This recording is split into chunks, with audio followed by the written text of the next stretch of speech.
It would take some time for the Holy See to arrive through the world channels, and even if they decided to abandon the Merc Temple now, they would still probably receive some task rewards. It was like picking them up for free.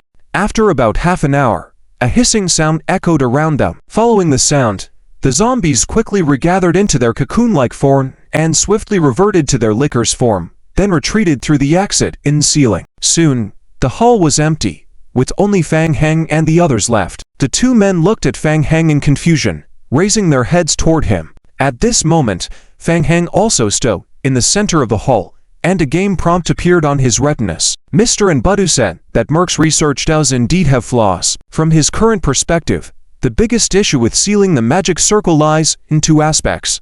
Firstly, severing the boundary of the Death Realm through the magic circle requires a tremendous amount of energy, which is a short-term burst ability that cannot be achieved with regular energy supply. The second issue is spatial fluctuations. When cutting the boundary of the Death Realm, it will release intense spatial fluctuations, causing significant instability. According to Fang Heng's estimate, forcibly breaking open the boundary of the Death Realm based on Merc's current research would have a probability of more than half directly failing. The remaining smaller half would result in various scenarios, with a majority of cases where the spatial exit would move to an unknown location, leaving only a 1/6 probability of success. As for addressing this trouble, Fang Heng currently does not have a good solution. Yuan Jixian and the other person approached Fang Heng, quietly asking, "Lord Fang Heng, any discoveries?" The research task is completed." Completed already? So fast?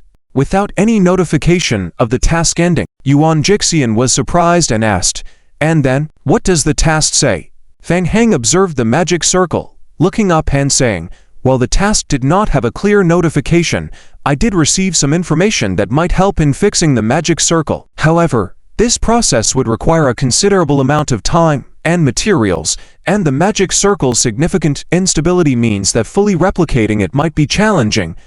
As Fang Heng explained while observing the magic circle, suddenly a thought struck him. Immediately, his mind buzzed. Could it be? Fang Heng abruptly turned his head and looked at the hole in the wall ahead that could embed 12 merc marks. There were clear signs of activation below the hall's magic circle. The black hole in the middle corresponded to the activation of the auxiliary main magic circle's energy. The main magic circle's energy activation was unclear, with only remnants of a large number of conversion devices. Combining this information, at that moment, Fang Heng's heart began to beat faster. So that's it. Thinking back to the cracks in the Yin Pulse space and the holy sword discovered in the Nose Game world earlier, Fang Heng formed a conjecture. Merc's experimental plan indeed had significant flaws, but he had also found corresponding solutions. To address the issue of insufficient instantaneous energy, Merc used the power of the Holy Court. Perhaps accidentally or intentionally, he introduced the Holy Court into the research room, using the instant power waves generated in DRIZZLE at the Holy Court to activate the magic circle, enabling the circle to operate and sever the boundary of the Death Realm. Moreover, in reality, the Death Realm exit was not completely destroyed as rumored by the outside world. Instead, Merc's constructed magic circle thoroughly divided it into several parts. Of course, this was just a guess, and it's also possible that the full division wasn't entirely successful. Fang Heng felt that Merc had at least a 50% success rate. Furthermore, it was very likely that after being divided, one of the cracks was located in the frozen hell of the Nose Game world. That's why the Holy Sword appeared there. It seemed to confirm his speculation, as the game prompt appeared on everyone's retinas.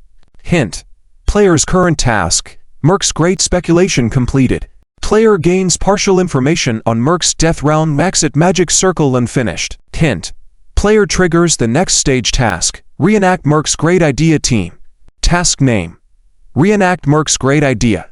Task difficulty: unknown. Task requirement: you have successfully deconstructed Merc's legacy task, understanding most of the magic circle's operations. Please attempt to reopen Merc's magic circle and have it operate smoothly. Task reward: Undead Camp Honor Value, Reputation Team, Book of Confinement Legendary Equipment, 1 reward only, to be allocated by the team leader. This equipment can replace the Book of the Dead when used. Subsequent team tasks are now triggered. Yuan Jixian and the others looked at the game prompt, both surprised, exchanging glances with an unusual expression in their eyes. What's going on? Has the first stage task been completed already? So fast? Have the players from the opposite Holy Court not been given a chance to play yet? Fang Heng glanced at the game prompt, lowered his head, his eyes once again showing a pensive expression. The first stage task was successfully completed. It could even be said that it was overachieved. With the help of the zombie double, he gained a significant time advantage. The players from the opposing camp who accepted the task had not yet arrived at the Merc Temple and were unable to investigate, let alone stop their exploration. This no doubt bought him a lot of time for the second stage of the task, and now he could take advantage of the fact that the Holy Court's main team had not arrived yet to dismantle the entire underground area of the Research Institute and transport it back to the zombie apocalypse. Fang Heng roughly estimated that doing so would take about 4 to 6 days. It would be just enough time if calculated properly. However, doing so would destroy a large part of the original materials and would require tens or even hundreds of times more time and resources to rebuild the Merc Temple and Magic Circle. Fang Heng couldn't help but consider it. If the main force team from the Holy Court arrives too early, then Lord Danny alone certainly wouldn't be able to hold them off, and her other mission to rescue Chevalier would also encounter more obstacles. So, Fang Heng pondered, should he just repair the magic circle here and activate it? If lucky, if it really opened successfully, perhaps. Fang Heng seemed to have grasped an inspiration. He felt he had found a way to kill 3 birds with 1 stone. Yuan Jixian and the others also saw the subsequent task prompt, falling silent instantly, casting their gazes on Fang Heng. They were just tagging along, relying entirely on Fang Heng to complete the task. Yet, the task rewards were worth it. The Book of Confinement was an advanced version of the Book of the Dead, extremely rare and considered legendary equipment. It might not reach the level of artifact, but it was powerful enough. However, the two of them were more pessimistic than Fang Heng. The undead camp had already given up on the Merc Temple. Keeping the temple for even a short period in such a brief time was nearly impossible, let alone reconstructing the magic circle. Try. Of course we have to try. Yuan Ji's immediately nodded and said, Master Fang Heng, whatever you need us to do, just order us.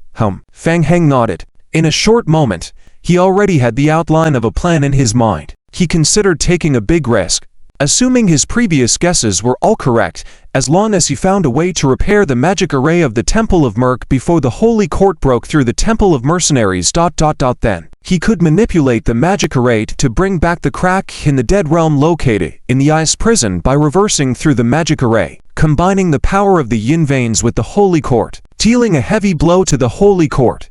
At least theoretically, this could be completely achievable. Of course, in order to achieve the plan, he had a lot of troublesome matters to deal with at the moment. First was the repair of the magic array. Secondly, there was the issue of immense energy. According to his guess, the exit to the dead realm had already been successfully cut off by the Merc magic array, but when it came to reversing the summoning, it still required a tremendous amount of energy in a short amount of time. This power could not be substituted by any other energy source, for example, cosmic crystals. So he needed to set up an external magic array for energy supply, create an energy storage device, and modify the device to instantly trigger in a short period of time, which consumed a lot of time. The next task was to repair the magic array. Luckily, the passage to the zombie doomsday had already been opened, and higher level materials could be obtained from the Starfish Company. But it still required time. Fang Heng was well aware that the people on the Holy Court side were also in action. It was time to compete in speed. Fang Heng immediately looked up and said, I need to know the movements of the Holy Court immediately, all movements, and I will also need a large batch of material resources, as well as some special tools for setting up magic with the undead, which I need your help with. At the same time, on the front lines of the Angma Empire border, it was already late at night, when Lord Danny and his group quickly assembled online. Just now, based on the urgent information from all sides, the Holy Court was preparing to open more teleportation channels, with the target directly aimed at the Quebo Ray world. What was the Holy Court up to again? It was anticipated that in 5 to 8 days, the first batch of game space channels from high-level positions would be opened. By then, the entire Holy Court would launch a full-scale attack on Quebo Ray. Under absolute power suppression, it was impossible for them with their current strength to resist. At the moment, the best option was to temporarily retreat, be wise and self-sustainable, and completely give up the Quebo Ray game world. This time the enemy is strange. The Holy Court is breaking through a large number of high-level game worlds to send reinforcements, which will consume a large part of the Holy Court's reserves, and even several original worlds will be greatly affected. Why are they doing this? What is so valuable in the Quebo Ray game world that is worth their effort? Have they found any concrete evidence that confirms that the Holy Maiden Viona is in Quebo Ray? Upon hearing this news, the heads of various guild teams couldn't help but discuss quietly. They now felt immense pressure and were at a loss, turning their eyes to Lord Danny. Hearing the mention of the Holy Maiden Viona, Lord Danny raised an eyebrow. Most people didn't know, but she was well aware of the fate of the Holy Maiden. Viona had nothing to do with Quebo Ray. The crowd was trying to gather some information from Lord Danny's face, when suddenly, a player hurried over and handed a note to Lord Danny. Lord Danny opened the note and frowned. It was a message from Fang Heng. It was only 8 words long. The situation has changed. Let's talk offline. ... Back in the offline world, Fang Heng crawled out from the game warehouse and glanced at the window outside. The sky was already bright. Earlier, he had just thought of going online to check the situation, but unexpectedly stumbled upon a big task, having been dragged by Li Qingren to grind all night. He was quite tired. Fang Heng stretched lazily. The phone rang soon after. Fang Heng looked at the caller ID and answered the phone. Lord Danny, how's it going? Is the situation with the undead on the front lines okay?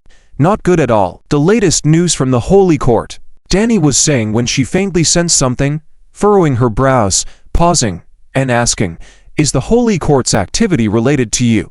Ahem. Fang Heng coughed lightly, feeling a bit guilty as if caught doing something wrong. He hadn't expected things to escalate to this extent, unnecessarily adding several pressures to Danny and her frontline battles. It was not intentional. Danny sensed something from Fang Heng's tone and asked again, what's going on? Did something unexpected happen? Well, indeed, there was quite an unexpected turn of events. Fang Heng quickly described the situation of discovering the Temple of Mercenaries, omitting the part where he obtained the Holy Sword. So, that's the general situation. After listening to Fang Heng's explanation, Lord Danny fell silent for a moment. She didn't know how to react. Fang Heng was indeed very strong, and if he hadn't arrived in time, the Holy Court might have already caused chaos in the heartland of the Yangma Empire. However, he was also a troublemaker.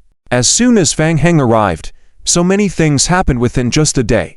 But at least now she finally understood why the Holy Court was suddenly expending a large amount of reserves to forcefully attack Quebo Ray. After a moment of silence, Lord Danny asked, and what about you now? What are your thoughts? Fang Heng was prepared and said solemnly, war. Lord Danny furrowed her brows. War. Are you confident? Not really. Let's give it a try. Lord Danny couldn't help but chuckle and said, Fang Heng, are you using my companion's lives to try things out? Don't say that. I've also put a lot at stake. Once successful, you and your companions can also make a big profit, and our undead camp can gain a greater advantage. Fang Heng shrugged and said, and our past cooperation has always been pleasant, so you should have confidence in me. Danny pondered for a moment, didn't agree immediately but said, tell me about your plan first. Fang Heng briefly explained his thoughts and guesses. Next, the Holy Court will arrive soon, and we only have 5 to 8 days. We still need to guide the Holy Court's team into the Yinmai area. Time is very tight for us. Thirdly, and most importantly, you have seen the situation after the outbreak of the ice prison in the Puno's game world. There are seals set around the ice castle, but even so, Puno's is currently in a difficult situation. Donnie said word by word, even if your plan is completely successful and the plan is eventually successful, the Yinmai crack will be moved into Kibolaya. Kibolaya will only become the next Puno's. Indeed, maybe we have the chance to eliminate a part of the Holy Court's main forces, but the cost will be the entire Kibolaya game world and my companions, so forgive me for refusing. Fang Heng frowned. Indeed, he had neglected the plan regarding Yinmai. It was because the death crack of the ice prison was extremely terrifying that he thought of transferring the death crack to the Kibolaya game world. However, relatively, once his plan succeeds and the death crack is completely transferred, the entire Kibolaya may indeed fall, as Donnie said. So should he just give up? Fang Heng remained silent, pondering. Maybe he could change his strategy and find a way to control the death crack. Originally, Merc was able to control the death crack completely, relying on his powerful personal abilities and the specially constructed building structures. Unfortunately, Fang Heng acknowledged that his abilities were not as strong as Merc's, and the seal designed by Merc's temple had been completely destroyed. Even if he wanted to rebuild it, he had no blueprint and couldn't complete it. Fang Heng quickly considered and nodded. Lord Donnie, I understand your concerns, and I will not give up easily. The plan indeed has flaws. Give me some more time. I will figure out a solution. Donnie remained silent for a moment and said, the Holy Core is expected to arrive in 5 to 8 days. I'll give you 4 days, and after 4 days, we will leave the Kibolaya game world early. You can continue with your plan, but I will absolutely not participate. Understood. Thank you. Fang Heng hung up the phone and bowed his head into contemplation. Perhaps he could come up with a special barrier, shielding the ice breath. No. Then how would he deal with the Holy Court? How could he deceive them? Fang Heng couldn't find a good solution as he thought more and more. Feeling a bit confused, he absent-mindedly scratched his head. Maybe he should just give up. Why not follow the original plan, retreat, and bring back the entire Merc laboratory in the zombie apocalypse? It's just earning a little less profit. No, he finally had such an opportunity to make a big move. Fang Heng didn't want to give up like this. Thinking and thinking, drowsiness overwhelmed him. Well, he decided to rest and sleep for a while and think about it again when he wakes up tomorrow. Dizzy all night, he was a bit tired and maybe some new ideas would come after a good sleep. At least he still had time now. Thinking this, he walked to freshen up, lay back on the bed, and started pondering while looking at the ceiling. How should I deal with Yin Mai? In a daze, Fang Heng fell asleep. Beep, beep, beep. When Fang Heng woke up again, it was already 7 hours later. He opened his phone and found a row of urgent emails from the Federal North District University of Liwamidden. Dozens were sent in a row. It was getting late. Fang Heng lightly tapped his forehead, quickly got up to freshen up. Last night, he had an agreement with the Federal North District University of Liwamidden to meet this morning. Fulk, a researcher assigned by the university to handle the collaboration, hurried to the offline multiverse library waiting for Fang Heng early in the morning. But the waiting was in vain as no message was received from Fang Heng, causing Fulk to be anxious and kept sending messages at intervals to inquire. How could he change his mind on the cooperation that was agreed upon? Finally, when it was close to 10:30, Fulk received a reply from Fang Heng. Finally, he's here. Seeing Fang Heng's message, Fulk breathed a sigh of relief. On the second-floor self-service restaurant, Fang Heng found a middle-aged man with black-framed glasses sitting near the door. Hello, Mr. Fang Heng. Nice to meet you for the first time. I am Fulk, the commission agent of Liwamidden University. Fulk greeted Fang Heng warmly and confirmed, you are Amanda's husband. Yes, you can call me Amanda. We previously talked. Do you have methods to teach me animal control? Yes, Mr. Amanda, we have found a tutor who can teach you the art of animal control. We have communicated with the tutor, and he is willing to provide you with individual training. Of course, mastering animal control is not easy. The teaching might take a long time, Fulk said, handing a document to Fang Heng. This is the commission document. Please review it. After a quick glance at the commission document provided by Liwamidden University, Fang Heng nodded and carefully asked, if there are any concerns regarding the commission, you can tell me. We can discuss and modify. If there are no issues, we can sign any time. No issues, let's sign. Seeing Fang Heng's quick agreement, Fulk extended his hand to call a mechanical attendant and said, please help us with the commission verification. Sure, sir. The mechanical attendant approached, and a red light appeared in its pupils as it began customizing the scan to complete the contract. Fulk sent a message to the mentor using his phone, then got up and took Fang Heng with him to ride the elevator into the exclusive training room on the 6th floor of the Multiverse Library. The Multiverse Library provides a large number of private teaching rooms inside, charged by the hour at a fairly reasonable price. Mr. Amanda, wait a moment. Your teacher is Mr. Wu Siwu, who has outstanding talent in beast control studies and is equally strong, but a bit eccentric. Please don't mind. I understand. Fang Heng nodded in response. People with abilities always have some quirks. Most are indulged. In order to learn beast control, Fang Heng felt that he could endure it. That's good. Thank you, Mr. Amanda. Fang Heng followed Fulk to the 6th floor and waited at the door of the reserved training room for more than 10 minutes. An elderly, tall and thin man walked out of the elevator and slowly approached the two, stopping in front of them. Seeing the mask on Feng Heng's face, the elderly man frowned and showed a bit of displeasure. "This is Mr. Wu, a beast control scholar with great expertise in beast control studies. When it comes to teaching disciples."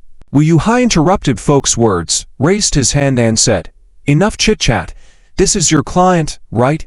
According to our previous agreement, we will charge by each lesson. If there are no issues, let's begin." "Okay." Folk gulped. He knew that Wu Yuhai had a strange personality and dared not say much. In the past, some students had attempted to study beast control under Wu Yuhai's guidance, and the students' evaluations of him were mostly negative, considering him a stubborn and problematic old man in terms of teaching. However, the president of the Northern Region's University of Remington was not concerned about this, and even thought it was quite go. After all, with the extended learning time, the University of Remington in the Northern Region of the Federation could see more advice from Feng Heng.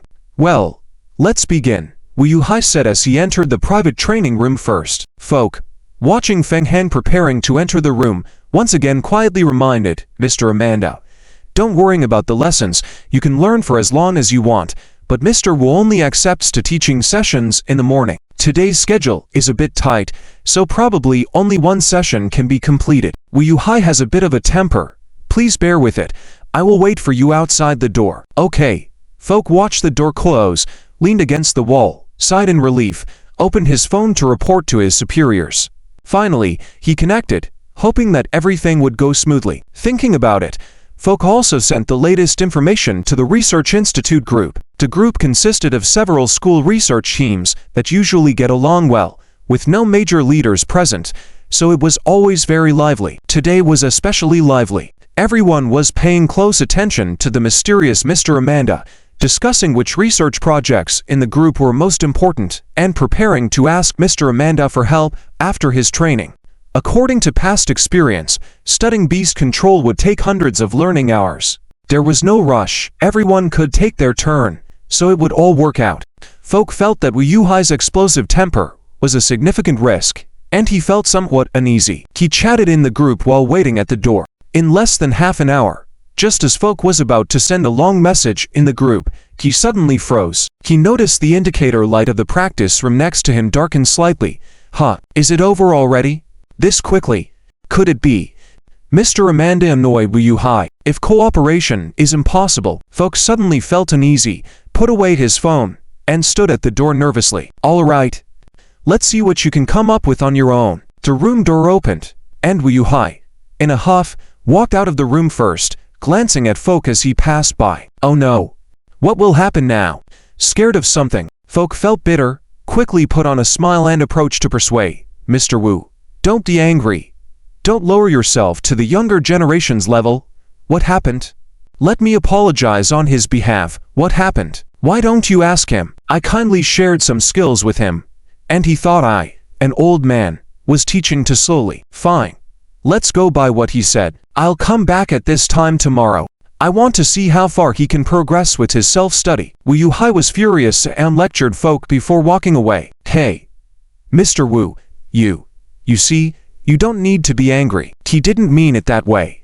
We all know your academic level, and Mr. Amanda is a complete novice in beast control studies. He doesn't understand, you know." Folk was full of smiles, trying to explain and ease the tension. He reached out to touch Wu Yuhai's shoulder, but Wu Yuhai walked away without looking back. Whoosh! Just as Folk was about to reach out, a shadow suddenly darted out from Wu Yuhai's collar at the nape of his neck, hissing. A dark serpent with double wings. When Folk saw the thing lurking in Wu Yuhai's neck, he was shocked. His back suddenly chilled, without any intention of pursuing further. Cough. Hearing a cough behind him, Folk turned around. "Mr. Amanda, what was that just now?" Folk was at a loss for words. "You promised just now that you would endure it, but in a blink of an eye. Big shot, you are not keeping your word." "It's nothing. Just a slight disagreement in academic matters." Feng Heng's tone was calm. He waved his hand, looked towards the direction Wu Yuhai had left, and casually explained, "I just communicated with Mr. Wu Yuhai. I just felt that his teaching method was a bit slow. It's fine. I have an agreement with him. We will continue with the next session tomorrow morning." This, Folk felt embarrassed, thinking of the scene where Wu Hai left in a huff just now. Are you sure everything is really alright? Didn't you just make Mr. Wu Hai leave in anger? It's nothing. Let's go. It saves some time. While we still have some time, let's first look at the alchemy questions you prepared today. Feng Heng opened his phone, quickly sent a message to Mo Jiawei, asking him to prepare something in the game. In fact, not only did Wu Hai have a stubborn temper, but his teaching methods were also terrible. After comparing, he felt it was not as efficient to stay and listen to the explanation for over 10 minutes for just 20 or so experience points. He decided it would be faster to go back to the gaming world and let the zombie clones grind experience points AFK. With the assistance of the zombie clones in the game, he could easily max out in just half a day. Forcing to stay here would only make both parties feel awkward. Now, shouldn't we have lunch first? No need. I'm in a hurry. Let's check out the magic circles brought here first. Alright, the magic circles we brought today have been troubling our research team for a long time. If you're ready, I can take you there now. Okay. Lead the way. Hearing Feng Heng offer immediate help with the alchemy academic issue, Folk's spirits lifted again. They took the elevator together to the 30th floor of the hotel. Soon, they entered the 30th floor, with Folk leading Feng Heng to the door of the alchemy room they had booked, and opening the door, he gestured inside. Mr. Amanda, we have arrived. Feng Heng entered the room, and the sensor lights inside lit up with a buzzing sound. Similar to the room where they previously accepted the Alchemy Academic Commission, the magic circle on the floor had already been constructed. Feng Heng glanced at Folk standing at the door. Aren't you coming in? Can I? Folk, hearing this, showed a bit of surprise. Many alchemists dislike being disturbed or watched by outsiders, and thinking about research, as many of the methods and approaches in alchemy are highly specialized and not easily shared with outsiders. It's fine.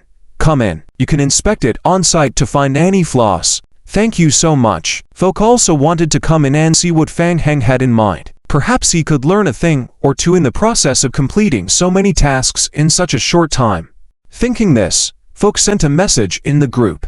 Mr. Amanda invited me into the room to observe his arrangement. After it's done, I'll post the blueprints directly in the group. If you have any questions, please ask quickly. Opportunities are limited.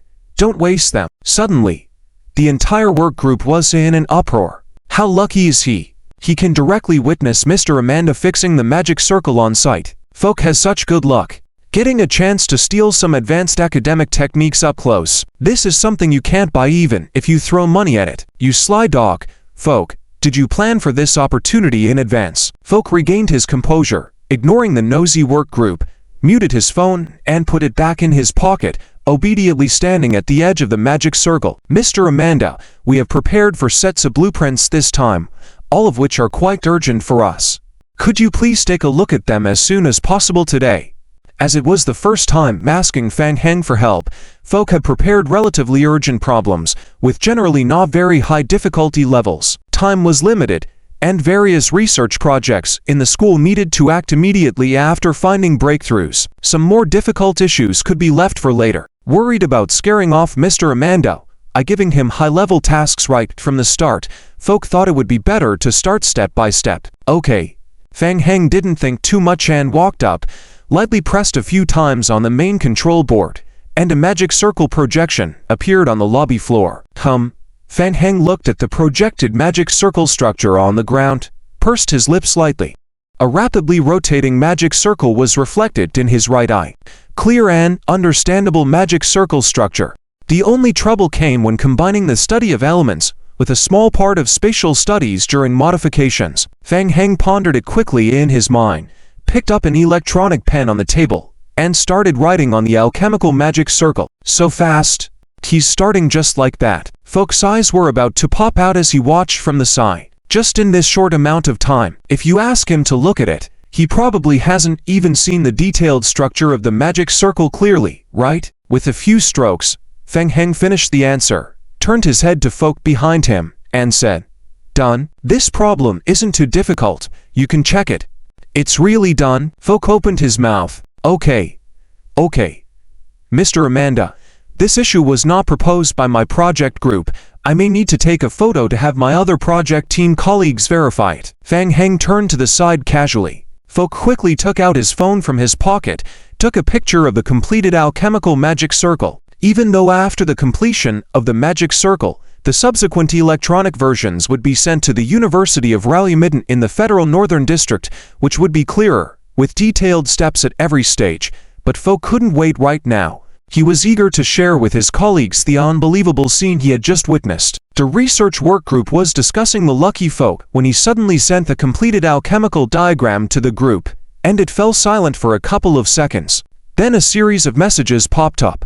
So quick, wow, it's solved just like that. Whose diagram is it? Quickly check it out. Mr. Amanda, is that amazing? This can't be fake. It's from Alan's project group.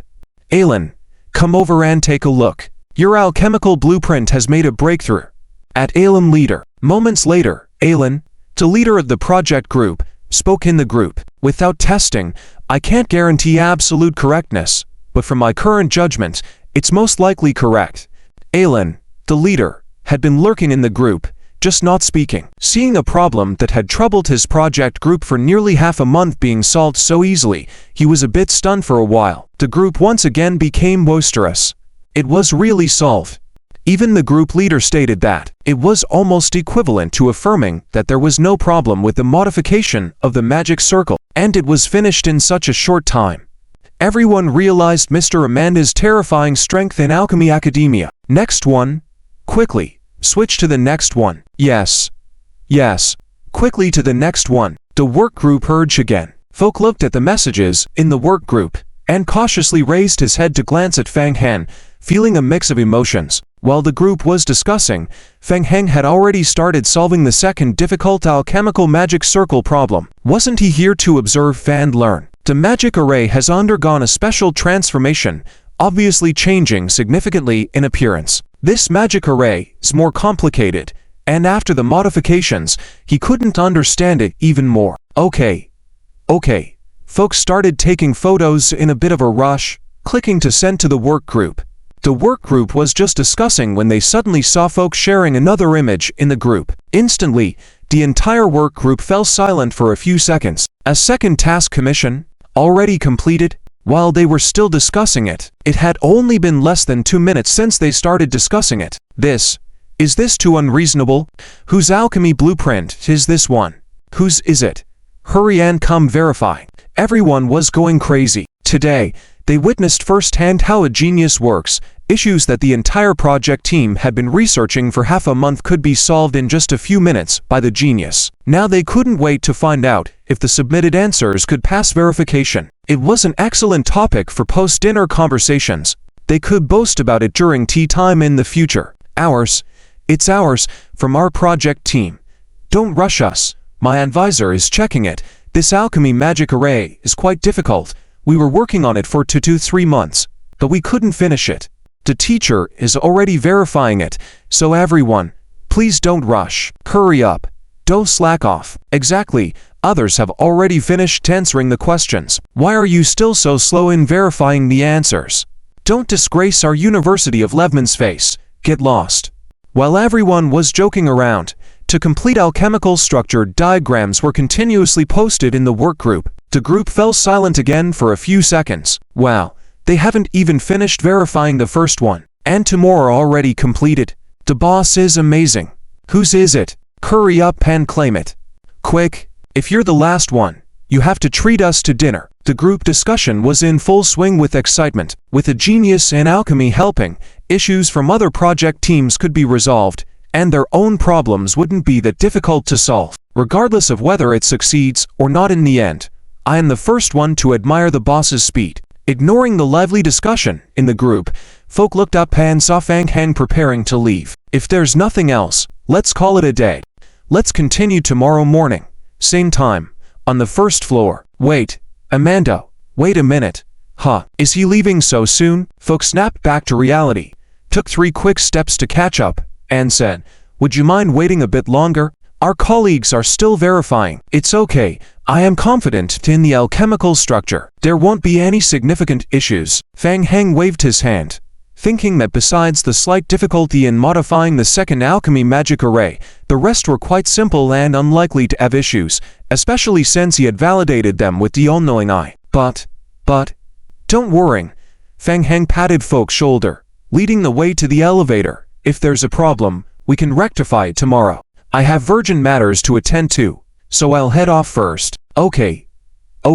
Keep in touch. See you tomorrow. Folk thought that Fang Heng made a valid point, so he didn't force him to stay. After all, they could meet again tomorrow. The only trouble at hand was probably with Wu Yu Hai over there. That old man was quite stubborn. What if Fang Heng's cultivation situation tomorrow wasn't good, and he decided not to continue teaching? Folk couldn't help but scratch his head, feeling a headache coming on. Ting.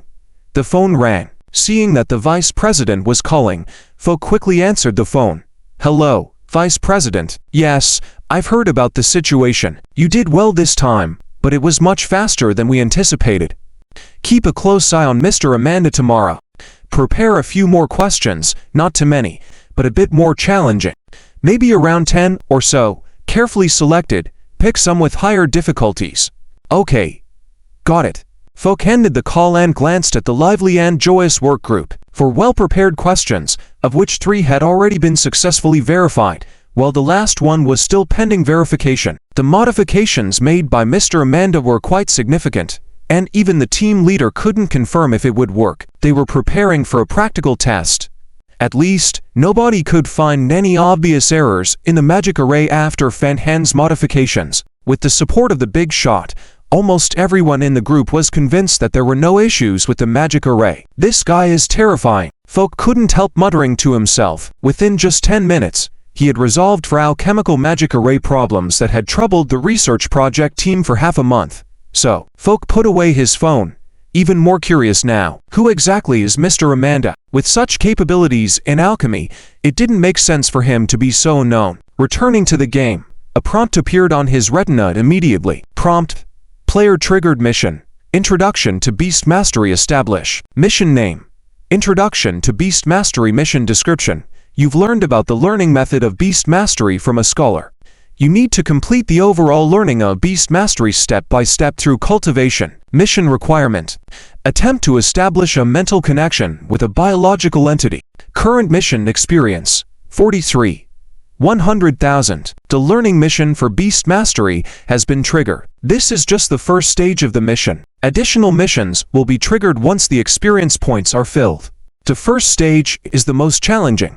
Fang Heng had learned the practice method for the first stage from Wu Yu Hai in the morning. Essentially, it involved finding a compatible target for Beast Mastery casting, using special mental power to sense the emotions of the creature and understand its language, and then using mental power to engage in deeper communication. Establishing communication will improve affinity and provide experience points. Initially, players trying this kind of operation would most likely fail. In addition to this, reading relevant books and a small amount of teaching could also provide some experience points. However, the effectiveness of teaching and reading varied for different individuals. For example, Wu Yu Hai's teaching ability was quite poor. Although his level in Beast Mastery was high, talking for a long time only added up to less than 50 experience points. Fang Heng couldn't stand it. The first stage required 100,000 experience points. The materials needed for the reconstruction of the Temple of Merc are continuously transported through the transport channels located in the country of Jones and are then carried into the temple of the zombie avatars for reconstruction. Fang Heng gathered a group of zombie avatars to return to the Blood Clan Doomsday World and prepared to set up an AFK to practice the beast control skill. He arrived at the Blood Clan's large square. Prince Jer had already prepared a batch of moonlight nightcats. These creatures, which dwell in the moonlit forests, are not afraid of humans, very gentle, and have a certain combat ability. They are considered as high-end pets among the nobles. The square was now filled with a large number of moonlight nightcats, enjoying the advanced cat food prepared for them by the Blood Clan. Fang Heng switched the zombie avatars to the form of nature, slowly approached, and began to use the spiritual perception of beast control around the moonlight nightcats. Unfortunately, the cat creatures found it difficult to perceive the zombies' senses. The zombies chased the moonlight nightcats running and jumping around the square, waiting for them to stop. When the zombies caught up, a progress bar appeared above their heads. Following the moonlight nightcats' jump, the progress bar was instantly interrupted, forcing them to continue the chase. The situation became hard to control. Fang Heng was helpless. What else could he do? Forcing the Moonlight Nightcats to stay in place would make them hostile, making it even more unlikely for the perception to be successful. He could only continue like this. Sometimes, even if he was lucky enough to successfully complete the progress bar, the perception would still fail, and no experience points would be obtained. Now, Fang Heng gradually understood. It was really not fair for Wu Yuhai to be angry. Self-studying the beast control skill was just too difficult. Fortunately, he had enough zombie avatars to provide sufficient samples for experimentation. He could accept a lower probability. By trying more times, he would eventually succeed a couple of times. Just give it a try. Fang Heng adjusted his mindset and continued to call more zombie avatars to try, forcibly increasing the probability with quantity. So, the game tips on his retina began to flood. Tip: player zombie avatar attempts to perceive with Moonlight Nightcats. Target leaves the area. Perception failed. Tip: player zombie avatar attempts to perceive with Moonlight Nightcats. Perception failed. Finally, after several pages of continuous failures, a game tip appeared on his retina. Tip: player zombie avatar attempts to perceive with Moonlight Nightcats. Perception successful. Player's current mission experience plus 12. Player's current beast control skill plus 0.0001. Tip: player's current beast control skill 0.0201 extremely unsuitable for learning. Success. Seeing the tip refresh, Fang Heng's eyes lit up. The increase in the beast control skill was his biggest reliance. If he merely stacked quantity for academic skill cultivation, the efficiency would still be very slow. But with the effect of increasing the beast control skill, it was different.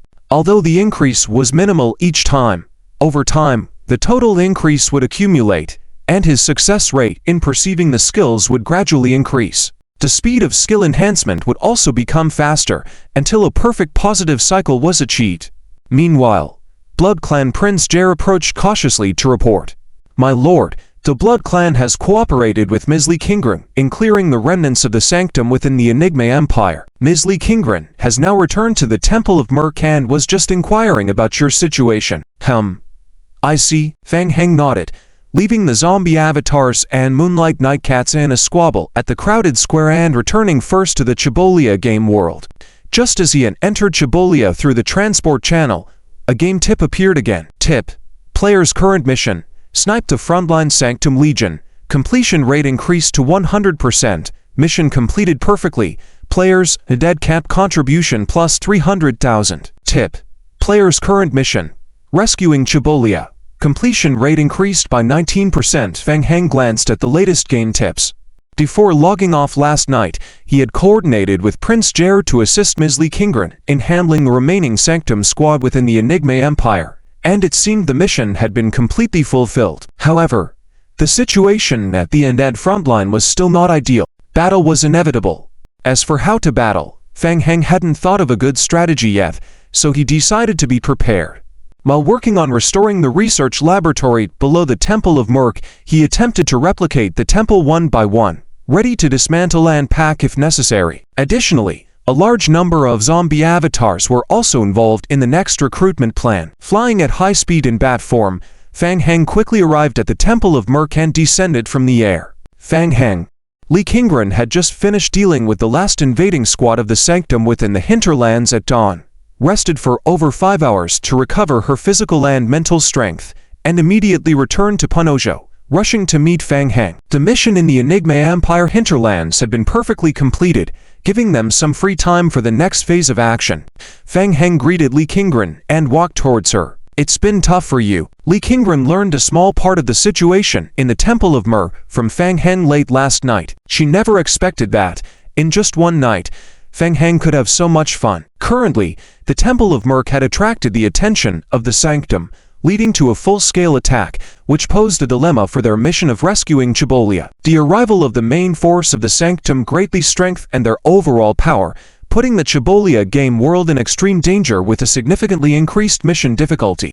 The advantage was that with more enemies, the upper limit of mission completion was greatly increased. Achieving a completion rate of 1000% if capable would not be unusual, but did anyone really have that ability? Li Qingren had also heard Fang Heng recount the new plan proposed not long ago. She shared the concerns of Lord Danny. "Fang Heng, I consulted Master Gyula's opinion before, and Master Gullo neither agreed nor opposed to our plan, only letting us decide for ourselves.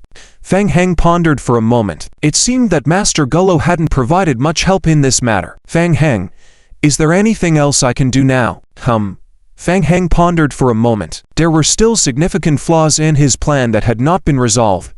In any case, he needed to take action first. If a solution couldn't be found, he could only give up. At present, he had time to go to the front line. Since entering the Chibolia game world, he had been wandering around this area of the Enigma Empire hinterlands and had not yet seen a direct battlefront. Frontline. The undead side is currently taking a defensive position, constructing fortifications to defend against the attacks from the Holy Court. Just as he had entered the edge of the war zone, Fang Heng noticed a game prompt appearing on his retina. Reminder: the player has entered an area of ongoing conflict. The current area is a battleground between the undead camp and the holy camp, and the player defaults to the undead camp. Reminder: players can gain undead camp contribution points and honor values by killing holy court units within the area. Reminder: in special areas, the player's survival radio usage is reduced, some communication effects cannot be used, and daily logouts are limited. There are honor values in the battlefield area too. Fang Heng felt a stir in his heart. Contribution points are rewards obtained based on rankings after the end of the Chipolia World Battle, while honor values can be accumulated continuously and exchanged for resources at any time from the undead camp military officer. Most importantly, honor values can be exchanged for main god points. Good stuff. An opportunity to brush up on it. Fang Heng looked ahead at the gradually emerging undead camp frontline camp area, revealing a thoughtful look in his eyes. Fang Heng, ahead is the frontline team of the Enigma Empire, a mix of Enigma Empire forces and a large number of undead player teams. Li Qingren pointed to a few scattered tents in the distance, explaining softly, the undead camp has not really gone into battle, and currently, undead players coming to support are mostly organized by major player teams, currently gathering in the frontline areas of A and B as the main resistance team against the Holy Court. There are many small player teams left unable to engage in direct combat, grouping together as small units stationed in the right area. Most of them undertake smaller tasks, mainly for harassment and information gathering. Let's go see Lady Donnie. Fang Heng put on his mask and together with Li Qingren entered the camp to find Lady Donnie. Last night, the undead camp players had a fierce battle with the Holy Court, and it was only after seeing the pillars of divine light rising in the imperial hinterlands that they stopped the pursuit. Later on, they learned that reinforcements from the Holy Court had given them a scare. The players from the major guilds were on edge all night. It wasn't until daytime that they learned a small part of the information about the Merc Temple from Lady Donnie. Lady Donnie had been busy all day and hadn't even had time to return to manage her territory. The Holy Court has deployed multiple reconnaissance teams today trying to enter the Enigma Empire's hinterland. We've intercepted quite a few. There are bound to be some oversights. Lady Donnie, busy with affairs, immediately gave a reminder upon seeing Fang Heng. I've got a little information. Yesterday, the Holy Court issued many tasks related to the Merc Temple. Many of the reconnaissance teams headed towards your side. Fang Heng knew that the Holy Court would issue hostile tasks. There was nothing surprising about it. He nodded, saying, "Okay, I'll be careful." Donnie and Fang Heng quickly chatted for a few minutes, roughly discussing the current frontline situation and the undead camp's temporary response plan. Looking at the current situation, the Holy Court's defense line is already set up. Unless they expose a flaw by actively attacking, it's hard for us to find a point to break through and launch a deadly raid. The raid last night hurt the Holy Court a bit, and it will be hard for them to launch an effective attack against us in the next 2 days. This is the best opportunity we can find. Even if the success rate is extremely low, we will try to attack, otherwise, it will only get harder as time goes on. Lady Donnie wasn't optimistic about the future of the war. She took out 3 runes from her pocket. These are the world space secret core you need. You can mount them on the Mage Tower to open a first-tier teleportation channel in this world. As for the Mage Tower, you'll have to figure that out yourself. By the way, the runes can be exchanged for contributions to the Empire. There are some defects, and after completion, the Mage Tower's teleportation channel cannot be mutually connected with other Mage Towers in the native world. Only able to teleport among these 3 Mage Towers. That's enough. Thank you. Fang Heng took the secret core rune and said thanks.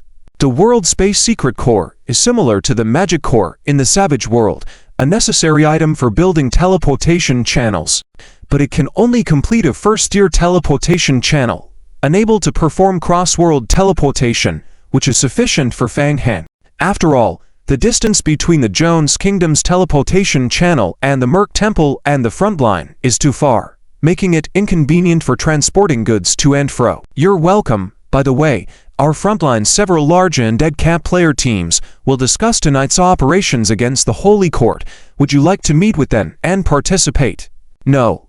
Thanks. Fang Heng waved his hand. As Lady Donnie has said, the Holy Court's defense line is already set up, making it difficult to find a breakthrough in direct combat. With the zombie avatar there, he prefers to find opportunities on his own. Who knows what special discoveries he might make? All right. Lady Donnie didn't insist. She nodded. Outside the camp, the Undead camp has set up relevant missions. You can take a look if you're interested. Also, this is the latest map of the frontline war zone. It marks some of the Holy Court's troop arrangements. Hope it can help you. I'm rushing to a meeting.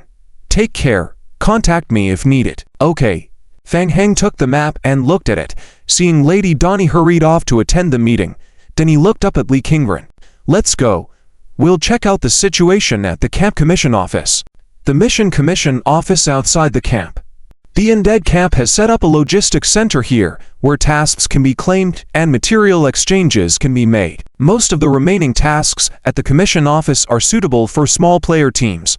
There are fewer combat-related tasks in direct combat, mostly reconnaissance and harassment-related. Fang Heng flipped through them casually, not showing much interest in the remaining tasks. We don't have much information on the Holy Court side. We can confirm that the Holy Court has built teleportation channels in several cities of the Brighton Empire, but this is old information. Starting this morning, the Holy Court has been establishing a large number of teleportation channels within the Leighton Empire. Li Qingren compared the task list with the intelligence information and asked, Fang Heng, where should we start from to be more appropriate? Fang Heng opened the map and observed for a moment before pointing to a forest area. I think the forest is good. Let's start from the forest area first and try to circle around to check the situation behind the Holy Court. Since they were already prepared to make a trip to explore the Brighton Empire, they decided to also pick up a reconnaissance mission while they were at it. After all, they couldn't waste the trip. With that in mind, Fang Heng accepted the relevant mission. Hint: player currently accepting mission, scouting the movements of the Holy Court. Mission name: scouting the movements of the Holy Court. Mission requirements: please enter the area of conflict between the undead and the Holy Court, explore the Holy Court area, and obtain the completion percentage of the mission. Mission completion rate: 0%. Mission rewards: undead camp reputation value, contribution points, honor value if the mission fails or the completion rate does not reach 80%. Reputation value and contribution points will be deducted as punishment. The outskirts of the confused forest. Fang Heng and Li Qingren slowly made their way along a path to an entrance of the forest. From a distance, the two saw two player teams guarding outside the entrance. Qingren Sr., a player in the team, recognized Li Qingren and waved to her. Li Qingren nodded in acknowledgement, approached and chatted with the players for a few moments, roughly inquiring about the specific situation of the confused forest area. The confused forest, as one of the connecting points between the undead and the Holy Court battlefields, was of great interest to both sides. Players on both sides were eager to infiltrate the forest for sabotage or intelligence gathering. Due to the current favorable situation of the Holy Court in the war, they had already gained control over most of the confused forest area. The two undead camp players squad stationed here had also accepted the relevant missions, but after several attempts, they gave up and decided to guard outside the forest instead. If they were lucky enough to encounter a Holy Court team coming out, they could engage in battle. Even if they couldn't win, they could quickly retreat and call for backup from their team behind. Senior, are you going into the forest? Several players in the squad exchanged glances and couldn't help but advise, Senior, the forest is very dangerous. There are many Holy Court patrol teams and other players who want to explore our occupied areas. It's easy to run into them. They have more people than us, and their support comes faster, which is very disadvantageous for us. Thanks for the reminder, we are prepared. Li Qingren thanked them and gestured to Fang Heng. Then they walked together into the confused forest along the path ahead. The remaining players looked at each other and suddenly heard mocking sounds coming from not far away. Looking back, several players' faces changed abruptly. Those were over 100 lickers lined up rapidly from the path behind, following Li Qingren and Fang Heng before disappearing into the dense forest. Lickers? Could it be?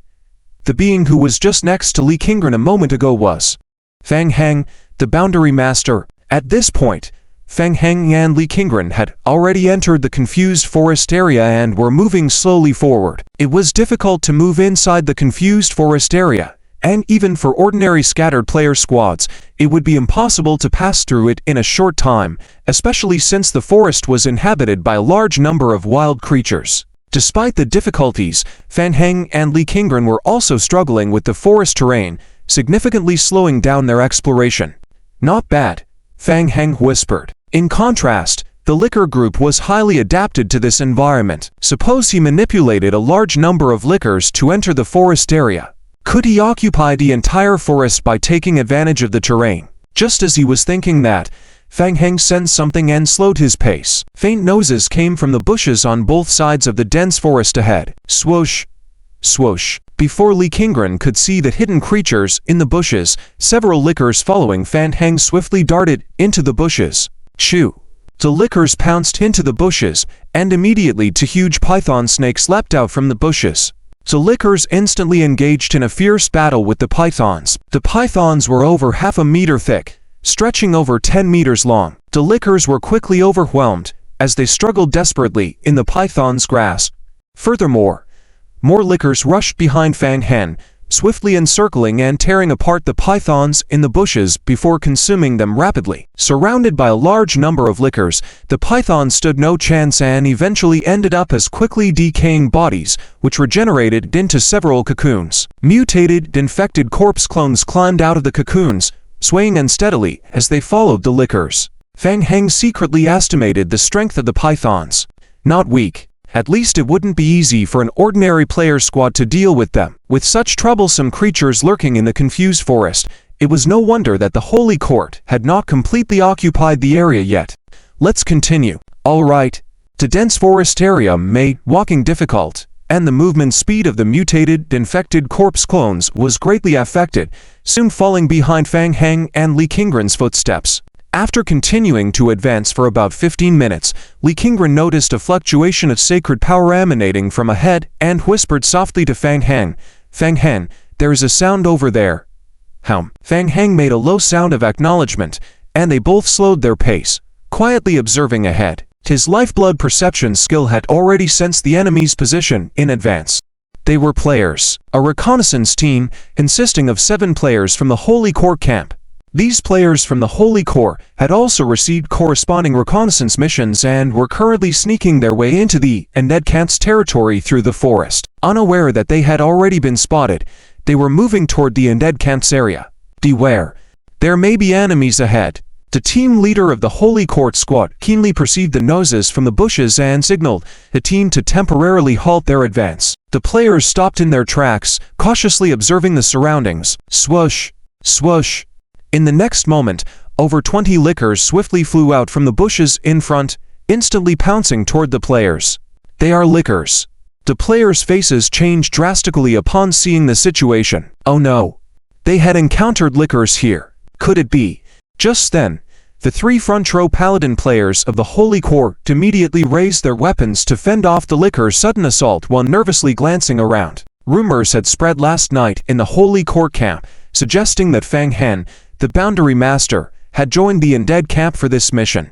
Even attacking the Empire of Enigma had caught the Holy Court off guard, as Fang Heng had thoroughly defeated 2 Holy Court teams that had invaded. The rumors were circulating wildly. Isn't it just an investigation mission? No need to encounter the big boss, right?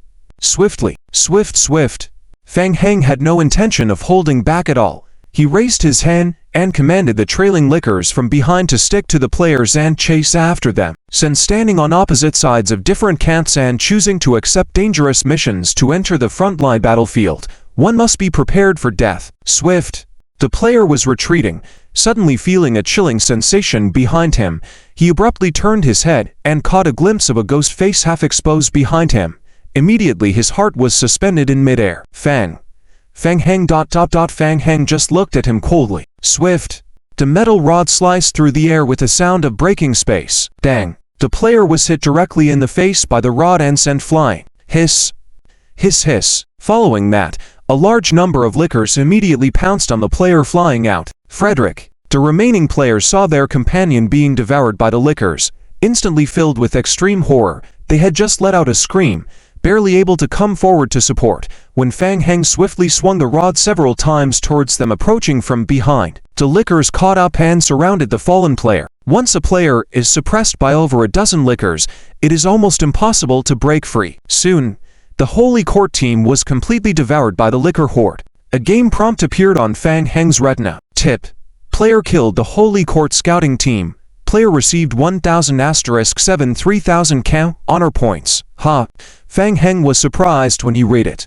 Killing one player earned him 1000 honor points. According to the exchange rate of 100 to 1 for main god points, it meant he just earned 100 survival points. Not bad, right? Currently, as his character level had reached 40, he controlled over 13,000 zombie clones. Apart from the higher level crystallized zombie and the original devouring zombie, both forms permanently solidifying, the most basic liquor had already reached the point of solidification. Not to mention the high-speed mobility that the liquors possessed, making them very suitable for long-distance travel. It was one of the essential solidification abilities that all zombies must have mastered. First, he needs to accumulate some points to solidify all his zombie clones into liquors. After all, the solidification of liquors required relatively less consumption. Besides a large number of survival points, basic material supplies, and evolution crystallization, only 20 main god points were needed. Well, a single 20, multiplied by 13,000, that would still require a whopping 260,000 main god points. The problem was, he still owed quite a substantial debt. Perhaps he could take this opportunity to earn a bit more in the Enchanted Forest. It was said that there were still many Holy Court scouting teams lurking in the forest. Fang Heng pondered about it. He decided to give it a try. After all, the day had not yet darkened. There was still some time. During daylight, it was not suitable to leave the forest area to continue the infiltration reconnaissance mission. There was no rush for now. In short, he was just causing trouble for the Holy Court, and maybe make some extra main god points. Fang Heng decisively dispersed the liquor group and tried to find if there were any other Holy Court scouting teams in the forest. Soon, a game prompt came with a message. Target detected by the liquors. Another Holy Court NPC scouting team was not far from the dense forest. Action. Fang Heng signaled to Li Qingren beside him, and immediately chase after the Holy Court team's location. The other Holy Court team was on a patrol mission. In fact, the Holy Court was leading in various aspects of this battle, except for the dangerous areas occupied by a large number of wild creatures. Most of the Enchanted Forest was already under the control of the Holy Court. They had also sent out a large number of patrol teams to prevent the undead from invading the forest area. The Holy Court patrol team never expected to encounter aggressive undead. It's the undead. Kill them. Seeing the liquors darting from the dense forest, the Holy Court team captain initially mistook them for ordinary undead creatures. He raised his sacred longsword and shouted as he rushed forward. Dang! Shield up! The Holy Court paladin raised his shield and struck the liquor violently, sending it flying. Ha! Not dead yet? The Holy Court knight chased after, wanting to finish it off. Then, a figure flashed from the side. Swift! Fang Heng swept the metal rod forward. Dang! The yellow metal rod hit the raised shield of the Holy Court paladin head-on. A surge of power rushed in. Even with the shield, he couldn't resist this huge force and was forced to stagger backward. There was a deep imprint left on the shield. Swish! Swish swish! On the right, several soul chains shot out from the Book of the Dead in front of Li Qingren, heading straight for the Holy Court paladin. Hiss! Hiss hiss! The Holy Court paladin was entangled by the soul chains. Following reinforcements from the liquor horde that emerged from the depths of the forest, they quickly surrounded the Holy Court team in front of them. The Holy Court scouting team's eyes flickered with astonishment. They had been ambushed. When did so many undead appear in the Enchanted Forest? Go! Fang Heng waved his hand. The lickers all pounced on the Holy Court team together. Soon, with Lee Kingren's assistance, the second Holy Court team was completely devoured by the liquor horde. Tipped. Player eliminates the Holy Court Scouting Guard team. Player receives 4,500 honor points. Still not enough. Clearly, this Holy Court team had 10 people, and their strength was slightly superior to the previous player's team, yet the honor points earned after the annihilation were still less. Fang Heng stroked his chin, having a speculation in mind. It seemed that the game rewarded differently for killing players and NPCs. Well, that translated to 45 main god points. It wasn't too bad. If he continued like this, optimistically speaking, he might have to wipe out several hundred Holy Court teams to clear his debt. The efficiency was a bit slow indeed. Thinking about it, Fang Heng called back the lickers he had sent out to search. Lee Kingren couldn't help but be puzzled and asked, "Fang Heng, aren't we continuing? Let's try a more efficient way." In the forest area, the movement of the lickers was also somewhat affected. Being not too far now was okay, but once dispersed to search for enemies, even if they found the Holy Court team, they would still need to go one by one to hunt them down. The map of the forest area provided by Lord Donnie is quite blurry. In fact, it's not entirely Lord Donnie's fault, as the undead faction has been suppressed by the Holy Court, leading to a lack of thorough search in the dense forest recently. Fang Heng searched on the map for a moment and made a decision. Let's go check out this place. Okay. Along the way, the two encounter and quickly dealt with a recon team from the Holy Court that they bumped into head-on, and soon arrived at a valley area backed by a small hill. The valley was full of giant pythons. Fang Heng stood at the entrance of the valley, faintly seeing a large number of giant pythons nesting in the crevices of rocks at the valley entrance. Behind him, a group of lickers quickly gathered. Charge! Fang Heng waved his hand forward. Whoosh! The lickers immediately rushed towards the valley. The giant pythons, originally hidden in the crevices of rocks, were stimulated and began to counterattack, rushing towards the lickers. Hiss! Hiss! The two sides immediately entangled and fought fiercely with each other. More giant pythons emerged from the valley entrance. The venom of the giant pythons couldn't effectively harm the lickers, who initially had the upper hand due to their numbers. However, the giant pythons soon realized the unfavorable situation and used a trick. Death Coil. The giant pythons entwined the lickers with their strong bodies, immobilizing them. Devour. After trapping them, the giant pythons used their swallowing skill to gulp down a licker in one go. Once the skill took effect, it could achieve an instant kill. Not even the undead effect could grant immunity. The first wave of giant pythons pouring out of the valley number in the hundreds, quickly overpowering the lickers.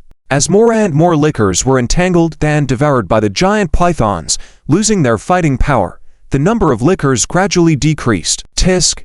There's something to them. It's no wonder the valley area had not been cleaned up by people earlier.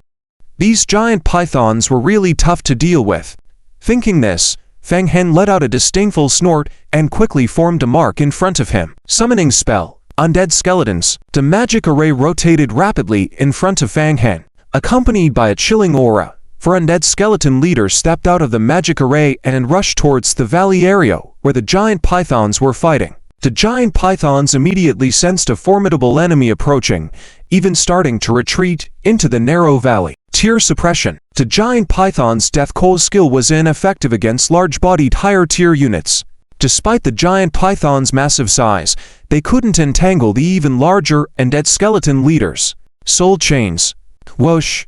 Several black soul chains overflowed from the Book of the Dead on the right, attacking the giant pythons. Hiss!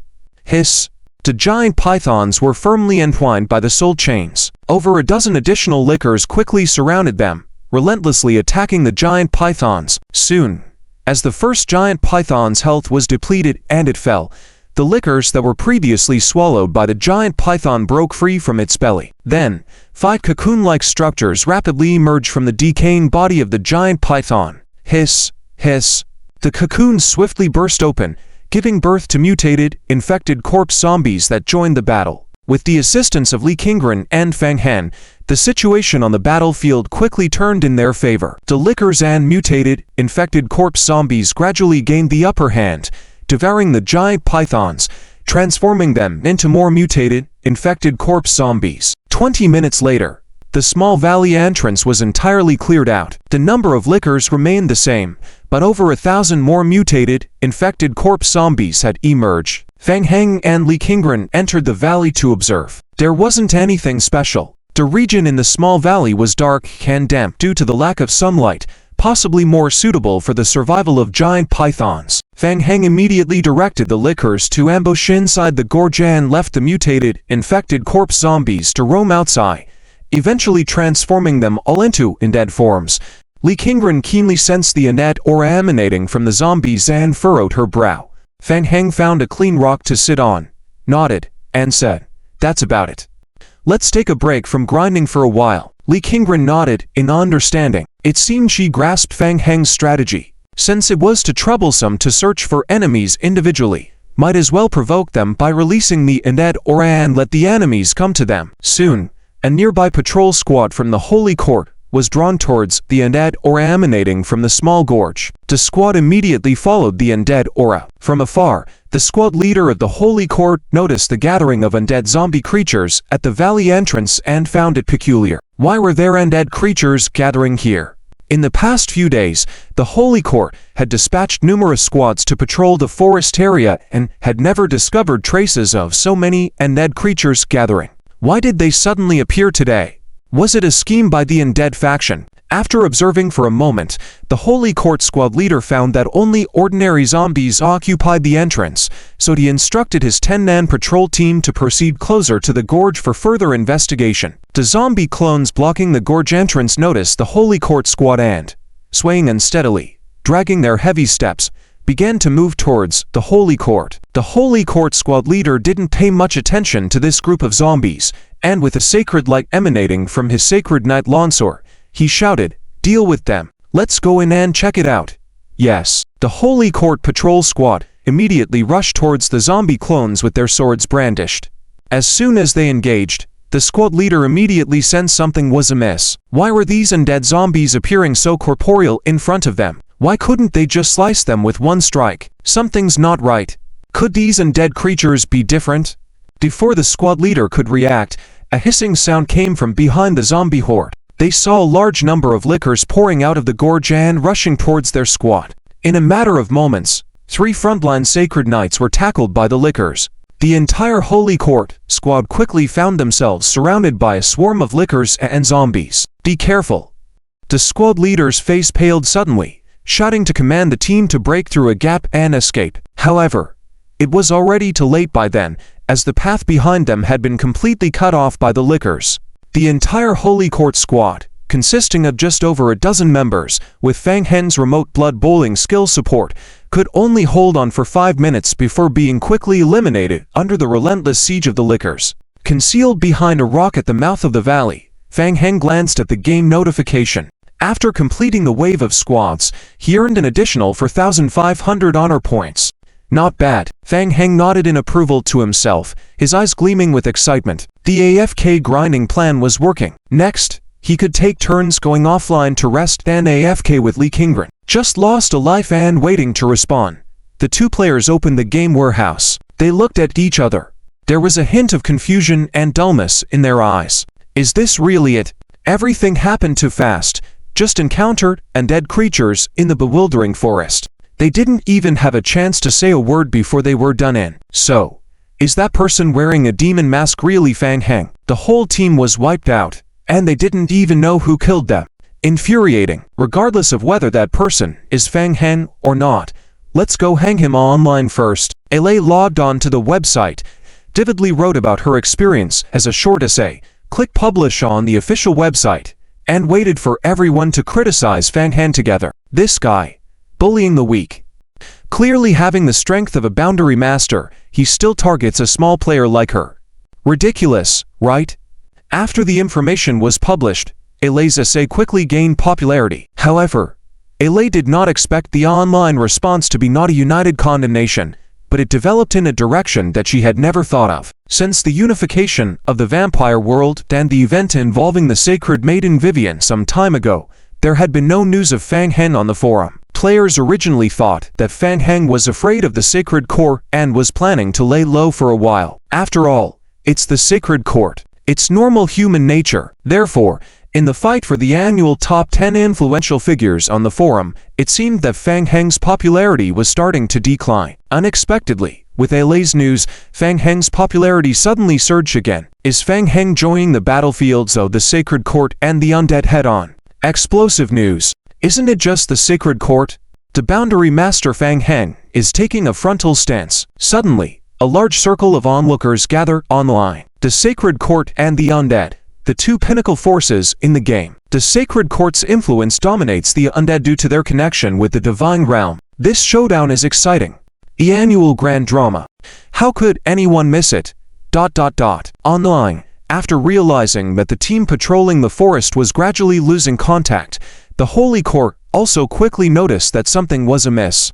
Upon careful investigation, it turns out that nearly 20 teams had gone missing in just one afternoon. What's going on? What kind of tricks are the Undead playing in the forest? Unfortunately, the forest terrain is not suitable for large-scale team exploration. The Sacred Court doesn't even know what has happened inside the forest. Until they figure out the cause of the situation, they can only choose to temporarily halt normal patrol teams from entering the forest area, sending out elite teams to investigate and repeatedly warning them to be cautious. Lee Kingren logged off to rest for a few hours.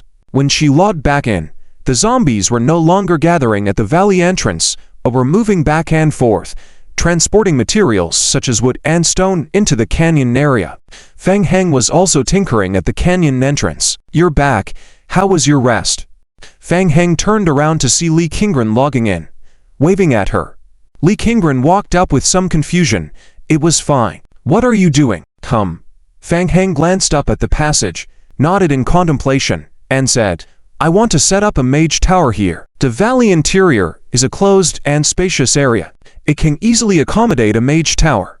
It's too much trouble to mobilize troops from the country of Jones. The bewildering forest environment is a good area, hard for large teams to attack and easy to defend. It would take a great effort for the Sacred Court to attack here. Moreover, it's very close to the inner parts of the Sacred Court, suitable for him to launch a direct attack on the Sacred Court from here.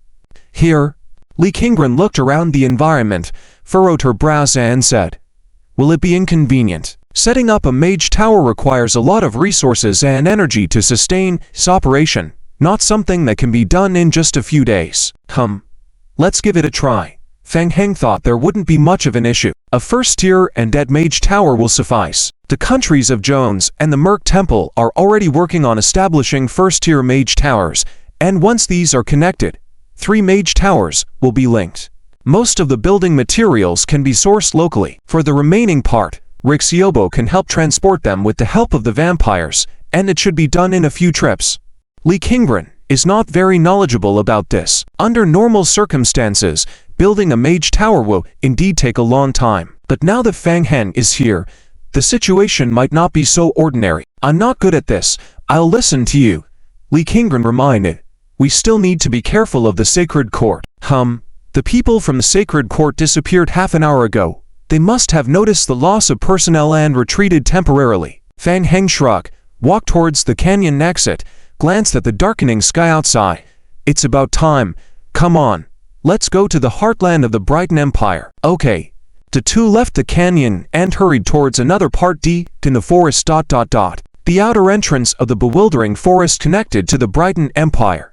After learning about the presence of the undead in the forest, most of the Holy Court's patrol teams were called back urgently. The Sacred Court mistakenly thought that the undead might be up to something in the forest area, so they reinforced defenses at the forest's edge and set up outposts. Unfortunately, the area where the bewildering forest connects to the Brighton Empire is vast, making it hard to cover entirely. Fang Heng and Lee Kingren easily found a loophole and left the forest edge to enter the heartland of the Brighton Empire. Both of them had changed into new human skin masks. Hint: players have entered the area occupied by the Sacred Court. Current player mission: Scout frontline completion, increased by 10%. Players can continue to expand the investigation range and gain more mission completion leaving the forest. Lee Kingren looked around, quickly confirmed the direction, and pointed to the area on the right ahead. Fang Heng, about 10 kilometers ahead, is the main battlefield between the Sacred Court and the undead. Fang Heng took a distant look at the battlefield, then shifted his gaze to the left. They had no reason to join the front lines. The place we are standing at now is considered the Sacred Court's supply line area. Various support teams from the Sacred Court will come through teleportation channels from several major cities in the Brighton Empire, continuously transporting living forces to the frontline battlefield. Lee Kingren continued. In addition, a large amount of military supplies arrives at the frontline battlefield through this supply line every day. If we can fully occupy the area of the bewildering forest, it would be a significant blow to the Sacred Court. Let's leave the front line for now and explore further into the Brighton Empire. Okay. Lee Kingren raised her head and looked towards the city visible in the distance, whispering, if we occupy the forest area, Kanmu City will be completely exposed within our attack range. If the ambush is successful, it will surely have a significant positive impact on the frontal battlefield. Fang Heng gazed at Kanmu City ahead and nodded, saying, it's hard to see anything from here. Let's go inside the city and check out the situation. Go inside. Lee Kingren furrowed her brows. Fang Hen, each entrance to the city is guarded by boundary stones. Passing through them without the correct affiliation will trigger an alarm, I'm afraid. It's not a problem, I'll take you in. The two of them circled to the edge of the city, and Fang Hen took out a short-distance teleportation scroll from his backpack. Spatial magic is extremely useful in terms of transfer. However, most skills cannot be used directly and require the use of compatible high-level magic scrolls. Snap! Fang Heng crushed the magic scroll in his palm, and the two took steps and entered the white spatial teleportation channel in front of them. Swoosh!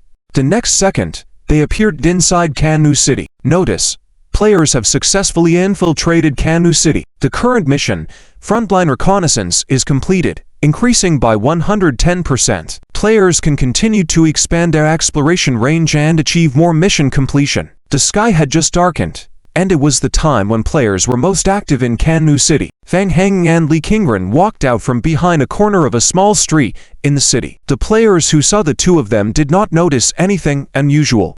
Let's go check out the situation at the City Lord's mansion. Okay. Lee Kingren's palms were slightly sweaty with nervousness, feeling somewhat tense inside. Fang Heng was truly the boldest player she had ever seen. Not only did he infiltrate a city controlled by the Holy Court, but he even planned to investigate the City Lord's mansion. Similar to the undead camp, the Holy Court also issued missions to players. The mission distribution point was in the City Lord's mansion. Therefore, the area around the City Lord's mansion was crowded with a large number of Holy Court guards and players, increasing the chances of being discovered. Fang Heng had clearly done this kind of thing before. He easily blended in with the regular players, even squeezing into the crowd, and at the entrance of the City Lord's mansion, he found the notice board for commission tasks. He could only view them since they belonged to a different faction. All the missions displayed were in gray, indicating they were not acceptable. Fang Heng quickly scanned through the tasks. The information obtained from the commissions mostly corroborated the intelligence received by Lady Danny on this side. For the time being, the Holy Court had taken a defensive stance, and they were actively constructing high-level teleportation passages within various Holy Court cities, preparing to deploy significant forces in the game world of Kibialaya. Therefore, a large part of the commission tasks were related to resource collection and construction. In addition, some tasks were related to the Merc Temple. The task difficulty level was surprisingly SS grade. The tasks did not restrict the number of participants, and the rewards were substantial. Certainly, many players would be interested in the Merc Temple. Fang Heng. Lee Kingren whispered, the Holy Court has issued hostile tasks. The danger at the Merc Temple is very high. Fang Heng stroked his chin, showing some vigilance. The Merc Temple was currently guarded by the Blood Clan, and there were no major issues in the short term, but in a day or two, it might be different. Fang Heng. Look at task number 9. Lee Kingren observed the tasks published by the Holy Court on the commission board, her brows furrowed, feeling how extremely difficult it was to complete the rescue mission in Kibialaya. The Holy Court will establish a large teleportation passage in Kanmu City, leading to Duncha, Urk, Duncha, Zalxi.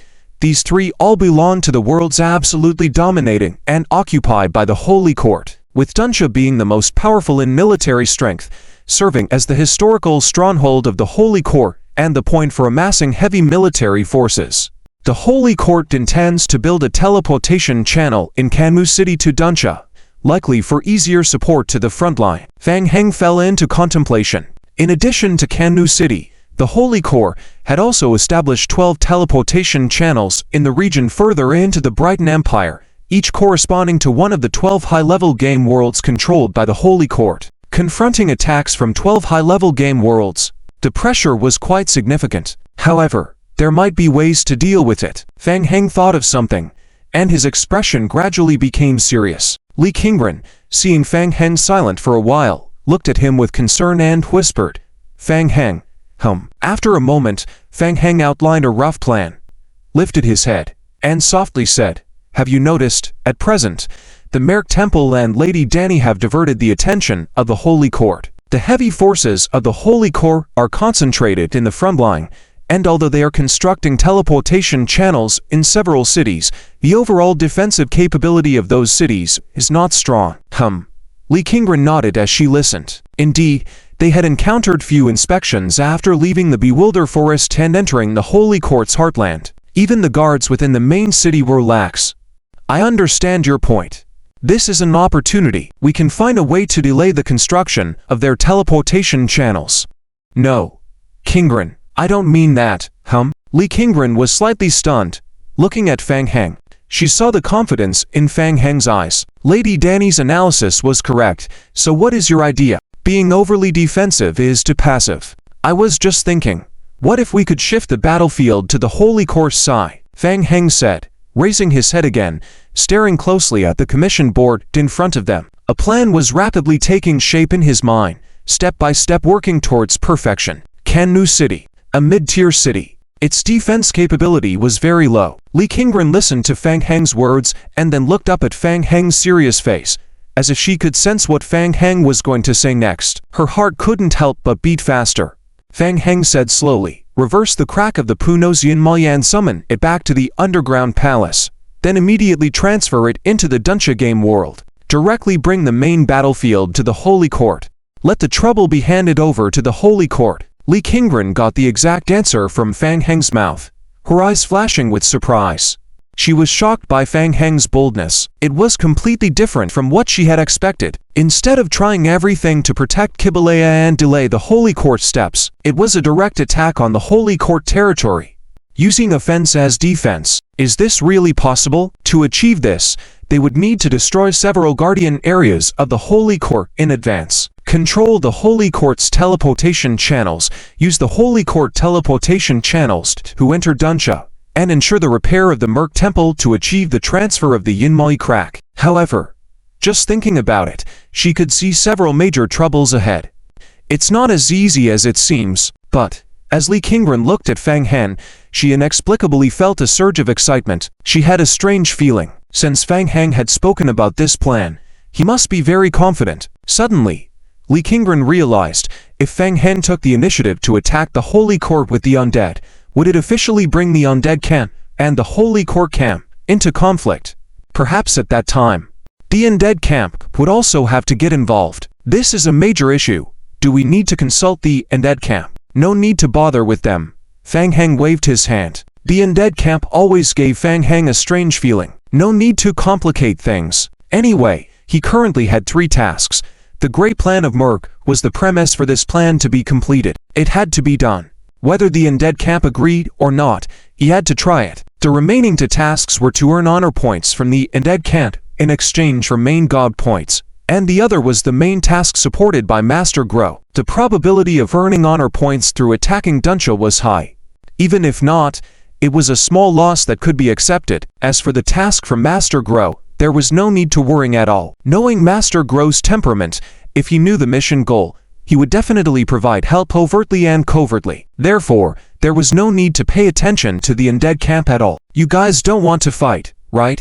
Then I'll do it myself," Fang Heng continued, not urgent.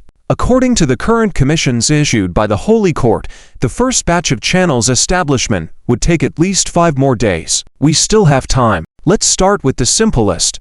As Fang Heng explained to Li Qingren, he was also organizing his thoughts. The ultimate goal of counterattacking the Holy Court was indeed a bit too big, but after breaking it down into smaller goals one by one, perhaps it wasn't completely impossible. Now that the goal has changed, we need to act now. I need to talk to a few friends. Let's find a safe place to log off. Okay.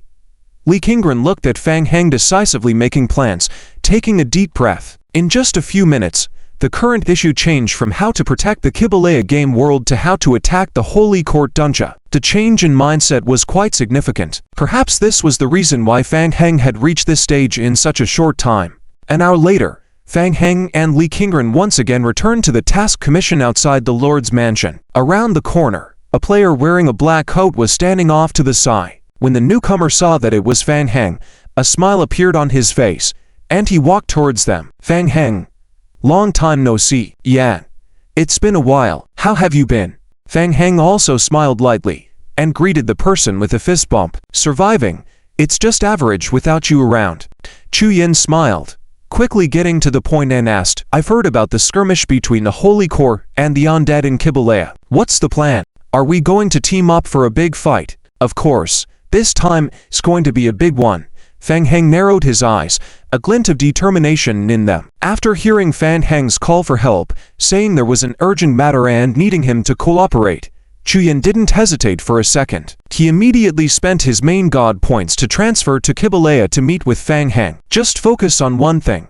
Grab onto the big shot's thigh. Sure enough, as soon as he arrived, Chu Yin saw Fang Heng, the bold figure of the opposing faction, appear in the city area controlled by the Holy Court. TSK. More and more daring. Chu Yin felt even more sure, feeling that his strategy was correct. What orders do you have for us? Leave it to us. We will do our best. We're old friends. It's not about orders. Let's work together and tackle something big. Fang Heng nodded and warmly patted Chu Yan's shoulder. Choosing Chu Yan was partly because they had a very pleasant cooperation, with a foundation of trust, and partly because Chu Yan was the guild leader of the Devout Guild. The people under him had been brought up from the beginning, so the level of trust was guaranteed. As usual, this cooperation must be kept strictly confidential. Many people are watching us, overtly and covertly. I understand. I will be extra careful. Fang Heng whispered a few words into Chu Yan's ear as he leaned in. Accept the mission? Chu Yan looked puzzled for a moment, glanced at the mission board not far away, and asked, a mission from the enemy and dead camp. Yes, okay. Chu Yan didn't hesitate much. Just like the previous cooperation, following Fang Heng's instructions would be enough. Following Fang Heng's advice, Chu Yan directly accepted the mission. Investigating the tasks related to the Merc Temple. Chu Yan had just arrived here and didn't know what the Merc Temple was all about. But seeing that the difficulty level was SS, the mission should be challenging, with possible penalties for failure. Don't worry about the mission. Your people must find a way to join us as soon as possible. We have a lot to arrange. Hurry, and contact me as soon as everyone is here. Okay. No problem. I will go arrange it right away. Li Qingren watched Chu Yan hastily return to offline, summoning manpower. She couldn't help but look at Fang Heng and whispered, Do you want Chu Yan to help as a spy for the Holy Court? No. Chu Yan's role is not just a spy. Fang Heng lightly stroked his chin.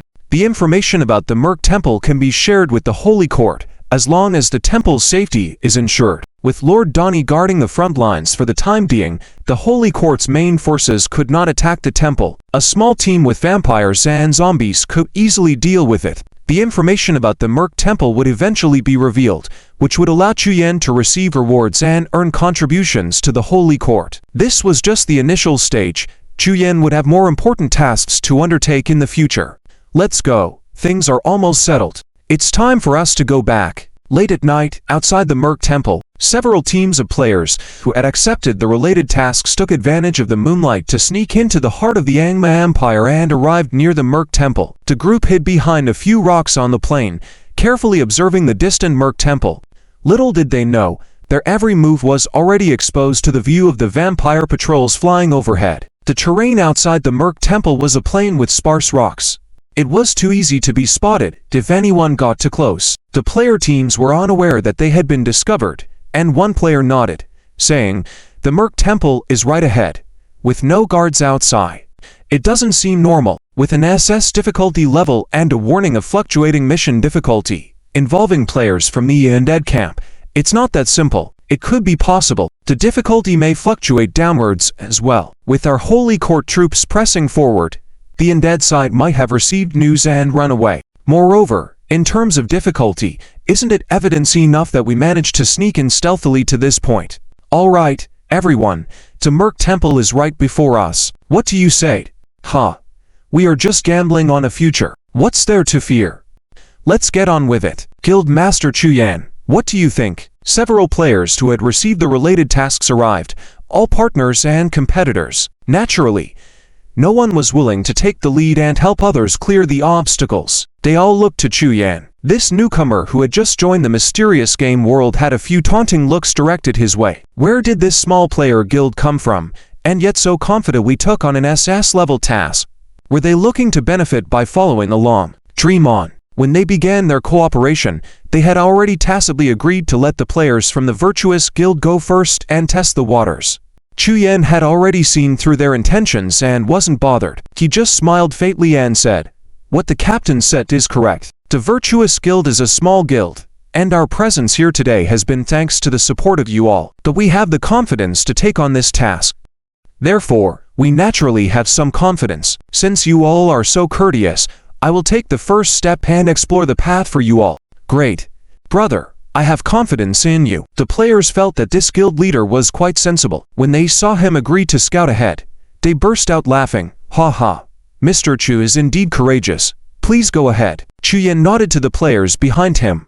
Let's go. In the cover of night, Chuyan and his team of 8 players quickly approached the direction of the Merc Temple. The journey was silent, with no signs of any ambush. What's going on? Where is the ambush? Something doesn't feel right. As Chuyan's team gradually approached the Merc Temple, they waited at the entrance for a moment before cautiously exploring inside. The remaining players couldn't sit still.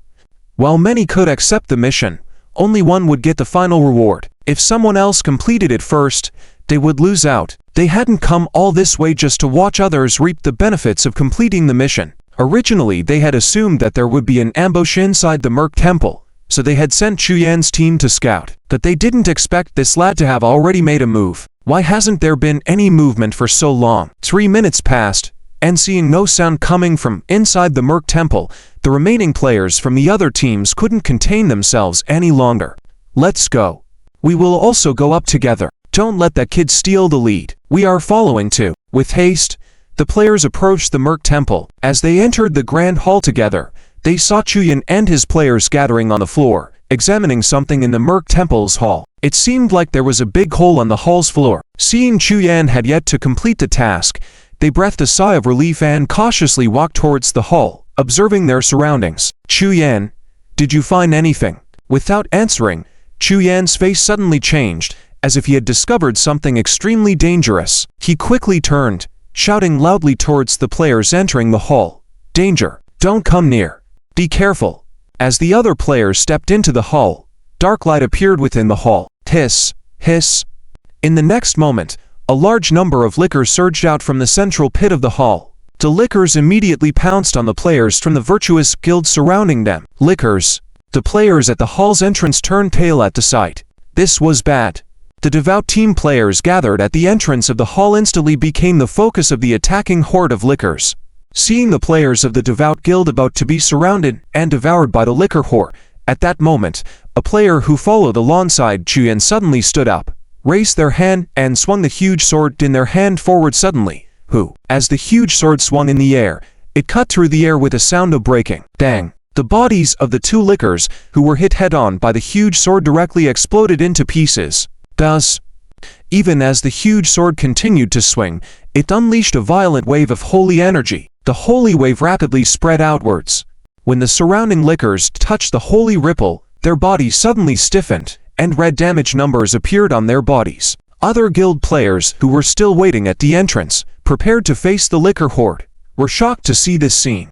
What's happening? This kid is so strong. The young man seemed like a god descending to the mortal realm, continuously swinging the huge sword in his hand. Each time the sword attacked, the wave of damage it unleashed could interrupt and inflict massive damage on a large group of lickers nearby. With a mask covering his face, Fang Heng swung his sword several times in a row, clearing a path through the liquor group ahead, shouting, "Guild leader, there's something unusual below the pit. Follow me. Let's go down and check it out." Chuyan followed, shouting, "Good. Lead the way." With that, Fang Heng swung the holy greatsword once again, clearing a path through the liquor group ahead, and then jumped directly towards the pit below. What's going on here?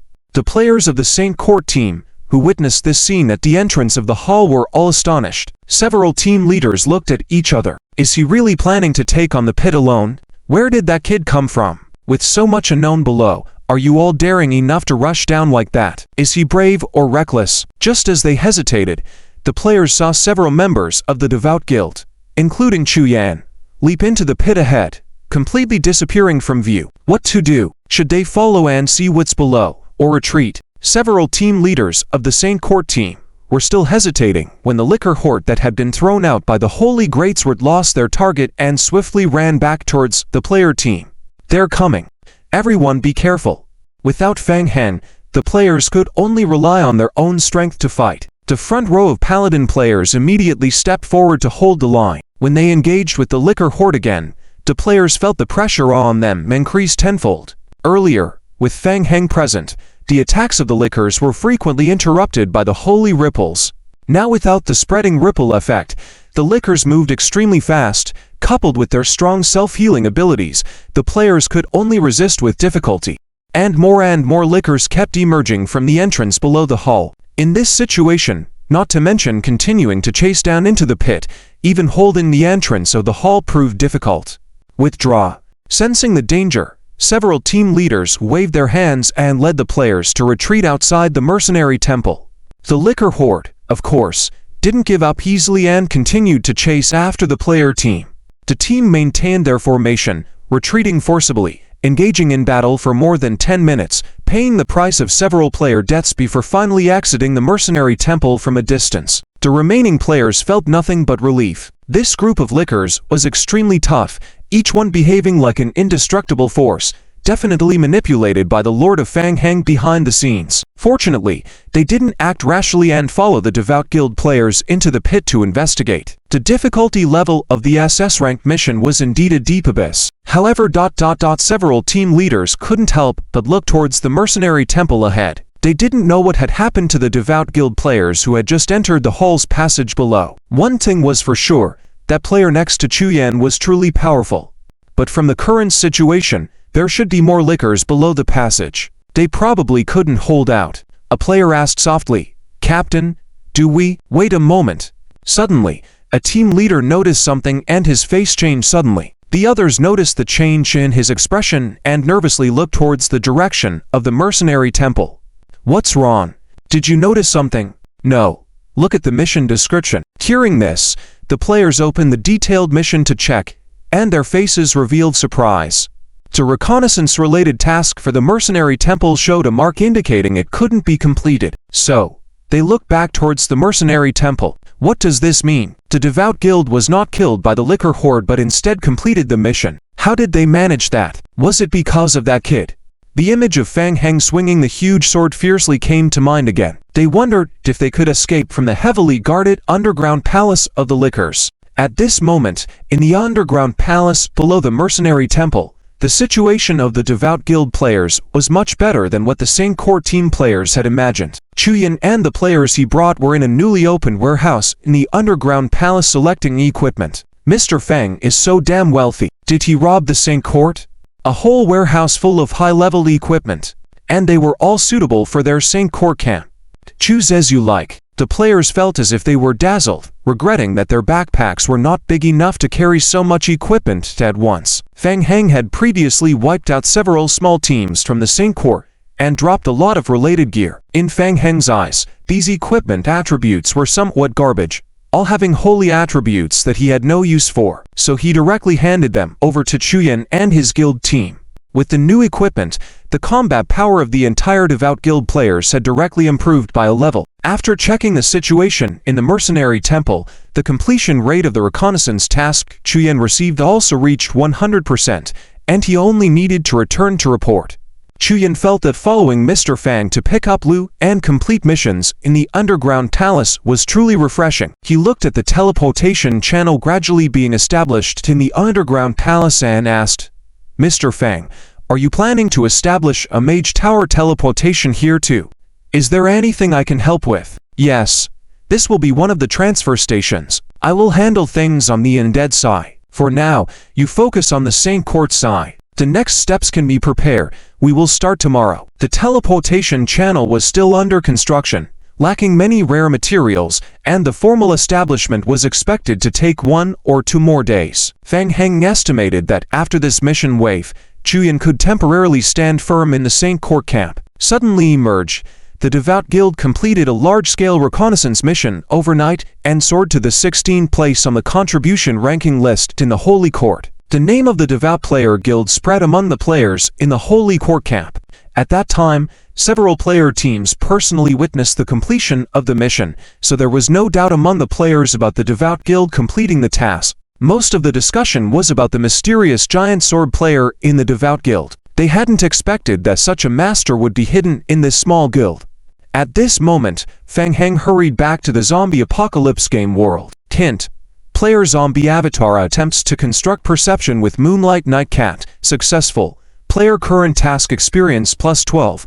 Player current animal control talent plus 0.001. Hint: player current animal control talent 3.1298 suitable. Hint: current player has completed the first phase task of understanding animal control established.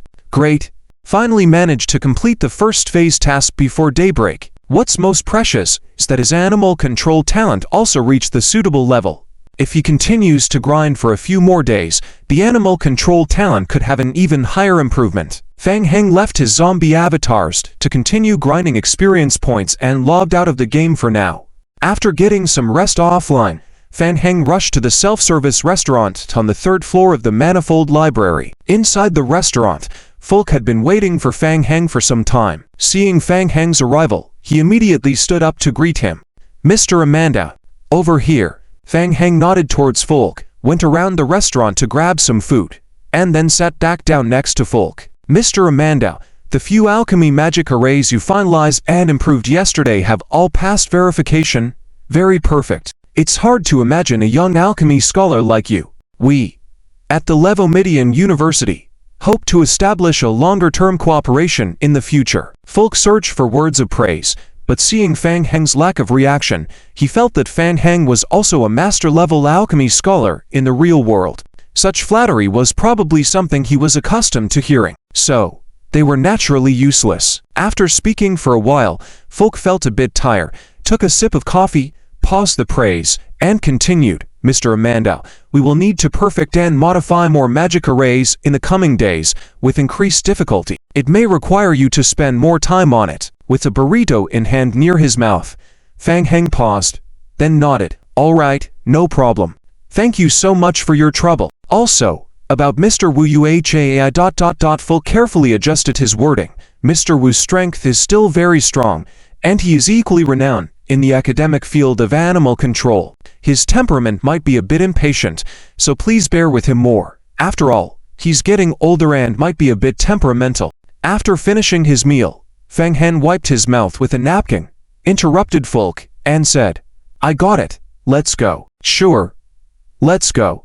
To return to the training room they had visited yesterday. There were still over 10 minutes before the agreed training time, and Wu Yuhai was already waiting at the door. Seeing Wu Yuhai with a stern expression, Folk immediately felt a sense of embarrassment, similar to how a student would feel when meeting the dean. Strange. He hadn't done anything wrong. "Are you here? Let's begin." Wu Yuhai glanced at Fang Heng and the others walking towards him, and was the first to enter the training room. Folk cautiously looked around the entrance of the training room and whispered, "Mr. Amanda, I'll be waiting for you at the door. Just call me if you need anything." "Okay." Fang Heng responded and entered the training room. Folk watched as the door closed behind Fang Heng, took a deep breath, and felt a vague pressure when speaking with Fang Heng. Both of these people didn't seem to have good tempers, and he truly hoped they wouldn't end up fighting. Behind the door, Fang Heng walked into the training room. Wu Yuhai turned around, looked at Fang Heng with a constant scowl, and said, "How about it, kid? After training all day yesterday, any progress?" "I've made some progress. Please instruct me, Mr. Wu." "Humph." Wu Yuhai coldly snorted. thinking this kid sure talks tough. He had noticed yesterday that Fang Heng's talent in animal control could not be considered extremely poor but rather non-existent, and stubbornly, he refused to learn as instructed. What could one achieve by practicing offline alone yesterday? All right, confidence is go. Let's give it a try. Wu Yuhai reached out his hand as he spoke. Hiss, hiss, hiss. A small white python poked its head out from Wu Yuhai's sleeve and occasionally flicked its tongue outward. Fang Heng looked serious, nodded, and raised his hand towards the white python. Shoo. What? Wu Yuhai's expression suddenly changed drastically, his face unusually serious. Under Fang Heng's influence, the white python actually displayed a comfortable and enjoying expression, decreasing its hostility towards Fang Heng. Wu Yuhai was somewhat surprised. He stared at Fang Heng, his eyes full of doubt. Clearly, Fang Heng had completely mastered the first stage of animal control learning. This couldn't be true. How did he achieve that? How could he have mastered the first stage of animal control in one night? Wu Yuhai had been studying animal control for so many years and had taught many disciples, some of whom were exceptionally talented, but he had never seen anyone learn it in one night. Not to mention this kid's extremely poor talent. Strange. Truly strange. Come over here. Wu Yuhai was starting to doubt himself, gesturing for Fang Heng to step forward and trying to lay his hand on Fang Heng's forehead again. This is impossible. Wu Yuhai was shouting in his mind. Yesterday, he was like a block of wood, but now he didn't seem to have such bad qualifications. Could he have transformed overnight? How is that possible? Wu Yuhai, feeling somewhat skeptical, once again summoned a small green snake from his sleeve. Come on. Give it another try. The second green python, under Fang Heng's skill influence, also displayed a comfortable expression. Wu Yuhai looked at Fang Heng, silent and contemplative. Ahem. Fang Heng cleared his throat. Mr. Wu, I feel like I can move on to the next stage of training. HMPH. Not bad, showing some talent. Wu Yuhai hummed dismissively, but mastering the most basic aspects of animal control isn't that simple. The second stage is indeed simpler than the first part, but it still requires powerful mental support. Keep that in mind. Fang Heng felt a stir in his heart. Mental support? That seems pretty straightforward, right? I cannot tell from his expression, but it seems like he is not as angry as he was yesterday. Furex cautiously approached and greeted. Mr. Wu, you've worked hard. Mr. Wu just made a light hum sound and walked towards the elevator without looking back. Mr. Wu, Furex hurriedly took a few steps forward to catch up. Mr. Wu, are we still training at this time tomorrow? Can you make it? Mr. Wu continued to walk forward, humming lightly, and disdainfully said, Tomorrow? What for tomorrow? Ah, this, isn't it agreed upon? Hearing this, Furex suddenly felt something was wrong and quickly apologized. Mr. Wu, maybe Mr. Amanda has a peculiar temperament. Please don't lower yourself to the level of a junior. How about I go talk to him and apologize on his behalf? Can you consider it? Mr. Wu stopped in his tracks, glared at Furex, and interrupted him. Apologize? Apologize for what? I've already taught everything. What am I coming back for tomorrow? To entertain an old man like me? Ah, I'm sorry, I didn't mean to. I apologize on his behalf. Wait. What did you just say? Humph. Mr. Wu snorted heavily, turned around and left, but a smile involuntarily appeared at the corner of his mouth. Ha ha ha. It only took 2 days to teach a player to master beast mastery. Indeed, there must be some talent in him. In the future, he will have to see who dares to say he isn't good at teaching. Clearly, it's those other stupid students who are not capable, and they still blame the instructor. Heh. Furex watched Mr. Wu walk into the elevator, visibly stunned. What does he mean by learned everything? Literally, learned everything? Just 2 days. Just 2 days and Mr. Amanda has mastered beast mastery. Furex couldn't help but swallow, then quickly turned and headed towards the training room. Mr. Amanda. You. What? Fang Heng adjusted his cuffs. After achieving the first step of beast mastery, the next steps were much easier, requiring only mental strength and learning about soul construction and contract creation. Professor Wu taught him the basics of beast mastery contracts. In just half an hour, he quickly grasped it. This stage of learning is related to mental strength intensity. Fang Heng's mental strength was even higher than Professor Wu's. Soul-related subjects were his expertise, and he learned quickly. Contract creation was considered basic in alchemy and posed no problem. With his already considerable talent in Beast Mastery, he easily succeeded in a few attempts and received a prompt for skill acquisition. Currently, it was just the lowest level basic contract. With the advancement of his Beast Mastery level, he could form stronger contracts with summoned beasts and contract with more of them. Furyx didn't know what had just happened, pondered carefully, and said, "Mr. Wu just mentioned, the practice of Beast Mastery has temporarily come to an end. Thanks to your help these past 2 days. I appreciate it. We don't need to rent the training room anymore, and as for the issue of alchemy later, I will do my best to help," Fang Heng said, walking past Furyx and out of the training room. "Let's go to the alchemy lab first and see what issues need to be addressed today." "What?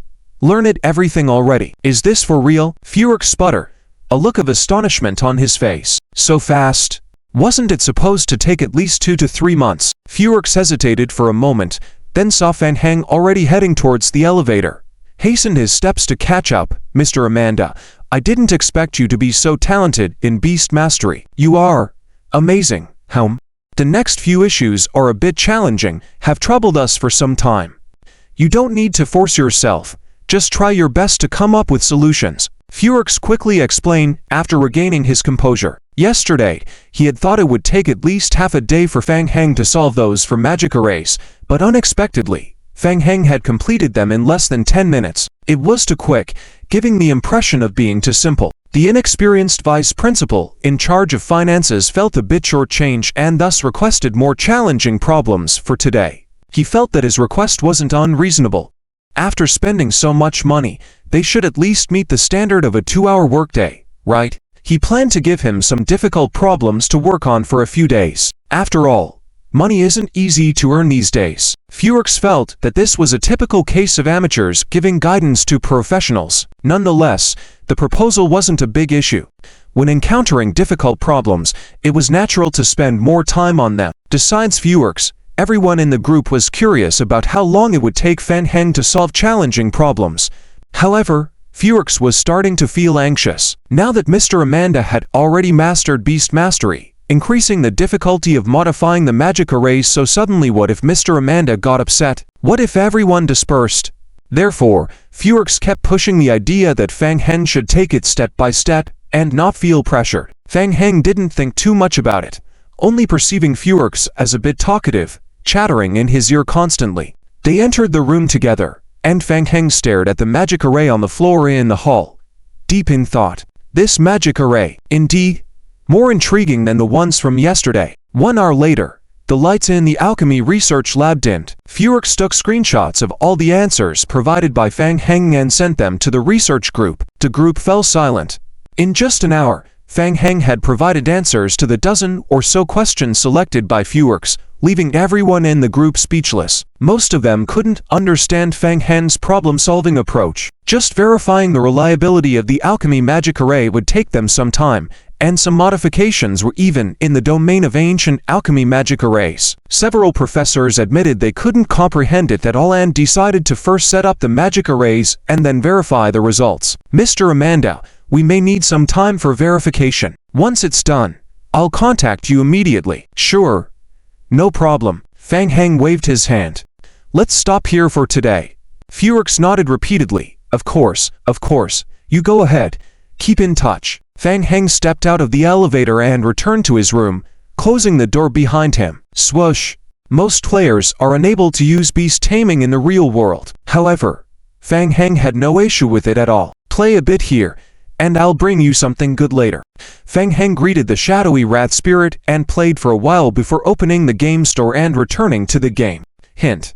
Player currently has mastered Basic Beast Taming LV 1. Skill: Basic Beast Taming. Type: Academic. Description: upon mastering this skill, the player gains an additional 1 point in physique and 1 point in mental attributes. The player can create basic contracts, mutual assistance contracts, and attempt to reach a basic contract. With a contract, beast requires a friendliness level of 80. At the current level, the player can form a contract with a maximum of 1 contract beast. If the contract is torn, the player will receive an 80% penalty on all attributes for 30 days and will not be able to contract with a new contract beast within 30 days. The lowest level mutual assistance contract has very loose contract conditions. Either party can tear up the contract at any time. Once the contract is torn, the player will face severe penalties, while the contract beast will have no restrictions.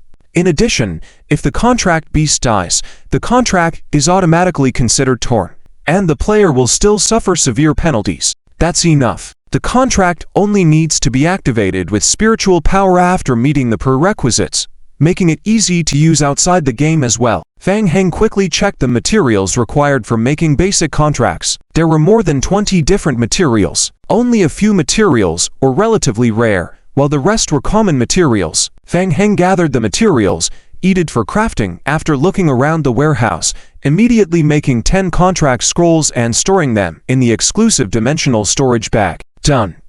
Logging off again, Fang Heng gestured for the shadowy rat spirit playing nearby to come over. Come, let's make a contract. From now on, we are good brothers, and I'll treat you well. The shadowy rat spirit tilted its head, looking confused at Fang Heng, then extended its small hand, placing it on the contract. Swish! A faint blue light appeared from the contract, gradually dissipated, leaving a light blue mark on Fang Heng's and the shadowy rat spirit's arms.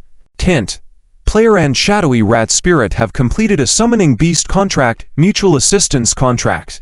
Hint: while the contract is active, the player's friendliness level with the shadowy rat spirit increases by 0.5 daily. The player can choose a special summoning skill to call the shadowy rat spirit to their side. Summoning duration not exceeding 3 minutes, with a cooldown of 180 minutes. This summon will consume the shadowy rat spirit's stamina, and it can choose to reject being summoned. Done. Since Fang Heng had a high level of friendliness with the shadowy rat spirit and the low-level contract didn't have additional conditions with the required spiritual power, the contract was quickly completed. The low-level contract had very weak constraints, almost non-existent, and it could be forcibly terminated by the contract beast at any time. However, there were also benefits. With the contract in place, at least the daily relationship coat increased by 0.5 points, ensuring that the shadowy rat spirit wouldn't be easily taken away by others. Additionally, the emergency summoning skill would be handy. In the current game, the battles between him and the Holy Court were gradually intensifying. The shadowy rat spirit would be helpful for his future plans. The next step would be to strengthen the beast taming level.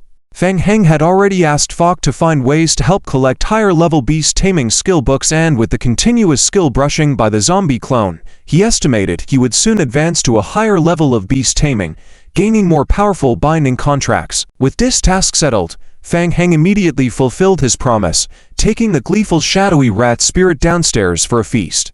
2 hours later, with the round-bellied shadowy rat spirit in tow, Fang Heng returned to the room. Clearly in high spirits from the feast, the shadowy rat spirit scurried back to his room upon entering, flopped onto the bed, hugged its belly, and lay down, showing a contented expression. Strange, hasn't she returned yet? Fang Heng glanced in the direction of Gu Qingzhu's room, muttering softly. Leaving that aside for now, he calculated the time. Chuyan should have successfully infiltrated the Holy Court camp by now. It was time to plan the next move. Opening the game store, Fang Heng entered the game once more, accessing the QLEA game world through the teleportation portal. Game prompts immediately appeared. Hint: player zombie clone normal form is currently constructing a first-order mage tower. Current construction progress 22.7%. Hint: player zombie clone normal form has completed material delivery. Good. After the first batch of materials arrived, the construction of 3 mage towers had begun. Checking the time, Fang Heng transformed into bat form and returned to the canyon in the bewildering forest. 2 hours later, in the canyon, the blood vampire prince, Gare, saw Fang Heng returning and approach, kneeling before him to report, "Your Majesty, the blood pool previously breached in the lizard folk's territory has now been completely condensed. 3 hours ago, it was transported to the Blood Clan Sanctuary for the next level of refinement by the Elder Council. The Blood Clan is currently cooperating with Mr. Yuan Jixian in transporting materials and guarding the Merc Temple area. Your Majesty, please provide instructions." Rise, Fang Heng gestured with his hand. The Elder Council could assist in some aspects of blood refinement, though the effects wouldn't be as good as him doing it personally.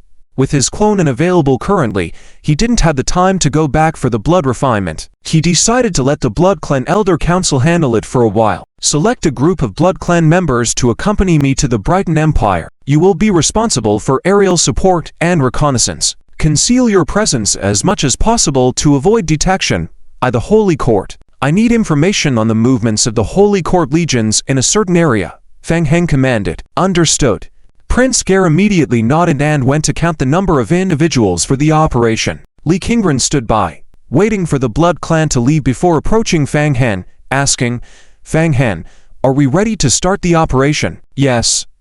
Have there been any movements from the Holy Court during my absence? The Holy Court sent teams into the bewildering forest, but they seem to have found the area too dangerous and didn't venture too close. Two teams took the risk to enter the outskirts of the canyon.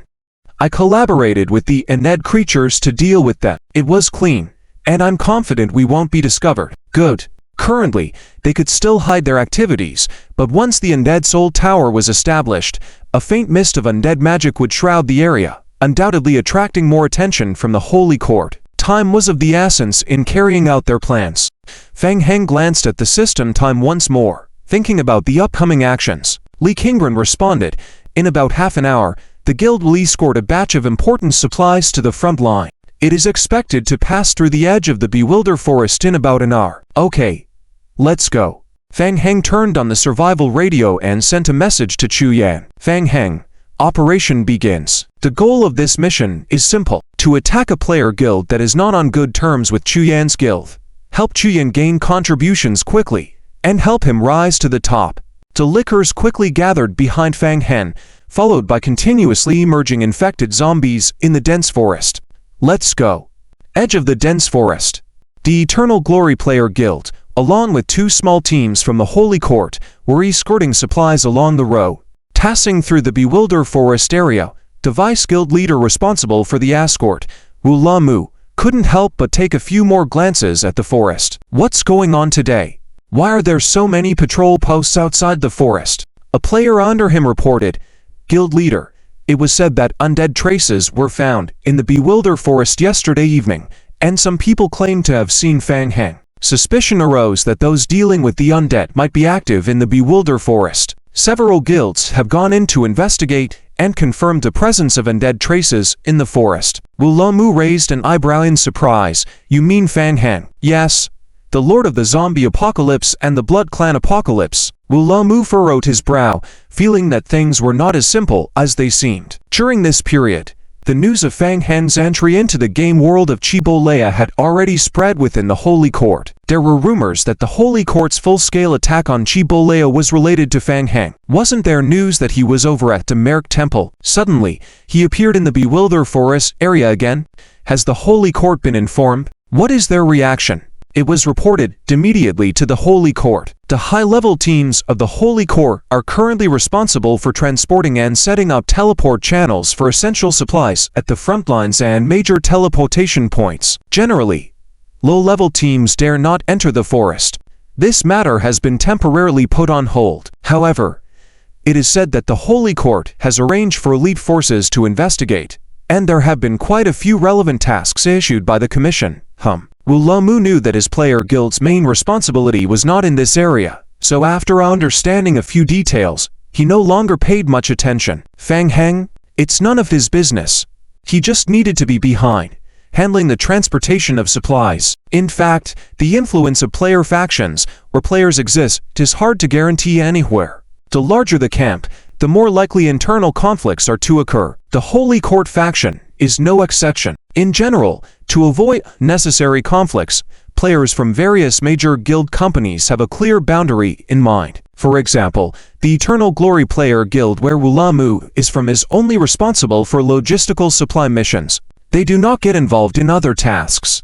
Similarly, other player guilds do not actively encroach on the tasks of the Eternal Glory Player Guild. Even though Wu Lamu was somewhat curious at the moment. Shoo. As the player team was escorting the supplies forward, they suddenly heard rustling noises coming from the Bewilder Forest area to their right. Wu Lamu frowned, sensing that something was amiss. Be careful. Be on guard. The escort team of Holy Court paladins and players quickly gathered to protect the supplies in the center, staying vigilant and assuming a defensive posture. Whoosh!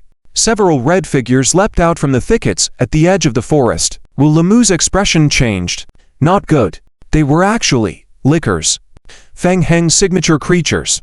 They had really encountered him. So what if they're afraid?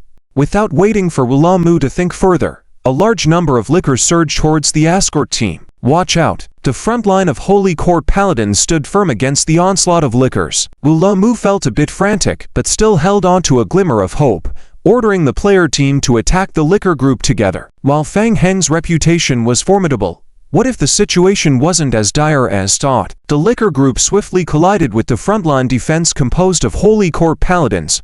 Follow-up ranged attacks were directed at the lickers in chaos. Just after a minute of fighting, the players immediately realized something was amiss. Oh no! Why are these lickers so resilient? Most players had only heard of Fang Heng being able to control licker creatures, and now their strength had significantly increased. But these were all external rumors. It was only when they actually engaged in combat that the players realized the lickers' defensive capabilities were truly off the charts.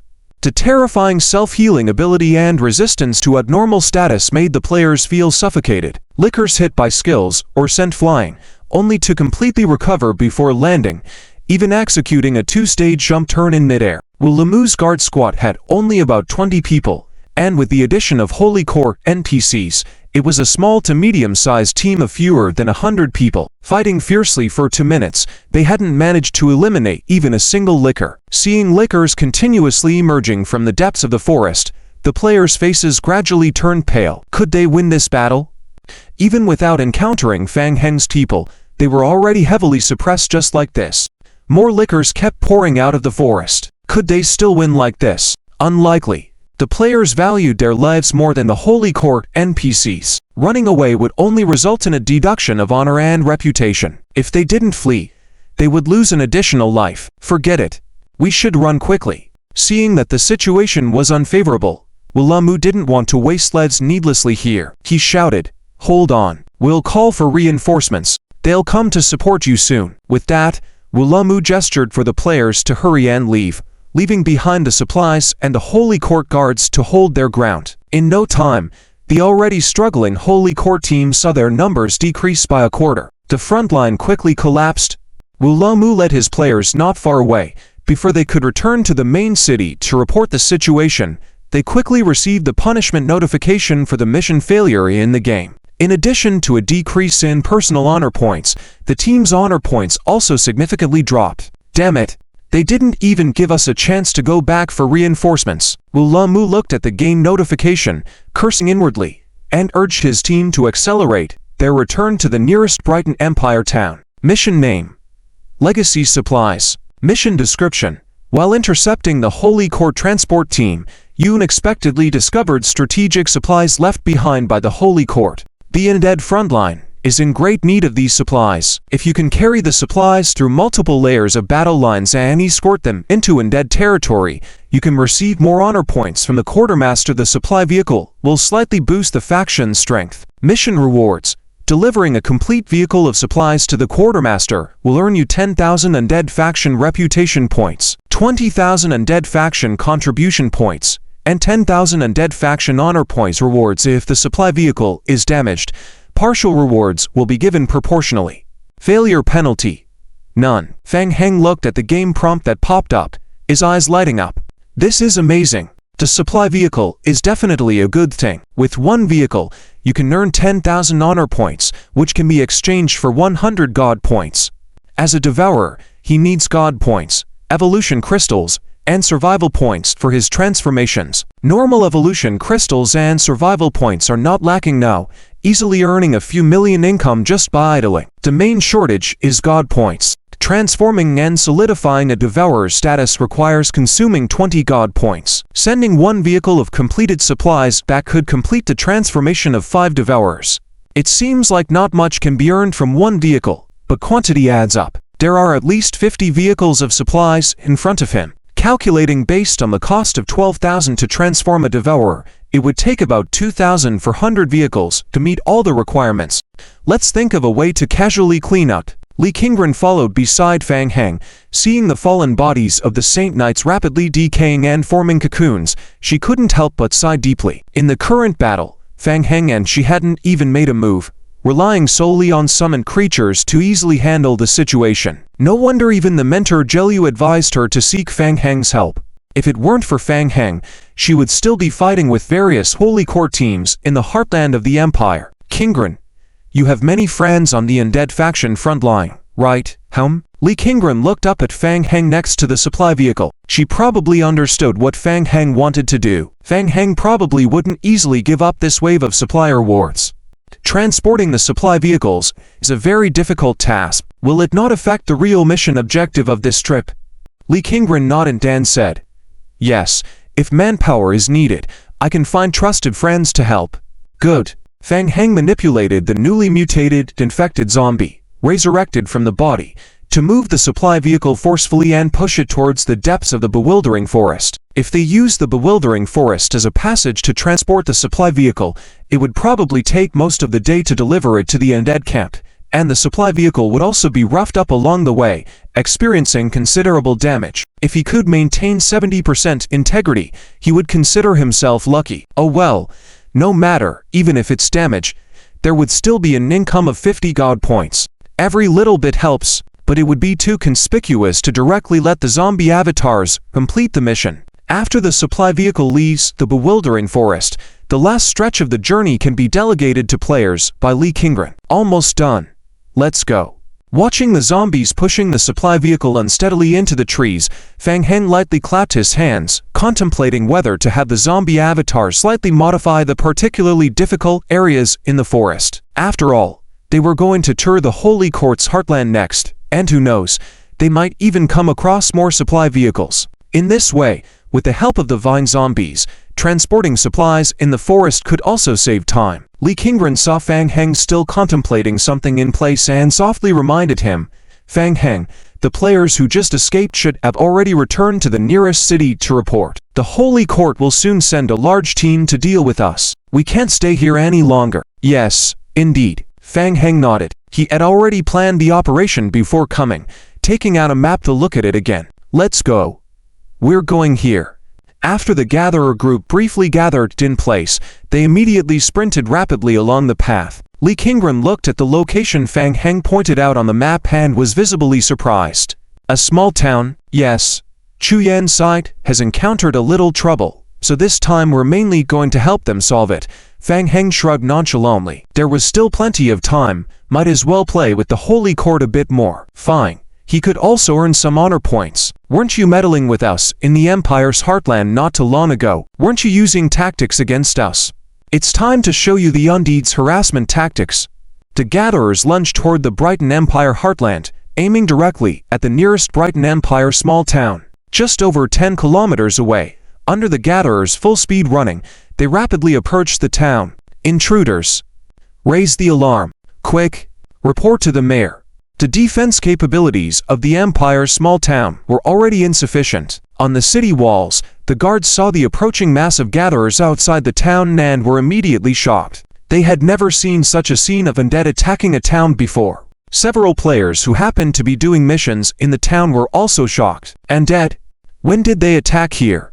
Have there been issues at the front line? Rush. The gatherers swiftly approached the town. Hold steady. Attack. Don't let them get closer. The guards on the outer walls of the town forcefully maintained their composure, continuously shooting arrows downward, casting spells, attempting to resist the invasion of the gatherer group. However, most of the attacks were simply ignored by the gatherers, at most serving to repel and intercept them. Quick, use your skills to bombard them. Several players on the city walls quickly threw skills at the gatherer group below. However, it had no effect. A player watched in horror as a gatherer, after taking a hit from his Thunder Spear skill, was sent flying with charred skin. But to his surprise, the knocked-back gatherer swiftly rolled on the ground, shedding its charred outer skin, and energetically rushed back toward the city walls. What is this thing? In the blink of an eye, the gatherers swiftly rushed up to the base of the city wall. The small city walls were completely unable to withstand the onslaught of the gatherer group. The gatherers climbed directly up against the walls. The players who were assisting in defending the city on the walls were even more terrified. How did they get here so quickly? In just a few minutes, several players noticed that the town guard NPCs around them were decreasing, while the undead creatures were increasing. Not even half a shadow of reinforcements could be seen. Retreat. Several players quickly abandoned guarding the city walls and prepared to hide in a corner of the town. Not far away, Kingren witnessed the entire process of the town being attacked by a group of lickers until it fell. Until the town walls completely fell silent. Game prompts flashed on Fang Heng and Kingren's retinas. Hint. Players occupy the town belonging to Holy Court. Player mission. Rescue Chi Balai completion plus 0.2%. Obtain 10,000 undead camp honor points.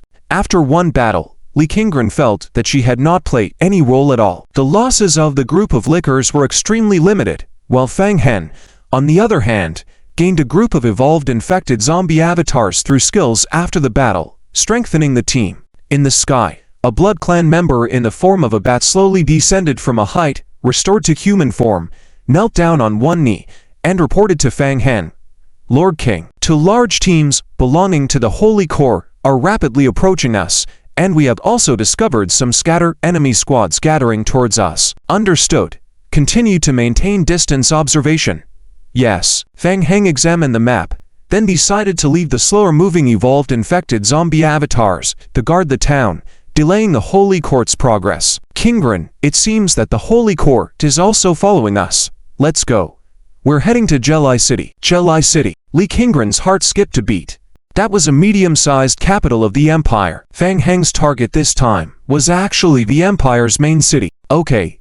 Brighton Empire Hinterland. Jelai City. A project manager from Distant Journey Game Company in charge of external cooperation showed a remorseful expression and rejected the proposal of the devoted Game Guild to participate in faction tasks. Indeed, you have met the minimum requirements to accept tasks, but the company has regulations. If you want to receive relevant tasks, you can only do so through official channels of the company. You don't even have a prepared application report.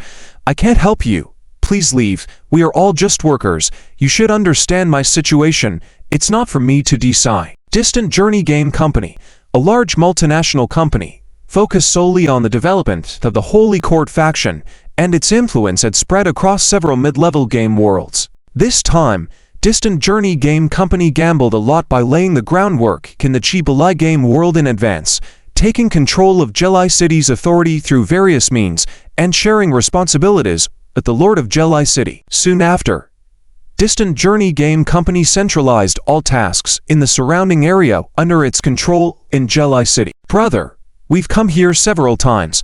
Why are we still trying to please them? After arriving in the Chi Balai game world, the Devoted Guild realized that the faction tasks of the Holy Court in this world had already been divided among the major guilds. The remaining tasks were high in difficulty and low in rewards. It was extremely difficult to grab a share now.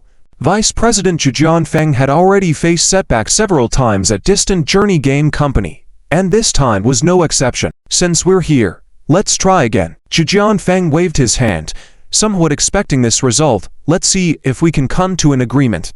We've put in a lot of effort and resources, and in the end, they took 70% of the contribution. They still won't agree. Clearly, they have no intention of letting us participate in the tasks.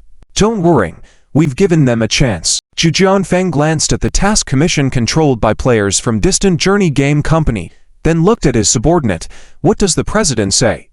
Well, his subordinate immediately checked the information on the survival radio, and said, the president just messaged, Mr. Fang has already taken action, and we should be ready at any time. Good. Zhejian Fang's spirits lifted. He glanced at the time, sent a confirmation message to the survival radio. Let's go. Prepare for the next step.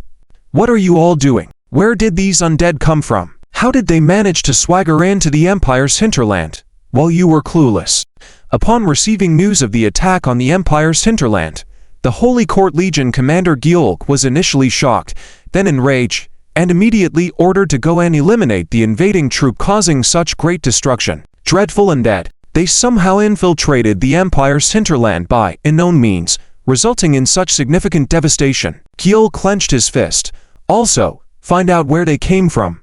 Yes, the group was somewhat chilled. Several players involved in the council meeting felt particularly unlucky and were scolded. They were also perplexed. How exactly did the undead appear in the Empire's hinterland? There were some rumors that they had seen a group of lickers and suspected that Fang Hen, the Boundary Master, was involved in the surprise attack. Boundary Master Fang Hen, was he really seeking revenge like this? He had just raided the Empire's hinterland a few days ago, and now he was launching a counterattack. It was not confirmed whether Boundary Master Fang Heng had participated in the battle. Furthermore, the several towns attacked this time were manned by players who had accepted related tasks to guard them. The task required players to protect the town's safety. As long as the town was secure, player teams could earn faction contributions and reputation every day. Conversely, if the town sustained damage, the players would face deductions in their contributions and reputation. If the town was completely destroyed, it would be disastrous, facing hundreds of times the penalty. Normally, the major guilds would vie for such tasks. After all, the towns were situated in the Empire's hinterland, where the frontline battle situation was favorable, and attacks were unlikely. They could easily earn contributions every day. However, things had suddenly changed today.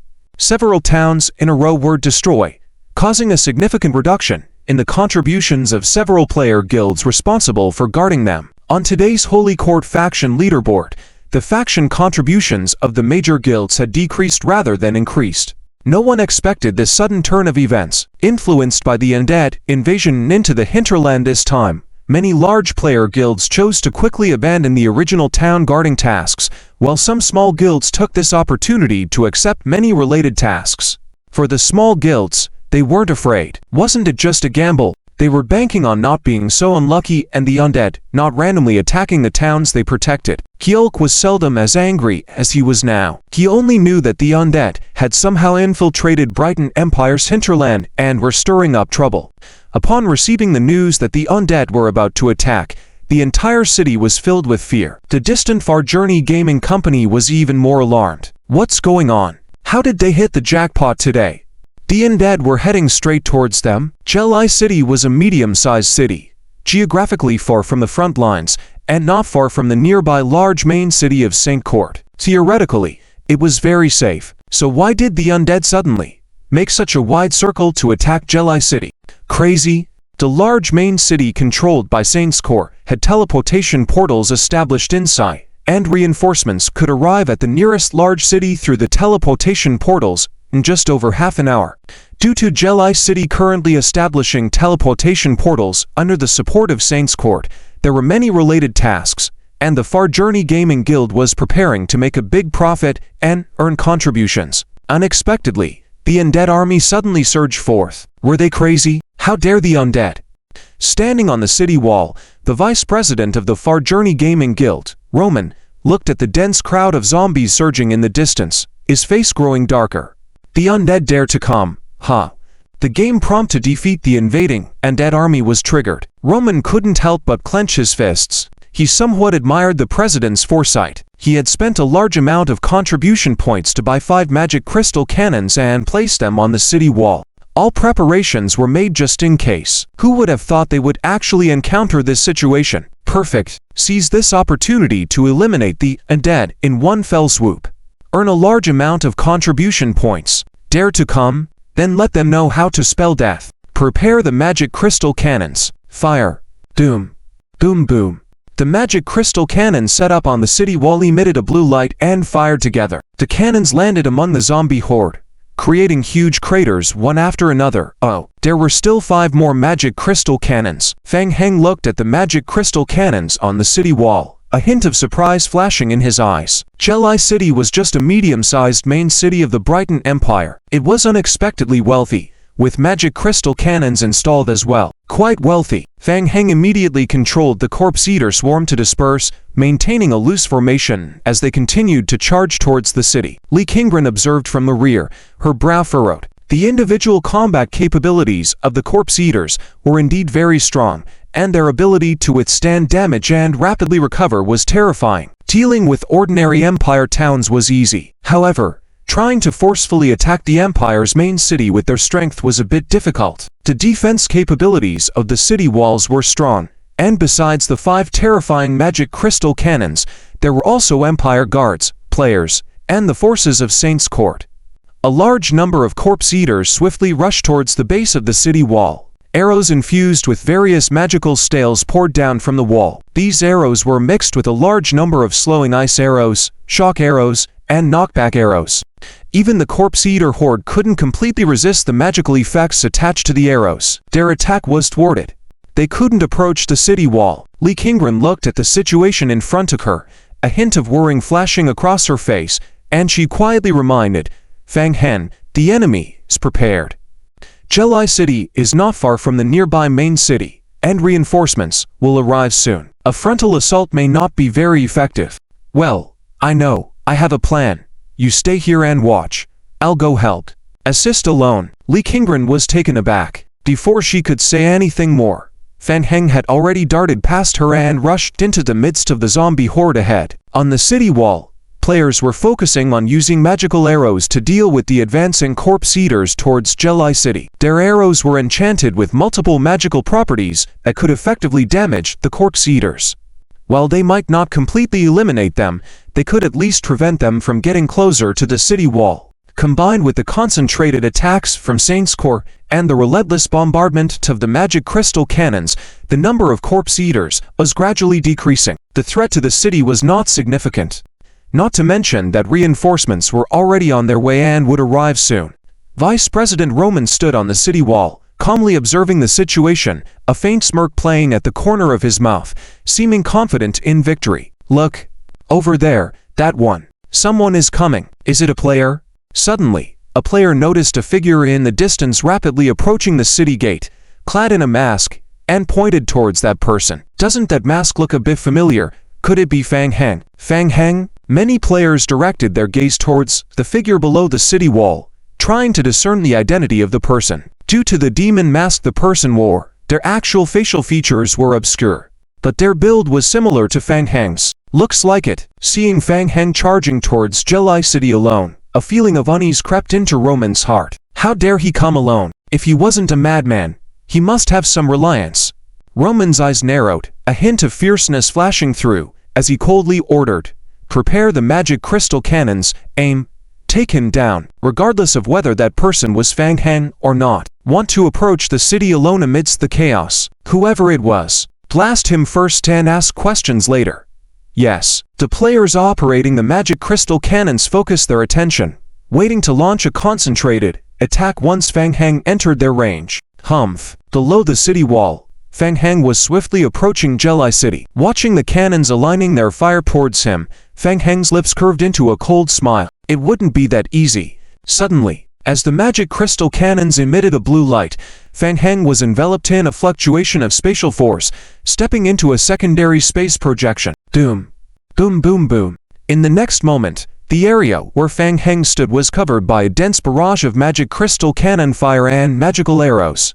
On the city wall, as they watched the yellow dust rising from the impact area of the magic crystal cannons, the players' faces showed signs of seriousness, realizing that the situation might be unfavorable. They hadn't seen any damage notifications from the game prompt.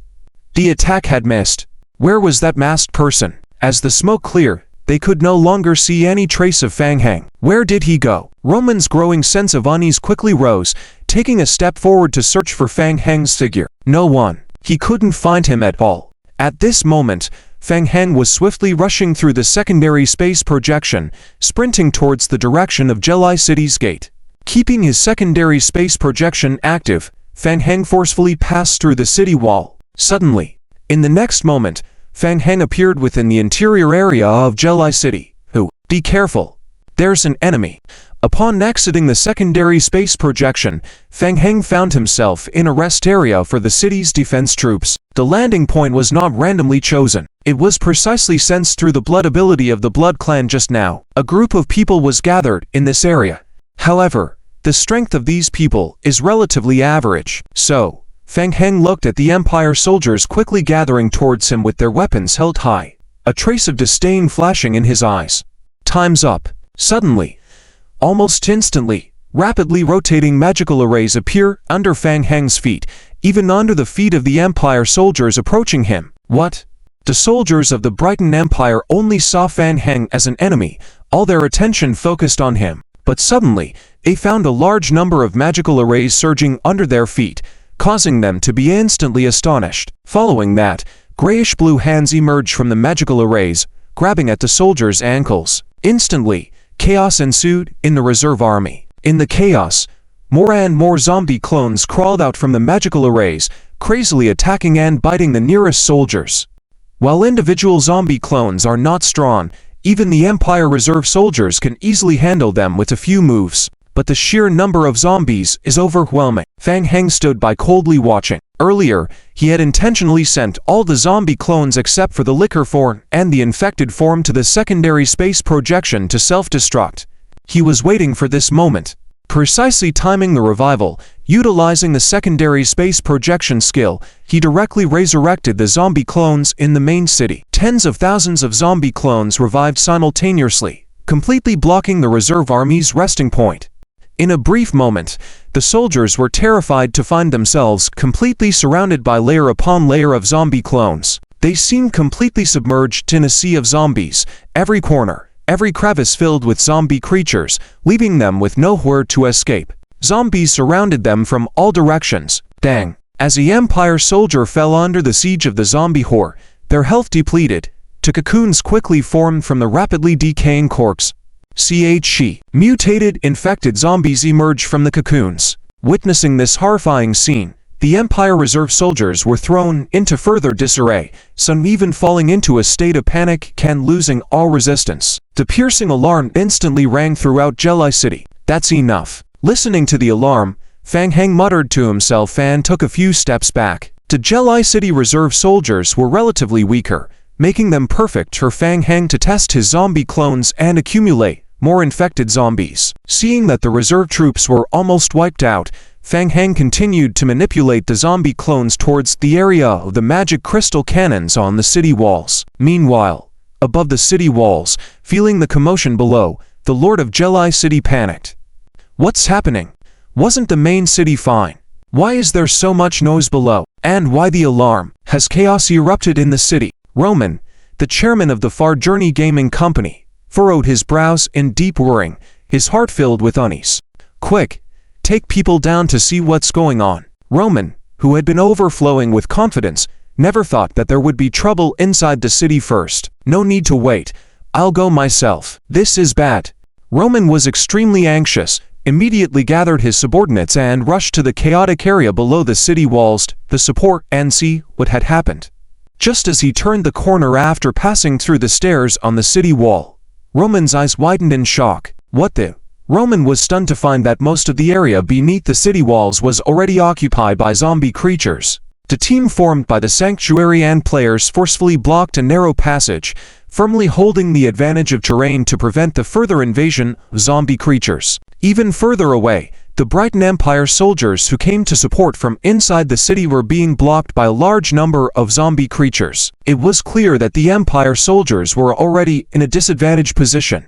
Damn it! How did this happen? How did we suddenly descend into this situation? How did these zombies manage to enter the city so suddenly? Fang Heng, how did he do this? Roman was both shocked and angered, some panic setting in as he pulled out an advanced magic scroll from his backpack. Taking a deep breath, Roman concentrated his magic and infused it into the scroll. Suddenly, the runes on the scroll lit up, gathering a powerful energy that transformed into blazing red lotuses, fiercely striking towards the direction of the zombie horde below. Doom. Boom boom. The fiery lotuses exploded within the zombie horde. The flames continuously exploded from the central point, causing the surrounding zombie clones to be thrown away like blooming lotuses. Under Roman's surprised gaze, he saw most of the zombies quickly healing their charred skin, struggling on the ground for a moment before standing up again. These guys can't even be killed by high-level magic scrolls. Damn it. Roman clenched his fists, took a deep breath, and tried to calm himself down, saying to his men, when will the reinforcements arrive? Things had completely spiraled out of control, and now they could only rely on the reinforcements from the sanctuary. They're coming soon. They said they'll be here in about 10 minutes, very soon. Tell the brothers to hold on a little longer, control the area below, make sure to guard the entrance. Hold on until the reinforcements arrive. Behind the densely packed zombie horde, hundreds of eyes focused on Roman. Under Fang Heng's control, the zombie clones suddenly entered the secondary space projection one by one, crossing over the city walls where the players had blocked a narrow entrance and appeared directly behind Roman and the others. Let the sanctuary NPC stand in the front. We must reduce casualties. Yes. As Roman was instructing his men, his eyebrows suddenly raised. What? He suddenly realized that there was a strange fluctuation of space behind him. Faint spatial light circulated behind him. Swiftly, grayish-blue hands reached out from the space. Following that, a large number of zombie creatures appeared out of thin air, launching their attacks. What? Zombie creatures? How did they appear out of thin air? Roman was shocked. Could it be a spatial ability? Its spatial ability. Should have thought of it early. It is very likely that those zombies from before also broke through the city walls in this way. Fortunately, the number of zombie creatures transferred through space is not many. It's still within a controllable range. We can't let the zombie creatures continue to spread. Roman pulled out the knight's longsword, instantly enchanting the sword with a layer of dazzling holy light, and slashed toward the zombie creature on the right in front of him. Swish! Before the longsword fell, Roman suddenly felt his heart skip a beat for no reason, as if struck by an invisible force. Then, an indescribable burning sensation surged from deep within his body, quickly spreading throughout his body. He felt as if his blood was ignited in an instant, flowing uncontrollably at an accelerated rate. There was even a sensation of boiling and burning in the blood. Influenced by this, Roman's hacking action immediately paused. Swish! A zombie minion next to him suddenly swiped at Roman, leaving a gash on his body. Boss! A trusted aide beside him noticed the danger and quickly kicked the zombie away, shielding Roman behind him, shouting, "Guild Master! Are you okay?" Roman's forehead was covered in cold sweat, his gaze shifting towards a corner of the dense zombies gathering below the city wall.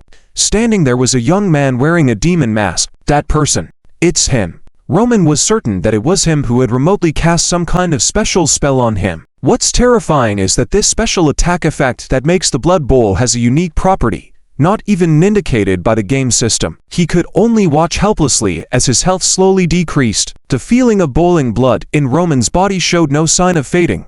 Instead, it became more intense. He pointed his finger far away toward Fang Heng. That person. Players all looked down at Fang Heng among the zombies below. It's him. The player with the demon mask. He was just outside the city wall a moment ago. How did he suddenly appear here? He knew there was something wrong with Fang Heng. But what could be done? There were too many zombie creatures between them. Moreover, the position where the other party stood seemed calculated. All he needed to do was take a step to the right, hiding behind the corner rock wall, easily avoiding all ranged attacks. Tough. Blood gushed out from Roman's nose, flowing down his lips and chin. Guild Master. Don't mind me, Roman said, stepping back a few paces. Once he avoided Fang Heng's gaze, the boiling blood sensation lessened considerably. Roman quickly pulled out a potion and gulped it down. It was just him losing combat effectiveness. It wasn't time to give up yet. Hold on a few more minutes. Reinforcements would arrive soon. Jade City must not be breached. Relying on the guild's position in Jade City, the Faraway Games Company monopolized most of the city's mission assignments, earning a substantial amount of camp contribution every day. On the contrary, if the city were breached and the mission failed, the massive penalties could potentially ruin their entire game company. Cold sweat covered Roman's forehead, trickling down his cheeks. He didn't dare to dwell on it. Nearby, Fang Heng still firmly locked onto Roman's position with his perception, his gaze seemingly penetrating through the thick wall in front, focusing on Roman. The boiling blood skill could still lock on the target continuously. However, once Roman left his sight, the effect was greatly reduced. But it didn't matter. Fang Heng's peripheral vision scanned the battlefield. Roman perhaps could endure by constantly chugging potions to withstand the boiling blood skill effect, but the Imperial Guards and player team next to him were already struggling. Everyone held on to the last bit of hope. Hold the line. Hold on for another 10 minutes. The peripheral support from the Sanctum would arrive soon. In this crisis, players began using all the potions they had been reluctant to use before, hoping to delay the defense a little longer. They persisted for another 5 minutes under the onslaught of the zombie horde, and small black dots could be seen emerging from a distance on the city wall. It was the support team. The first batch of night support teams from a distance had already arrived. At that moment, a player hurriedly ran down from the city wall above, about to report something to Roman, but upon seeing Roman's face, he froze. Roman at this moment looked absolutely terrifying, veins bulging on his face, blood continuously trickling down his features, and his hands trembling uncontrollably. Guild Master. The player faltered. What's the matter? Seeing Roman's murderous gaze, the player recoiled and quickly explained, it's the Lickers. They've broken through the outer city wall. What? There were guards on the city wall, and there were magic crystal cannons. How could they not hold it? Roman suddenly remembered something and turned his head to look at the other side of the city wall. It was only then that he noticed the magic crystal cannons on the other side of the city wall had long since fallen under the swarm of zombies, rendering them useless. With the magic crystal cannons disabled, a large part of the guards on the wall were drawn to the zombies inside the city, leaving Jade City without the means to deal with the approaching Licker group from the outside. With astonishing speed, the Licker group broke through the outer defense network, leaping up along the city wall and rapidly climbing upwards, directly invading the guards stationed on the city wall above. This is bad. The Lord of Jade City was commanding on the city wall. Could it be? Could it be that the city lord? Roman raised his head, glancing through the chaotic battlefield towards the high city wall.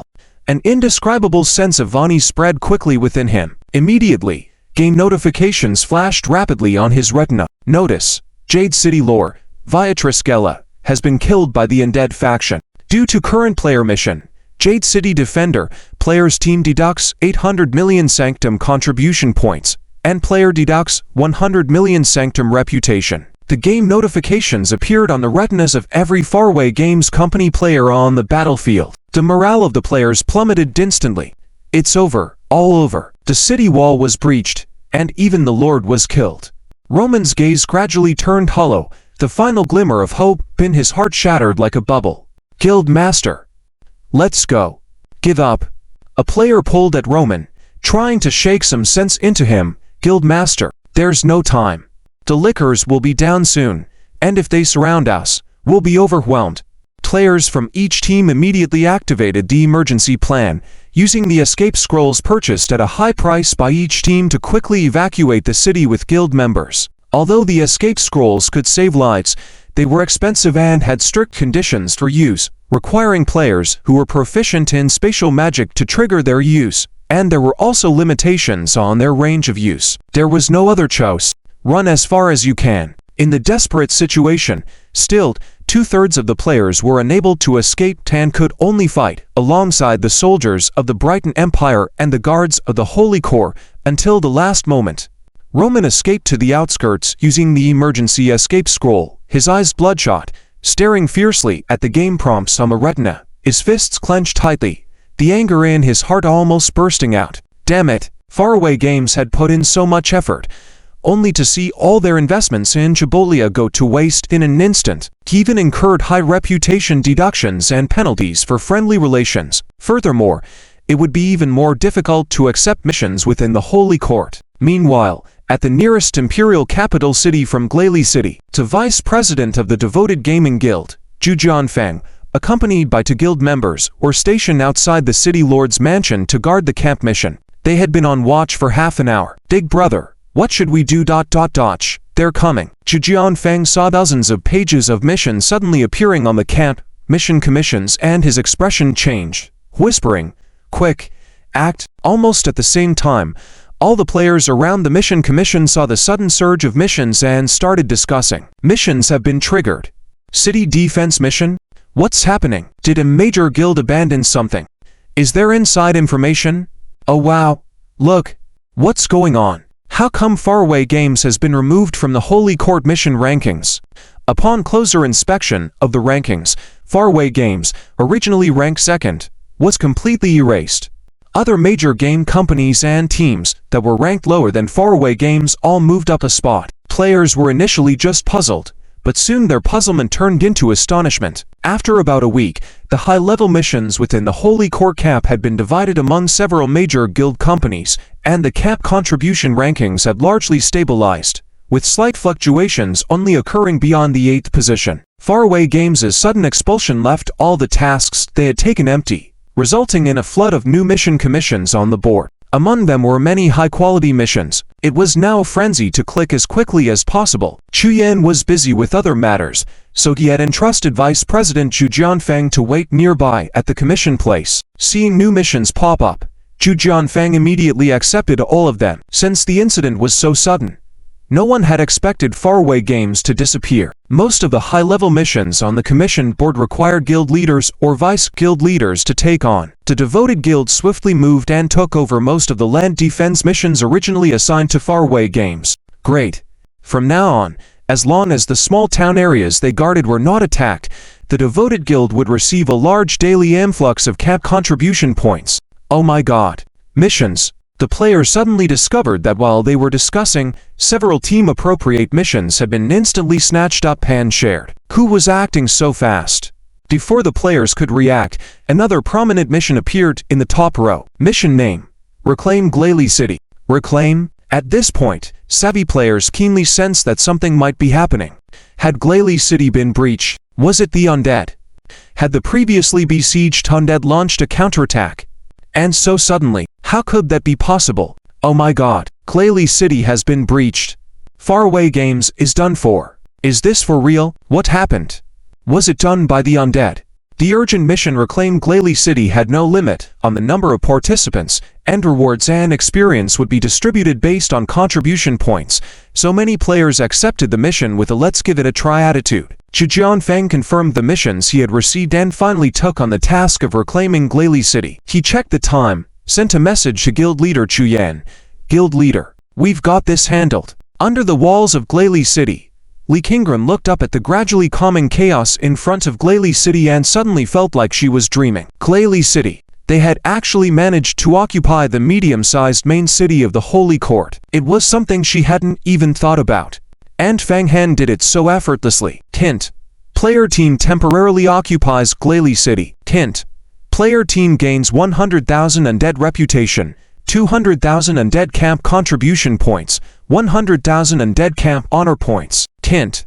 Current mission: Rescue Chibolia task completion plus 10%. From the start of the official siege to the end lasted only 20 minutes. Glalie City had completely fallen. Li Qingren looked at the game prompts that appeared and suddenly had a feeling. Was the Rescue Chibolia mission not as difficult as imagined? Just occupying a city could earn a 10% task completion. Taking into account the previous accumulation, with Fang Hen's efficiency, they could probably further boost the completion of the task by capturing a few more main cities. Ahead, the gates of Glalie City slowly opened. Li Qingren caught sight of the Holy Court support team swiftly approaching from the rear and immediately entered the city to meet up with Fang Heng. Fang Heng was still pondering how to repair the damaged crystal cannons on the city walls. The crystal cannons had suffered some damage during the previous battles, two of which were now unusable. Just repair them.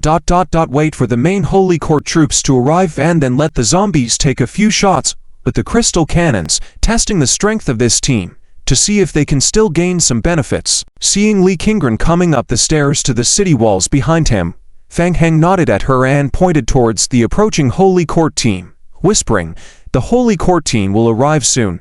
I'll need your help with a little act." "Okay, I'm ready." Li Qingren nodded and, as agreed beforehand, took the demon mask from Fang Heng's hand and put it on her face, then pulled out a gray crystal. The gray crystal emitted a faint light. Doom.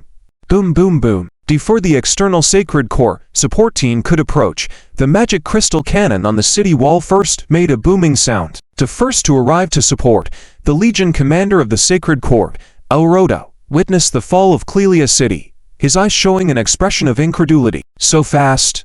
From the moment he received the message, he immediately prepared the manpower for rescue. By then, the undead hadn't even started attacking the city. Rushing over at full speed, it took a little over 20 minutes. In such a short time, the undead had already captured Glalie City. Are the castle lord and players responsible for guarding just here for laughs? Elroda's heart sank, raised his head, and his gaze focused on the figure standing on the city wall. The person had an evil ghost mask on their face, surrounded by a layer of undead mist. Fang Heng, the one who could control such a large number of zombies and lickers.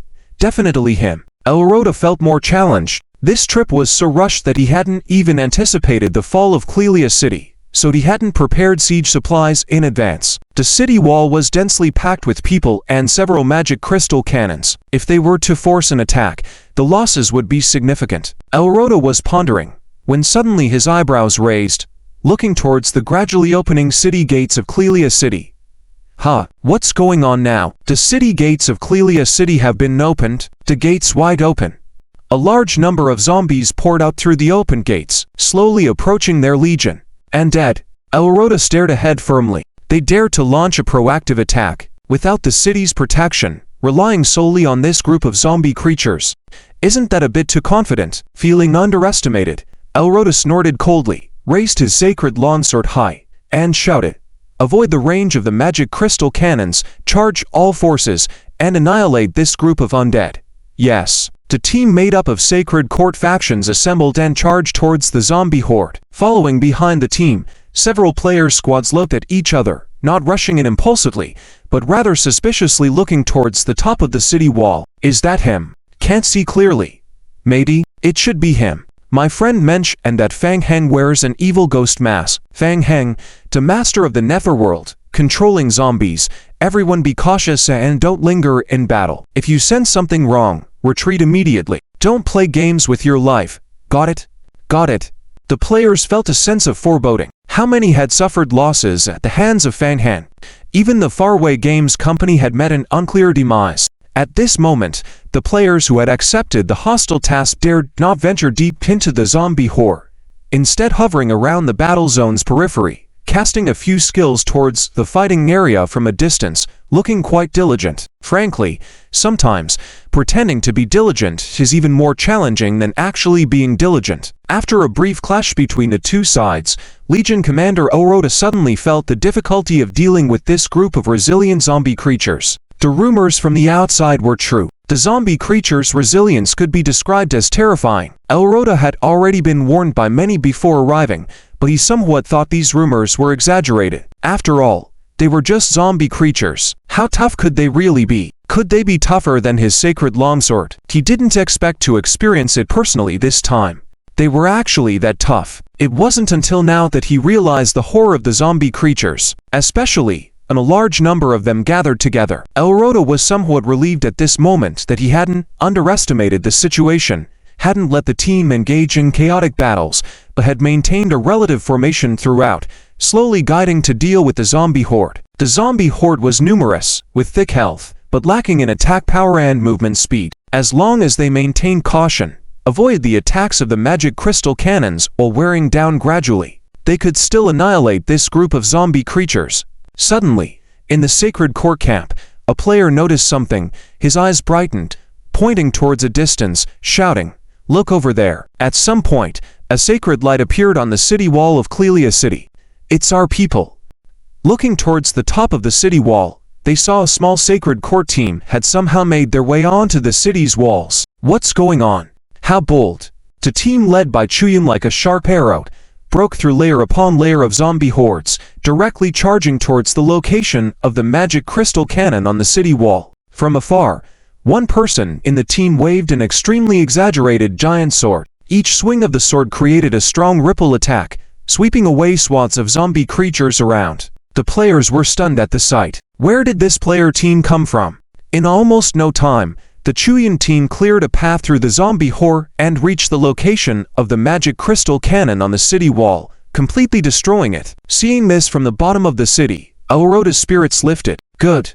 With the several magic crystal cannons on the city wall rendered inoperative, their maneuvering area became broader, coordinate inside and outside. Let's crush them together. On top of the city wall, Lee Kingren watched the gradually crumbling zombie horde below, then glanced at Fang Heng rapidly approaching her, nodding discreetly before hiding behind a building on the right. Fang Heng swiftly entered the building, found Lee Kingren, and nodded. "I'll escort you out of the city. Once you leave, head back to Kanmu City. We'll meet there." "Okay." Fang Heng immediately crushed the escape scroll in his hand, teleporting Lee Kingren away from Clelia City. Then, he once again controlled the remaining zombie duplicates, all switching to standard zombie form and undead characteristics. These zombie duplicates had significantly weakened attack and movement abilities and were vulnerable to the holy attribute. Continuation.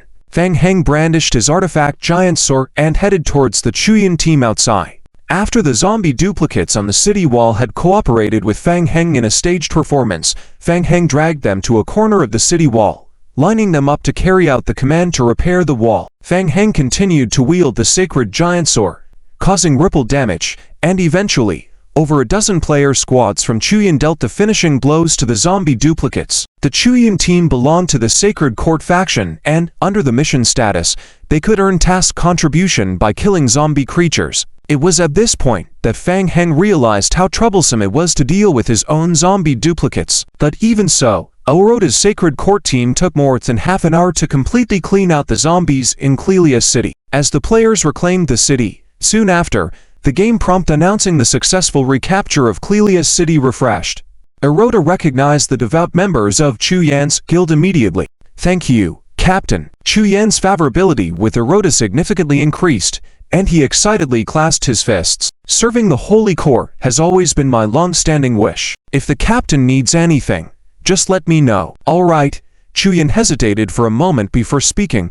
"Captain, I have something to report to you." Oroda was in a good mood. "What is it?" "Go ahead and speak." "The Devout Guild wants to apply to borrow troops from Captain Oroda." "Borrow troops? Why?"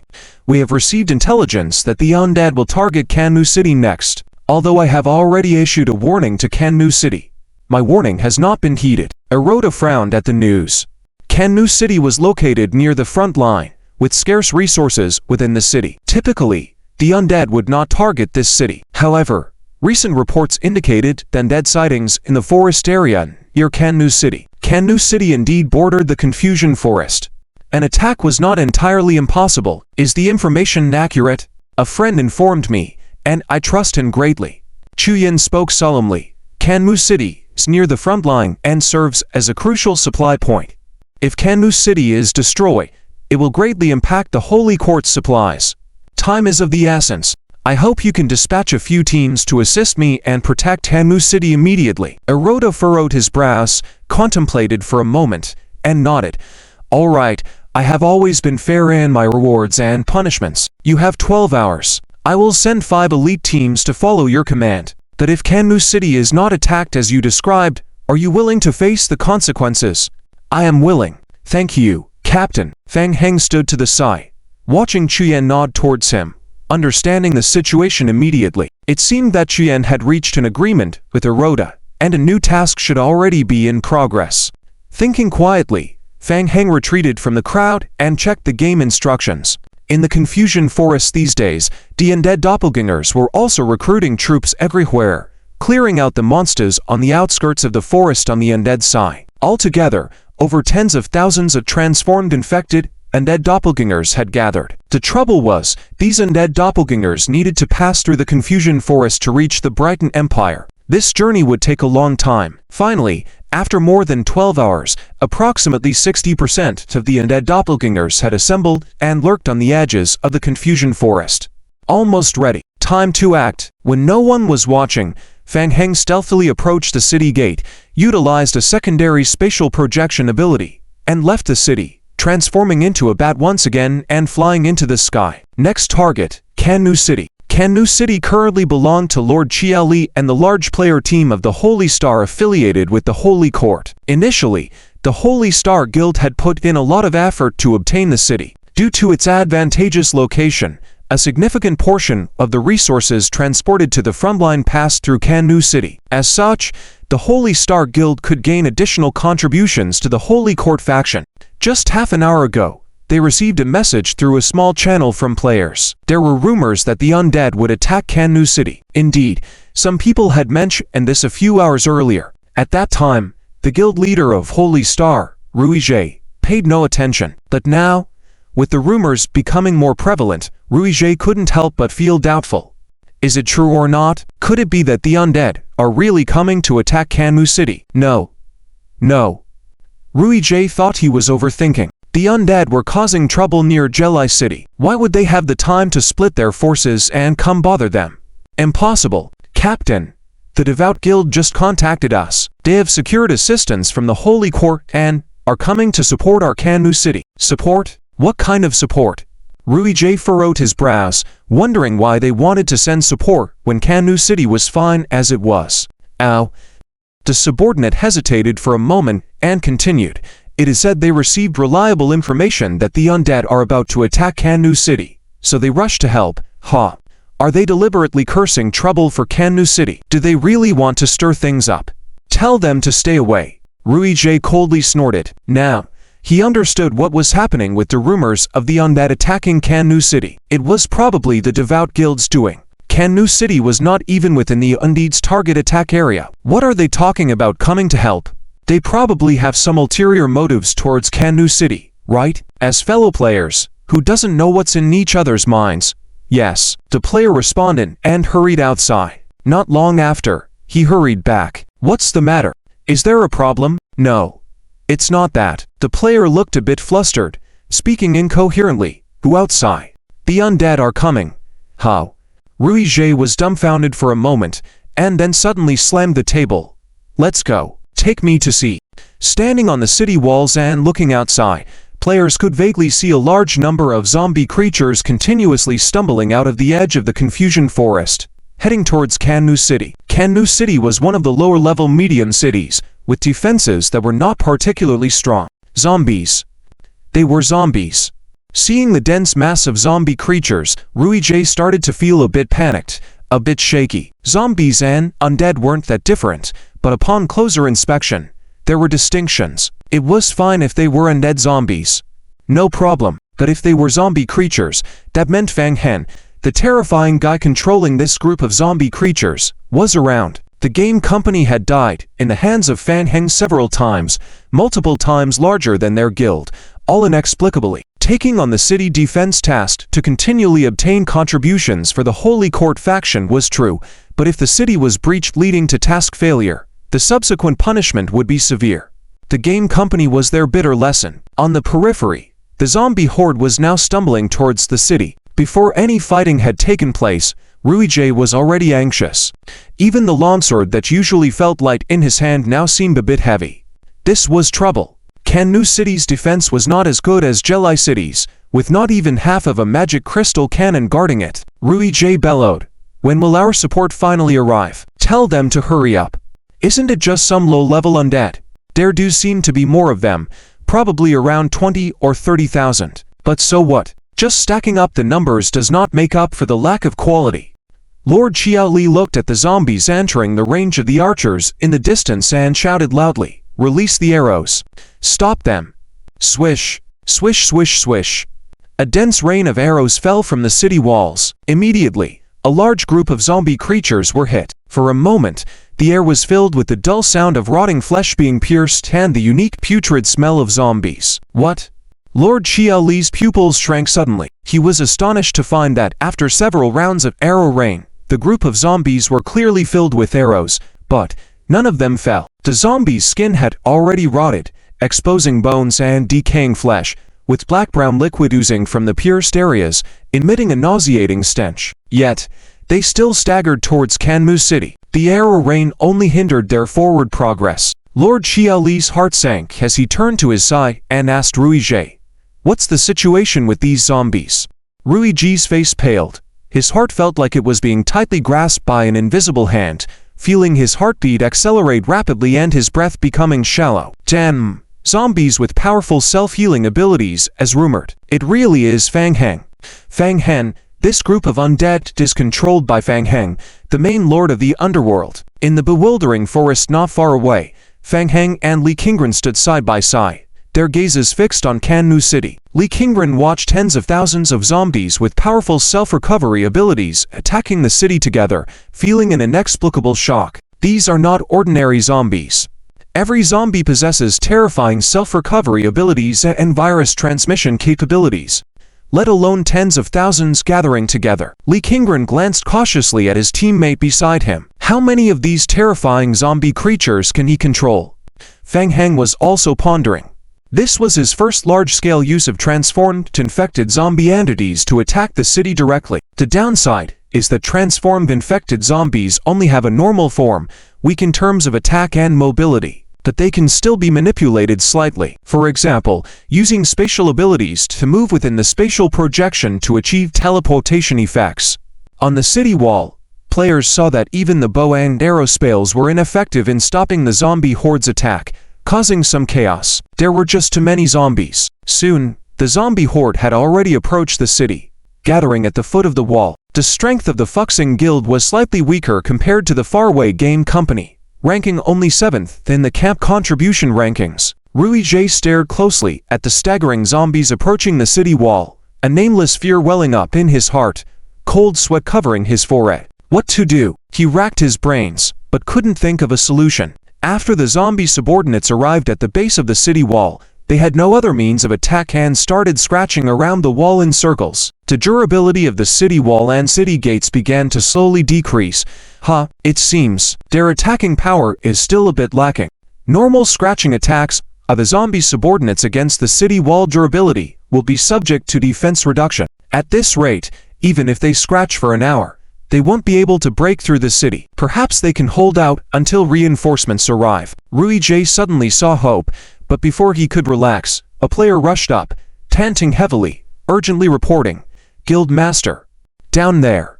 The zombies have breached the city wall and are under the wall." What? When did this happen? Rui J was shocked, quickly lowering his head to look outside at the city wall being continuously scratched by the zombies. This is impossible. The city wall was clearly intact, the city gates were undamaged, and the durability was fine. How could this be happening? How did the zombies suddenly appear inside the city? Could there be a traitor within the city? Before Glay could clarify the situation, he already heard the commotion coming from within the city below. When will the support arrive? The players were also nervous, wiping the sweat off their foreheads, explaining, "The support sent by the Holy See has already gone to Jelai City. Just now, the message has been sent out, and they are all on their way here. The most forthcoming is the Pious Guild. They should be here soon. Quick, hurry and urge them to come over." Understood. Not far from Kan City, Chuyan was leading the 5 elite squads of support sent by Elota towards Kanu City. They were making their way there slowly. On the surface, they were maintaining their team combat effectiveness, but in reality, they were timing their arrival. The captains of the several elite squads of the Holy See were not completely convinced by Chuyan, but they accepted their captain's orders and were temporarily reassigned. Chuyan had been waiting all the way until he received the message from Fang Heng and estimated that the time was almost right. His expression serious, he said, "Not good. Captains, I've just received bad news. Kanu City is under attack by the undead. Everyone, we need to hasten and support Kanu City, please." Hearing Chuyan's words, the captains of the Holy See elite squads immediately became serious. Kanu City was really under attack. Yes, the squads advanced at full speed, but when they arrived at Kanu City, it was already 20 minutes later. Coincidentally, they witnessed the last scene before the fall of Kanu City. The members of the Holy See team all showed a hint of surprise in their eyes. Indeed, as Chuyan said, Kanu City had been attacked by the undead forces. The city could not resist the undead assault and eventually fell. "We still couldn't make it in time. Despicable undead." Chuyan gazed into the distance at Kanu City, took a deep breath, his expression serious, and said, "Captains, please help me.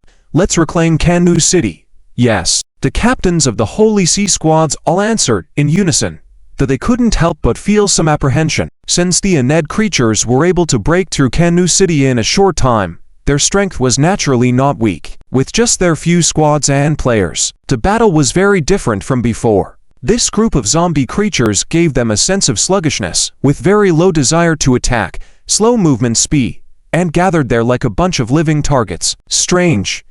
Why did the intensity of the zombie creature suddenly drop so much? Several team leaders of the Holy Court elite team were suspicious. Could it be that just relying on the strength of the zombie creatures could capture Kanu City in such a short time? Isn't it just a bit of flesh? Are the Lord of Kanu City and Greed just idling around? Everyone, be careful. The zombie creatures possess a special toxin. Do not engage in prolonged battles, take it slow, and handle them slowly. After accepting the relevant mission, Chuyan unexpectedly increased his contribution and reputation to the Holy Court by killing Fang Heng summoned creatures. He looked into the distance at Kanu City, feeling invigorated. No need to rush, take it slow, slowly deal with the zombies outside.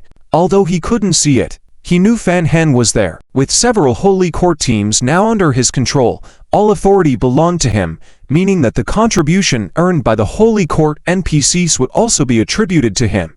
Furthermore, after a while, soon after capturing Kanu City, when the city was leaderless, he could temporarily occupy Kanu City. By then, he could continue to cooperate with Fan Hen, the domain master, to complete tasks and reap greater benefits. Chuyan felt a strong urge to laugh out loud, raising his weapon high, venting his sense of satisfaction. Brothers, today is the day to make achievements. Follow me. Charge. At the same time, on the other side of Kanu City's gate, mutated infected zombie clones were slowly pushing carts of supplies towards the direction of the bewildering forest. Unexpected Joe. After capturing Kanu City, Fan Hen had initially planned to run away directly. However, he did not expect that the zombie clones found a large number of carts of supplies in Kanu City. Each cart of supplies could be exchanged for 100 main god points when returned to the undead camp. How could this be given up? So Fan Hen had to temporarily change tactics, first sending a message to Chuyan to have him spend some time killing zombies outside Kanu City, and then control a batch of zombie clones to transport the carts of supplies. Fan Hen really wanted the clones to move faster, but they were limited in speed due to the mutated, infected zombies. They could only move slowly.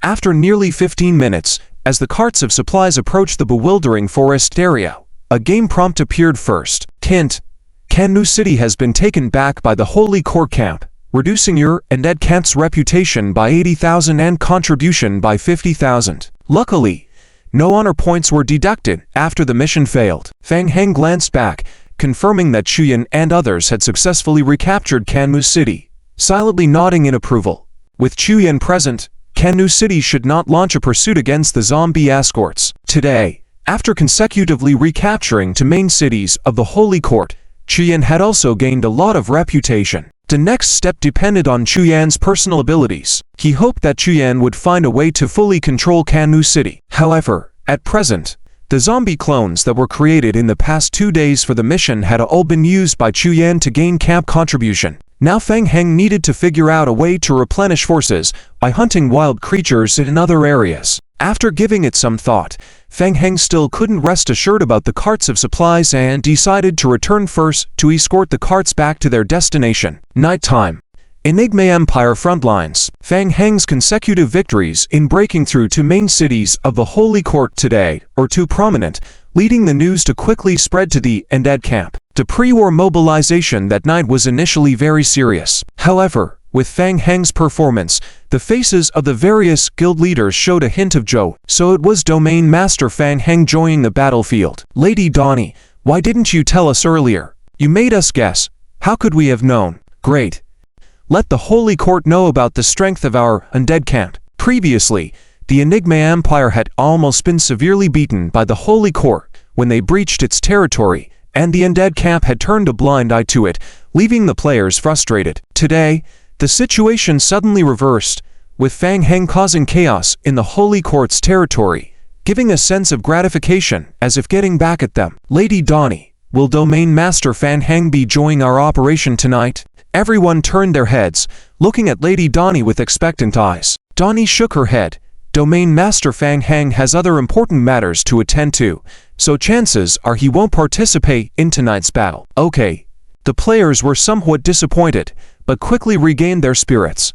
Because of Domain Master Fan Hen, some of the Holy Court's frontline teams have been reassigned. Shouldn't we make some adjustments accordingly? While they were discussing this, a player walked in and whispered a few words in Lady Donnie's ear.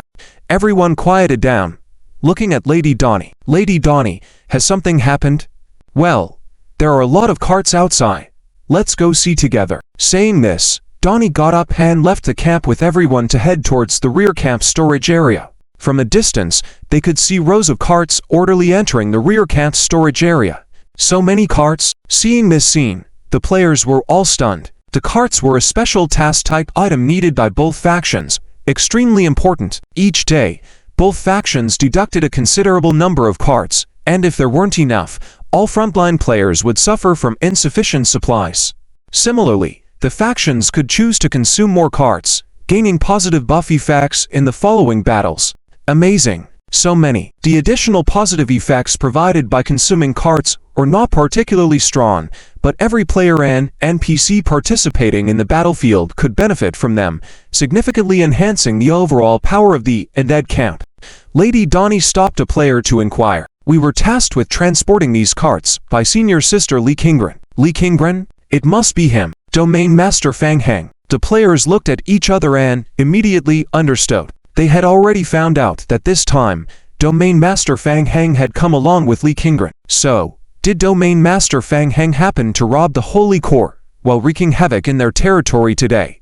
As a fleet of transport vehicles arrived, the Fang Heng game prompts flashed frequently. Prompt: player completes mission, loot the supply car, current completion rate of the supply car, 77%. Player gains 7,700 undead camp honor points, 7,700 undead camp reputation, 1.5 W undead camp contribution points. Fang Heng stood aside, watching the honor points slowly increase. There were a total of over 900 transport vehicles, calculated based on an average damage rate of 70%. This wave could probably exchange for 3 West Main God points. Not bad. Fang Heng just felt a bit strange. Conquering a medium imperial city only rewards 10 W honor points, while a complete supply car has 1 W. This design seems a bit unreasonable.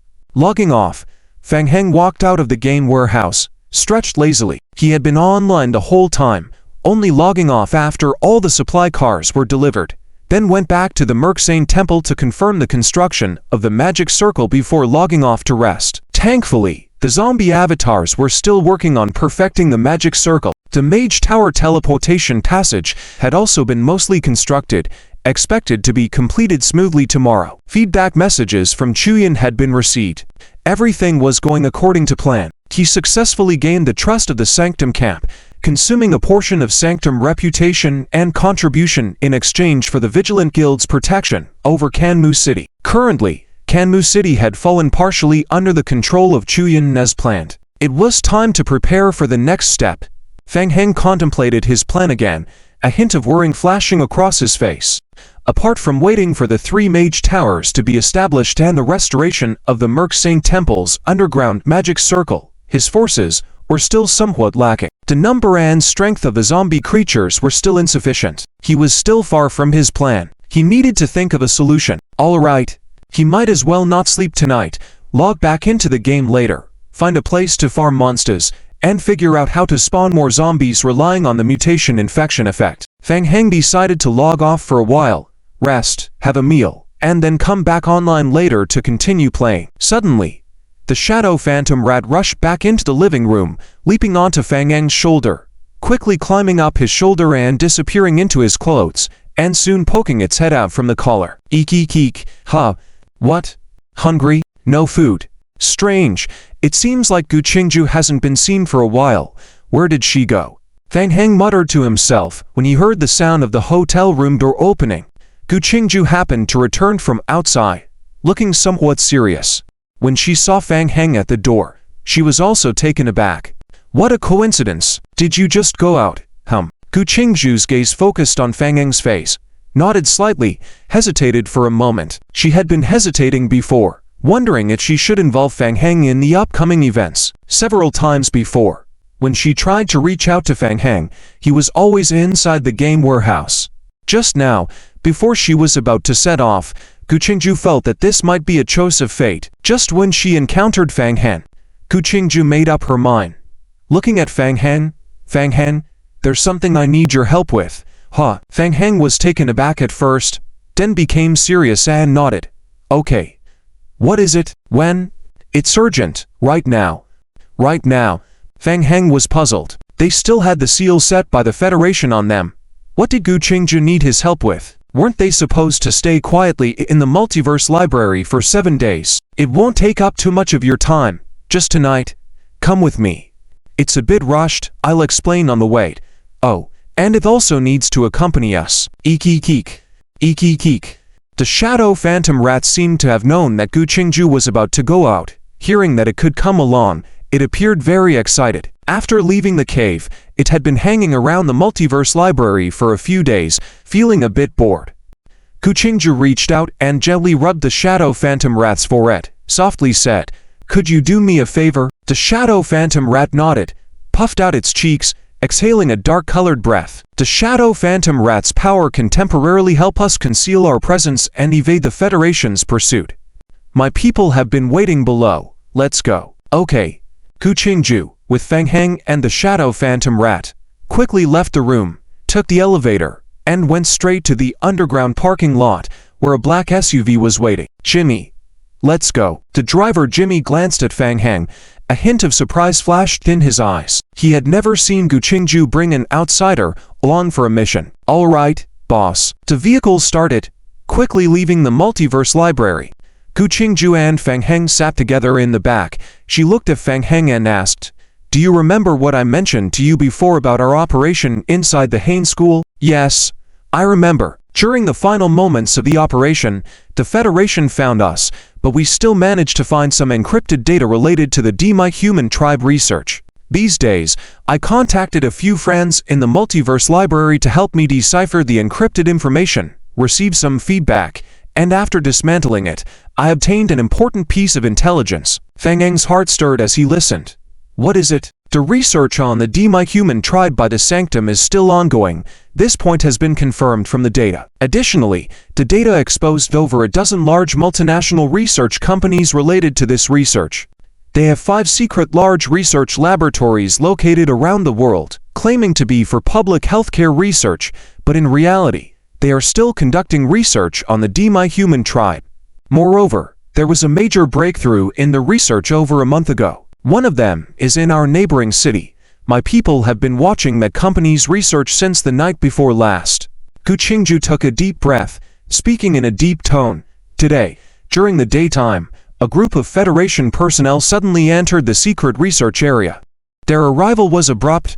I feel like they might take action. It's been a few days since we left Hain School. The Federation may have already learned about the leaked information. We're concerned they might relocate the secret research lab. So, we want to sneak in tonight to take a look inside the research facility." "Okay."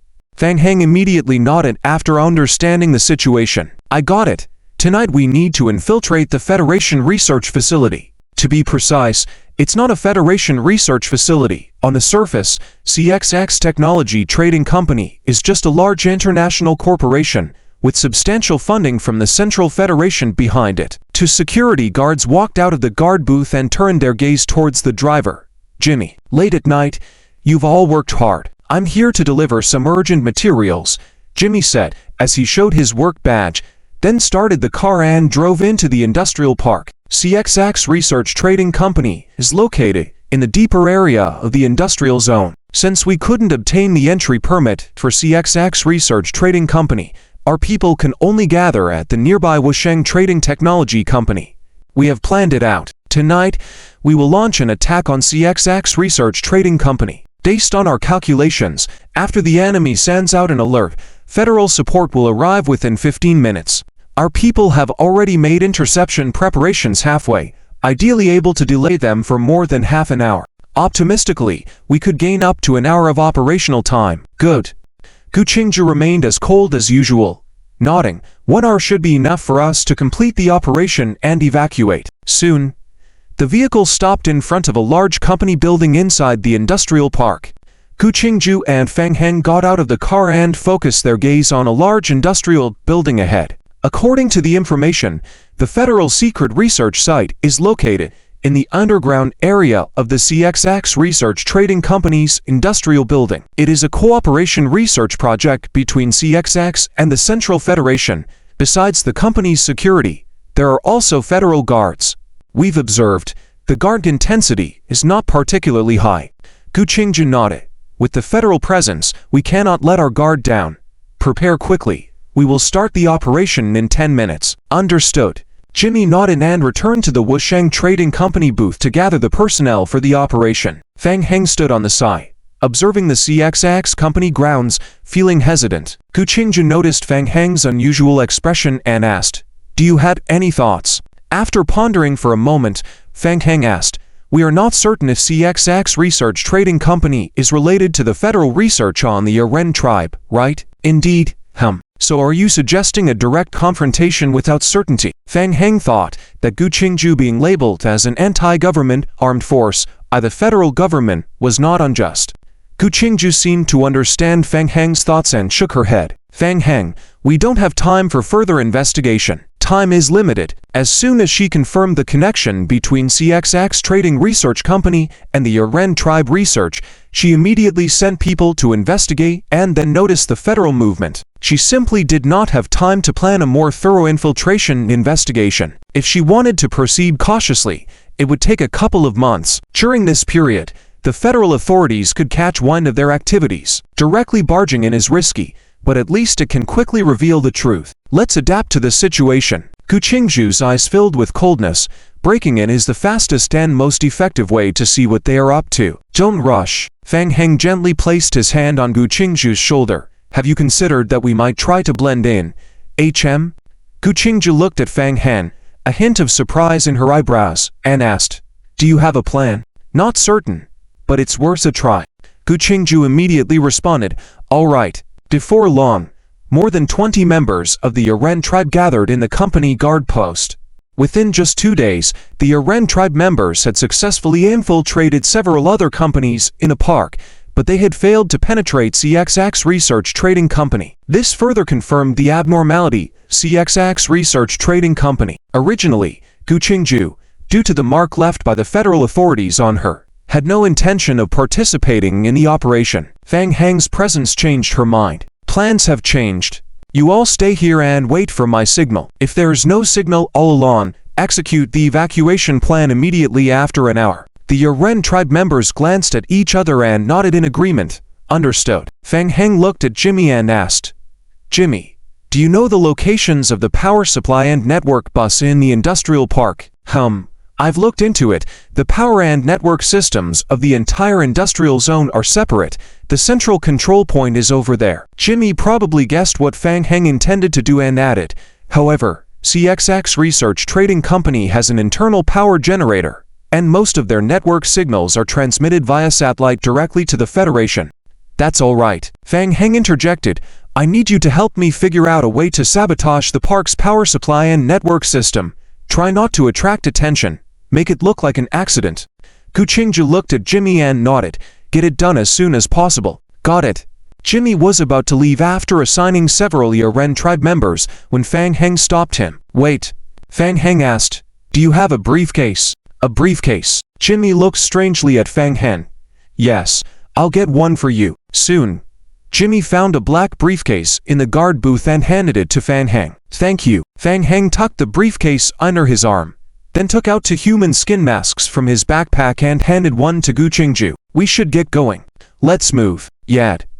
Gu Qingju responded and put on the human skin mask along with Fang Heng as they walked towards the factory area of CXX Research Trading Company not far away. Halfway there, Fang Heng softly called out, Kikimi. Squeak, squeak, squeak. The ghostly shadow mouse heard Fang Heng's call and peeked half of its head out from under Fang Heng's collar, curiously glancing around. Let's begin. Spread the black mist. Little by little, try to cover the factory area. Squeak, squeak, squeak. Understanding Fang Heng's words, the ghostly shadow mouse crawled out along Fang Heng's neckline, standing on Fang Heng's shoulder, took a deep breath, puffing up its cheeks. A thick black mist sprayed out from the ghostly shadow mouse's mouth. Soon, with the shadow mouse as the center, a layer of light mist covered most of the factory area. The weather in the northern region of the Federation was already erratic, coupled with the late-night dense fog occurrences were not uncommon. The sudden fog at night did not alarm the guards of the factory area too much. However, the partial interruption of communication networks and sudden power outages caused a slight turmoil in the entire park. The park gradually became mosey. Why is the power out? What's going on at this late hour? They say there's a problem with the power source. The entire park is out of power. The network is down too. Another malfunction happened. I'm not sure.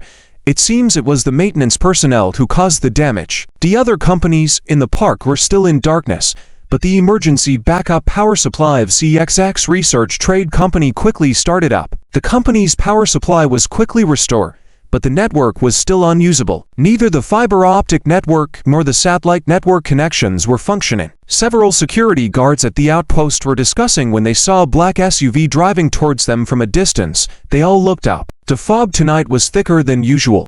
"Let's go. Someone is coming. Let's go see." Several guards walked out of the outpost and signaled for the SUV to stop for inspection. Fang Heng rolled down the car window. Through the barbed wire surrounding the perimeter of CXX Trade Research Company, he could see the federal guards inside the factory, on high alert and armed. The sudden power outage made the security personnel at CXX Research Company especially vigilant. "We are investigators from the Central Federal Special Events Investigation Team.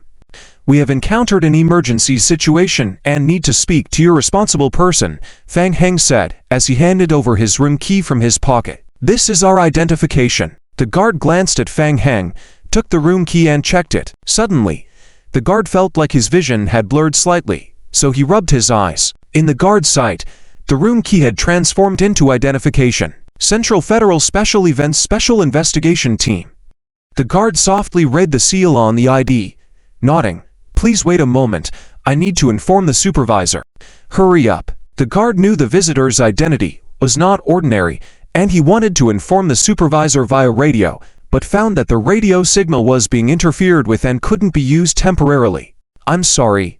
Please wait, I'll go report to the supervisor, mm." Fang Heng gave the guard a cold look. "Hurry, we have urgent matters." "All right, I'll be back soon." The guard handed back the identification, hastily ran into the park to inform the supervisor. Shortly after, a black military vehicle drove towards the entrance from inside the park. Supervisor Deng was the head of security, CXX Company.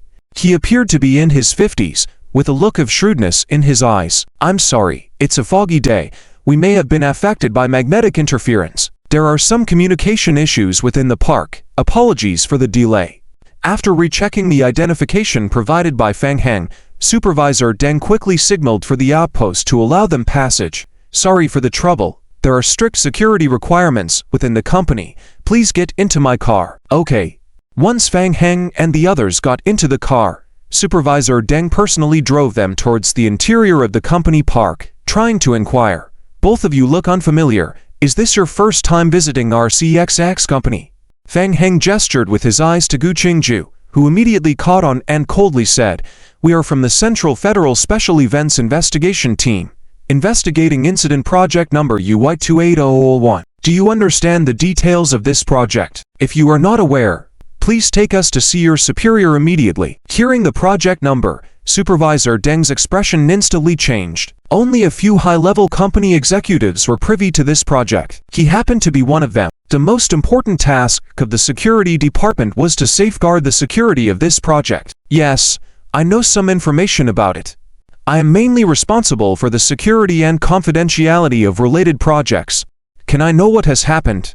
We suspect that project information has been leaked, and there may be suspicious individuals who have infiltrated CXX company recently. We are here to conduct on-site confirmation and investigation of any suspicious persons. Do you need to go into the research base to check?" Supervisor Deng furrowed his brows, looking serious, and shook his head. "I'm sorry, I need to confirm your security clearance and authorization documents." Fang Heng took out a blank document from his briefcase and handed it to Supervisor Deng. Supervisor Deng's eyes glazed over for a moment as he took the document and carefully reviewed its contents. Fang Heng sighed inwardly, his Hellfire Farlam's compound, eye quickly withering in his hand. They hadn't even spotted a shadow of the secret research facility within CXX Trade Company, and he had already used up for Hellfire Farlam's compound eyes along the way. They were being used too quickly. Seeing that one compound eye's duration was almost up, Fang Heng urged, "This is urgent. We need to act quickly." After confirming the contents of the document, Supervisor Deng let go of his suspicions towards Fang Heng and the others, nodding. "All right, I understand. Normally, it would be the head of the research institute who would accompany you to inspect the secret research facility, but there have been some malfunctions within the park just now. How long do we need to wait?" Gu Qingju coldly interrupted, "If any issues arise, will your CXX company be willing to take responsibility? We don't have time to waste here. Please take us in for inspection immediately." Okay. After hesitating for a moment, Supervisor Deng drove the military vehicle and led the two to the warehouse where materials were stored within the park. Fang Heng looked out of the window at the surroundings. The security at the warehouse seemed somewhat lax, even weaker than outside. "We're here." Supervisor Deng got out of the car and opened the door for the two. Today was truly unusual. The entire communication system within the park had been significantly affected and was still not repaired. Supervisor Deng walked up to the warehouse and activated the video verification. Verification successful. "Good evening, Supervisor Deng." Soon, the warehouse door opened in front of Fang Heng and the others. "Please rest assured, this is the secret research area. Only 8 high-level company executives, including me, know the specific location of this area. After research personnel and staff enter the work area 24 hours a day, they cannot leave for a year and must cut off all contact with the outside world. The outside world is unaware of the existence of the secret research area." Gu Qingju remained indifferent, as always, casting a quick glance at Fang Heng, feeling somewhat relieved. Fortunately, Fang Heng had come with them. Otherwise, just trying to find the location of the secret research facility within the park would have taken a lot of time. There are surveillance cameras everywhere, and anyone of unknown origin will be checked. The research institute is 15 floors underground. Please follow me. Entering the warehouse, Supervisor Deng led the two forward until they reached a freight elevator at the extreme right. Ding. After swiping the card, the button for the hidden 15th floor appeared on the control panel. Confirming password. Eternal Day. Proceed to the 15th floor underground. Operation confirmed. Welcome, Mr. Deng.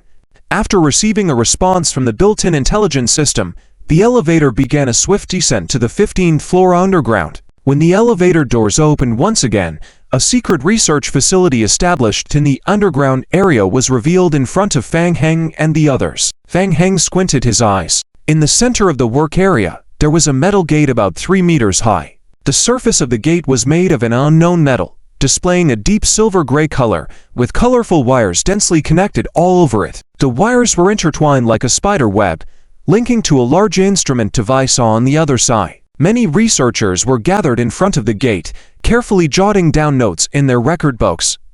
Upon closer inspection, there were continuous surges of deep blue ripples in the metal gate. Ripples? Fang Heng's mind stirred. Was it a spatial teleportation gate?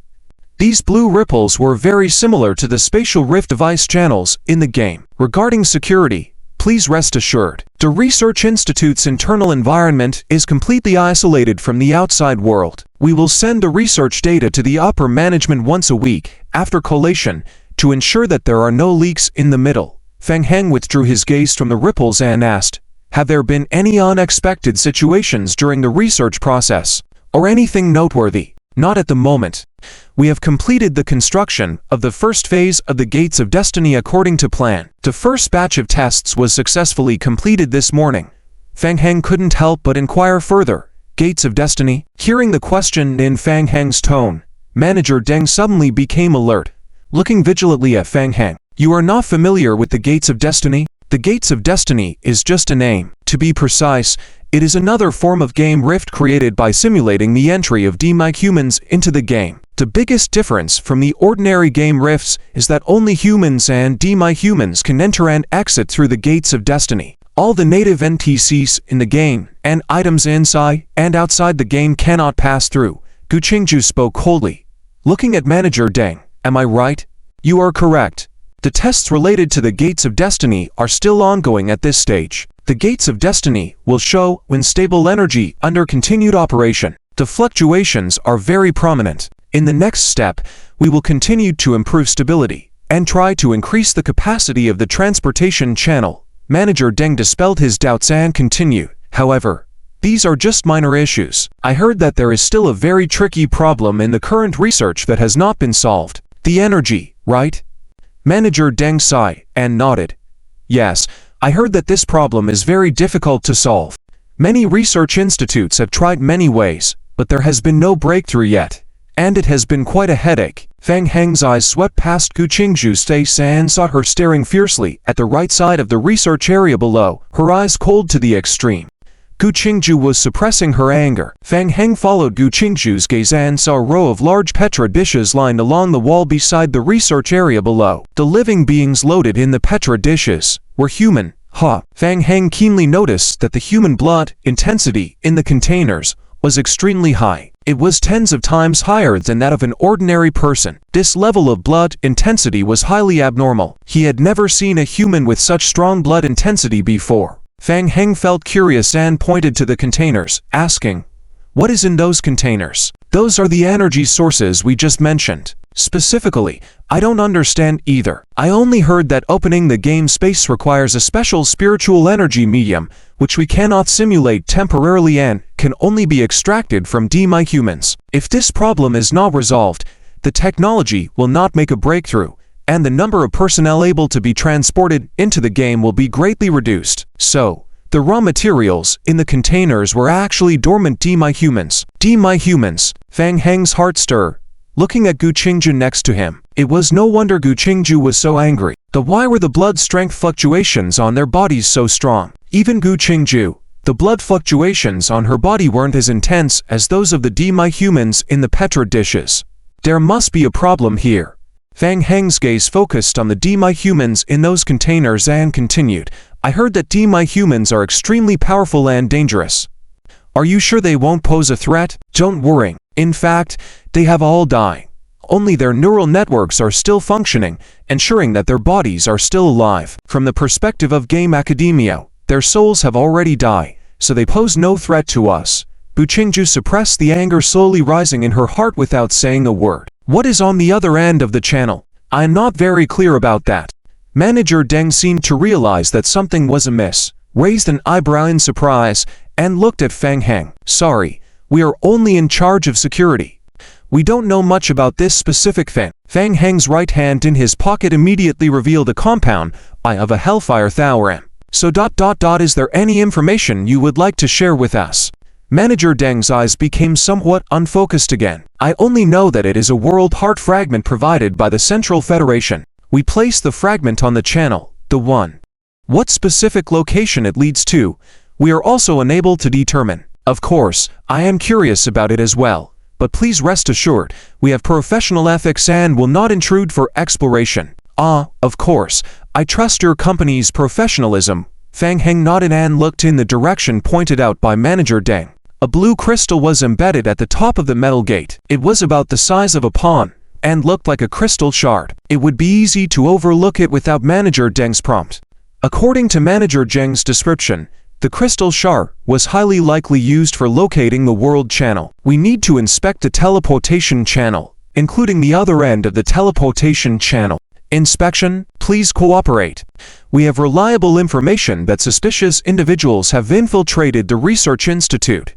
We need to go to the other end of the teleportation channel for inspection to confirm." Fang Heng opened his briefcase again and took out a document, passing it over. "This is our authorization letter. Are you obstructing our investigation?" Gu Qingju stared coldly at Supervisor Deng, her gaze seeming to freeze one's heart. Fine. Supervisor Deng already had some suspicions about the two in front of him, but still nodded and said, "I'll take you down. Follow me." Fang Heng whispered in Gu Qingju's ear, "Bear with it a little longer. We need to find out what is happening on the other side of the Federal Destiny Gate channel." "I will restrain myself," Gu Qingju replied. Soon, Supervisor Deng led Fang Heng and Gu Qingju to the research lab area below in an elevator. In the work area, a large number of federal guards gathered around, on high alert. Currently, the teleportation channel is not fully perfected. The positioning system has made no progress at all. So, each time the teleportation channel disconnects and reopens, the exit point in the game world on the other side will experience large-scale random fluctuations, Supervisor Deng explained. Also, currently the teleportation channel cannot operate in both directions, so we have adopted segmentation. There are two modes at present, the forward mode and the reverse mode. The forward mode corresponds to entering the game world from here, and the reverse mode corresponds to returning from the game world. The reverse mode consumes less energy, so we typically keep the teleportation channel open in reverse until everyone has safely returned before closing it, Supervisor Deng continued, leading Fang Heng and Gu Qingju forward as he explained. Gentlemen, the current teleportation channel is not stable, and there are many side effects on the person being teleported, such as ringing in the ears, dizziness, confusion. Fang Heng interrupted. I understand the risks, we can begin. Shouldn't we wait a bit longer? If there is a federal team escorting you, the situation is urgent. No need to delay. Fang Heng urged. All right. Supervisor Den wanted to delay a bit longer until the head of the lab came to oversee things, but under the urgent urging of the others, he had no choice but to lead the two to the large metal door. Prepare. Activate the teleportation mode. Two researchers nearby looked at Fang Heng and Gu Qingju strangely as they began to manipulate the teleportation device to switch modes. Understood. Switching the channel mode now. The large mechanical device located on the right side of the lab hall was fully activated, and the whole hall was filled with the hum of machinery. Along the wall, a row of culture dishes started bubbling with bubbles. Suddenly, the blue ripples in the center of the metal door in front of Fang Heng and Gu Qingju jumped and turned dark purple. Commander, the status switch has been completed. The current state of the teleportation channel allows for teleportation. Time is limited. The energy consumption of the forward mode is very high. Please enter the game as soon as possible. Let's go. Fang Heng and Gu Qingju exchanged glances and simultaneously stepped into the teleportation channel. Z.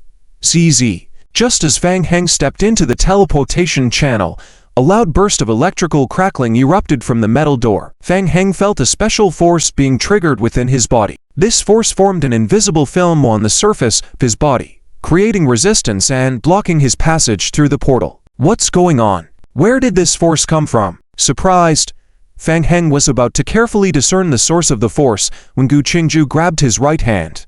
Looking up, he saw Gu Qingju saying, "Charge through." Fang Heng's pupils constricted.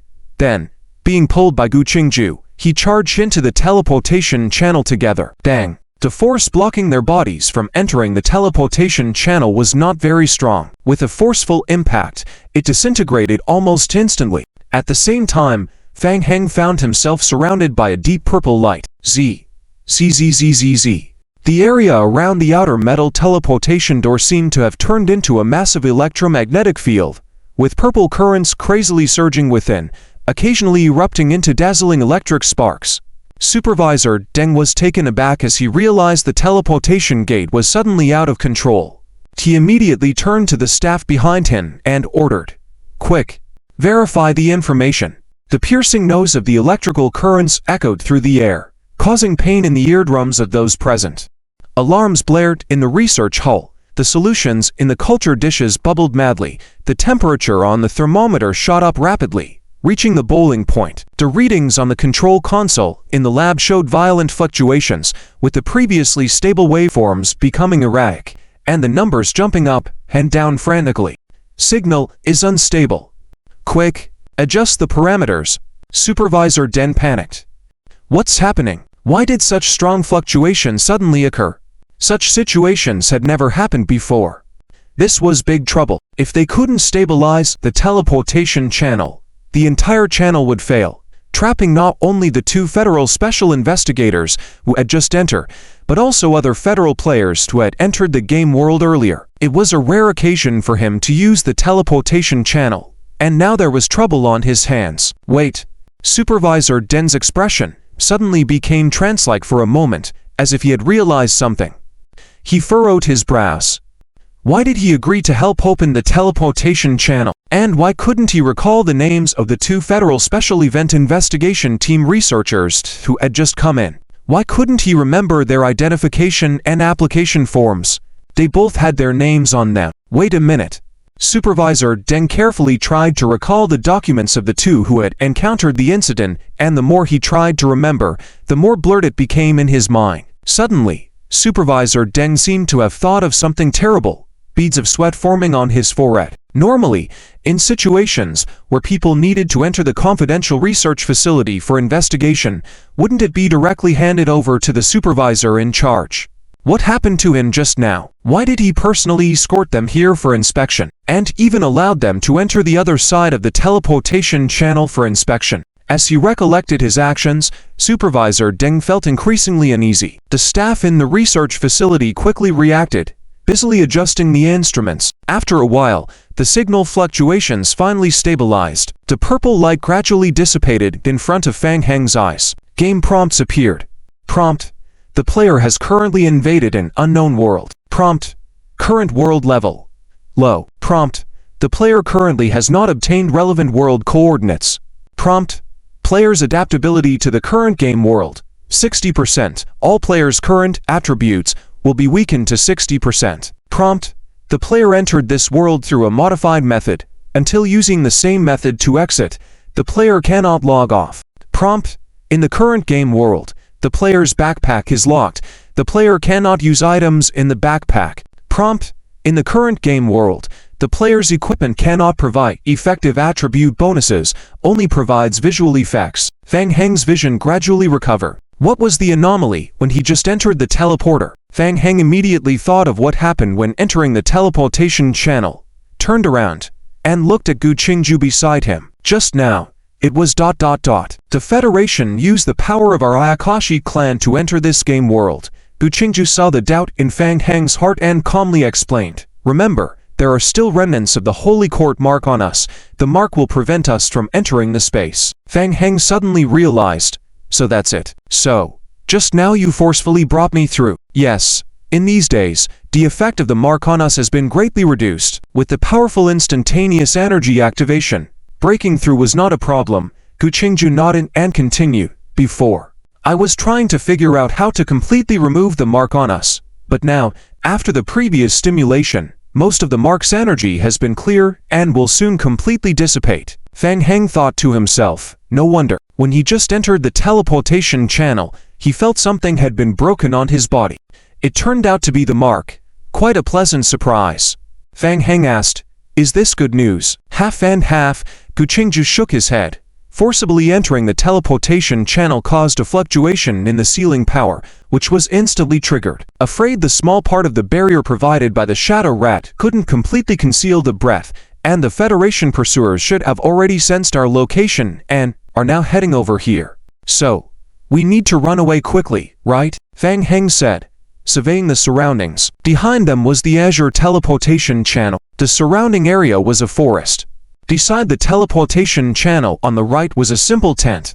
Two guards, federal soldiers, were staring at them with a strong sense of alertness in their eyes. Who are you? The two federal guards were suspicious. People who entered from the other side of the Gate of Destiny, not part of their federation. Very suspicious. We are investigators from the Special Events Investigation Division of the Federation. Suspecting that suspicious individuals had infiltrated and conducting an investigation according to regulations, Fang Heng took a step forward and looked around.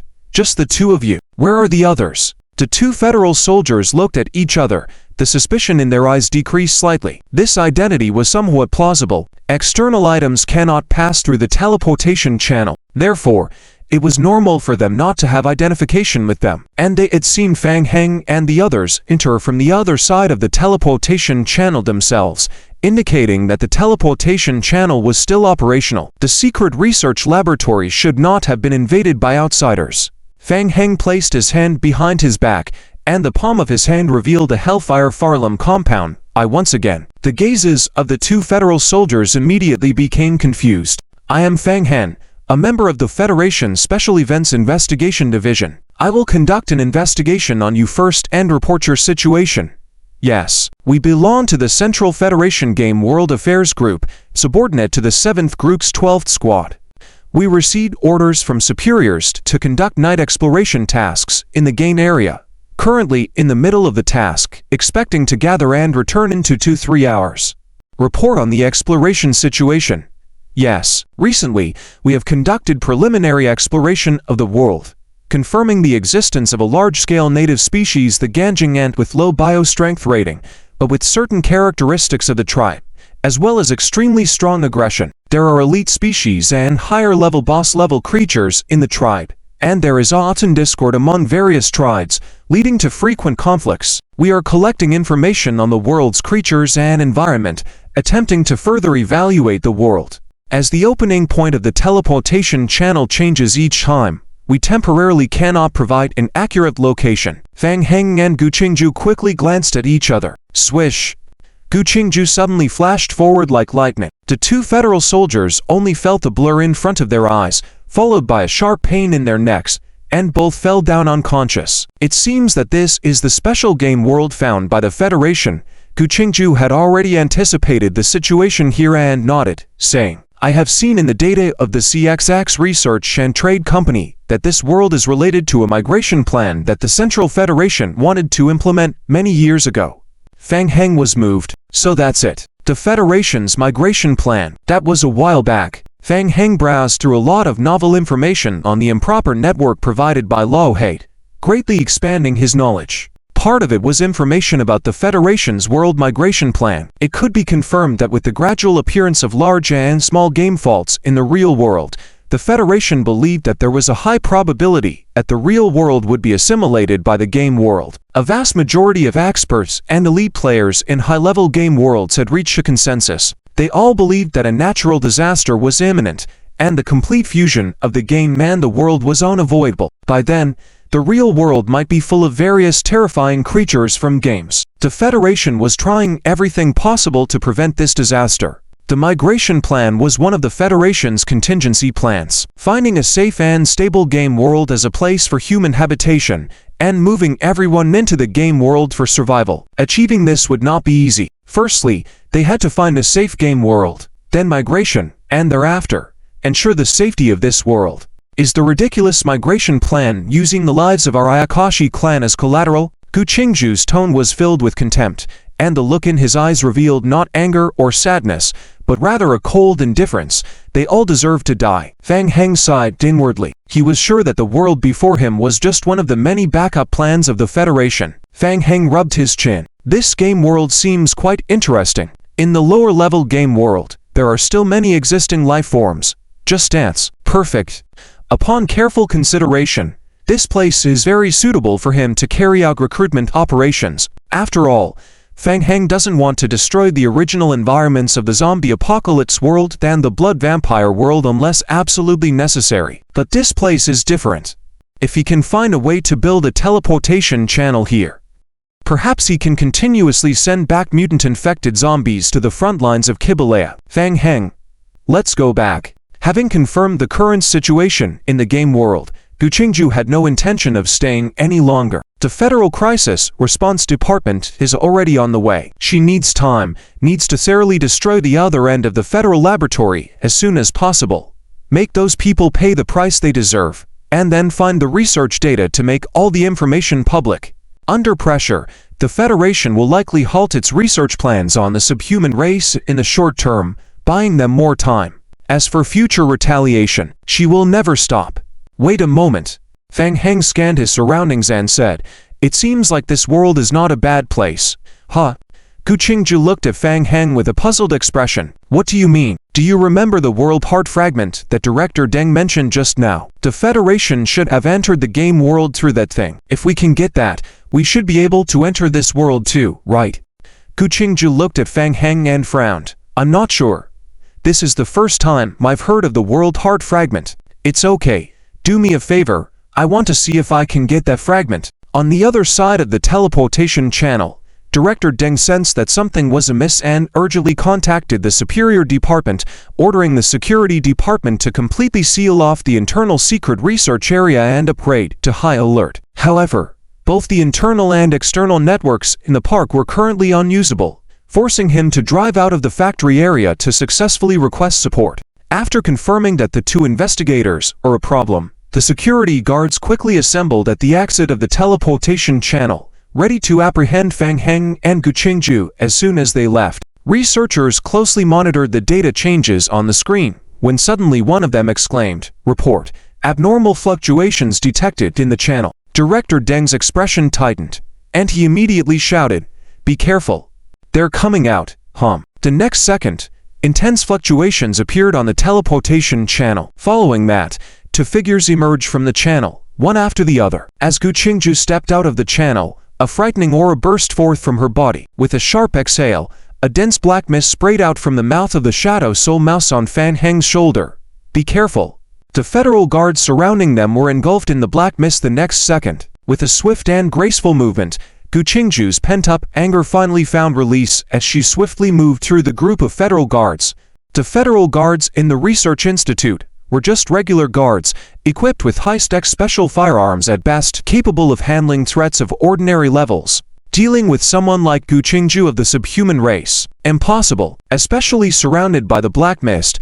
They couldn't even accurately capture Gu Qingju's figure. A federal soldier only heard a gust of wind near his ear. His heart jumped suddenly, and he instinctively raised his gun towards the front. Before he could even pull the trigger, the next second, he grunted. Gu Qingju's fingertip slightly touched his chest where his heart was. With a forceful push, his body was pierced through, blood gushing out. Like a ghostly apparition, Gu Qingju swiftly moved through the guards, her movements precise, piercing each federal guard's heart with her energy every time she struck. Inside the black mist, Director Deng couldn't see anything clearly, only hearing the sounds of grunts and bodies falling to the ground, along with the panicked federal guards firing their guns into the air. Taking advantage of the chaos, Feng Heng lightly tapped his foot on the ground several times before leaping up onto the metal gate above the teleportation channel. Embedded in the metal gate was a blue crystal, the world heart fragment, the key to entering the special space. The crystal was embedded in the center of the metal gate, surrounded by a circle of intricate alchemical magic runes. He had noticed the outer alchemical magic runes of the world heart before, and now, observing them up close, he raised an eyebrow. Very peculiar runes, and closely linked with the world heart fragment. Upon careful observation, the entire alchemical magic rune was palm-sized, its overall structure extremely simple, clearly crafted by a master. A significant portion of the design was something he had never seen before, likely used for triggering the magic array. Instantly, the alchemical magic array swiftly rotated in Feng Heng's right eye, quickly etching the entire pattern into his memory. Once he confirmed the memory was accurate, Feng Heng reached out again, touching the world heart fragment. A subtle game prompt flashed across his retina. Hint: player discovers item, world heart fragment. Unable to obtain detailed information about the item outside of the game, Feng Heng was unaware of the specific properties of the world heart fragment, but that didn't matter. With a forceful grasp, Feng Heng tried to forcefully extract the fragment from the metal gate. Click! The crystal was firmly lodged in the gate, impossible to pull out. Trouble! Feng Heng inwardly cursed, and with the all-knowing eye in his right eye, a new set of alchemical magic runes reflected in his vision. These runes spun rapidly within his pupil. Suddenly, influenced by the all-knowing eye, the magic array engraved on the metal gate was triggered into rapid operation. The world heart fragment began to heat up. Hissing sounds filled the air as the blue barrier at the center of the lower teleportation channel gate released another high-intensity ripple. Bang! A loud bang echoed as the blue crystal flew out of the embedded gate. Swish! Feng H. The scene before him sent a chill down his spine. Federal soldiers lay in pools of blood. In less than 3 minutes, all dead. This guy is a demon. A cold shiver ran down Supervisor Deng's legs. His voice trembled with deep fear. Don't delude yourselves. You can't escape. Escape? Why should we escape? You don't need to worry about our affairs. Gu Qingju's expression was icy. Given you another chance. If you don't want it, someone else will.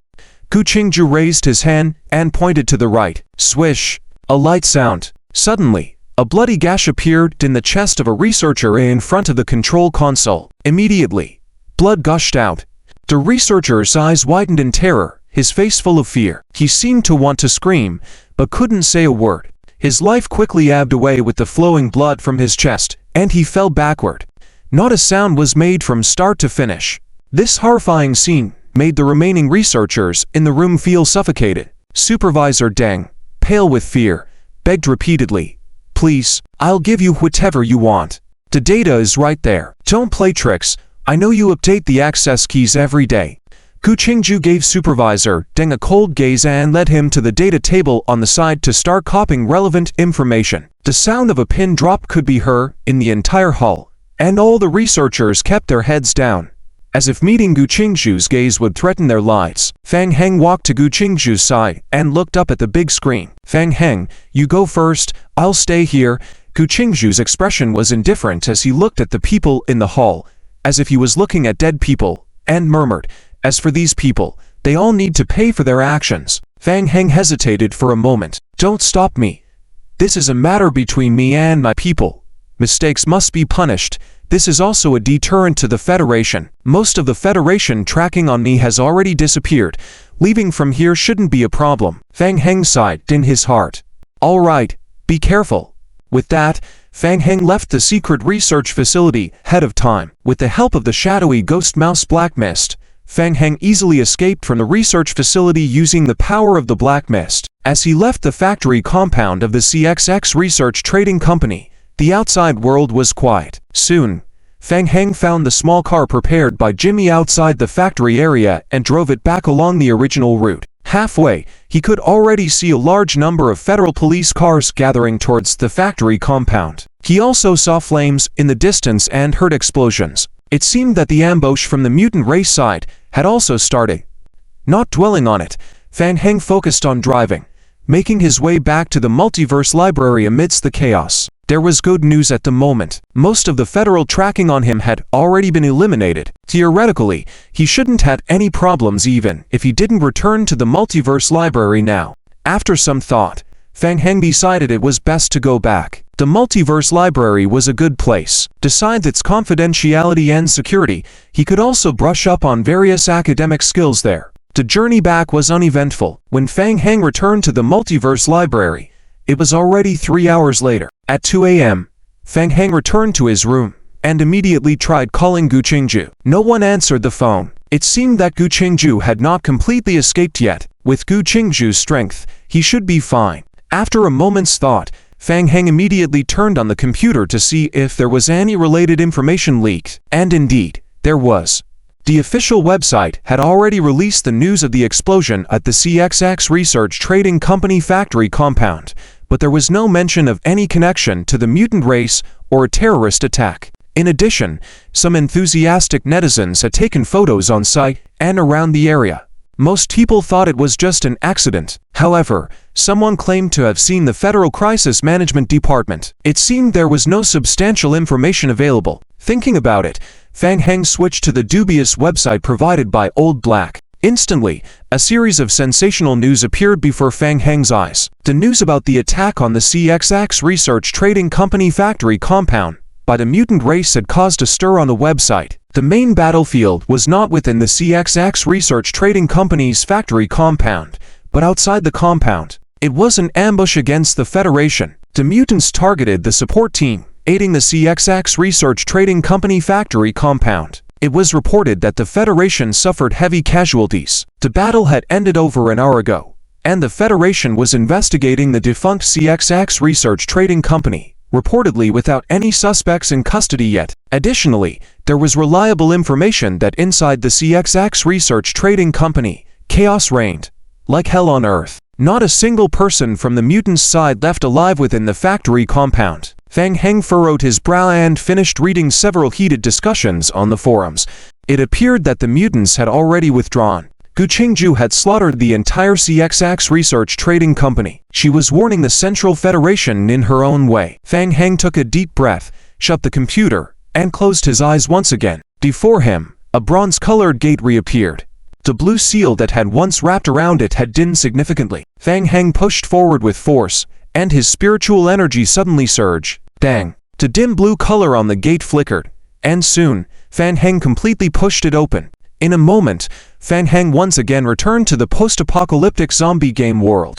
Everything was as orderly as when he had left. The zombie clones were continuously transporting construction materials through the teleportation channel to Chibolaya. Gale was leading his bloodsucker team, working together with Ma Jiwei to gather materials to build the teleportation channel and repair the Merc Temple magic array. Fang Heng immediately opened his backpack to check the World Heart fragment he had just obtained from the CXX Research Trading Company laboratory.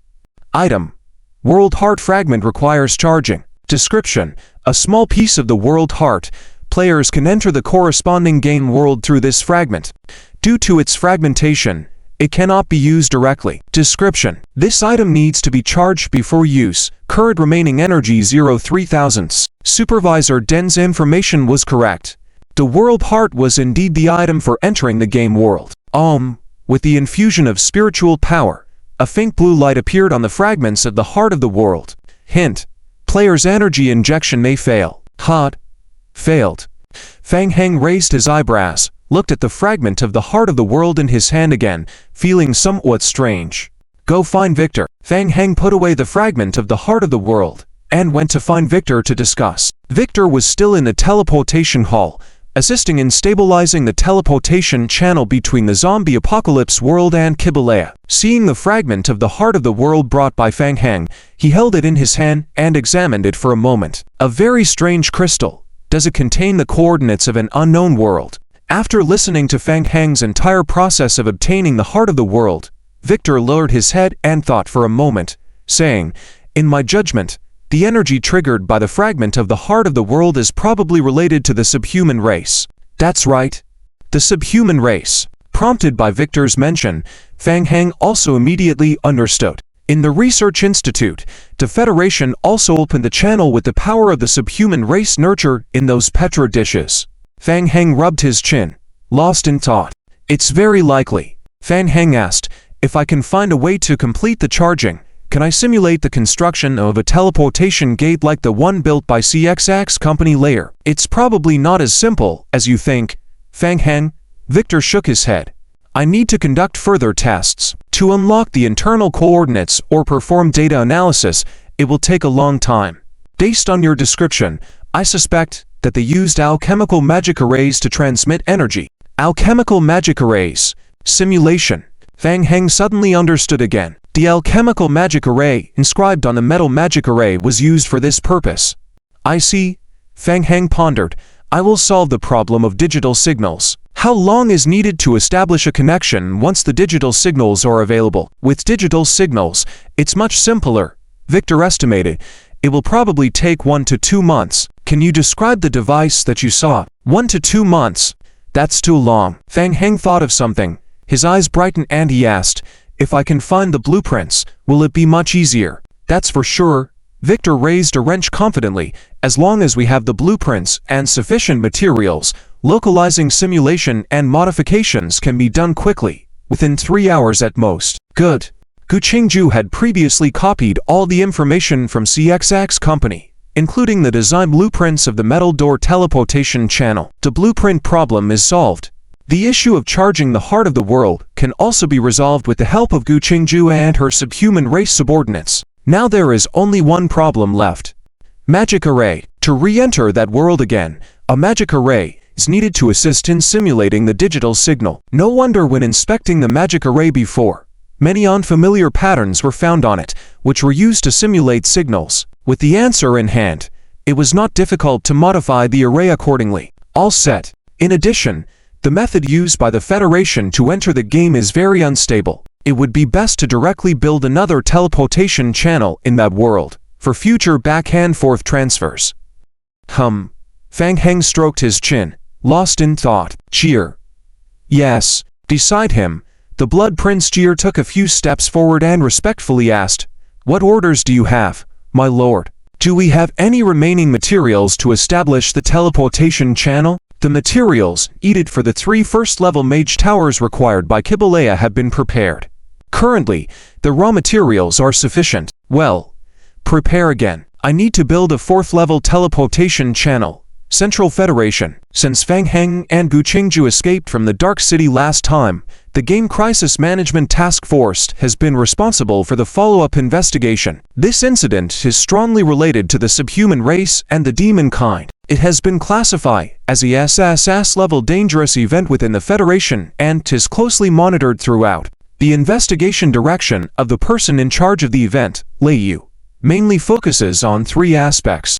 Firstly, it involves tracking Fang Heng and Gu Qingju. Due to the influence of the demon fog, the tracking accuracy has been greatly reduced. It was generally determined that the two are hiding in a large city called Ulabant in the northern district of the Federation and its surrounding areas.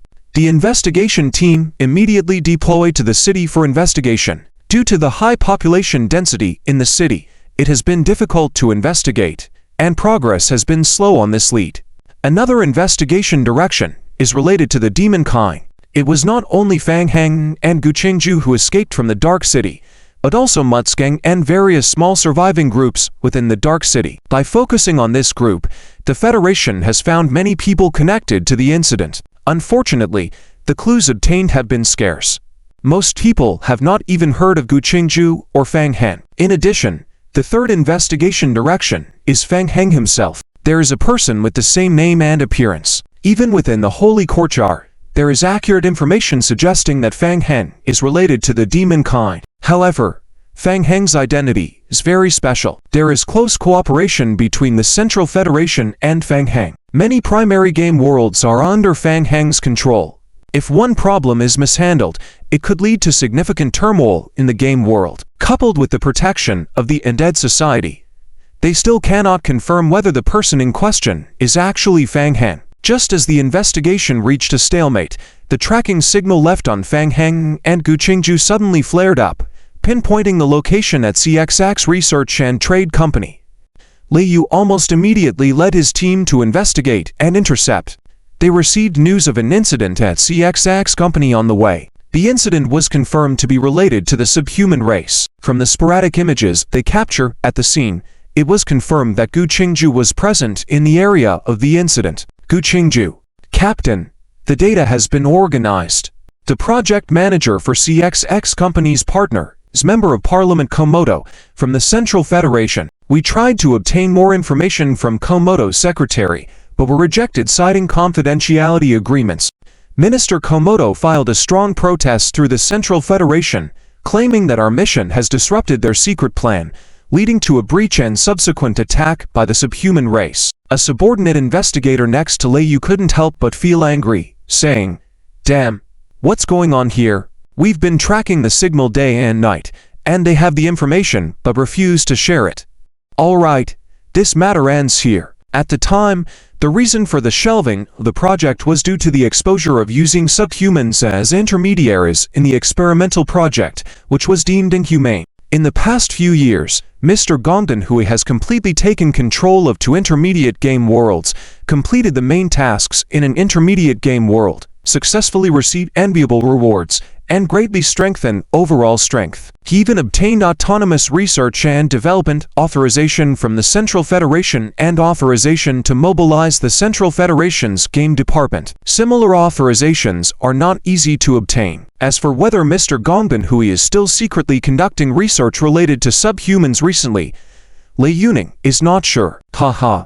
Lei Yu feels that this old guy definitely won't stop. After the Hain School incident, they vaguely investigated Mr. Gongdan Hui and even inquired about Mr. Gongdan Hui's secretary, but the other party said that no information could be provided. Now that something has happened, they still haven't made any statement, and instead have attributed this attack to them. It's very much in line with the way this old guy operates. "Captain, what should we do now?" The team member adjusted his emotions and said, "Our tracking of Fang Heng and Gu Qingju has become very weak, and it is probably impossible to continue locating them. There's no need to continue tracking. If we want to find Gu Qingju, we have to start with Mr. Gongdan Hui." Lei Yu had a plan, gently rubbing his fingers as if weaving a trap and waiting for the prey to enter, with a flash of determination in his eyes. "First gather manpower. Last time, we underestimated the strength of Gu Qingju and Fang Heng. This time she won't be able to escape so easily." Zombie Doomsday Zone 3. After working on it for 2 hours, Fang Heng finally completed the construction of the simulated signal alchemy magic array. Fang Heng stepped back to the side of the magic array, took a deep breath, and shook his slightly dizzy head. He could be sure now. The player who originally set up the alchemy magic array must be a master alchemist.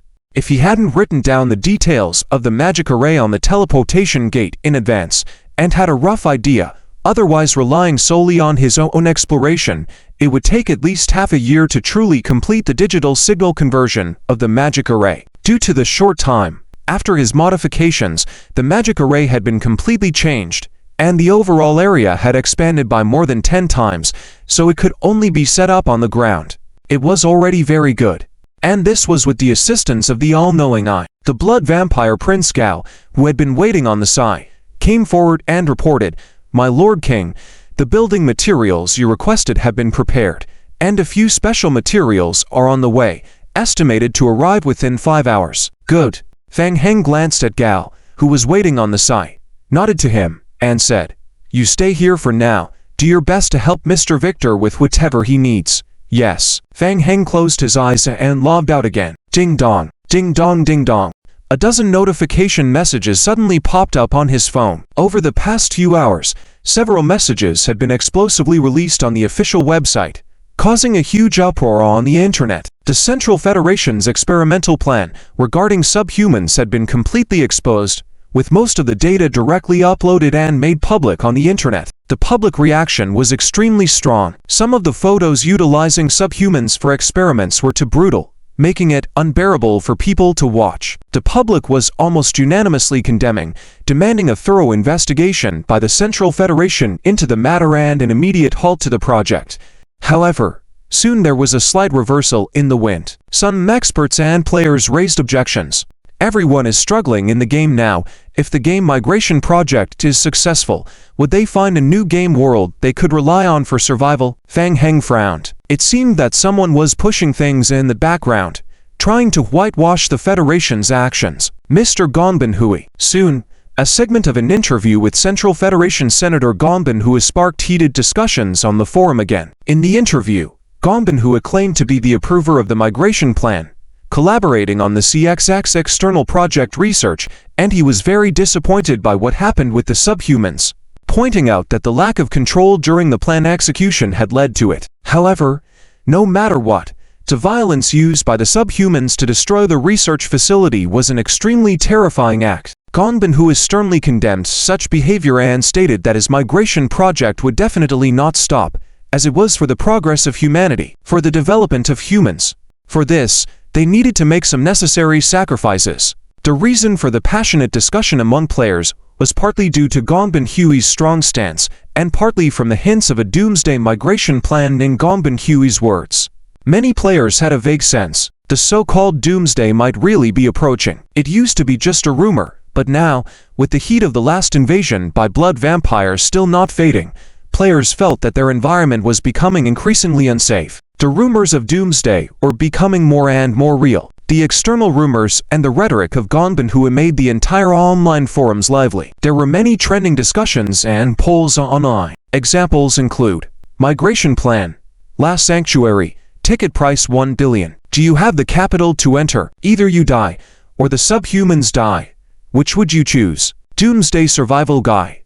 At this time, another international scientist, Dr. Wayne, publicly reported online, claiming to have been threatened and forced to participate in a secret research experiment conducted by Gonbenhui on Frost Mist Island. Dr. Wayne even confirmed that about 50 subhumans were transported to Frost Mist Island by illicit means about a week ago, and were forced to participate in secret research experiments related to the migration plan. This caused a great stir among the players. Gonbenhui's side immediately released a statement denying the allegations. However, multiple forces released information on the internet exposing Gonbenhui's subhuman-related research experiments on Frost Mist Island. Dr. Wayne even posted some privately recorded videos online. The mastermind behind the federal migration plan and the research event on the Asian race is Mr. Miyamoto Teruji. It seems that the information disclosed by Gu Qingju on the internet does not mention him. The situation seems a bit unexpected to him. Shutting down the computer, Fang Heng turned to look back towards the living room. Gu Qingju still hasn't returned? Has something unexpected happened? Fang Heng quickly sensed the fluctuations in the surrounding aura and confirmed that Gu Qingju had not returned yet. Furrowing his brows, he dialed Gu Qingju's number again. Gu Qingju's voice came from the other end of the phone. Fang Heng, have you safely returned to the library? Yes. What about you? Are you safe? Our people have all evacuated. I have some things to attend to, so I won't be returning to the library for the time being. A thought crossed Fang Heng's mind, and he asked, is it because of Mr. Miyamoto Teruji? Yes. You must have seen the news posted online. The Federation has officially stopped the research and immediately sealed off all research institutes for a detailed investigation. However, Mr. Miyamoto Teruji has released a statement saying that his plan was not in violation of regulations and he will not stop the research plan. Gu Qingju paused before continuing. Mr. Miyamoto Teruji is currently preparing to face the Central Federation's inspection on Frost Island. I am now rushing to Frost Island. Now. So urgent? Fang Heng faintly felt that something was not right. Stay calm. Isn't the action too hasty? Do you have enough manpower over there? Shouldn't you investigate first? Confirm the reliability of the outside information. The information is authentic. I found some information related to Mr. Miyamoto Teruji at the CXX Research Trading Company. Just now, when rechecking the data, I also discovered Mr. Miyamoto Teruji's name. From the area receiving information, all information will be centralized and sorted on Frost Island, which is most likely Mr. Miyamoto Teruji's main base, so this should be correct. Gu Qingju's tone was extremely cold on the phone. We have a reason to act immediately. The exposure of experiments on the Asian race means that the Central Federation will conduct a comprehensive investigation on Frost Island within 3 days, and the island's defense capability will be further enhanced by then. In addition, we found out that a week ago, a group of Asians were brought to Frost Island for the next stage of the experiment. There is news that Mr. Miyamoto Teruji will dispose of them all before the federal investigation team arrives. I must buy time. Fang Heng's pupils contracted at the words. The Asian race. In a recent interview segment with Mr. Miyamoto Teruji, he believed that all the evil experiments on the Asian race exposed online were private actions of the CXX Trading Company, not a lab by his research institute, and he did not agree with such violations. They would never use the Asian race for such inhumane experiments. With the Federation investigation team rushing over, it meant that Mr. Miyamoto Teruji had to deal with the Asians left on Frost Island immediately. Either find a way to move the Asians away from Frost Island or completely erase traces of the Asian race's existence. Fang Heng suddenly realized what was going on. Oh no. It's a trap. Everything is set up against Gu Qingju. Mr. Miyamoto Teruji suddenly emerged at this time. Suddenly, an unknown person exposed the so-called inhumane experiments on the Asian race. The timing is too coincidental. It's obviously a trap designed to make Gu Qingju have to rush to Frost Island. Gu Qingju, calm down. The timing of these messages is too coincidental. So many coincidences happening together are not normal. It's very likely a trap set by the Federation. There was a moment of silence on the other end of the phone. Thank you for your concern, Fang Hen. I know this is very dangerous, but we don't have much time left. However, no matter how dire the situation is, I will not act forcibly. I will repay them 100 times for what they have done to the Asian race. Wait. Fang Heng stopped Gu Qingju again. It's too dangerous. Wait. I may have another way. Oh, another way. Answer me 2 questions first. Fang Heng asked in a low voice. First, are there any specially built game world teleportation channels on Frost Island? Yes. The data shows that Frost Island was the first to establish a complete teleportation channel. The teleportation channels inside the CXX Research Trading Company are also built by Frost Island's professional engineers. Frost Island has the largest game teleportation channel. The second question, did you find the related teleportation channel design in the information obtained from the CXX Research Trading Company? Yes, there is. The CXX Research Trading Company has localized and modified the teleportation channel design, and the design drawings are detailed backup in the Research Institute. That's enough. With 2 definitive answers, Fang Heng took a deep breath. All right, have your people temporarily stop the operation. Try to send me the teleportation channel design drawings as soon as possible, and come to the Cross Realm Library. Trust me, I have a way to get you into Frost Island. Gu Qingju hesitated slightly. Okay. 3 hours later, the End Times teleportation channel emitted a faint blue light. Gu Qingju stepped out of the teleportation channel. Feeling the vigorous life force emanating from the divine Tree Bakoya, Gu Qingju's eyes flashed with some surprise. She couldn't help but look up at the towering ancient tree and murmured to herself, Fang Hen, is this your world? After checking Fang Heng's information and learning that he was the lord of the initial game district, Gu Qingju's first reaction was disbelief. The Asian race cannot become a district lord. Later, through a series of means, she checked Fang Heng's information, and only then did she realize that Fang Heng was not an Asian, but merely possessed similar abilities to the Asian race. How did he do it? Suddenly, Gu Qingju sensed something, turned her head, and looked up at the tree tops. The Asian race. Claire peeked out from behind the big tree, carefully observing Gu Qingju. SSS. The entwined vines in front of Gu Qingju dispersed, making way for her. Welcome. Fang Heng walked out of the path and looked at Claire on the treetops, introducing, This is Claire, also of the Asian race. She mainly takes care of the divine Trieba Koya on regular days.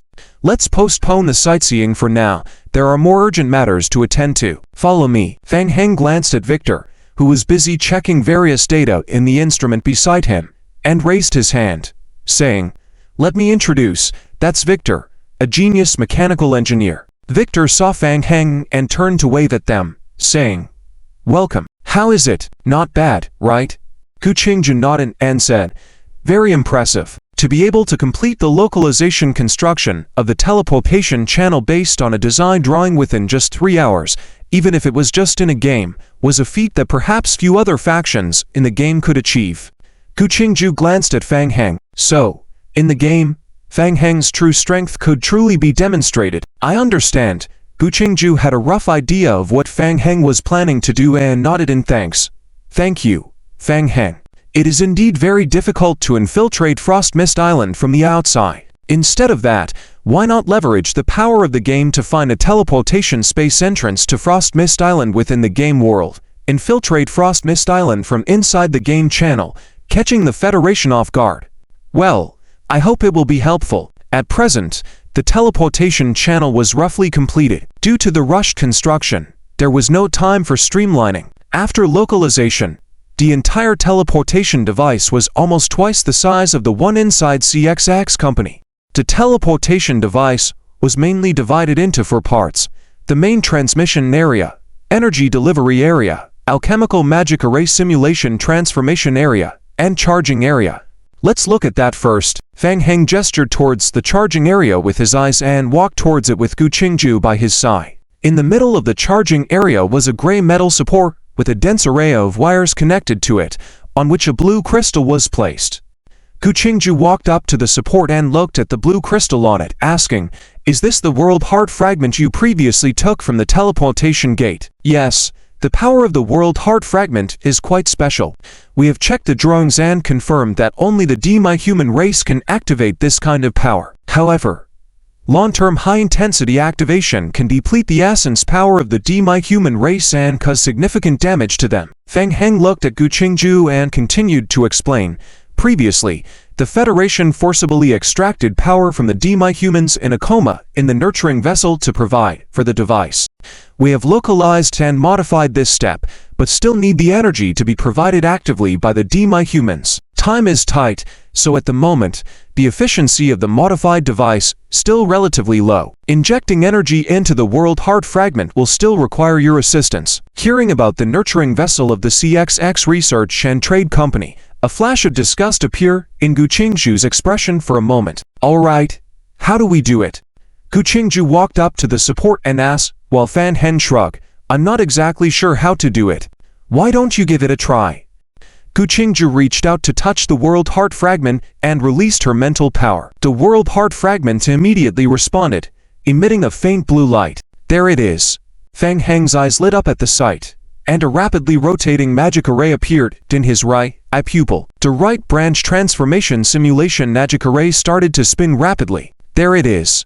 Meanwhile, Victor, who was monitoring various data on the screen at the control instrument, shouted, "Prepare for energy infusion. Report the data and operating status of the teleportation channel." Gradually, the central magic array began to accelerate its flow, releasing a colorful light. A deep blue channel emerged from the center of the teleportation channel. Game prompts flashed rapidly across Fang Heng's retinas. Hint: the current world heart has been fully charged. Hint: the player has established a teleportation channel through the world heart simulation. Due to the current shattered state of the world crystal, the exit area of the channel cannot be locked. Hint: the current world heart fragment cannot contain more energy. Hint: the current teleportation channel is an unapproved special channel. Player equipment and materials cannot pass through the channel.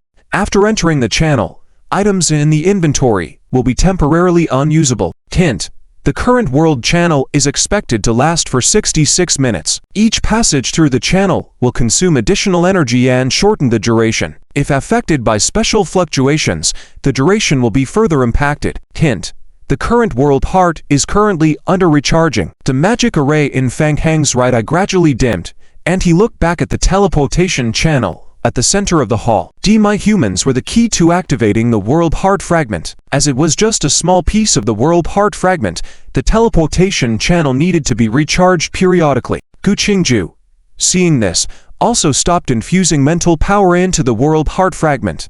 Success. The teleportation channel was successfully opened. Next, they could try to enter this special world. Fang Heng turned to Gu Qingju with a somewhat concerned expression and asked, "How is it? Is it too draining?" "It is a bit burdensome, but I can bear it." Gu Qingju sensed the energy consumption of infusing the world heart fragment and furrowed her brows. "Continuing to charge for a long time may have some impact on my essence, but I can hold on for a while longer. Currently, it shouldn't be a big issue." "Well, let's take it slowly for now. The energy is sufficient for the time being. Let's go, and we'll go inside to see the situation." "Okay." Fang Heng gestured to Victor on the side, who immediately gave an OK signal and instructed his team of mechanical engineers to closely monitor the various indicators of the teleportation channel. The teleportation is starting. Activate the forward sequence teleportation. The red ripples in the teleportation channel spread out one after another. Fang Heng nodded at Gu Qingju, and they both stepped into the teleportation channel. Hint: the player has entered a special area that belongs to an uncertified special world. The player cannot log out. Hint: current remaining duration of the teleportation channel, 50 minutes. Please be cautious. If the time is up, the teleportation channel will disappear, and the player will need to find other ways to exit the game world. Hint: in the current game world, the player's backpack is locked, and the player cannot use items in the backpack. Hint: in the current game world, player equipment cannot provide effective attribute bonuses and only provide visual effects.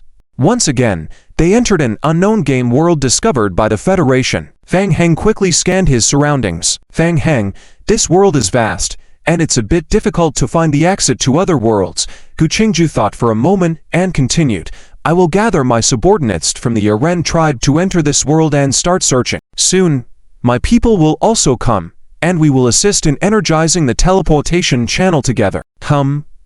No rush, leave the exploration to me." Swish. In the midst of the conversation, a licker emerged from the teleportation channel behind them, catching Fang Heng's attention with a game prompt. "Not good." And dead creatures passing through the teleportation channel also consumed energy, and the duration of the channel was shortened. As a result, it would be challenging to transport troops using the teleportation channel. The most troublesome part was that the channel couldn't transport any items. However, the issue wasn't significant. Fang Heng glanced at the game inventory. Due to the restrictions of the special world, all items in the inventory couldn't be used, but artifacts were not restricted. Fang Heng's gaze focused on the artifact in the corner of the inventory. Miniature Space Teleportation Hub. Fang Heng reached out his hand. The game prompt immediately appeared on his retinas. Warning: in the current state, players using this item may provoke hostility from the local forces and be attacked by them. Here it comes. Fang Heng's mind raced. As usual, using the artifact Miniature Space Teleportation Hub in the game world would cause a special anomaly in the local world's forces. In most mid to high-level game worlds, it had mostly negative effects. However, in this beginner's game world, this effect was precisely what was needed. Just right, to see how formidable the local forces were in this low-level game world. Gu Qingju was waiting for Fang Heng's next move when she suddenly heard a faint clinking sound coming from Fang Heng. It was a peculiar rhythmic sound of metal rubbing against metal. Numerous delicate pocket-sized robots slowly crawled out of Fang Heng's cuff, lightly hopping out and forming a faint glow in front of them. Stellar spatial fluctuations gathered on the ground as tons of tiny spatial nodes interwove gradually to form a complex geometric shape, leaving Gu Qingju astonished. A spatial node. She watched in amazement as the silhouette of a miniature space teleportation hub gradually materialized before her eyes. This is... Gu Qingju turned to look at Fang Heng, her eyes reflecting a hint of astonishment. Some unknown spatial teleportation tool. It took the pocket-sized robots an hour to construct the teleportation hub before crawling back into Fang Heng's cuff. During this time, Gu Qingju recharged the world's core in the zombie apocalypse era once again. Swish! A pale purple light emerged from the center of the teleportation channel formed by the miniature space teleportation hub. Following that, faint ripples appeared in the center of the channel. Gabriel, the vampire prince, stepped out of the teleportation channel's light. Gabriel surveyed the surroundings, then kneeled in front of Fang Heng respectfully, calling out, "Your Majesty." Let's begin." "Understood." The next moment, vampires continued to emerge from the other side of the spatial channel, bringing with them high-level resources exchanged with the zombie apocalypse world.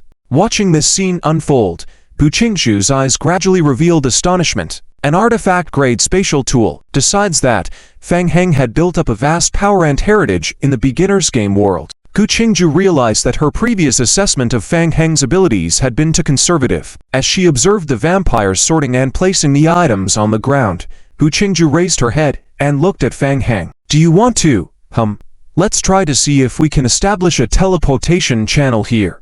Establishing a teleportation channel required finding the world's coordinates or directly setting up a fourth-order space rift device in this local world to signal the zombie apocalypse world directly, connecting both sides. Normally, building a fourth-order spatial apparatus from scratch would take at least a year or two. However, with the miniature space teleportation hub, things were different. Advanced materials for constructing the fourth-order spatial device could be transported directly through the spatial hub. With all the materials in place and the help of the skilled repairman Victor, he would only need a day or two to complete the construction. Then, the world's core would no longer be needed. They could directly include this unknown world into the zombie apocalypse's jurisdiction. Nevertheless, Fang Heng had little interest in this world. The primary purpose of establishing the teleportation channel was for recruiting troops. As he pondered, several lines of game prompts quickly flashed across his retinas. Hint: players' spatial fluctuations have been detected. Unknown forces are gathering at the fluctuation location. Hint: players' spatial fluctuations have reached their peak. Hint: high-intensity power sources have been detected approaching. Player, be cautious. Here it comes. The miniature space teleportation hub would trigger intense spatial fluctuations that would unsettle the local biological creatures and forces. Fang Heng's expression changed as he felt a slight vibration beneath his feet. The attack was coming from below. Bu Qingzhu also sensed the vibration from the ground and cautiously looked ahead. The ground tremors grew stronger. Crack, crack. Suddenly, cracks appeared in the earth about 10 meters away, swiftly spreading forward. Bu Qingzhu stared at the crevice. Swish, swish, swish. In the next instant, a dense swarm of black ants crawled out of the ground from the massive crack. Be careful, they're steel ants. A unique species in the game world. Bu Qingzhu had obtained information about steel ants from the database of CXX Research and Trading Company. They were a social species, individually not very strong but excellent at group combat, with astonishing numbers spread widely throughout the world. The ant colony swiftly emerged from a massive crack in the ground about 20 meters away. The steel ants had a metallic luster of dark brown, were about half a meter long, and were several times larger than real-world ants. Their robust mandibles and sharp claws gleamed with a dark metallic hue under the sunlight. Hissing noises emanated from the assembled ant colony as they swiftly approached the position of the spatial teleportation channel. Bu Qingzhu was about to take action when Fang Heng placed his hand on her shoulder. "Let me handle this." They swung their huge jaw teeth and savagely tore into the bodies of the lickers. The lickers looked somewhat inadequate when facing the mid to high-level creatures in the game world. Encountering newbies, they immediately revealed their ferocious fangs. The lickers' claws had sharp, armor-piercing, virus-inflicting effects, and also inherited some of Fang Heng's original attributes. Each swipe of their claws could leave a huge wound on the bodies of the lickers. An eye for an eye. Not falling short at all. Bu Qingzhu watched the two sides in battle, a hint of surprise gradually appearing in her eyes. Only 100 lickers surged out of the spatial portal, that they could form a line, blocking the path ahead against a large swarm of ants. Resurrection ability. Bu Qingzhu immediately noticed the clue. The terrifying resurrection ability of the lickers allowed them to completely ignore the attacks of the ant swarm.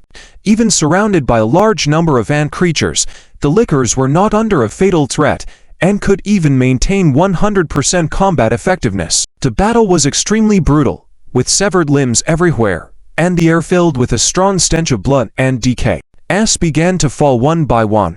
Bu Qingzhu raised her eyebrows slightly. What's that again? She found that after the ants die, their corpses rapidly deteriorated, followed by the rapid formation of various sizes of fleshy cocoons. Within those cocoons seemed to be nurturing something, pulsating as if with life. Chi. With a small hole opening in the cocoon, Gu Qingju was surprised to find that zombies crawled out from within. The movement of the zombies was somewhat sluggish, taking a bit of time to stand up again, before immediately pouncing on the surrounding ant swarm. Gu Qingju was truly astonished by Fang Heng's abilities, the ability to infect and mutate. What surprised her even more was that the zombies born from the cocoons perfectly inherited the self-healing abilities of the lickers. In just a few minutes, with more and more ants falling, a large number of zombies appeared on the battlefield unnoticed, becoming the main force against the ant swarm. Gu Qingju couldn't help but glance at Fang Heng. Was this Fang Heng's true strength in the game? It seemed that summoning creatures was his strongest combat mode. His strength far surpassed the usual low-level hierarchy in the game world. Gu Qingju pondered silently. Fang Heng gazed ahead, with game hints flashing frequently on his retinas. Hint: player's zombie clone licker form kills ants. Hint: player is in a special environment. Killing indigenous creatures will not yield any rewards. Hint: player's talent passive effect. Infection mutation takes effect. Player obtains one mutated zombie clone. Too bad, no rewards. But that's okay. He wasn't concerned about the rewards anyway. The main purpose of coming to this world was not for rewards or territorial domination, but for recruitment. He could get whatever he wanted. Originally, the world of Cheapo Raya game was seriously lacking in mutated, infected zombies. He had even thought of going to the maze forest to farm some earlier. This game world was just right for him to make a quick sweep. With the use of extra energy for skills, on average, 1 to 2 zombie clones could despawn after the death of an ordinary ant. The conversion rate seemed low at first glance, but there were too many ants in the swarm. A huge area densely packed together, like a black sea. The ant swarm collided with the zombie horde, initially completely surrounding the licker group, but as the battle progressed, it gradually turned into a situation of a standoff. Dawn. Suddenly, a tremor was felt underfoot again. Fang Heng looked towards a black crack behind the ant swarm in the distance. Did a leader-level creature come? As the number of ants was rapidly depleted, the giant ants hidden in the cave, the giant sturdy ants, were alarmed and climbed out of the crack. Giant sturdy ants, about 3 meters long and over a meter tall.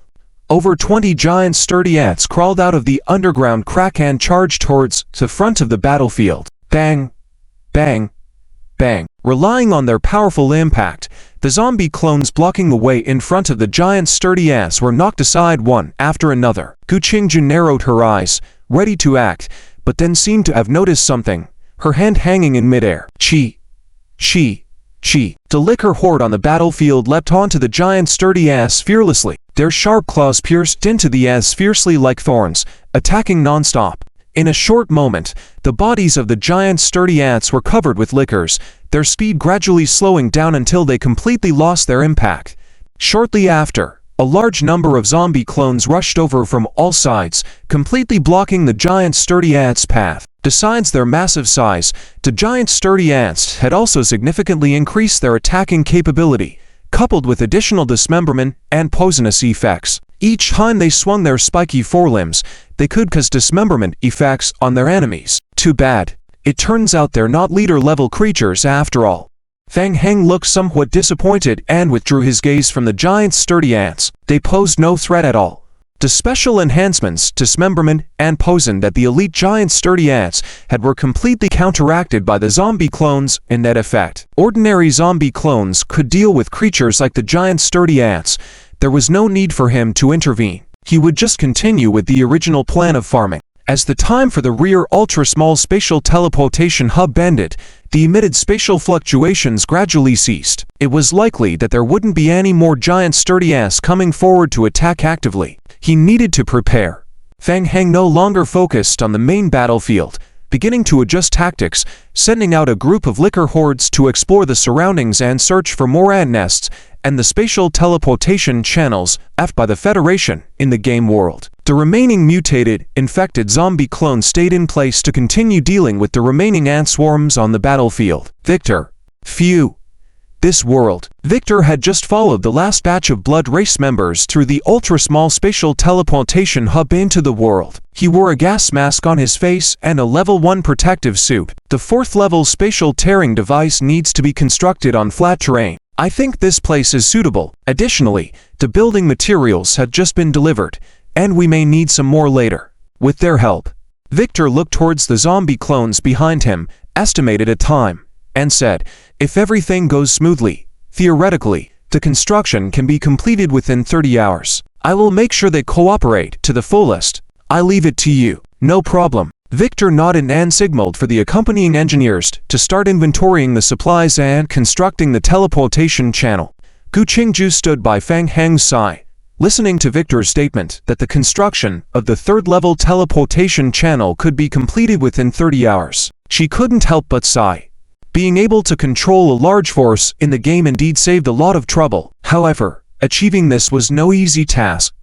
Gu Qingju looked down at the time and nodded, saying, Fang Heng, I will go back to recharge the channel. My subordinates are almost gathered, and they will gradually arrive within an hour. All right, I will have the liquors explore quickly. Once we get any updates, we will take immediate action. With that, game prompts frequently flashed on Fang Heng's retinal display. Hint, player zombie clone liquor form discovered in ant colony nest during exploration. Hint, player zombie clone liquor form discovered a special gathering point of ant colonies during exploration. Excellent. Fang Heng's eyes swept over the game prompts that occasionally popped up. The number of ant colonies in this world was more than he had imagined.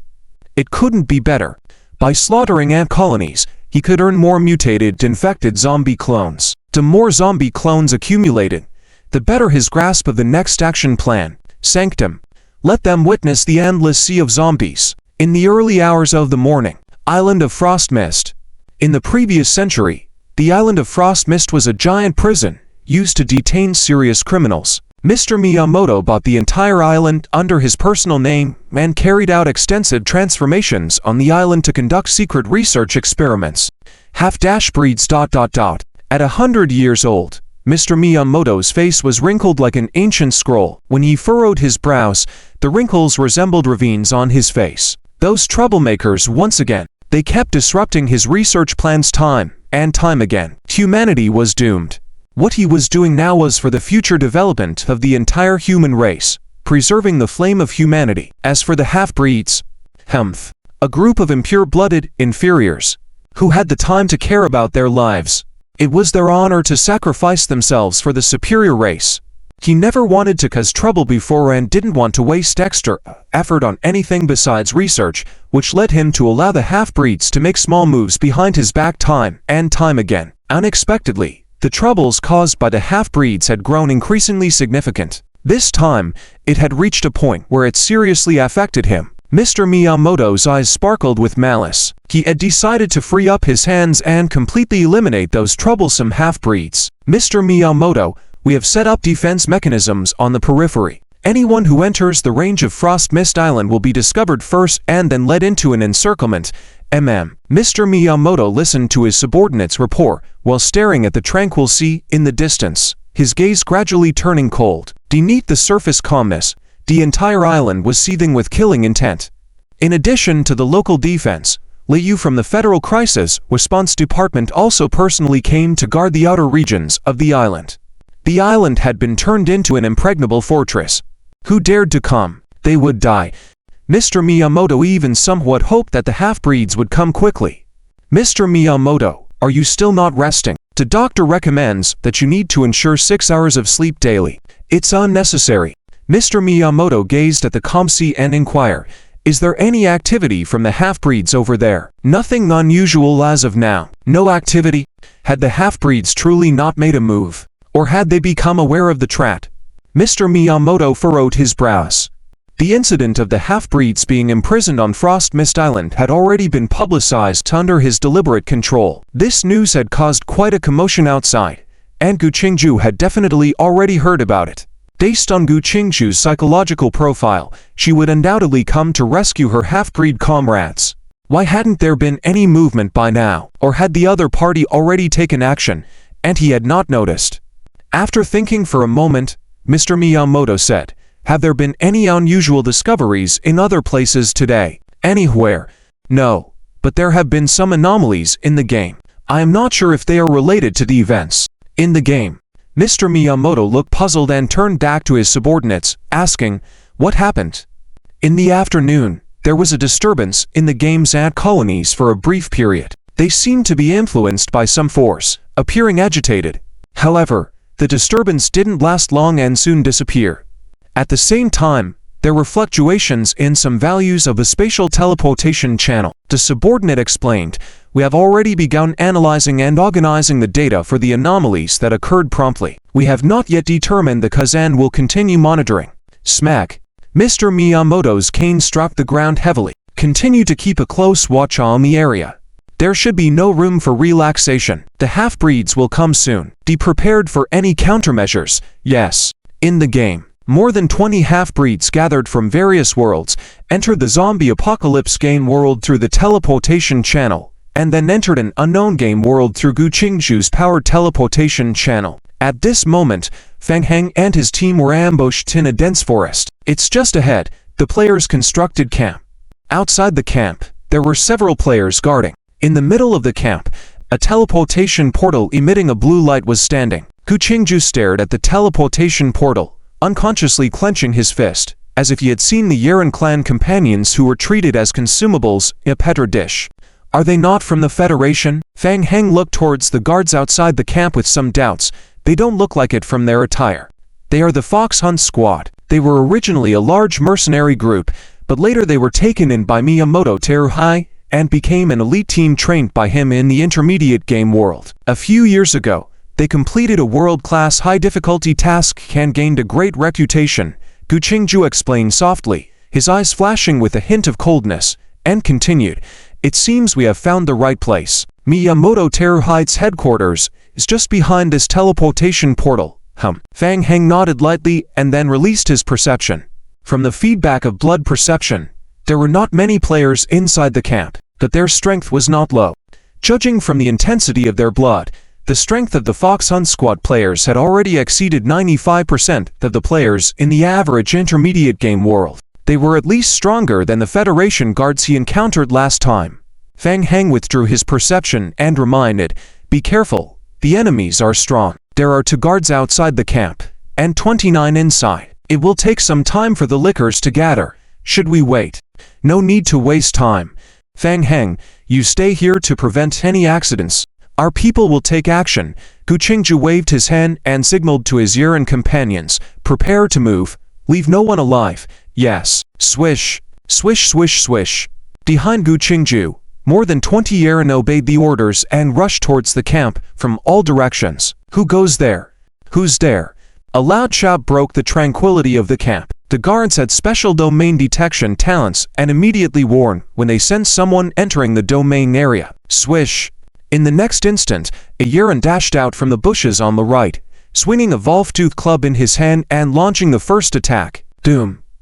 Members of the Fox Hunt mercenary squad felt a chill in their hearts, drew their weapons to counterattack, and shouted, "Enemies spotted." Suddenly, the whole camp erupted into chaos. What's going on? The players of the Fox Hunt Squad were not sleeping soundly. Upon hearing the commotion, they immediately woke up and grabbed their weapons to rush out and investigate. They really encountered an ambush. During the day, they had received a warning from headquarters, saying that the camp might be invaded by the Yeren clan, so they should be on high alert. The players of the Fox Hunt Squad didn't take this warning too seriously. The security and confidentiality levels of Frost Mist Island were extremely strict, and it was impossible for outsiders to break through the blockade and intrude. However, just to be safe, the deputy leader of the mercenary group, Mizuno Yuzuki, sent guards to watch over the camp 24 hours a day and maintain full vigilance at night. They never expected the enemies to actually show up. Mizuno Yuzuki was somewhat puzzled by the fact that the attack seemed to come from the local game world. What's going on? With no time to figure out what was happening, Mizuno Yuzuki immediately raised his cleaver and joined the battle, instructing his subordinates to immediately retreat and report back. However, his subordinates did not immediately use the teleportation portal. Mizuno Yuzuki's gaze caught a female Yeren blocking their path at the entrance of the camp's teleportation portal. She stood there, staring coldly at all of them. The aura emanating from her instinctively made people unwilling to approach. Doom. Mizuno Yuzuki felt somewhat anxious in his heart. He slashed forward with his cleaver, but it was blocked by a huge hammer held by another Yeren in front of him. Damn it! Mizuno Yuzuki's eyes flashed with anger. The enemies were strong. Their 30 people were actually unable to defeat the opponent's mere 20-something people, especially the woman. She just stood there, never entering the battlefield, yet she made every one of them feel pressure. As the situation gradually spiraled out of control, Mizuno Yuzuki's eyes showed a hint of cruelty, shouting, "Use that, take them down."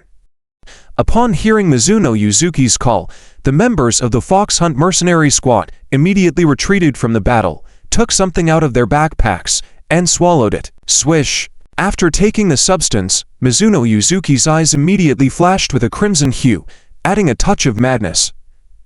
Fang Heng did not participate in the battle and watched from the sidelines in the bushes.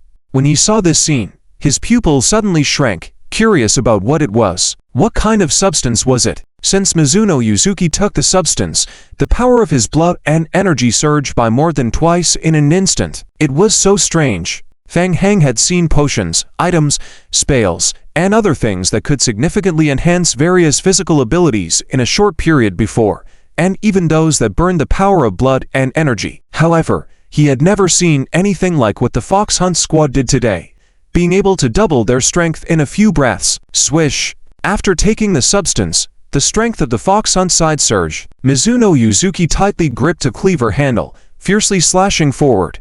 Doom! The Yeren on the opposite side brandished a big knife to counterattack but instantly paled. He hadn't expected Mizuno Yuzuki's strength to triple directly after taking the substance. The heavy hammer slipped from his hand, leaving a deep blood mark on his body. Be careful! Two teammates nearby came to support, blocking Mizuno Yuzuki's pursuit angle, while a healing spell from the natural branch fell on the injured Yeren. However, in the next instant, Mizuno Yuzuki's eyes flashed with cunning. After successfully attracting the support of Yeren by his side, he abandoned the attack, directly leapt past the two supporting Yeren, and headed straight for the Kant's teleportation luminous screen. The only one left in front of the teleportation portal was the woman. "Get out of the way!" Mizuno Yuzuki shouted, a bloodthirsty intent appearing on his face, staring fiercely at Gu Qingju in front of him, raising his long knife to chop down with all his might. Suddenly, a dark shadow flashed in front of Mizuno Yuzuki. Crack! Immediately following was a slight sound. A blood mark appeared on Mizuno Yuzuki's neck. Sheshed! The captain has been taken down. Just a single move, a brief encounter, and they didn't even see how that woman made her move. They had sensed a terrifying feeling from that woman long ago. Now it's confirmed. That feeling is not wrong. That woman is too terrifying. While the Fox Hunt team was entangled with the DRIZZLE clan, their peripheral vision kept sweeping over Gu Qingju, filled with intense fear. It's over. Even the captain is no match for that woman, and she even directly sealed off the teleportation entrance and exit. What to do? They can't escape now. In the chaos, a player from the Fox Hunt team shouted, "Take her out! Avenge the commander! Yes, take her out! All together, take her out! If they don't take her out, everyone will die here. No matter how strong that woman is, she is still just one person. All together. Maybe they can still fight for a chance to survive." The threat of death temporarily suppressed their inner terror. Despite the humans fighting beside them, they disregarded the danger and charged towards Gu Qingju, even if it meant getting injured. HMPH. Gu Qingju let out a contemptuous scoff. Swish! In the next moment, Gu Qingju's figure quickly disappeared from their sight. The speed was so fast that the naked eye couldn't catch it, only a shadow could be seen. Fang Heng in the nearby dense forest was astonished. Previously, Gu Qingju had been in a severely injured state, severely limiting her strength. Now, in her full power, Fang Heng realized the terrifying strength of Gu Qingju. With his current abilities, he could barely follow Gu Qingju's movements through the effect of his bullet time skill. If a real fight broke out, he would most likely end up being beaten. The Fox Hunt team itself was already considered top tier in mid-level games, and with the help of special medicines, they were among the elite in the mid-level games. But even all of them together were no match for Gu Qingju alone. In a matter of moments, the entire Fox Hunt team was completely wiped out under the joint attack of Gu Qingju and the DRIZZLE clan. Gu Qingju scanned the bodies left around and nodded. Search them. Yes. The DRIZZLE immediately dispersed and began searching the remnants inside the camp. At this moment, Fang Heng also emerged from the nearby forest, squatting down to inspect the bodies left by the fox hunt team. Indeed, they were dead. The previously increased strength and vitality slowly dissipated with death. Even so, they were formidable. What on earth had they taken to become so strong? And a strange point. Special teleportation channels cannot bring items to the other end of the game. Even after entering the channel, items in the game's inventory cannot be used. So, where did they get the special potion they took? It's an extract from the Dragon Soul Crystal. What? Fang Heng looked up to see Gu Qingzhu standing in front of him. The Dragon Soul Crystal is a reward item obtained by completing the final mission of the mid-level game world by Misono Akira. It is rumored to be a divine-level special item. There are rumors that the Dragon Soul Crystal can significantly enhance a player's attributes and can also heal injuries. As long as there's a breath left, it can revive, and it's not an exaggeration to call it an immortal elixir. After obtaining the Dragon Soul Crystal, Misono Akira further researched it. Gu Qingzhu's gaze fell on the bodies on the ground. Last night, we searched all the research data in the CXX Research and Trading Company, and a large part of it was related to the Dragon Soul Crystal. Fang Heng, do you remember what you saw in the incubation chamber at CXX Research and Trading Company last night? Fang Heng furrowed his brow and nodded. The incubation chamber housed demi-humans who had lost their souls. They were used to continuously supply energy to the teleportation channel. Opening the teleportation channel consumes a great deal of energy from our demi-human clan. Once the consumption exceeds a certain limit, the bodies of the demi-humans cannot withstand it and collapse. Therefore, the disposable demi-humans generally cannot survive more than a week. As Misono Akira could not find enough demi-humans to supply the teleportation, he used the extract from the Dragon Soul Crystal to forcibly maintain the vitality of the demi-human clan.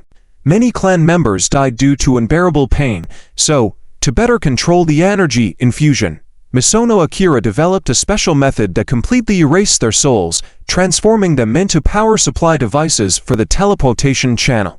Gu Qingzhu explained all of this calmly, although she was actually furious to the point of losing control, and she first learned this information, directly massacring the entire CXX Research and Trading Company.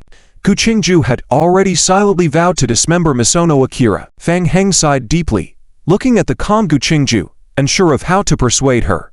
Perhaps killing Misono Akira was the greatest help he could offer Gu Qingzhu. The demi-humans quickly searched the remnants in the camp. Git soon returned with a report. We've checked, and inside the camp, there are maps of the nearby area and some security patrol records, confirming that the other end of the teleportation channel is Misono Akira's stronghold, Frosty Mist Island.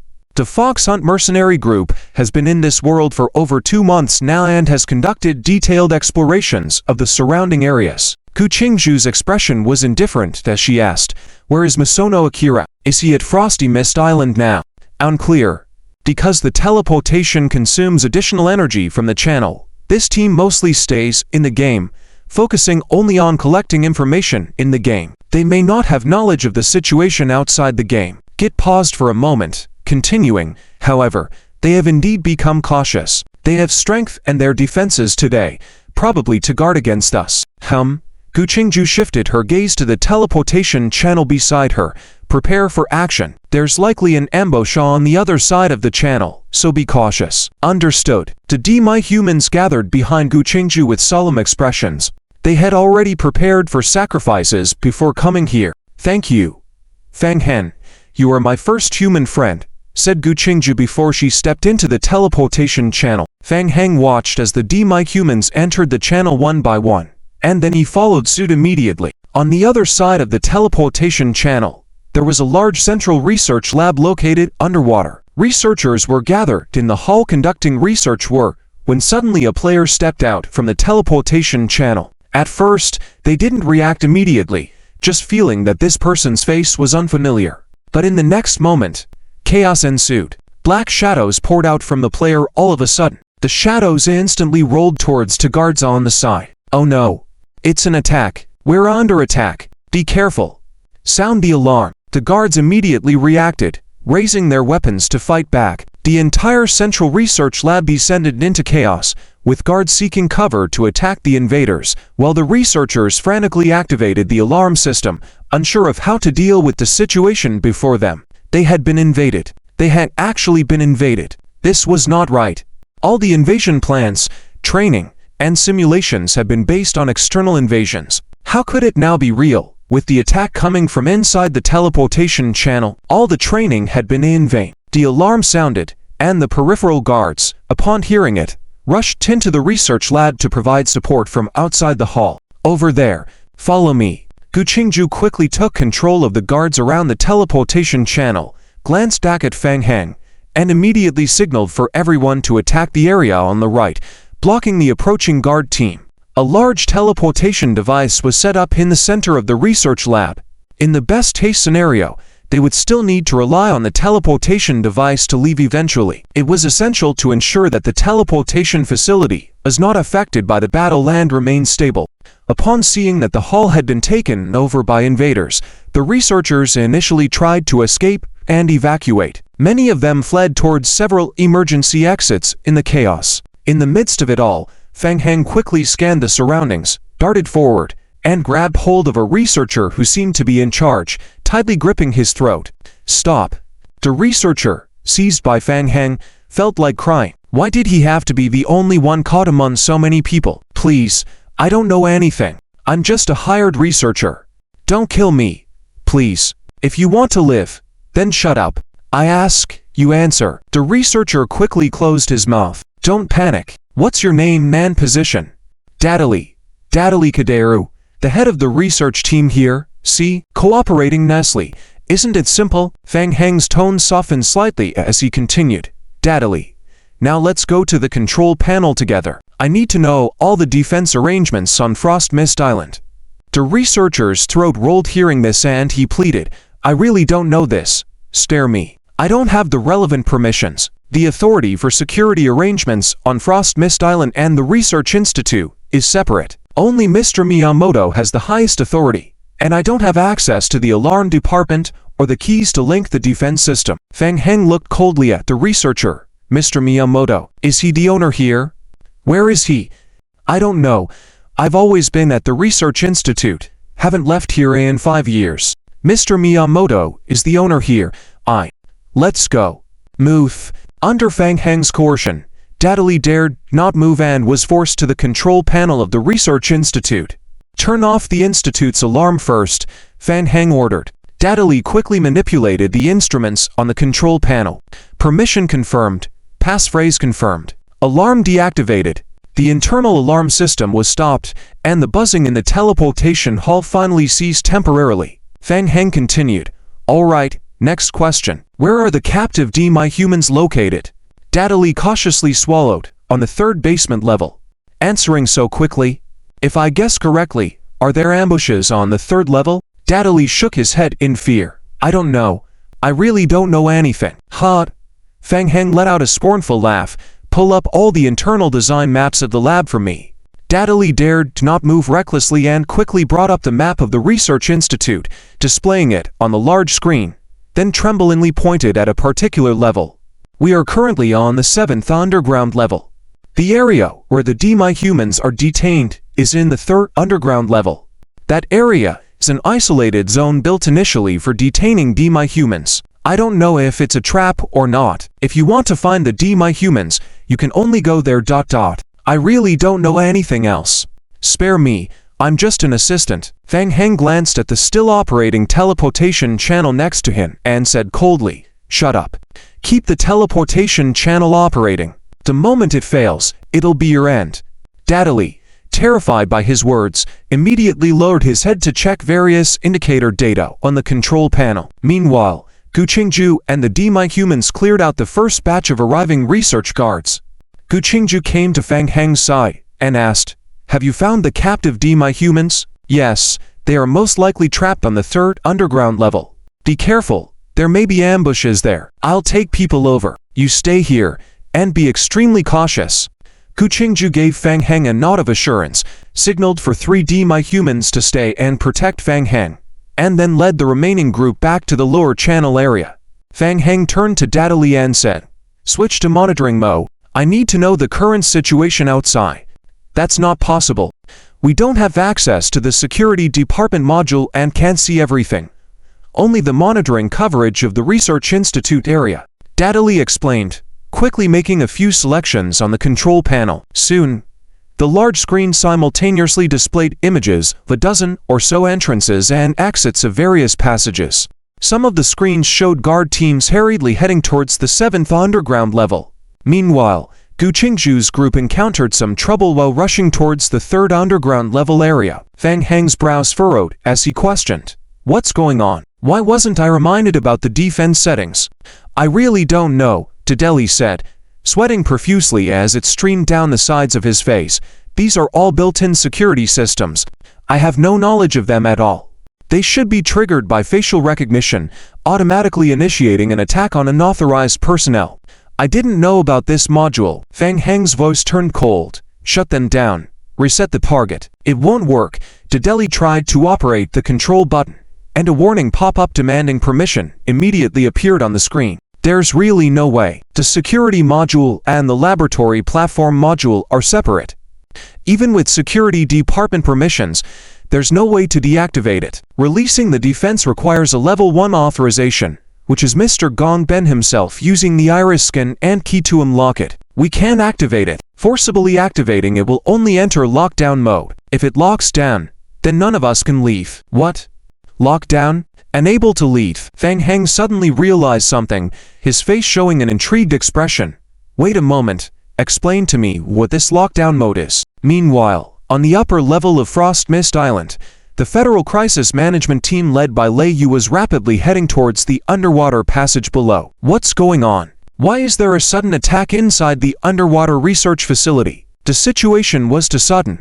Lei Yu and his team only knew that the alarm came from inside the research facility. There was no sign of any disturbance outside, not even half a shadow of an enemy. Yet, an attack alarm suddenly sounded from the inside. Could the enemy really have a way to pass through walls? Lei Yu felt that something was amiss. After the alarm, Lei Yu left some of his team members to guard the outside to prevent the enemy from escaping and took the rest to support the Central Research Institute.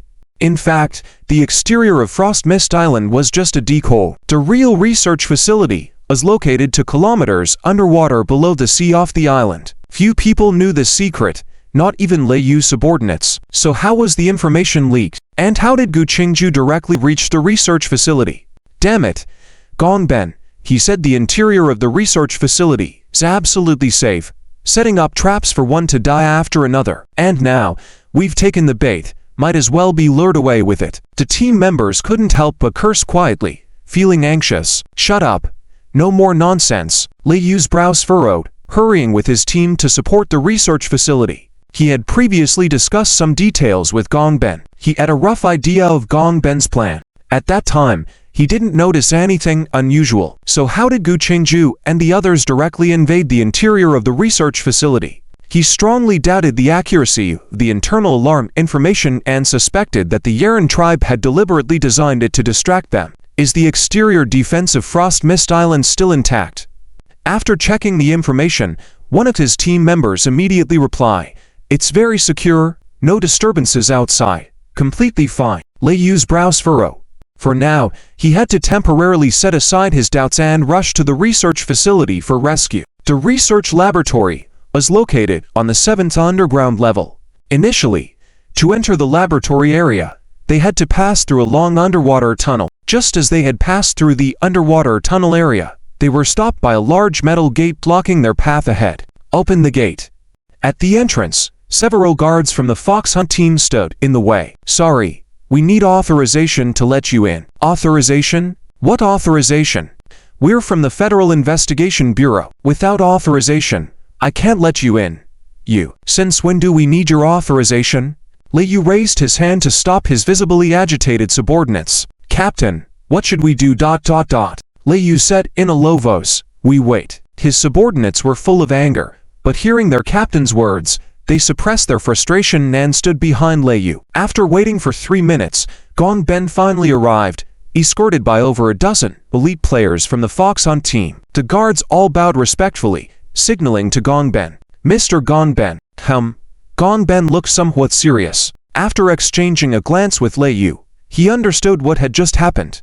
"Grant Lei Yu and his team temporary authorization. Lock down the external area and strictly restrict outsiders from entering. Yes, as they spoke, the metal door blocking their path slowly opened.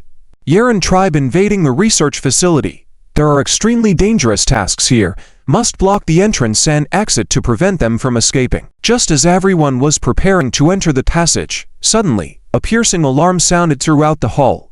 Woo, woo, woo, woo. Almost simultaneously, special rock slabs, nearly 2 meters long, dropped from above the entrance to the research facility. Bang, bang, bang. The thick slabs hit the ground heavily, producing a deep impact sound, causing the entire hall to tremble violently. Thus, at the next moment, a dark yellow protective energy barrier emerged on the outer edge of the fallen metal rock slabs. Seeing this, Gongben's face turned grim. What's going on? How did the entrance to the passage suddenly close again?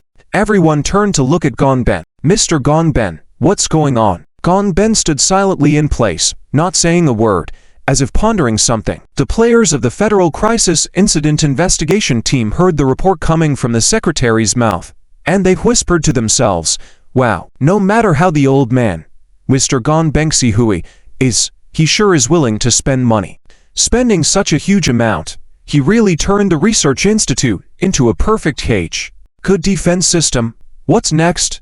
Lei Yu took a step forward, his gaze shifting towards Gongbengsi Hui. Since Mr. Gon has set up absolute defense here to prevent the subhuman race from escaping from elsewhere, can't we just trap them now? Sorry, I'm afraid we can't do that for the time being. The secretary nodded apologetically. When the overall defense system of the Research Institute was designed initially to counter enemy attacks on the Institute, the automatic lockdown mode can only be unlocked after running for 120 minutes through an external passcode. Lei Yu furrowed his brow. So we just have to wait. You don't have to worry, everyone. Gongbengsi Hui finally spoke. The 2-hour mandatory lockdown was designed to prevent the Institute from being raided, to buy us time, while waiting for reinforcements to arrive, and also to allow us to calm down and think rationally, so as not to make irreversible mistakes. Although I don't know how the subhuman race infiltrated the Research Institute, I can guarantee that they have absolutely no way of leaving here. As he spoke, a player approached and whispered a few words in Gongbengsi Hui's ear. Gongbengsi Hui listened, his hand gripping the cane tightly, looking exceptionally angry. Lei Yu observed Gongbengsi Hui's expression and said, it seems Mr. Gong has found out the reason for the subhuman race's intrusion. Gongbengsi Hui glanced at Lei Yu, saying, they infiltrated from the other side of the game teleportation channel. What? Upon hearing this, everyone's faces showed a solemn expression. Is there such a method?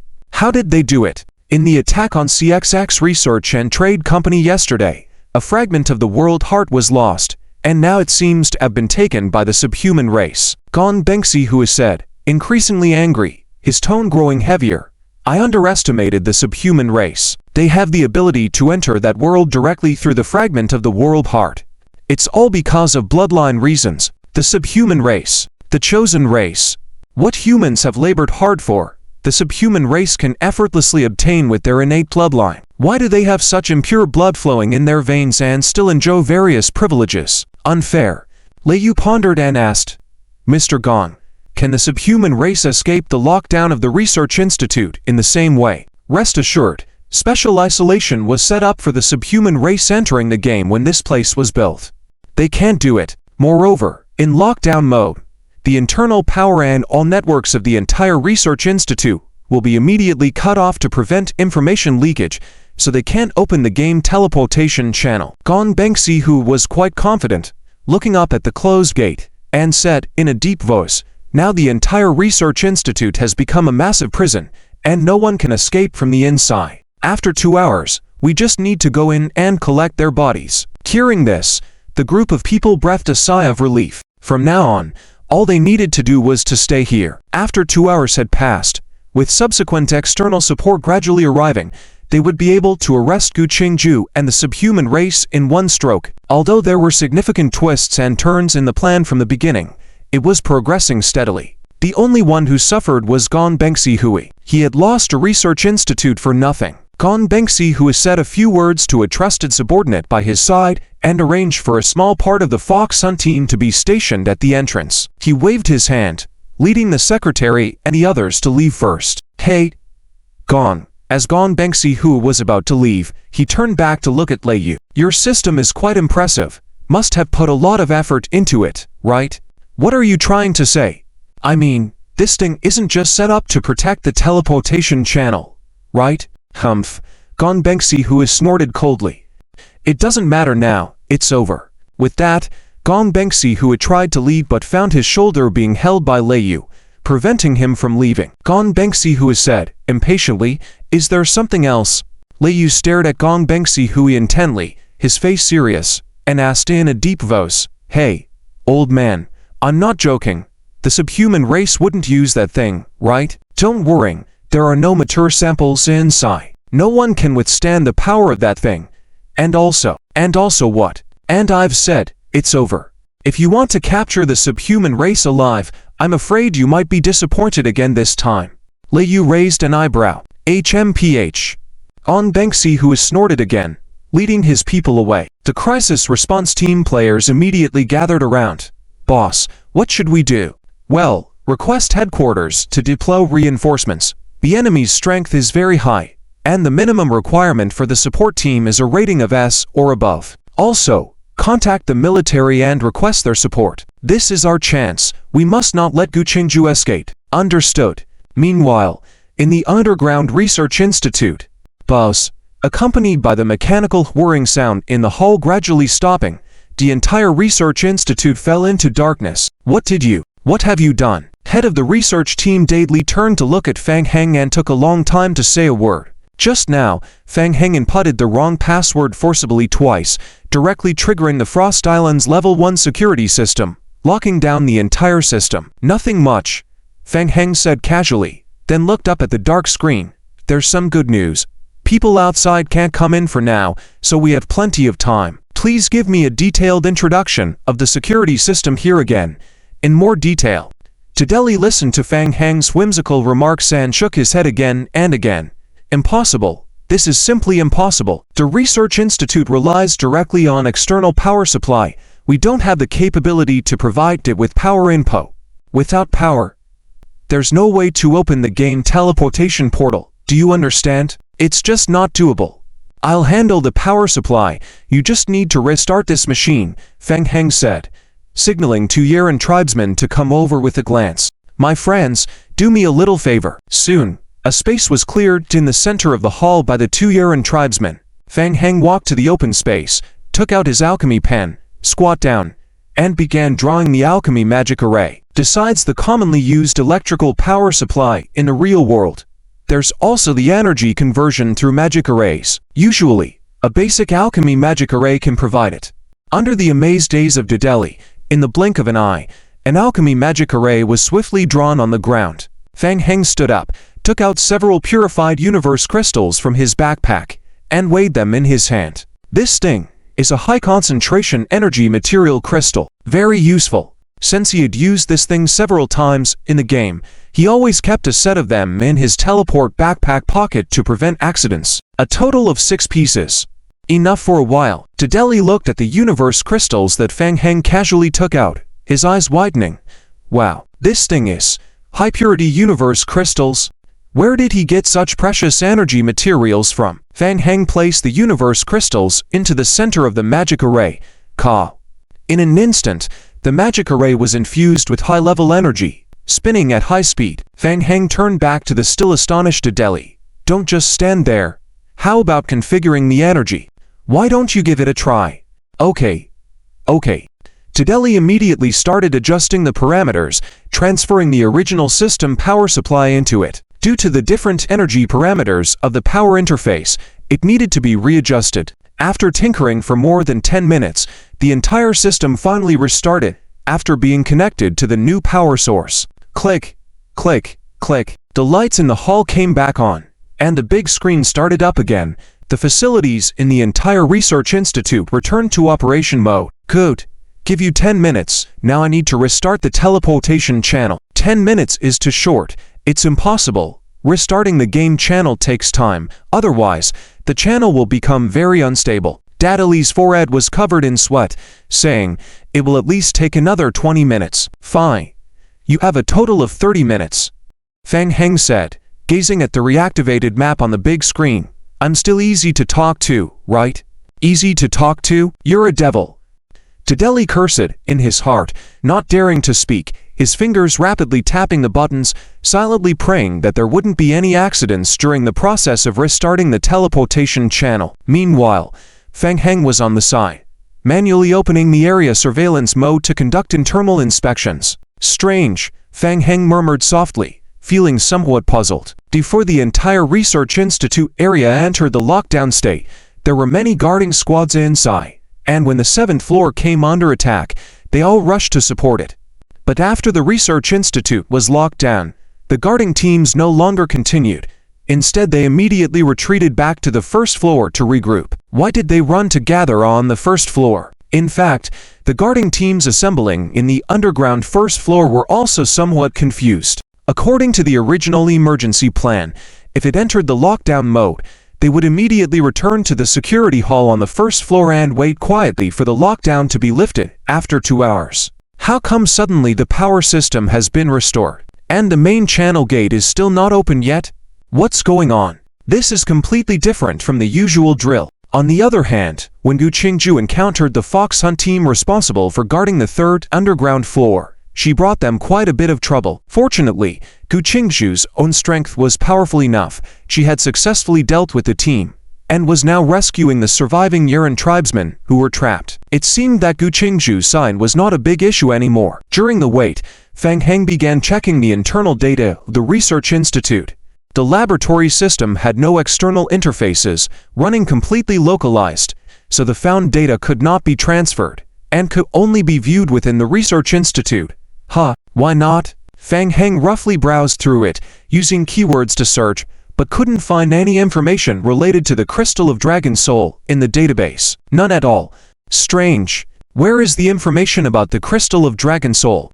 Even CXX Gaming Company has information related to the Crystal of Dragon Soul, but not even a single trace of it inside the Hongkami family's research institute. Definitely something fishy, most likely intentionally hidden. With a few guesses in his mind, Fang Heng raised his head and asked, Dedele, what is the Crystal of Dragon Soul? Dedele was still focused on restarting the teleportation channel. Hearing Fang Heng suddenly calling him, he felt a chill down his spine, and hastened to say, not very clear, I mainly focus on the teleportation channel. Just heard from other researchers before, saying the teleportation channel needs the Yuan tribes to provide continuous energy. The potion that maintains the Yuan tribe's survival is extracted through the Crystal of Dragon Soul. This potion can keep them. We are responsible for maintaining the operation of the teleportation channel. What we need to do is ensure the operation of the culture dishes, monitor the various data of the batteries. Yet, Fang Heng lightly agreed. Interrupted, is it possible that the Institute's permission cannot access all internal data? I'm not sure about that. It's likely. Fang Heng thought it's troublesome. The most wanted thing is deliberately hidden by the Hongkami family. Dedele suddenly discovered something strange while operating the system, exclaiming softly, then immediately lowered his head, quickly manipulating on the screen. What's wrong? Nothing. There's an alarm anomaly at the testing point in the lower passage. Dedele explained, continuing to focus on manipulating the control terminal during the restart, apparently not having time to deal with these troubles. It might be some minor malfunctions that occurred during the restart. The lower passage. Fang Heng's mind suddenly stirred. He had sensed a faint blood energy fluctuation since the beginning. Dedele listened in a daze and asked, the 8th underground floor, don't you know? Dedele glanced at the Research Institute's overall building structure diagram displayed on the large screen, shaking his head repeatedly. It might seem like a storage room. Not sure. I've never been in there. Fang Heng closed his eyes to release his senses. No mistake. That faint blood and energy fluctuation comes from below, and that energy is gradually increasing and spreading. There is definitely something wrong there. Opening his eyes again, Fang Heng said, the 8th underground floor is strange. Is there any secret area over there? I really don't know. Dedele looked bitter. He was just an ordinary project research team leader, hired by Mr. Gong Benhui, and since coming to Frost Island, he has hardly left the research room, so how would he know if there are any secret areas in the research institute? Fang Heng rubbed his chin. This is getting interesting. What exactly is hidden in the 8th underground floor that can cause such a strong blood and energy fluctuation? What's even more odd is that the alarm in the 8th underground floor area was triggered only after the power outage restart, and his perception of the blood and energy fluctuation below was only faintly sensed after the power outage. Could it be related to the Dragon Soul Crystal? Instead of immediately going to the 8th underground floor to check, Fang Heng stayed in place. He waited for nearly half an hour. With the sound of crackling electricity, dancing currents appeared on the central transmission gate. Tadeli felt relieved, turned back to Fang Heng, and whispered, "The transmission channel has restarted, expected to complete within 5 minutes. If it fails, it means there is an abnormality in the internal components of the transmission facility, and I definitely can't solve the anomaly in a short time. I know nothing about it, even if you kill me. Don't always talk about killing all the time, making it seem like I'm a big villain. I have high hopes for you, Tadeli," Fang Heng said with a smile, his gaze fixed on the transmission channel. "And also, you were 5 minutes late compared to our agreed time." Tadeli, who had just relaxed, felt his heart rise in his throat. "Don't worry, I am easy to talk to. As long as the transmission channel successfully starts, I can spare you once," Fang Heng said, patting Tadeli's shoulder. "Keep up the good work." Okay.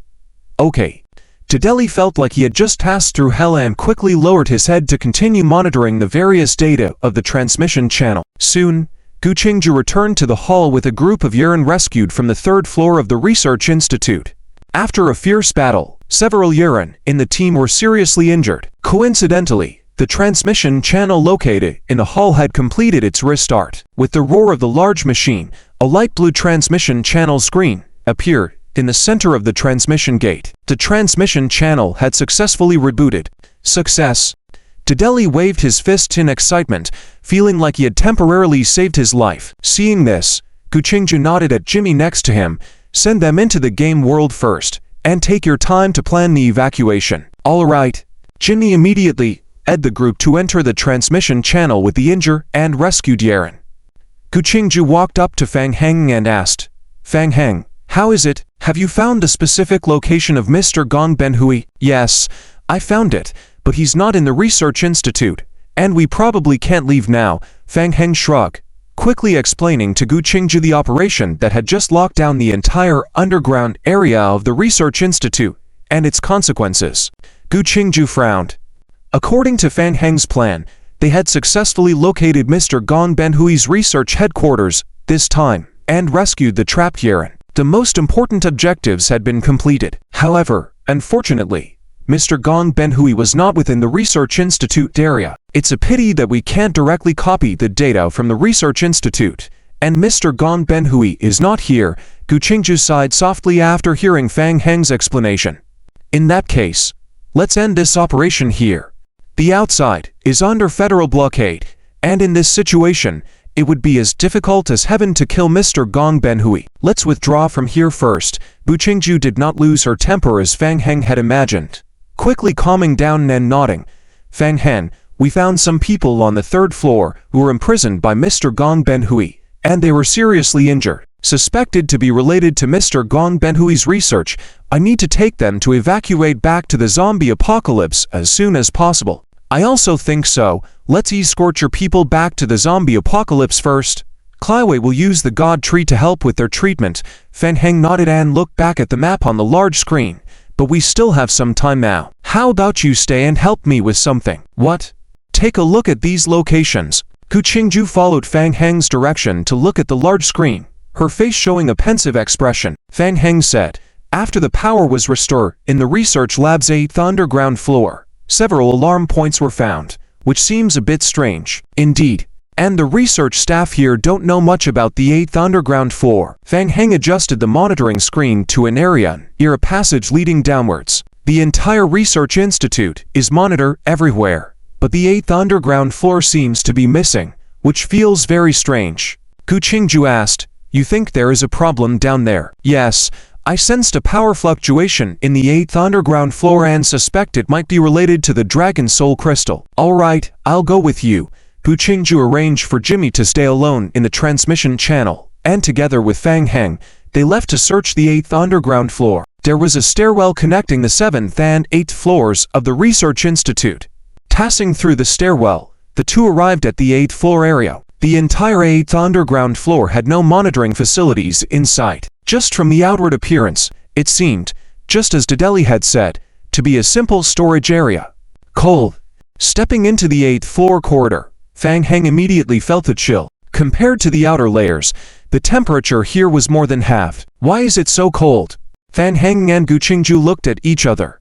Gu Qingju shook her head. She did not have vampire blood, so her sensitivity to blood and energy was not as keen, and thus couldn't perceive the blood and energy fluctuation Fang Heng mentioned. Over there, Fang Heng thought to himself as he tried to push open the big door. Behind the door was a large freezer, with very low internal temperatures. The walls of the freezer were filled with foam boxes of various sizes, with a large portion of them piled high together, already covered with a layer of frost.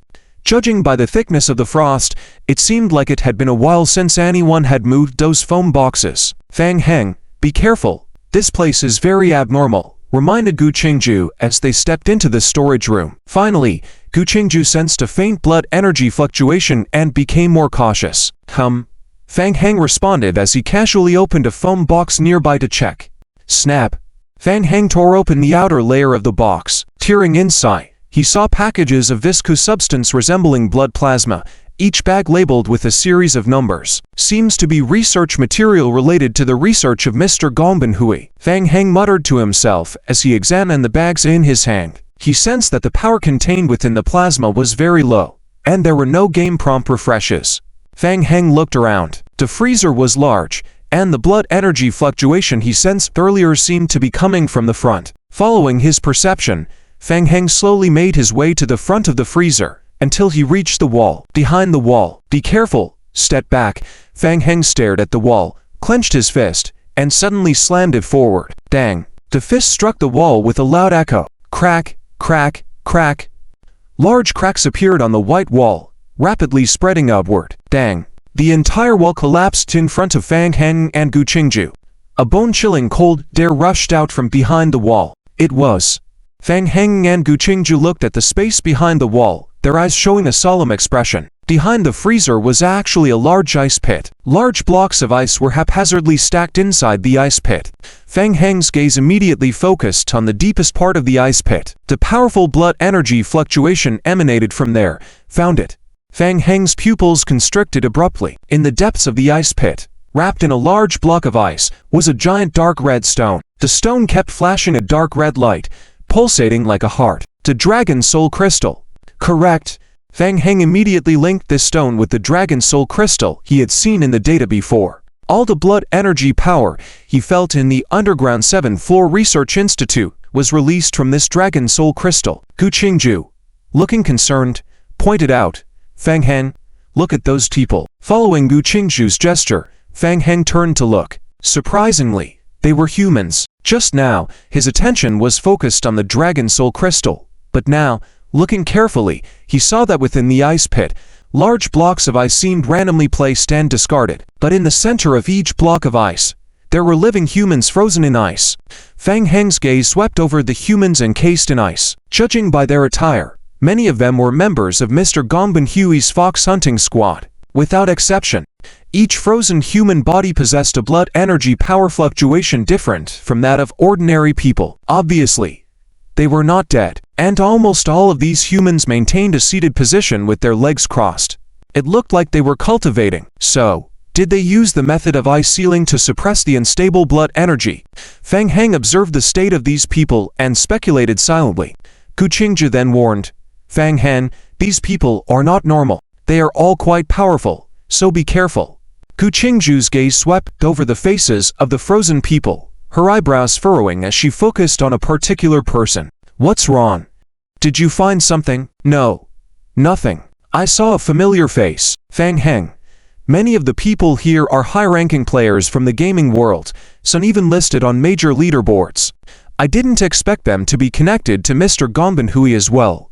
Fang Heng nodded lightly. At least when he broke the wall just now, it caused quite a commotion. However, these frozen players did not awaken. Based on this judgment, their perception of the outside world seemed weak. It's best not to disturb them. Let's get closer and take a look. Fang Heng said softly, slowly walking towards the center where the Dragon Soul Crystal was encased in ice. The Dragon Soul Crystal, an item emitting strong blood energy. Since they were already here, they needed to figure out a way to take it back. Fang Heng approached the Dragon Soul Crystal, extending his hand cautiously until he lightly touched the outer layer of ice encasing the crystal. A bone-chilling coldness immediately spread from his palm. Unfortunately, there were no game prompt messages. Fang Heng, this is highly likely the reward item Mr. Gongbin Hui received for completing the final mission of the mid-tier game. The Dragon Soul Crystal, Gu Qingju said, as she stood beside Fang Heng in front of the massive ice block, sensing the energy emanating from the crystal. She pondered and said, the Dragon Soul Crystal is said to be an energy-gathering body extracted from the ancient dragon. I didn't expect Mr. Gongbin Hui to take the Dragon Soul Crystal out of the game and store it here. He probably did it to facilitate his experiments further. Gu Qingju thought of their fellow kin used as research specimens and said gravely, Fang Heng, we need to find a way to destroy it. Without the Dragon Soul Crystal, Mr. Gongbin Hui's research on the special game entrance will undoubtedly be greatly affected. Gu Qingju then looked around at the players frozen inside the ice blocks. These players were not weak. She wasn't afraid of facing them one-on-one, but with their numbers, it wouldn't be easy to deal with them if they were to attack after destroying the crystal. It's somewhat troublesome with these frozen fox hunting squad members and players. They seem to be using the power of the Dragon Soul Crystal for cultivation. Destroying the crystal forcibly may cause them to awaken from their frozen state. Fang Heng looked up and asked, can we find a way to move it? Gu Qingju was actually thinking about directly destroying the Dragon Soul Crystal and safely escaping with Fang Heng. She was taken aback by Fang Heng's words and turned to him, surprised. What did you say? Move it. Seeing Gu Qingju's surprised expression, Fang Heng realized that it might be a bit difficult to try and move the entire Dragon Soul Crystal. First crush it, shattering it into small pieces, then fill up the teleport backpack with all the fragments and take them away. Tack as many as possible. Bringing back some fragments is better than getting nothing at all. Be careful, I'll cover you. Gu Qingju agreed to Fang Heng's proposal, nodded, took a half step back, vigilant of the surroundings. Good. Fang Heng no longer hesitated, took a step forward, clenched his right hand into a fist, and struck forward once again. Doom. The fist struck the ice surface. An imprint of a fist appeared instantly on the ice block. Crack, crack, crack. Small cracks quickly appeared on the ice surface, rapidly expanding and multiplying. Doom. In an instant, the ice block in front of the two completely shattered. The entire Dragon Soul Crystal was completely exposed in front of Fang Heng. What surprised Fang Heng was that the Dragon Soul Crystal did not suffer any damage from his punch and the shattering of the outer ice crystals, but remained intact in its original place.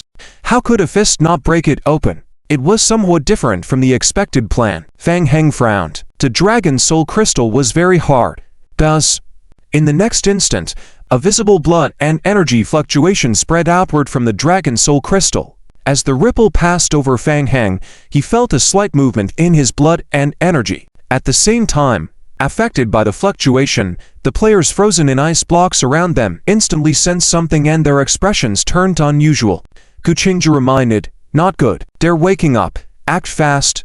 Fang Heng no longer hesitated, reached out to touch the Dragon Soul Crystal again. In the next instant, a game prompt appeared on his retina. Hint.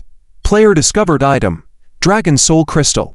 Insert into backpack. Regardless of its usefulness, try it first. The stone was so big that it probably couldn't be directly poked into the backpack, so since the normal method couldn't break it directly, he decided to use the Holy Quartz artifact, the giant sword. Fang Heng was already prepared for the next step, ready to summon the sacred giant sword with his right hand.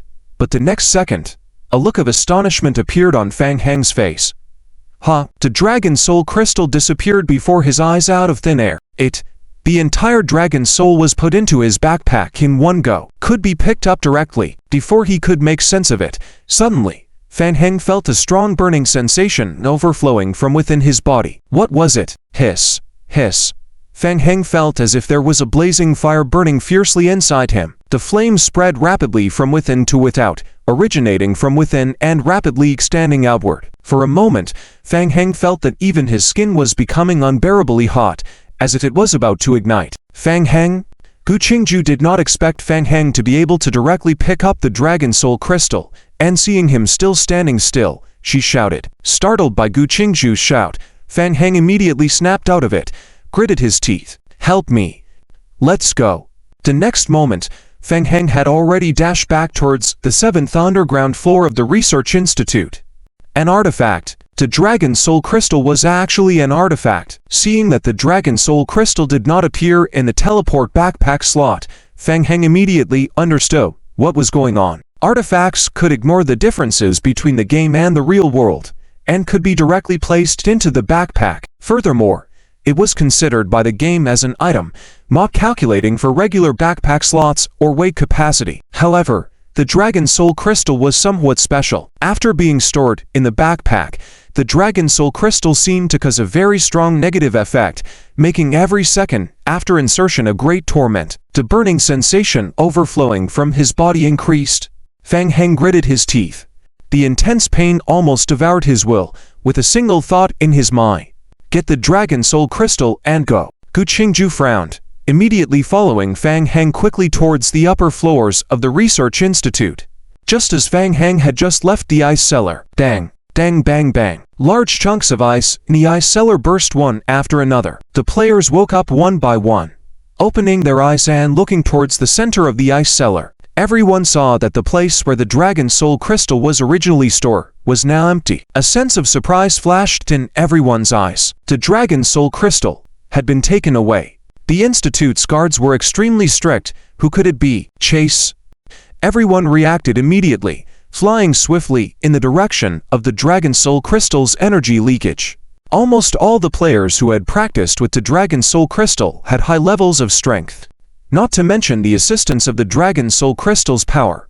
Their combat strength in close combat was even further enhanced by the surging blood and energy. One after another, they chased after the external passage, quickly catching sight of Fang Heng and Gu Qingzhu's figures. That youngster.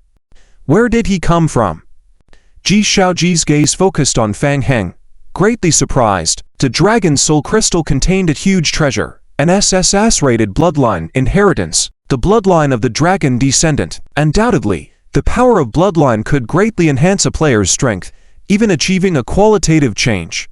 To awaken the bloodline, many players, including Ji Shaoji, volunteered to help Guanben Shihui in exchange for the opportunity to practice here. But getting the dragon descendant bloodline, in the end, couldn't be guaranteed. Due to the extremely intense energy contained in the Dragon Soul Crystal, it was very difficult for ordinary people to even approach it, let alone put it into a backpack. They all carried specially made Ice Soul Jade pendants that could resist some of the effects of the Dragon Soul Crystal. But the Ice Soul Jade pendants also had negative effects, such as being frozen. At this moment, Fang Heng was completely unaware of the changes in the outside world. The intense pain, accompanied by the rapid loss of energy, caused by the effects of the Dragon Soul Crystal, even made his skin appear ashen gray after burning. His internal organs felt as if they were being melted by a blazing fire. Fang Heng was convinced that if it weren't for the strengthening effect of his immortal body, he wouldn't have been able to hold up until now. The only thing he could do now was to barely discern the direction. Hold on a little longer. Hold on until entering that world. Falling behind,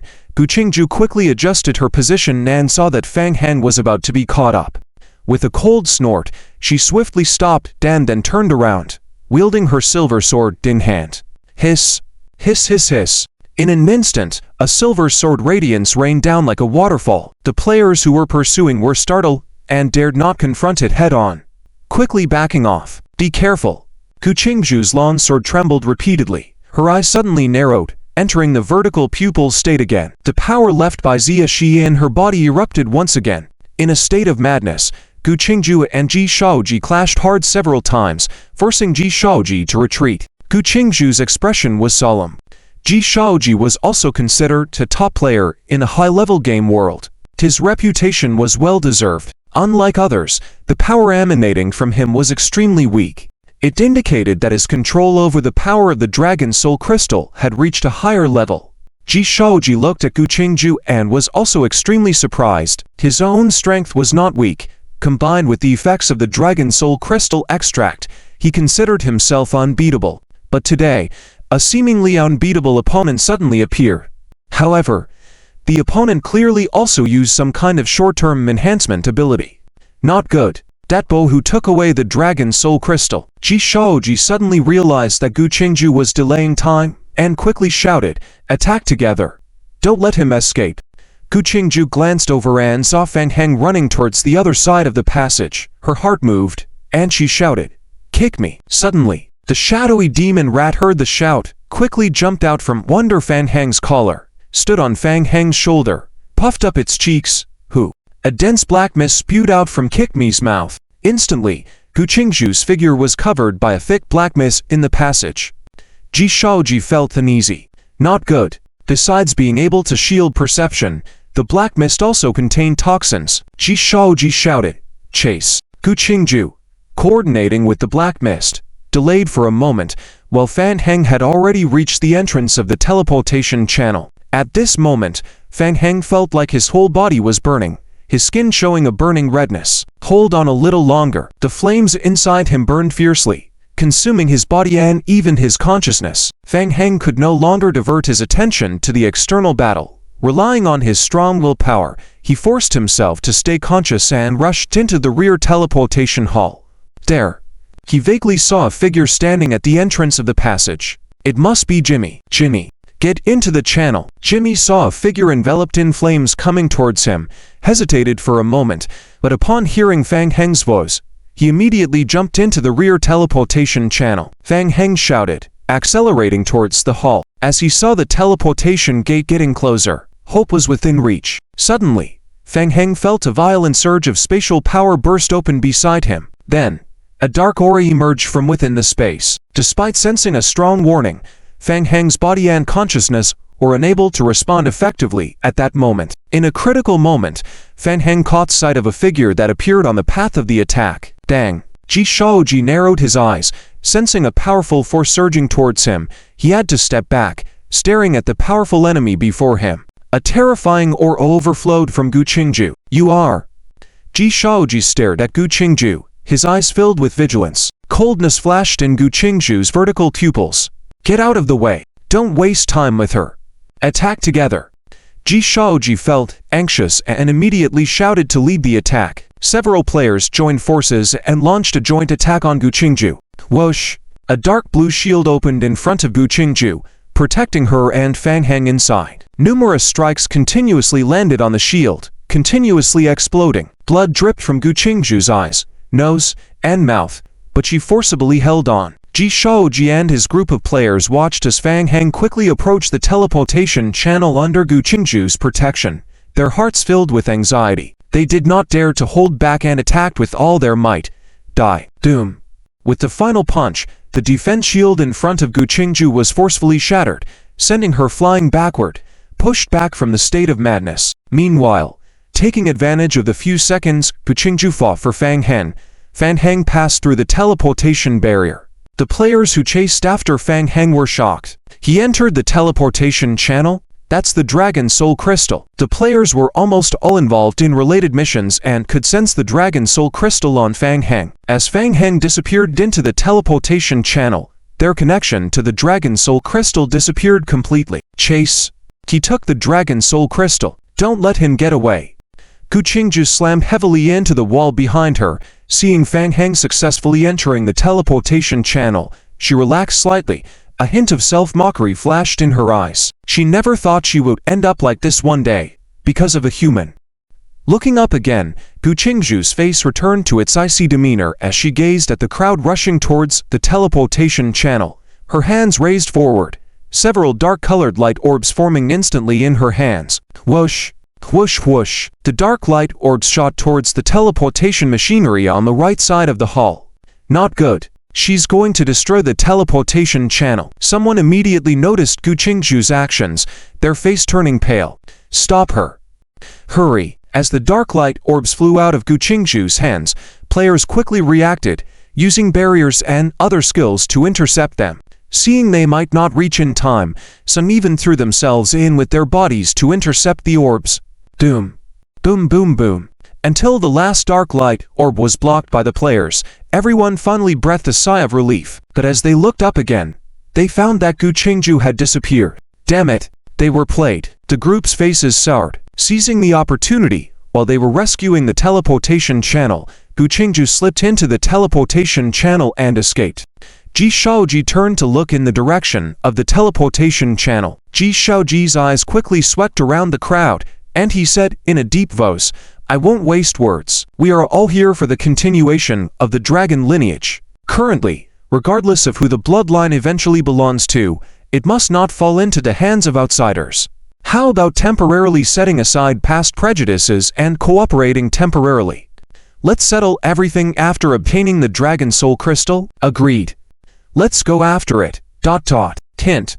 Player acquires item, Dragon Soul Crystal. Item, Dragon Soul Crystal. Grade, Artifact. Type, Forging Materials, Research Materials, Medicinal Materials, Alchemical Materials, Mission Items, etc. Current integrity of Dragon Soul Crystal, 99.97%. Description: the crystallization of the combined blood power of the ancient sacred dragon after its death. Description: can be used for pharmaceutical research. Description: each research or extraction operation will slightly consume the integrity of the Dragon Soul Crystal, affecting its final inheritance effect and various additional effects. Description: this item drops after death. Feature 1.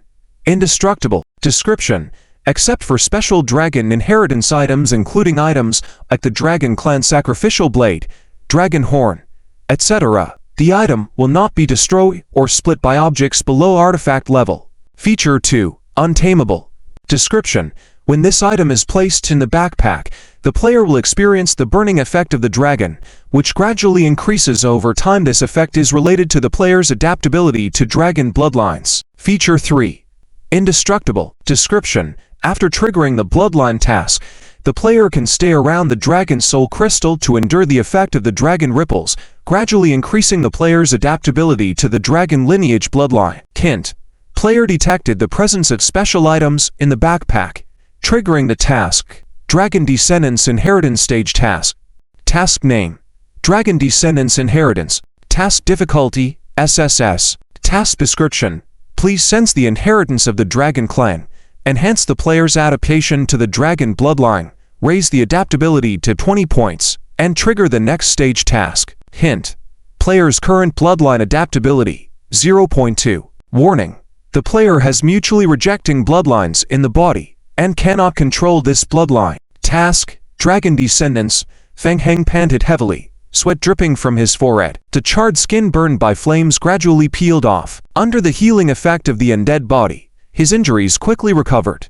After entering the teleportation channel, he couldn't hold on any longer and took out the Dragon Soul Crystal from his backpack and placed it in the game world. Now he finally understood what this thing was. Through this item, he could trigger special bloodline inheritance tasks.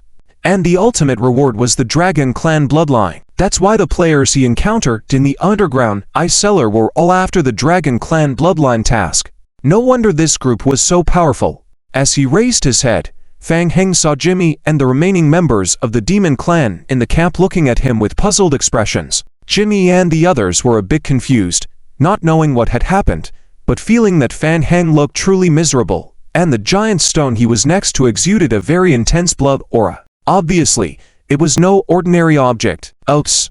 Where was Gu Qingju? At this point, Fang Heng gradually came to his senses.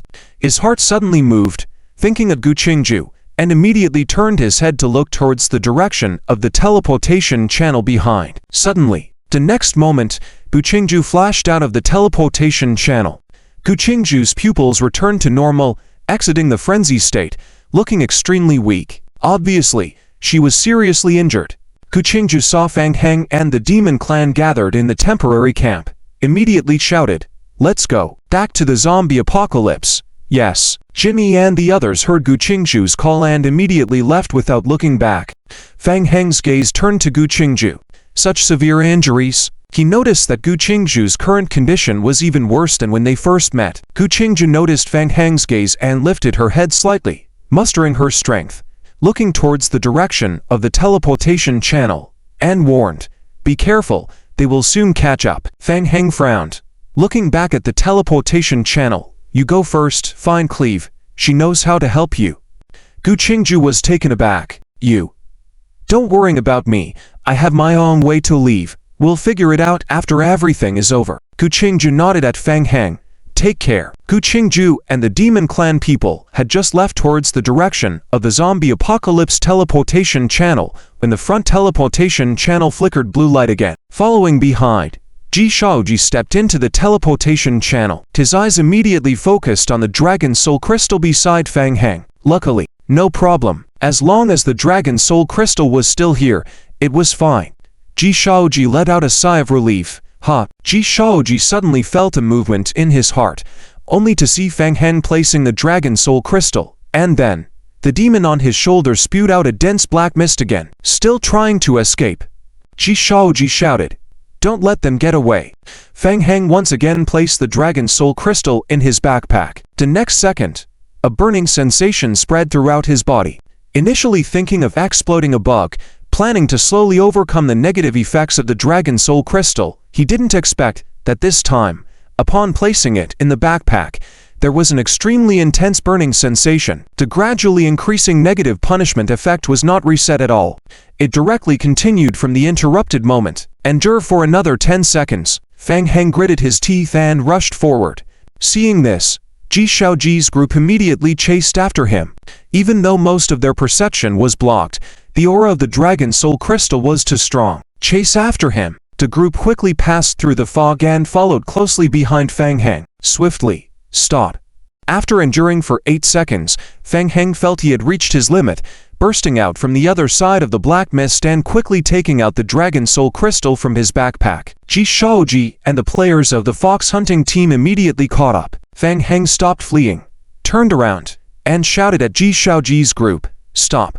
But no one listened to him, and they accelerated towards him. Ji Shaoji's eyes flashed with a fierce light, shouting, "Take him down." There were no fools who could survive in high-level games without a hint of mercy. They wouldn't give Fang Heng any chances.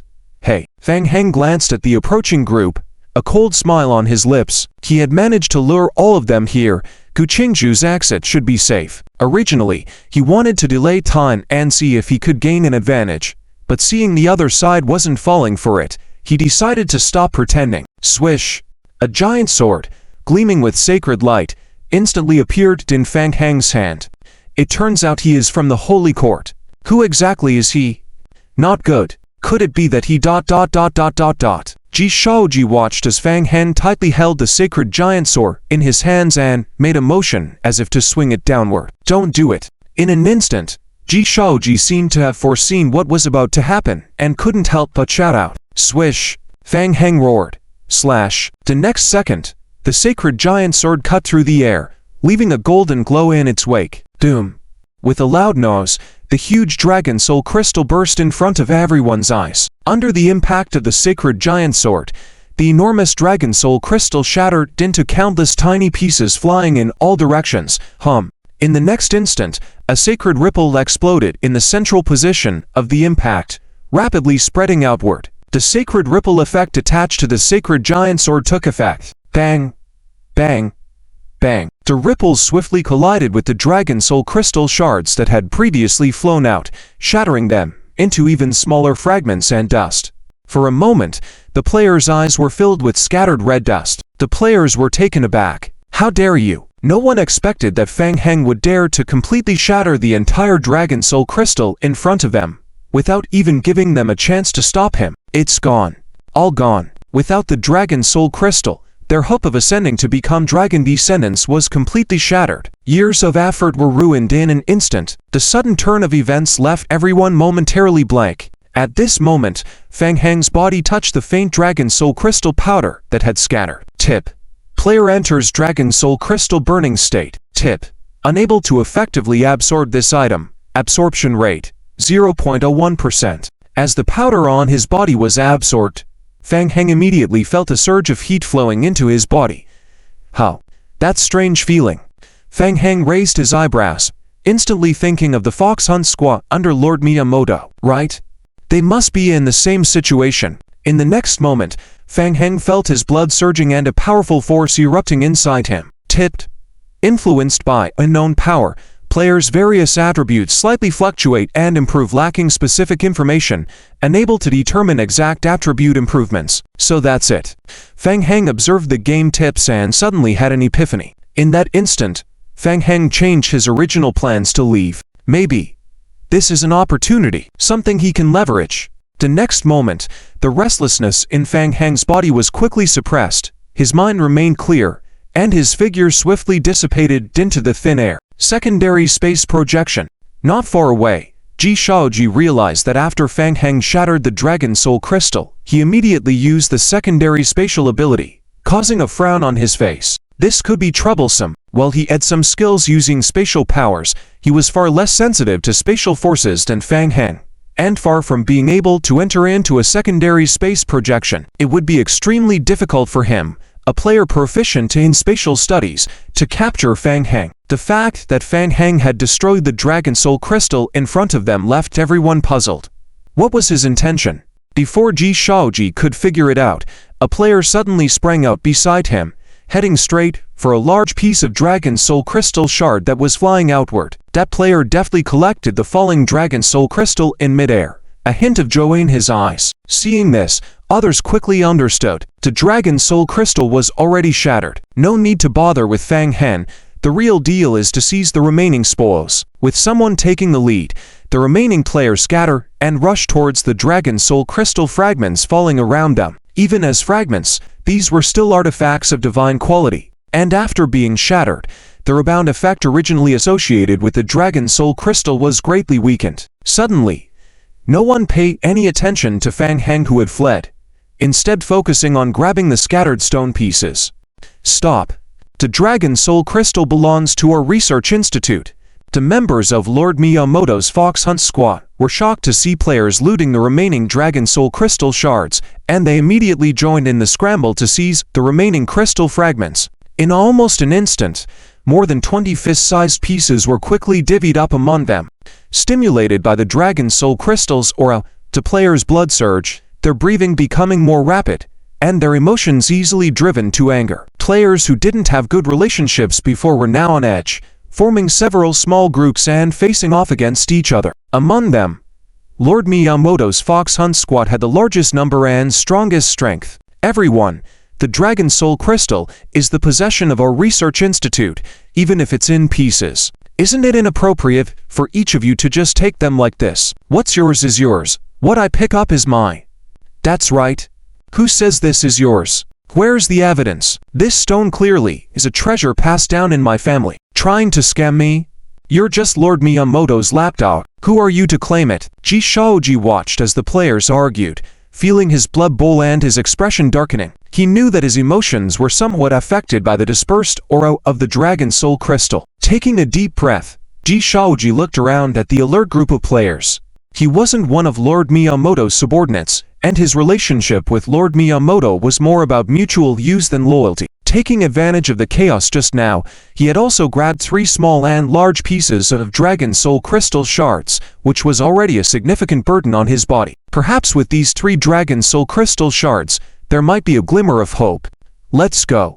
Ji Shaoji glanced at the teleportation channel behind him and immediately led to teammates to flee towards the teleportation channel. Many players also noticed Ji Shaoji's actions and stopped paying attention to the Fox Hunt Squad's entanglement, choosing to follow in pursuit.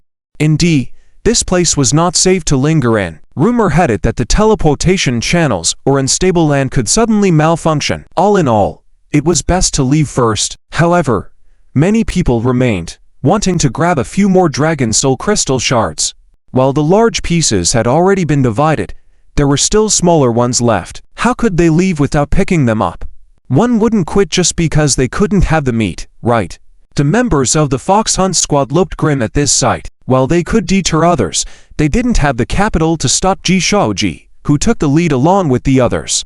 Ji Shaoji was always cautious in his actions. Fang Heng sneered, "You can go, but hand over the goods." Ji Shaoji stared at Fang Heng, a hint of killing intent appearing in his pupils. "Are you threatening me?" In the next instant, Ji Shaoji's pupils suddenly constricted. Fang Heng's hands quickly came together in front of him, forming a hand seal. Converge. Instantly, a powerful wave of energy overflowed from Fang Heng's body. Not good. Ji Shaoji sensed a strong power rapidly gathering around Fang Heng. Hint.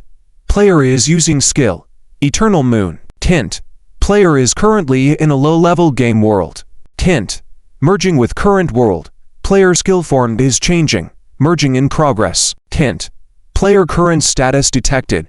Sacred learning. Skill merging. Hint. Player currently in unknown environment. A known high concentration of aura detected. Skill merging. Hint. Player and teammates have entered reincarnation state. Hint. Eternal moon summoning skill. Ancient. Sacred dragon. Creature. Ancient. Sacred dragon. Description. A dragon race residing in the ancient divine domain. Baptized by sacred power. Naturally possessing divine attributes. Skills. Divine radiance. Dragon clan's blessing. Dragon's might. Boom. Faintly, the crowd heard a loud roar in their ears. A giant dragon shadow with spread wings emerged from behind Fang Heng. With a roar, shoulder-level distortions appeared in a strange manner above Fang Heng's shoulders. In the twisted space, to chaotic patterns, each about 6 meters long, quickly condensed, chaotic teleportation channel. In an instant, a 3-meter-long dragon creature flew out from the chaotic teleportation space and charged straight towards the players in front. That is, players were shocked to the extreme, feeling as if they had shouldered a heavy burden. A young dragon, covered in golden scales, emerged from the chaotic space channel. Sacred dragon hatchling. Dragon race. He can actually summon dragons. Players' hearts pounded wildly, closely watching Fang Heng manipulating the chaotic space. Who is this guy?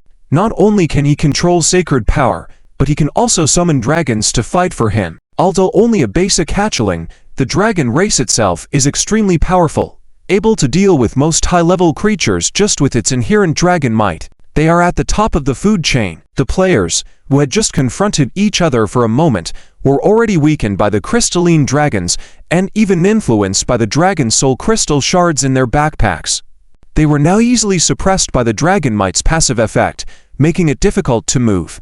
Not good. Ji Shaoji was also surprised that Fang Heng could possess such terrifying summoning abilities, acting quickly by throwing the dragon soul crystal shards he had captured from his backpack. The dragon might intensified the backlash of the dragon soul crystal shards. Before Ji Shaoji could make his next move, he suddenly felt the pressure on his shoulders increase even more. Looking up, the 2 chaotic teleportation channels showed no signs of stopping. The second and third young dragons flew out continuously from the twisted chaotic teleportation channels. There was even a third chaotic channel slowly forming above Fang Heng's head. This new chaotic channel was several times larger than the previous ones. Doom. Dragon flame. Despite being young, the sacred dragon hatchling breathed a fiery breath towards the 2 players in front. The scorching dragon's breath, infused with sacred power, swept over the 2 players who were suppressed by the dragon might, instantly turning them into ashes. The dragon soul crystal shards previously captured by the 2 also burst out from their backpacks, falling to the ground. At that moment, the remaining players had no time to care about these shards. Run. That was the only thought in everyone's minds. They couldn't win. Definitely couldn't win. The strength of the person in front of them was too terrifying. It was impossible to beat him. Instantly, all the remaining players used various life-saving abilities to escape in all directions. Smart players simply threw away the dragon soul crystals and ran for their lives. Only Fang Heng stood in front of the teleportation channel, unable to completely escape the predicament. In the chaos, Ji Shaoji concentrated and resisted the negative effects of the dragon might, swiftly flying towards Fang Heng. This was his chance to strike. Only one chance. The dragons were tough opponents that he couldn't deal with at his current level, but as long as he dealt with the caster, the remaining dragons would dissipate as well. Ji Shaoji could see clearly that Fang Heng's current state was unstable. It only took one strike to take him down. The distance between the 2 rapidly closed. Suddenly, Ji Shaoji saw Fang Heng open his eyes, staring directly at him. With a roar, an adult sacred dragon burst out from the chaotic gate above Fang Heng's head. The violent power rippled outward from the chaotic teleportation channel as the center. What? Ji Shaoji's pupils shrank suddenly. An adult sacred dragon. Compared to the hatchling, the strength of an adult dragon increased several times over. Instantly, a powerful dragon might pressured him, making it hard for him to breathe. Who is this person in front of him? How did he achieve this? At that moment, Ji Shaoji was shocked to find himself locked onto by the sacred dragon. The sacred dragon opened its huge mouth and spewed dragon flames towards Ji Shaoji. In the distance, Gu Qingju and the Demai human tribe, who were retreating, sensed the intense sacred fluctuations coming from behind. Looking back, they saw a golden mushroom cloud rising in the distance. Following that, a visible wave of sacred power was rapidly approaching them. Gu Qingju raised her hand, creating a barrier in front of her with the others. After about 10 seconds, the wave of sacred power finally dissipated completely after hitting the barrier for 3 seconds. The DMI humans looked towards the direction where the remnants of the wave spread, with a hint of surprise in their eyes. Was that explosion caused by Fang Heng? Has that human's strength reached such an unbelievable level? Yime swallowed nervously, looking at Gu Qingju beside him. Gu Qingju gazed into the distance, her expression tinged with unease. Yime, lead everyone back to the zombie apocalypse. I'll go and check. A person is lying on the ground. It looks like they are seriously injured. It's Fang Heng. Gu Qingju's heart sank, and she immediately approached. He is still breathing. After crouching down and roughly checking Fang Heng's condition, Gu Qingju breathed a sigh of relief. But soon, she was astonished to find that the wounds on Fang Heng's body were healing at an extremely mysterious speed. On the other side of the teleportation channel, Undersea Secret Research Lab. Dang. Ji Shaoji was bounced out from the other side of the teleportation channel. Recalling the scene just now, Ji Shaoji was still terrified. Sacred Dragon. It was lucky enough to survive a strike from an adult sacred dragon. Thankfully, he used a secret technique at the moment before the attack landed, buying himself 1 second to pass through the spatial channel and escape back here. Who is that person just now? And how did they have such a secret technique? Ji Shaoji turned his head and looked at the teleportation channel behind him, a feeling of lingering fear rising in his heart. It was so close to death. The scene of the adult dragon's phantom about to release a dragon flame attack on him was deeply imprinted in his mind. If he had hesitated even a moment, he would definitely have died in there. Definitely. Wait. The person just now looked really bad after using the secret technique. If he were to go back now, is there a chance to deal with him? Ji Shaoji suddenly turned his head to look at Dedeli, who was still controlling the main channel. Quick, switch to teleportation channel mode. I need to enter the teleportation channel. Dedeli, with sweat on his back, said, Okay. Don't rush me. I'm adjusting, it takes time. Taking advantage of Dedeli adjusting the channel mode, Ji Shaoji sternly asked, Who were those people just now? Where did they come from? Dedeli, hearing Ji Shaoji's unfriendly tone, became even more nervous. I don't know, they are all invaders from the demon race. I was also forced by them to keep the channel open. They all broke in through the entrance on the other side of the teleportation channel at the beginning. So all those people who were just seen were from the demon race. Ji Shaoji was amazed, furrowing his brows. What about Miya Hikari? Didn't he make any arrangements? The research institute was controlled by the demon race, locked into a state, and it will take another 15 minutes to be unlocked from the outside. It will also take a little time for the people outside to enter. Listening to Dedeli's explanation, Ji Shaoji frowned, feeling 1,000 question marks in his mind. Locked in? Something's not right.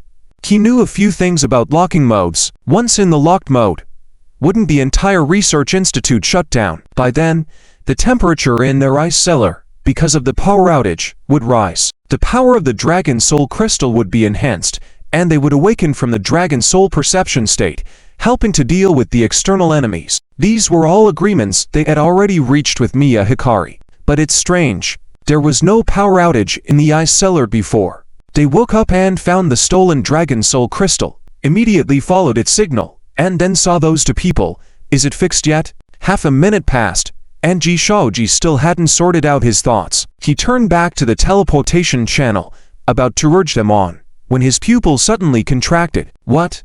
Doom. The next moment, there was a loud explosion. Ji Shaoji felt a violent shaking under his feet. What? When the explosion stopped, Ji Shaoji stood firm and quickly looked around. The entire teleportation channel had become a complete ruins. It was impossible to enter the game again. Ji Shaoji's anger surged, his fists clenched, his tone icy. Can anyone tell me what the hell happened?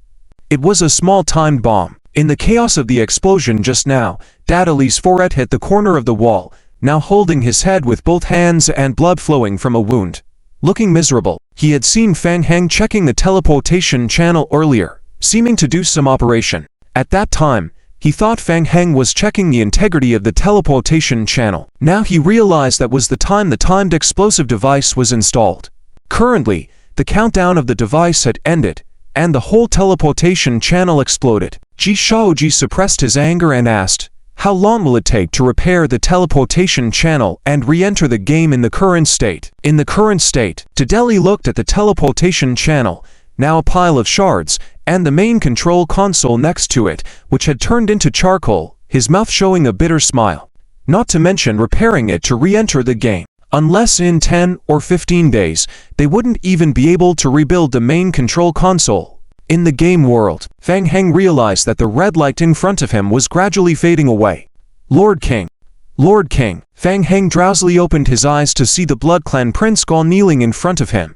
"Lord King, you've awakened."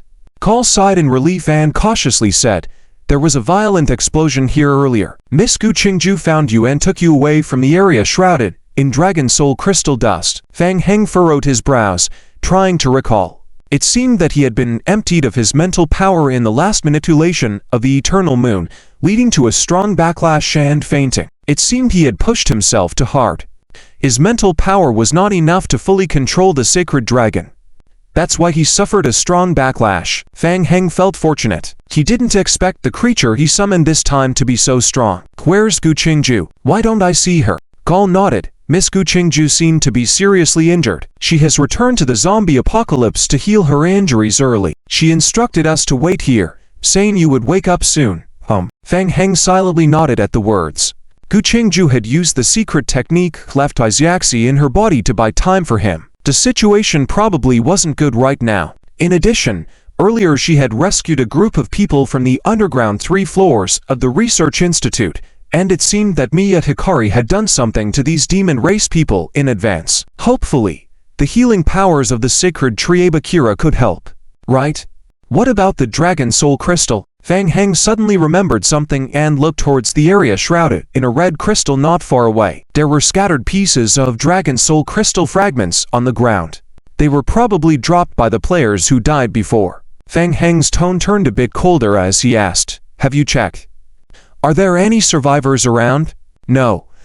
I have already instructed the Blood Clan underlings to search nearby, but no survivors have been found so far." Fang Heng looked towards the location of the temporary camp established by the fox hunting team. The camp had been completely destroyed by the aftermath of the Dragon Flame attack. Although forcefully using the ultimate ability of the Eternal Moon and putting it into cooldown, the spiritual power suffered a considerable backlash. However, finally, all the Dragon Soul Crystal shards were preserved. It can be considered a great success. Next, it was time to verify the speculation. Fang Heng calmly spoke. "Kale, can you feel it?" Blood Prince Kale kneeled beside Fang Heng, waiting for his orders. Upon hearing Fang Heng's words, he was taken aback and asked, "Your Majesty, are you referring to life force?" Fang Heng completely opened up his senses and looked into the distance. Even after being broken into fragments, the Dragon Soul Crystal still possessed some of the power of the Dragon Soul. It could enhance the life force in a special way. Fang Heng had sensed it from the beginning. Whether it was the drugs developed by Go Motoni using the Dragon Soul Crystal or the direct influence of the Dragon Soul Crystal, there were significant fluctuations in the life force within the players' bodies. Indeed. Prince Kale also looked towards the area shrouded by dust crystals, feeling quite uneasy. The Blood Clan's perception of the power of blood was stronger than that of most living beings. Naturally, he realized the life force contained in the Dragon Soul Crystal. Similarly, he sensed immense instability in the power. "Kale, do me a favor." Fang Heng whispered a few words to Prince Kale.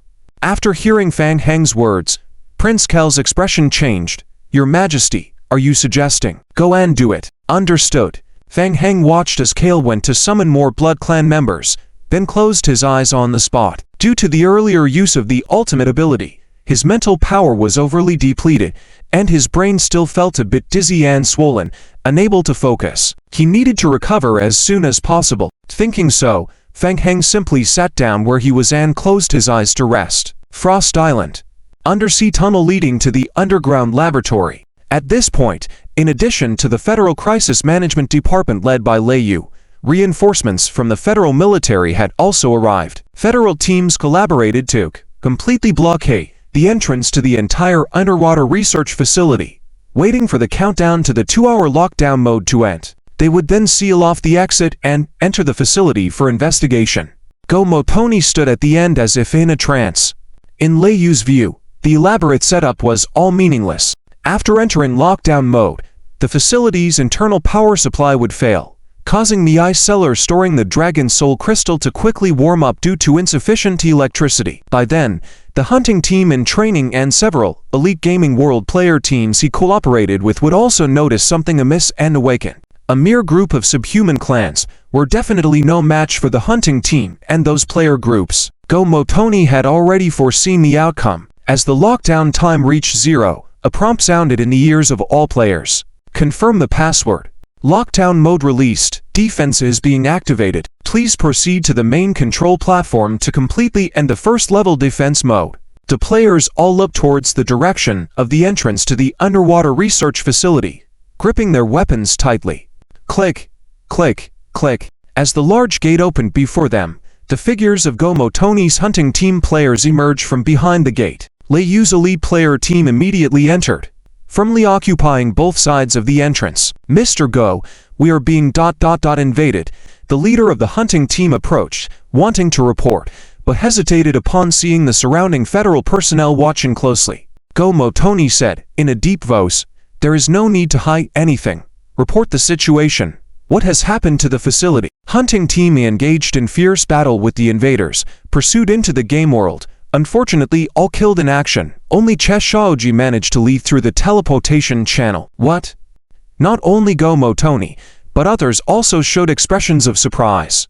Go-Motoni raised his head and looked at Shaoji, who was behind the hunting team. What happened? Despite feeling extremely unwilling, Shaoji took a deep breath and said, in a low voice, they got away. Got away. Go-Motoni's gaze instantly became extremely sharp, staring fixedly at Shaoji. I ask you, what do you mean by got away? For details, please check the surveillance footage. Mr. Go, I also want to ask you, why was the teleportation channel kept open? Why was the facility invaded so easily by the enemy? Go-Motoni did not answer, still staring intently at Shaoji. Where is the Dragon Soul Crystal? They took it with them. What? Go-Motoni could no longer remain calm at this point. He froze on the spot as if struck by lightning. The Dragon Soul Crystal had been taken away. How was that possible? He had spent 2 years preparing to bring the Dragon Soul Crystal out of the game world. How could the enemy have the ability to take the Dragon Soul Crystal away in such a short time? Could it be? A terrifying thought suddenly sprang up in Go-Motoni's mind. Could it be that the so-called subhuman clans were just a diversion, and their true target was the Dragon Soul Crystal? Where did they take it? Shaoji said, in a deep voice, they took it through the teleportation channel. Let's go. Go-Motoni was in a hurry, leading his team towards the depths of the channel. Several players from the Federal Crisis Management Department immediately blocked the way in front of everyone. Mr. Go, the crisis has not been resolved yet. Don't block me. Go-Motoni shouted sternly, glaring at everyone with eyes wide. Let them go. Lei Yu waved his hand, signaling his men to step aside. Go-Motoni took a deep breath and hurriedly led the hunting team Z squad to inspect the 8th underground floor. It's impossible. It must be impossible. Watching Go-Motoni hastily leave, Lei Yu's men exchanged glances. They couldn't quite describe their feelings. Being outsmarted by the subhuman clans again was obviously not a good sign, but seeing Go-Motoni in such a lost state made them feel somewhat relieved. In fact, they were not very clear about what the Dragon Soul Crystal really was and how important it was to Go-Motoni. Lei Yu, however, furrowed his brow. Artifact, Dragon Soul Crystal. Were the subhuman clans really after this thing? The plan was so meticulous that it was difficult to imagine the enemies acting on a whim. Fang Heng opened his eyes again. After a brief rest, the dizziness in his head slightly eased. Fang Heng raised his head and looked towards the sky on the right side. In the distance, Prince Gare quickly returned after completing Fang Heng's request, transforming from a bat shape to human form, kneeling in front of Fang Heng and reporting, Your Majesty, everything has been arranged according to your instructions. They will be here soon. Good. Fang Heng stood up with effort. The backlash effect had not completely faded, and he still felt waves of weakness. Looking into the distance, a black mass of creatures emerged on the horizon. The indigenous creatures of this world. The praying ant colony. The ants were rapidly rushing towards their location. More accurately, The ant colony was chasing more than a dozen vampires ahead. Following Fang Heng's instructions, the vampire lords found an ant colony nest nearby and lured the ants out of the nest. Guided by the vampire lords, the ant colony slightly changed its direction and headed towards the area shrouded in crystal dust ahead. Unaware of the impending crisis, the hatred of the ant colony was firmly focused on the vampire lords. It was not until they entered the area covered by the crystal dust of the dragon soul that everything changed. Hiss, hiss. Influenced by the red crystal dust floating in the air, the ant colony immediately underwent a transformation, with their bodies slightly expanding, and a faint red glow appearing on their previously metallic shiny shells. It's happening. Fang Heng closely watched the changes in the ant colony. Just as he expected, by the influence of the dragon soul crystal dust, the vitality and strength of the ant colony instantly increased to a great extent. Gare. Yes, Gare, seeing the situation, immediately flew down and swiftly condensed dozens of red blood spheres in front of him. Blood burst. Whoosh, whoosh, whoosh, whoosh. The red spherical balls fell from the sky one after another and exploded towards the densely packed area of the ant colony. Boom, boom, boom, boom, boom. Instantly, blooming blood lotus flowers burst open among the ant colony below. The low-level ant creatures were somewhat enhanced by the influence of the dragon soul crystal dust, but fundamentally, they were still low-level beings with limited defensive capabilities. Under the cover of Gare's high-level blood bursts, a large number of ants instantly died. Gare did not continue his attacks, but instead joined his hands together in front of him. Crackle, crackle, tiny blood droplets slowly seeped out from the fallen ant corpses, hovering gradually in midair. The blood droplets gathered slowly, gradually forming a blood-red spherical mass the size of a fist in front of Gare. Hiss, hiss, hiss. The blood-red sphere continued to refine in front of Gare, emitting wisps of energy mist. Gare sensed the vitality within the blood-red sphere and nodded towards Fang Heng below. Effective. A smile appeared on Fang Heng's lips. It worked. He had put in so much effort and struggled just to bring the Dragon Soul Crystal into play. Completing the special task provided by the Dragon Soul Crystal could earn him the bloodline of the Dragon Clan. It would have been great to complete the task, but unfortunately, due to conflicting bloodlines in his body, he couldn't obtain it.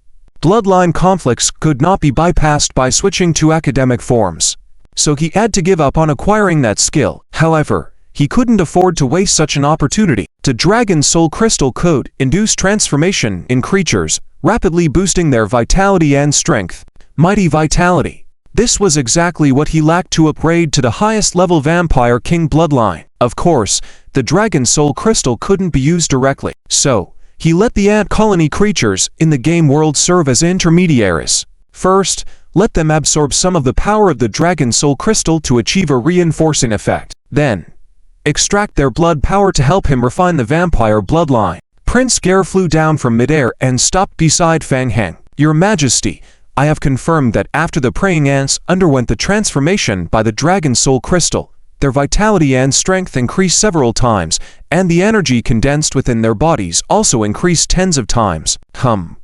Well done. Fang Heng was very satisfied, nodding and continuing, let's get ready for the next step. Yes, Your Majesty. Prince Gare's eyes gleamed with excitement. Next, they would lead more praying ant creatures into the area shrouded in Dragon Soul Crystal dust, then establish more ritual altars nearby to refine their blood. They were about to witness Your Majesty completing the perfect refinement of the bloodline. Gare turned his head to look behind, where a dense mass of zombies had already arrived and was slowly gathering towards them. When the zombies entered the environment covered by the Dragon Soul Crystal dust, Fang Heng immediately received a game prompt. Prompt: your zombie avatar normal form has entered an unknown state, with some attributes increased, receiving additional damage per second, and that will gradually increase. Fang Heng temporarily deactivated the passive talent skill infection of transformation, as a result, directing the zombies towards the ant colony beneath the dust. At the same time, he separated a small portion of the zombie group to collect materials nearby and began to build a vampire altar on the spot. Fang Heng slapped his cheeks, summoning up his spirits. Last time, he raided the Zhaoren tribe settlement and obtained some refined blood, but it was still a long way from advancing to the Vampire King bloodline. The vitality contained in the Dragon Soul Crystal was immense. Fang Heng estimated that if he could completely convert this vitality It would be enough to achieve the final advancement. However, this stage required manual operation, which was a bit troublesome relative to the reward. Thinking so, Feng Heng raised his hand once again. Hiss, hiss, hiss. The blood condensed by Prince Gare in his palm was further refined, emitting a green mist, until it formed a tiny droplet of water. That's good. It's almost there. Feng Heng wiped away the sweat on his forehead. The backlash effect of using Eternal Moon was still present, preventing him from concentrating to complete a large-scale blood refinement. It was better to log off and rest for a while, coming back online tomorrow refreshed. As the sky gradually brightened, morning light fell on Frost Island. The blue glazed tile roofs emitted a faint orange hue, contrasting with the serene sea surface. Upon hearing the report from his subordinates, Professor Motoshi's expression became exceptionally solemn. The elite team of the Fox and Squaw was wiped out in its entirety in last night's battle. At the same time, the high-ranking group of gamers practicing the Dragon Clan bloodline inside the ice cellar was almost entirely wiped out, with only one survivor. He seldom has contact with the Holy See. His subordinate continued to report, Mr. Gongbin, everything is ready, and we can depart at any time. All right, let's start immediately. Let Wat lead the team over there. The subordinate hesitated for a moment, did not leave immediately, and said, Sir, Jishaji also wants to participate in this operation. Gongbin Shaihu was somewhat surprised. Oh. Jishaji's analysis suggests that the opponent used that move yesterday with a great negative effect. The opponent must be experiencing a huge backlash currently.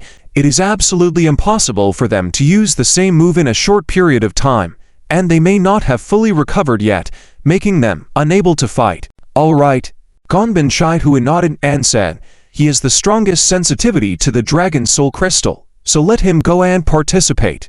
There is one more thing. What is it? Mr. Lei Yu from the Federal Crisis Investigation Bureau is waiting outside for you. It seems he also wants. Gongbin Shaihu had tightly grasped a scepter in his hand, veins bulging. In fact, he did not want too many outsiders involved in the matter of the Dragon Soul Crystal. It had been a full 6 hours since the invasion incident occurred. The Dragon Soul Crystal had been completely shattered, but there was still a chance to salvage the situation. There was a backup game teleportation channel at a recent branch research institute. If they could find a way to enter the game again, and with the help of players who had already received the Dragon Bloodline Inheritance mission to sense the Dragon Soul Crystal, they might be able to locate the shattered position of the Dragon Soul Crystal. By collecting all the fragments and crystal dust, there might still be hope to restore the power of the Dragon Soul Crystal. Did the Fox Hunt Team C group really have the ability to recapture the Dragon Soul Crystal? Gongbin Shaihu had felt distrust towards his elite team for the first time. Moreover, there was the shadow of the Holy See in this matter. Only an artifact could shatter the Dragon Soul Crystal. Was the controller of the Holy See's artifact not related to the Holy See, trying to deceive a 3-year-old child? This was his last chance. He's gone. Tell him on my behalf that the teleportation channel requires the power of the subhuman race to open. Now that the Dragon Soul Crystal is missing, the subhumans will soon die. The remaining power can only support a group of people to enter the channel, and the channel will not remain open for long. If he intends to go, he must be prepared. It may be trapped in the game world for 2 to 3 months. Yes, zombie doomsday. It's okay. Things will get better. Under the shade of the sacred tree, Claire gently stroked the cheek of a subhuman child. The child's eyebrows trembled slightly, then slowly opened his eyes. Seeing the child wake up, Claire's eyes flashed with a hint of joy. She turned around and exclaimed excitedly, Qingju. He woke up. Gu Qingju walked over after hearing the shout and looked at a waking child, asking gently, How do you feel? Are you all right? The child nodded slightly, a weak smile appearing on his face. Thank you, Claire. Abaki, the sacred tree, possessed powerful healing abilities. With Abaki's assistance, Claire had been rescuing for over 10 hours, temporarily saving the lives of the rescued subhumans. Gu Qingju's backlash was also greatly reduced with the help of the sacred tree. Unfortunately, they had not managed to eliminate Gongbin Shaihu at this time, nor had they completely blown up the entire underwater research institute. The tumor had not been completely eradicated yet. I will keep an eye on him. Gu Qingju did not let Gongbin Shaihu off the hook. The destruction of the Dragon Soul Crystal had dealt a devastating blow to Gongbin Shaihui's migration plan of over 10 years. This could be seen from his frantic actions last night. Gu Qingju turned her head to the side. A dim yellow light flashed by. Since he couldn't log out in the unknown game, Fang Heng could only go back to the zombie doomsday to log out. After sleeping for a while and feeling a slight headache, he immediately returned to the game. Fang Heng, are you feeling better now? Yes, a little better. How about you guys? Claire said. Fang Heng, the condition of the injured patients has stabilized, but they still need some time to recover. Let them stay here for a while longer. With the sacred tree looking after them, they can be more at ease. Okay, Fang Heng said, then looked at Gu Qingju. Seeing the tired look on Gu Qingju's face, he felt a little embarrassed. I still have some unfinished business in the game. I need you guys to help maintain the operation of the portal for a while longer. All right. After resolving the Underground Research Institute of Gongbin Shihui, Gu Qingju temporarily had nowhere else to go. She also needed some time to settle this group of subhumans. Taking advantage of this time, the subhumans could take a breath and regain their strength. Meanwhile, they would continue to collect relevant information from the federal experiments and continue to investigate Gongbin Shihui. You're welcome. Time is running out. I need to return to the unknown world immediately. Seeing Fang Heng preparing to return to the unknown world, Gu Qingju also stood up. Fang Heng, I suspect that Gongbin Shihui left other teleportation channels to the game in the real world. I will follow you there. Okay. The zombies have already made the patrols. If there are any discoveries, I will inform you immediately. Unknown world. Jishiji's team of 20 people was following the blood and energy induction of the Dragon Soul Crystal, rushing forward rapidly. The teleportation channel could only be maintained for 2 hours. Based on Jishiji's perception of the direction and distance of the Dragon Soul Crystal, they would need at least 6 hours at their current speed to get there. So, they made a direct decision not to go back. They used up all the remaining energy of the teleportation channel for the transfer. The whole team had mentally prepared to be trapped in the game world for at least 2 months. Chasing after the direction of the Dragon Soul Crystal induction, they hurried forward. There was good news and bad news. The good news was that they sensed that the Dragon Soul Crystal still existed in this world, meaning that at least the subhuman race had not yet had time to move away the fragments of the Dragon Soul Crystal. The bad news was that the power they could sense from the Dragon Soul Crystal had been greatly weakened. Compared to yesterday, it had weakened by at least 30%, and the power of the Dragon Soul Crystal was still rapidly declining. Zombie creatures. The crowd looked in the distance, their eyes revealing a hint of surprise. Zombie creatures had never appeared in the unknown world before, but at this moment, a large group of zombie creatures were in a fierce battle with the Just Ants. The zombie creatures moved slowly but could continuously feed on the ant group with their huge numbers and blood advantage. The ant group was fearless, constantly charging at the zombie group. At first glance, it seemed like the ant group was hitting against an impenetrable wall made up of the zombie group. The wall showed no reaction. Instead, it was the Just Ants who were being beaten and falling with bloodshed. Just Ants were falling under the attack of the zombies. Then, one by one, cocoons quickly formed from the remains of the Just Ants bodies. Newly born zombies crawled out of the cocoons, joined the battle, and continued to strengthen the zombie army. Is it an infectious ability? Seeing this scene, Ji Shaoji and his group of players all showed expressions of fear, their eyes revealing a hint of dread. These zombies are very weird. Indeed, we have never seen a similar Ned group in previous investigation reports on this world. Could it be related to the demi-human race? Or related to the shattered Dragon Soul Crystal from before? The question came from Tar, a leader of the Federal Crisis Management Department. As a key figure, Liu could not stay in the game for several months in a row, so this time, he led another team of Federal Crisis Management players as a group leader. Tar looked at the zombies quickly feasting on the ant group not far away and suddenly realized something. Right? Zombie creatures. Fang Heng. I remember. It seems that the ability of zombies is an ability possessed by the Lord of the Fang Heng realm. He can summon a large number of highly intense zombies for combat. Tar paused, then continued. It seems very similar to the zombie creatures in front of us now. Is it him? The people looked at each other again. With the same name and surname, the Federation naturally paid close attention. However, this alone was not enough to confirm. The area of the Dragon Soul Crystal explosion is further away, and these zombie creatures do not pose a big threat to us. Ji Shaoji looked into the distance and said, in a deep voice, We don't have time to deal with this batch of zombies. Be careful. Let's go around then, and go find the Dragon Soul Crystal first. Okay. The group agreed with Qi Shaoji's idea, immediately bypassing the battle area between the zombie group and the Just Dance and continued towards the location of the Dragon Soul Crystal.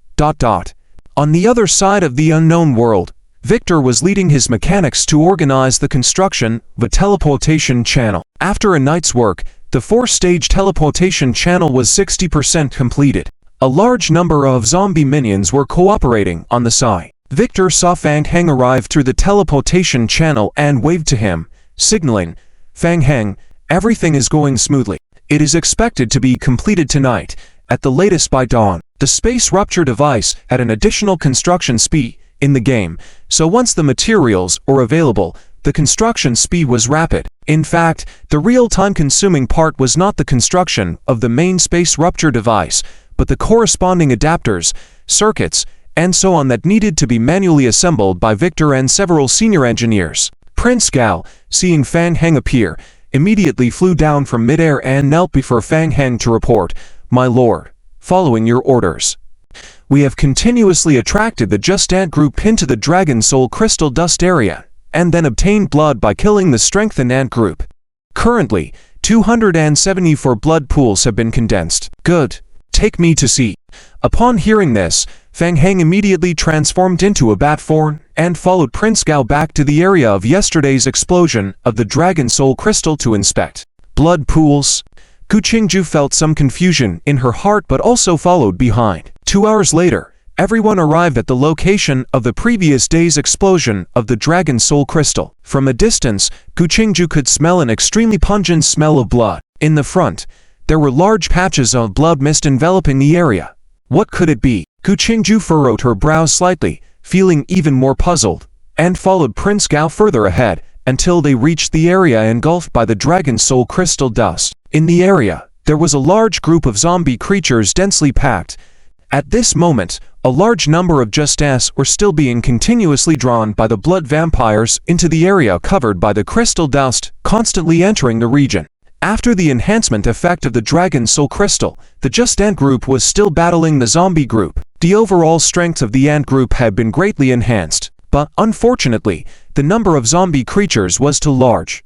The Ant group was still unable to win. They were rapidly being consumed. On the hillside on the other side, a large number of blood altars stood. The altars were continuously emitting a crimson light, merging and absorbing the remaining power in the blood of the Just Ants after their deaths. Compared to when they left yesterday, Fang Heng felt that the density of the crystal dust area had decreased significantly. Soon, Fang Heng returned to his human form and arrived at the blood ritual magic array on the hillside. 15 hours had passed, and the 274 blood pools were already filled to the brim. Gu Qingju also stood beside the two, looking at the large blood pools in front of them, her eyes showing some curiosity. Each blood pool was as large as a swimming pool.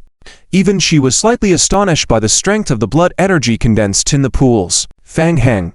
Gu Qingju couldn't help but look at Fang Heng. What did he need these blood pools for? "Let's start," Fang Heng whispered and stood in front of the prepared alchemy magic array, slowly raising his hands forward.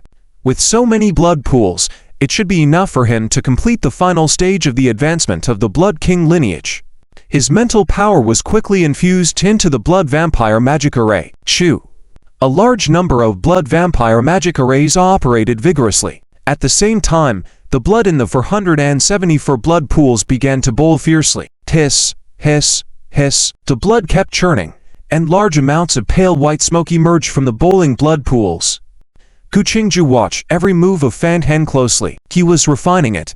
The blood inside the blood pools quickly shrank in volume after being refined by Fang Heng. Galand more than 20 blood vampire dukes flew over, reverting to their human forms and kneeling behind Fang Heng, infusing their mental power to assist in the operation of the magic array. With the assistance of the blood vampire's mental power, the blood in the pools was attracted by the power, slowly coming out of the blood pools, suspended in the air drop by drop, and finally slowly condensing in front of Fang Heng. The blood formed a huge umbrella, completely shielding the area below. Hiss, hiss, hiss. Click, click, click, click. Tiny cracks appeared on the ground ahead, The coffin of the Blood Clan King slowly emerged from the cracked ground. The reflection of the entire sky emitted a dark red light, casting a dark red hue all around under the reflection of the sky. Hint: current player summons Blood Clan King's coffin. Continued summoning of the coffin will consume blood power. Estimated remaining duration: 24 hours or more. Fang Heng's large Blood Clan alchemy magic circle under his feet spun rapidly, and he suddenly reached out and pointed towards the Blood Clan King's coffin. Gather, swiftly, swiftly, swiftly. Blood rained down like drops from an umbrella, pouring directly into the Blood Clan King's coffin below. Hiss! The inside of the Blood Clan King's coffin immediately bowled with thick mist. Within the mist, there were also gray-black smoke particles. A large amount of impurities were burned off through the cauterization by the Blood Clan King's coffin.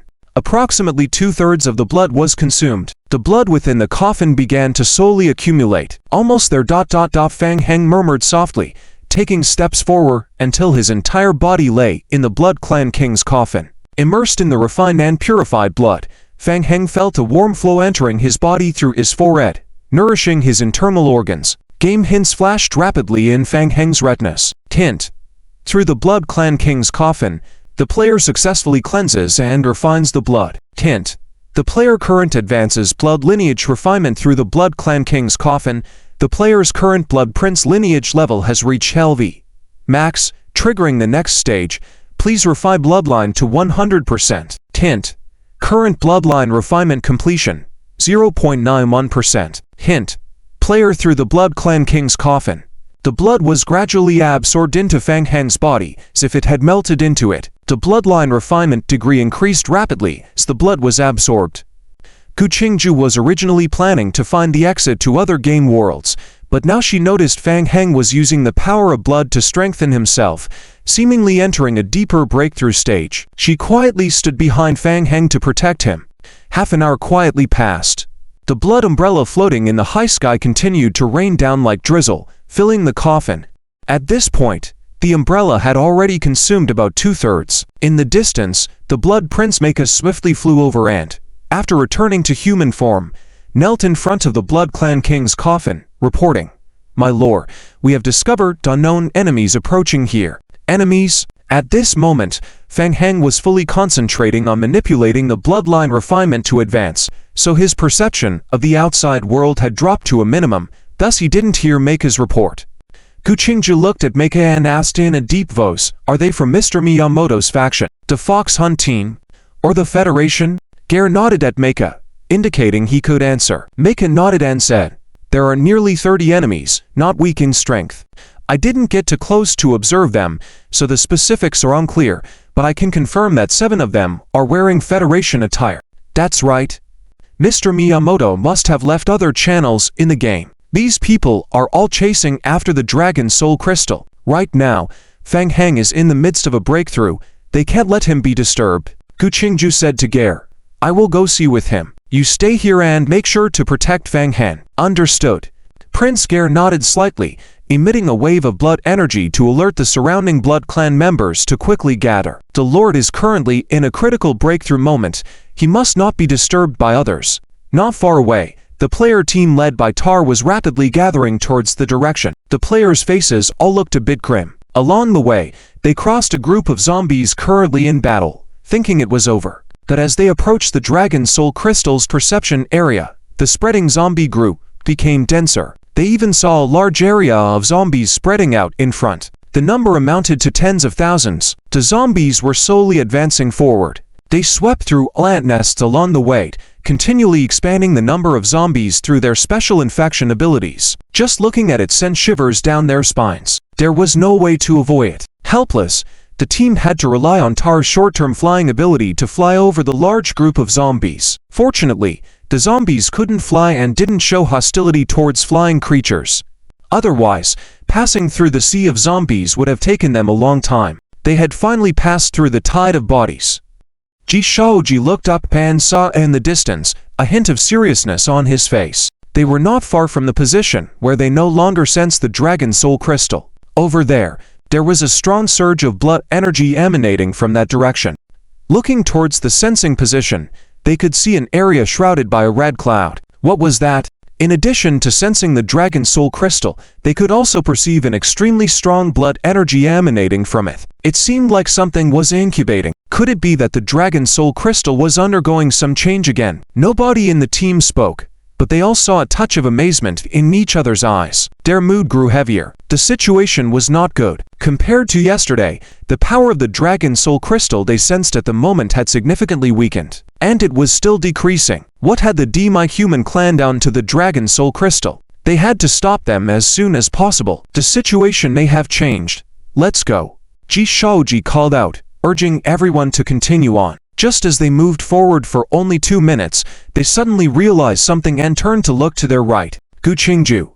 Not far away, Gu Qingju stood there with a silver sword in hand. Just them alone. The players of the Fox Hunt team didn't dare to be careless and quickly slowed down, keeping a distance from Gu Qingju, cautiously observing the surrounding terrain. Ji Shaoji also kept a close eye on Gu Qingju, full of suspicion. He was quite certain that Gu Qingju had used a secret technique yesterday, which caused a sudden surge in power but also left her heavily injured, and she shouldn't have recovered so quickly. Yet strangely, the injuries on Gu Qingju seemed to be healing faster than he had expected, and Gu Qingju being alone here was clearly abnormal. What's going on? Was there an ambush? Ji Shaoji cautiously released his senses to observe the surrounding situation. Ji Shaoji. Gu Qingju swept a few sword rays in the air, and the 2 players in the front did not dare to be careless, immediately dodging to the side. HMPH. After several attacks by Gu Qingju failed to gain any advantage, she once again scattered a wave of sword rays forward, then swiftly dodged to the right and fled. Escaped. So decisively, the players from the Fox Hunt team were unwilling to let her go easily and immediately chase after Gu Qingju. Ji Shaoji felt a sense of unease in his heart, but seeing everyone else starting to pursue, he also immediately followed, while remaining extremely vigilant, paying attention to the changes in the surroundings. Hehe. Gu Qingju was speeding away in the front, sneering disdainfully a few times. She once again unleashed a long-range sword energy attack. After unleashing a round of skills, she quickly turned and fled again. Damn. Catch up. Let's see how long she can escape. Using sword energy consumes a lot of physical energy. She won't last much longer. Avenge our fallen brothers. Yesterday, the entire team of the Fox Hunt team was wiped out by Gu Qingju. Now meeting the enemy again, they were particularly eager for revenge. Stirred up by Gu Qingju, they were obviously getting hot-headed and wanted to chase her again. Wait. Ji Shaoji realized something and shouted loudly, trying to stop everyone from continuing the pursuit. However, the members of the Fox Hunt team completely ignored Ji Shaoji's command and continued to chase after Gu Qingju. Frowning, Ji Shaoji accelerated forward and flew in front of the Fox Hunt team to block their path. The captain of the Fox Hunt team, Walter, showed signs of urgency and asked, "What's going on? Mr. G, why are you blocking us? Can't you see she's almost reached her limit?" Anyone could see that Gu Qingju, with the attacks she was using, would certainly not be able to hold on much longer. The area ahead was a vast plain, visibly without any ambush. Why not pursue? Without waiting for Ji Shaoji to explain, the deputy leader of the Federation, Tal, said in a deep voice, "Everyone, please remain calm. Gu Qingju is alone, and her appearance here seems to coincidental. It is highly likely that she is trying to stall for time." Ji Shaoji nodded and said, "Please remain calm. Our mission this time is to retrieve the Dragon Soul Crystal. Let's find the Dragon Soul Crystal first, and we can deal with Gu Qingju later." HMPH. Let's do as you say. Reminded by Tal, the Fox Hunt team finally calmed down a bit and did not continue the pursuit, moving instead towards the source of the Dragon Soul Crystal's aura. Seeing that the people behind her had stopped chasing, Gu Qingju furrowed her brows. Trouble.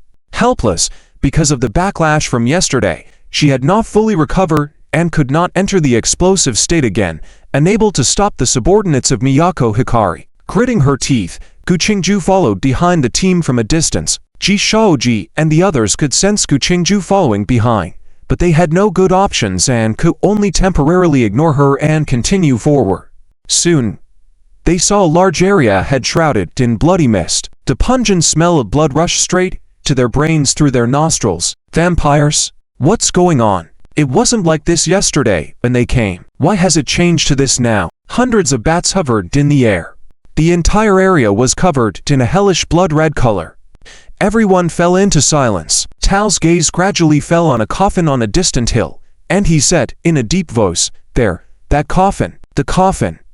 Everyone looked towards the coffin on the hill. A huge alchemic magic circle emerged on the ground ahead. In the center of the alchemic magic circle floated a large coffin. A large amount of blood was suspended in the air by the power of the alchemic circle, continuously pouring into the coffin with a hissing sound.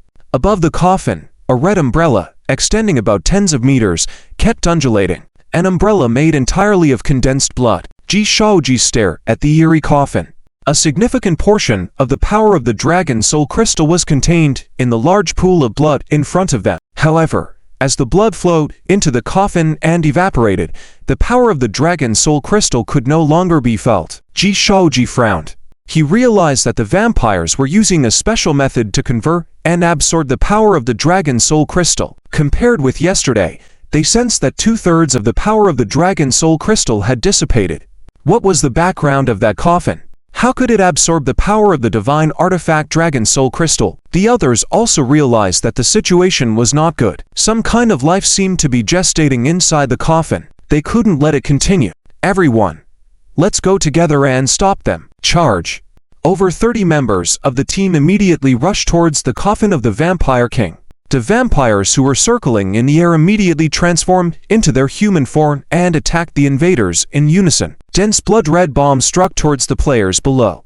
Protective shields emerged around the players' bodies. All the players who were qualified to participate in this mission were top-notch in strength. Their target was clear, the coffin of the Vampire King. The team swiftly flew through the barrage of blood-red bombs. Those they couldn't avoid, they withstood with their shields.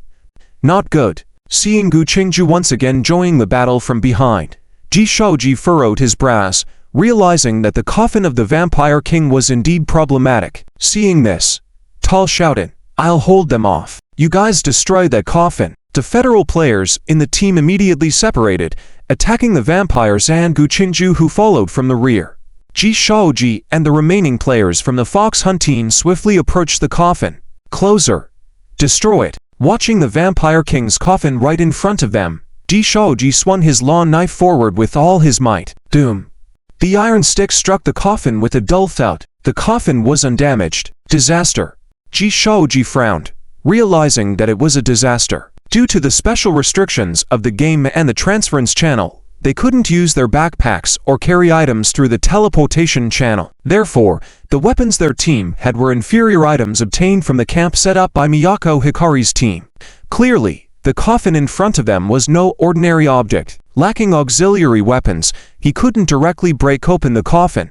Keep going. Attack it. Ji Shaoji shouted, swinging his long knife to strike the coffin once again. It seems that the coffin on the ground is being influenced by continuous external attacks, causing it to emit a faint tremor, which escalates into violent shaking. Hurry! The durability of the coffin is rapidly declining. In Ji Shaoji's eyes, a hint of fierceness flickers, and a yellow dark light shrouds his long sword. He strikes heavily forward again. Shatter it for me. Swish! Just as the long sword is about to descend, Ji Shaoji suddenly feels a jolt in his heart. That is, in an instant, an extremely strong blood energy fluctuation overflows from the coffin. Doom. Before the long sword can completely slash down onto the coffin, or reinforced blood energy fluctuation bursts open in front of everyone. A large amount of refined blood stored in the coffin explodes outward. The blood energy fluctuation is extremely strong, affecting everyone in the vicinity, including Ji Shaoji, who immediately feels a powerful blood energy fluctuation coming towards him. Bang! Bang! The players quickly raise their weapons to defend, but they are still forced to retreat by the strong blood energy fluctuation. Looking up, they see a figure standing on top of the exploded coffin of the Blood King. Fang Heng. Ji Shaoji looks at Fang Heng, a serious expression in his eyes. This strange blood energy fluctuation, and the surrounding group of Blood Clan members. All of this reminds him of Fang Heng's other identity, the Lord of the Blood Clan Doomsday World. Ji Shaoji stares at Fang Heng, his eyes full of confusion. The person who summoned the Holy Dragon yesterday, using the magnificent sword, and the person emitting the Blood Clan or now ... Are they the same person? How can he possess to such different powers at the same time? Everyone can clearly feel that there is a continuous concentration of the Blood Clan's unique blood energy on Fang Heng. Fang Heng slowly opens his eyes, looking at the people in front of him. A series of game prompts flash on his retina. Prompt: Player's current blood refinement has reached 100%. Player has completed blood refinement. Prompt: Your Prince-level Blood Clan lineage has evolved into King-level Blood Clan lineage. Original skill: Prince Blood Clan lineage has been deleted. Prompt: Player absorbs blood power. Player's Blood King lineage level has increased. Rows of game prompts appear on the retina. Fang Heng's eyes turn into gem-like blood red. Hissing. The reflection of a red magical array quickly appears in his right eye. Fang Heng gently clenches his fist, feeling the surging blood energy in his body. Skill: King-level Blood Clan lineage LV 37. Type: Bloodline skill. Note: Players can have multiple lineages at the same time, but some lineages cannot coexist. Note: The zombie clone and the Blood Clan have a lineage conflict. Only a small part of the lineage benefits can be inherited. Skill rank: SSS. Rank restriction: This skill can be upgraded to the highest of LV 45. The current skill cannot exceed the player's current level. The current lineage has been upgraded to the highest level. Players can find a way to merge and upgrade the lineage. Derive Skill 1. Blood Clan. Skill description: After learning the skill, you immediately gain an additional 3000% maximum health, strength plus 55, agility plus 75, vitality plus 70, perception plus 75. Gain strength multiplied by 6, agility multiplied by 8, vitality multiplied by 6, perception multiplied by 2 according to skill level. Derive Skill 2. Ancestor's Blood Absorption. Skill description: Derived from the blood absorption effect of the Blood Clan ancestor, players can absorb fresh blood to quickly restore health, spiritual power, perception, stamina, etc., according to the strength of the absorbed blood. Derive Skill 3. Self-healing. Skill description: The Blood Clan has a powerful self-healing ability, gaining an additional 500 points of life recovery speed per second. In a non-sunlit environment, players gain an additional 2000 points of life recovery speed per second. Derive Skill 4. Nightcrawler. Skill description: Players gain advanced night vision ability, increasing damage by 10% when attacked by light attributes. Players are immune to all physical skill critical effects except for the heart area. Derive Skill 5. Bat Form. Skill description: Relying on the power of the bloodline, players can enter the bat form, under which players can perform long-distance high-altitude flight. Derive Skill 6. Blood Manipulation. Skill description: Players can control the enemy's blood, causing it to flow faster, with a chance to cause targets fear. Accelerated stamina consumption, accelerated mental energy consumption, interrupt casting, reduce skill success rate, instant death, blood impact, bleeding, and other negative effects. This skill does not require consumption. Effects will appear according to the intensity of the target. The skill can be released instantly or continuously guided, with skill effects gradually increasing during guidance. Derive Skill 7. Blood Mark. Skill description: Mark a creature with blood. Can locate and perceive its specific location through blood effect related to both sides' perception attributes, and increase damage to the enemy by an additional 20%. Derive Skill 8. Blood Sacrifice. Skill description: Sacrifice 10% of your blood pool calculated based on the maximum blood pool. Consumed blood pool will slowly recover in 6 to 12 hours. Open a Blood Clan Space Gate. The Space Gate can teleport Blood Clan members. The Blood Clan Space Gate has 200,000 health points. Maximum duration: 20 minutes. Players cannot pass through the portal. Only Blood Clan members can be summoned into the portal. Items cannot pass through the portal. Blood Clan members summoned gain an additional 20% enhancement to all attributes within 3 minutes. Derive Skill 9. Blood Domain. Skill description: Players can manipulate blood within a 500-meter radius more powerfully. Fang Heng quickly reviews the game prompts, carefully sensing the changes in his body. First, in terms of attributes, the enhancement effect has doubled compared to before. The health has more than doubled. These are all aspects that can be partially inherited by the zombie clone. The remaining several additional skills have some data improvements to varying degrees. 3 additional skills have been added: Blood Mark, Blood Summoning, and Blood Domain. Blood Mark is an auxiliary skill that includes tracking, positioning, and additional damage effects. Blood summoning ... is a teleportation channel. Fang Heng's eyes light up. This is excellent. With the teleportation portal, his subordinates can be summoned to join the battle anytime, anywhere. It's an extremely powerful and practical skill. As for the fact that the skill consumes the blood pool rather than mental power, that's a bit painful. Domain of blood. What's the point? The skill description is extremely unclear, only a short line, giving him a completely bewildering feeling. Fang Heng. Hearing someone calling his name, Fang Heng lifted his head to look around at the crowd. It was Ji Shaoji. Fang Heng's heart stirred. It turns out to be Gong Ben's people. I didn't expect them to chase after so quickly. What a nuisance. Fang Heng lowered his head to look at the giant magic array slowly turning under his feet. The earth trembled slightly. The coffin of the Blood King of the Blood Clan retracted into the ground. Hint. The durability of your Blood King's coffin is below 10%. Hint. Some skills of your Blood King's coffin cannot be used. Fang Heng looked coldly at the crowd. There was still a considerable amount of refined blood left in the blood pool, and about a quarter of the blood umbrella floating in the air remained. Originally, he was preparing to directly elevate the Blood King's level to the highest level. It was all the fault of this group of people. Currently, the king's coffin was damaged and temporarily unusable. As a result, the level of the king's bloodline stagnated at LV-37, forcing him to awaken from his cultivation state. It's me. You found me. So what's next? What do you want to say? The crowd stared at Fang Heng closely, quickly surrounding him, but not launching an immediate attack. The sudden blood energy flux was enough to make them extremely anxious. Obviously, compared to yesterday, this guy had made significant progress again. Charge. A player from the Fox Hunt squad couldn't help but challenge Fang Heng first. Over 20 members of the Fox Hunt squad simultaneously close in on Fang Heng from various directions. Hand over the Dragon Soul Crystal. The captain of the Fox Hunt squad, Luo Long, shouted loudly, attacking Fang Heng from the right. Kill him. Players all attacked Fang Heng together. Swish. Ji Shaoji's pupil suddenly constricted as he shouted, "Be careful. Retreat back." Suddenly, hundreds of sharp blood-red spears condensed from the floating blood beads around them. Swoosh. Swoosh swoosh. The spears instantly pierced towards the surrounding players. The razor-sharp blood spears almost instantly penetrated the outer layer of shield surrounding the players. Bang.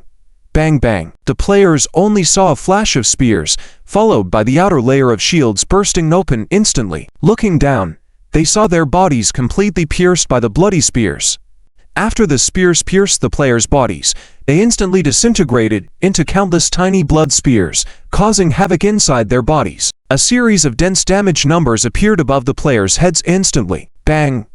Bang! The players with pierced bodies exploded in midair, turning into bursts of blood mist. All wiped out. In just a few seconds, all the players attacking Fang Heng were annihilated instantly. Not a single survivor. Ji Shaoji stared at Fang Heng firmly, a trace of fear rising in his heart. He had a feeling. Compared to yesterday, Fang Heng's strength had once again made significant progress. Fang Heng also looked at Ji Shaoji. The power of the domain of blood surprised him, but he quickly understood. The skill description was controlling the power of blood. This power was not only related to himself, but also to the strength of the surrounding manipulated blood power. The blood on the ground now had just splattered out from the Blood King's coffin and had been refined countless times to become the highest level blood. After all the tempering, condensed to the extreme level of strength. The Fox Hunt squad. They were fighting with him under the enveloping blood while soaked in his highest level of blood. It could only be considered unfortunate for them. Fang Heng slowly turned his head, staring at Ji Shaoji. Ji Shaoji's pupil suddenly shrank when Fang Heng stared at him, feeling like his heart was being firmly gripped, his blood flowing faster. Swish! In the next moment, the dense blood spikes around Ji Shaoji combined into a vast red blood sea and surged towards him. Not good. Run. Ji Shaoji realized that a significant blood flow fluctuation had appeared in his body. Knowing immediately that he had fallen into Fang Heng's trap, immediately accelerating backward to flee. At almost the same time, Fang Heng also rushed towards him. The range of the domain of blood was only 500 units, not too large or too small. After the recent attempt, Fang Heng realized that using blood control skills within the domain increased the effect by dozens of times. Doom. Ji Shaoji watched as the blood sea behind him swiftly approached, promptly forming hand seals with both hands in front of him. and the sword in his hand slashed forward rapidly. The sword burst with sharp blade energy towards the approaching blood sea. Bang, bang, bang. The blade energy struck the oncoming blood sea, instantly creating explosions on the sea, forming ripples and quickly dissipating into the sea. Ineffective. Ji Shaoji's heart sank immediately. In this current game environment, he couldn't even use life-saving items. What to do? Meanwhile, the federal players were still engaged in battle with the Blood Clan, and upon seeing the sudden eruption of Fang Heng in the distance and Ji Shaoji being chased by the Blood Curtain, they also felt chills down their spines. Where are the people? Where is the Fox Hunt team? How did it happen that in the blink of an eye only Ji Shaoji was left alone? Could it be? Run. Realizing that the Fox Hunt team was completely wiped out in a matter of seconds, someone shouted. The Federal 8-person squad immediately dropped their ongoing battles and ran in all directions. Run away. The enemy in front was not something they could contend with. Run immediately. Finding a way to escape and pass on the intelligence was the most valuable thing they could do now. Every man for himself. Gu Qingju had pushed herself to the limit in the previous fight and was now unable to pursue further. She watched Fang Heng shrouded in the blood mist and a hint of peculiarity flashed in her eyes. Did he advance? Compared to yesterday, Fang Heng's abilities had made significant progress again. Now, he could completely overpower Ji Shaoji. More accurately, he was completely dominating the fight. Gu Qingju shouted, Fang Heng, they're trying to escape. Fang Heng was closing in on Ji Shaoji rapidly, and upon hearing her, his hands quickly formed a hand seal in front of him. Swish. Skill. Blood mark. Ji Shaoji was locked in by the blood mark skill. Swish. Swish swish. Although Ming Ming had already avoided the first wave of attacks, the blood-colored spear spun in the air in a large circle before launching another attack towards him. Just as he dodged one wave, the second wave of attacks followed closely behind. Not to mention he was already desperately trying to escape. Not good. Unable to avoid it, a hint of determination flashed in Ji Shaoji's eyes as he held a cleaver in his right hand over his left hand. Dragon's roar. Slash. A huge green blade of light slashed forward along the long knife. Doom. Accompanied by a faint dragon roar, the blade of light exploded on the multiple blood-colored spears coming from behind. Swiftly, the blood-colored spears were scattered. However, in the next instant, the scattered blood beads quickly reformed into the shape of spears, spinning in the air for a few turns before once again flying towards him. Ji Shaoji's expression stiffened at the sight. With his current abilities, he could only just manage to shatter 3 blood-colored spears with all his strength. And after this delay, the blood sea behind him was even closer. What to do? How did it come to this? He had originally come here to take advantage of Fang Heng's weakness and chase him down. But now the one desperately running for his life had become himself. Ji Shaoji gritted his teeth, turned around again, and sprinted forward with all his might to try to escape. Swiftly, Fang Heng quickly approached Ji Shaoji. In fact, if Fang Heng wanted to, he could have ended the battle long ago, but he was still testing out his new skills to see their effectiveness. After all, just receiving a new skill was like a child receiving a new toy. Wouldn't it be right to test it out thoroughly to familiarize oneself? Based on past experiences, many skills differed significantly between their descriptions and actual usage. Ji Shaoji was a high-level player, so he was a suitable test subject. Fang Heng was very satisfied with the test results. For example, the blood manipulation skill. Although the skill description did not change much after upgrading his bloodline, Fang Heng clearly realized that his ability to manipulate blood had greatly improved. Previously, using this skill required standing in place to maintain the casting motion, but now, after the upgrade, he could perform basic attacks and movements while continuing to cast the skill, keeping it in a sustained state. This was a considerable improvement. Additionally, there was the blood mark skill. This skill could mark multiple targets at once, like all the federal players who had just attempted to escape, all marked by him. None of them could escape. Of course, this was also because these players were not strong. After marking 9 players simultaneously, Fang Heng sensed that the mark's strength had slightly decreased.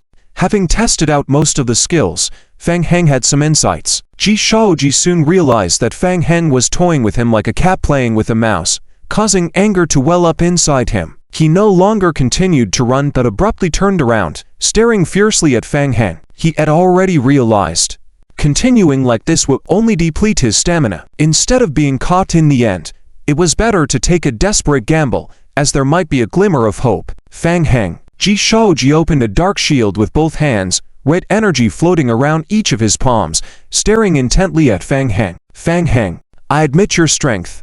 Don't push me. If I die, you won't have it easy either. Naturally, Fang Heng was not intimidated by Ji Shaoji's words. He noticed the two special energy clusters in Ji Shaoji's palms and temporarily halted the blood manipulation within his domain. Suddenly, the blood spears that were chasing Ji Shaoji in midair came to a halt. Gu Qingju quickly caught up and stood next to Fang Heng, whispering softly, "Be careful, Fang Heng. That's the yin and yang sphere. If they touch, it will cause a violent explosion. Stay away from it." Seeing Fang Heng's hesitance, Ji Shaoji took the opportunity to catch his breath and quickly consider how to persuade Fang Heng to spare him. "Fang Heng, there's no animosity between us. I admit defeat this time. I will avoid crossing paths with you in the future." Seeing Fang Heng remain silent, Ji Shaoji furrowed his brows.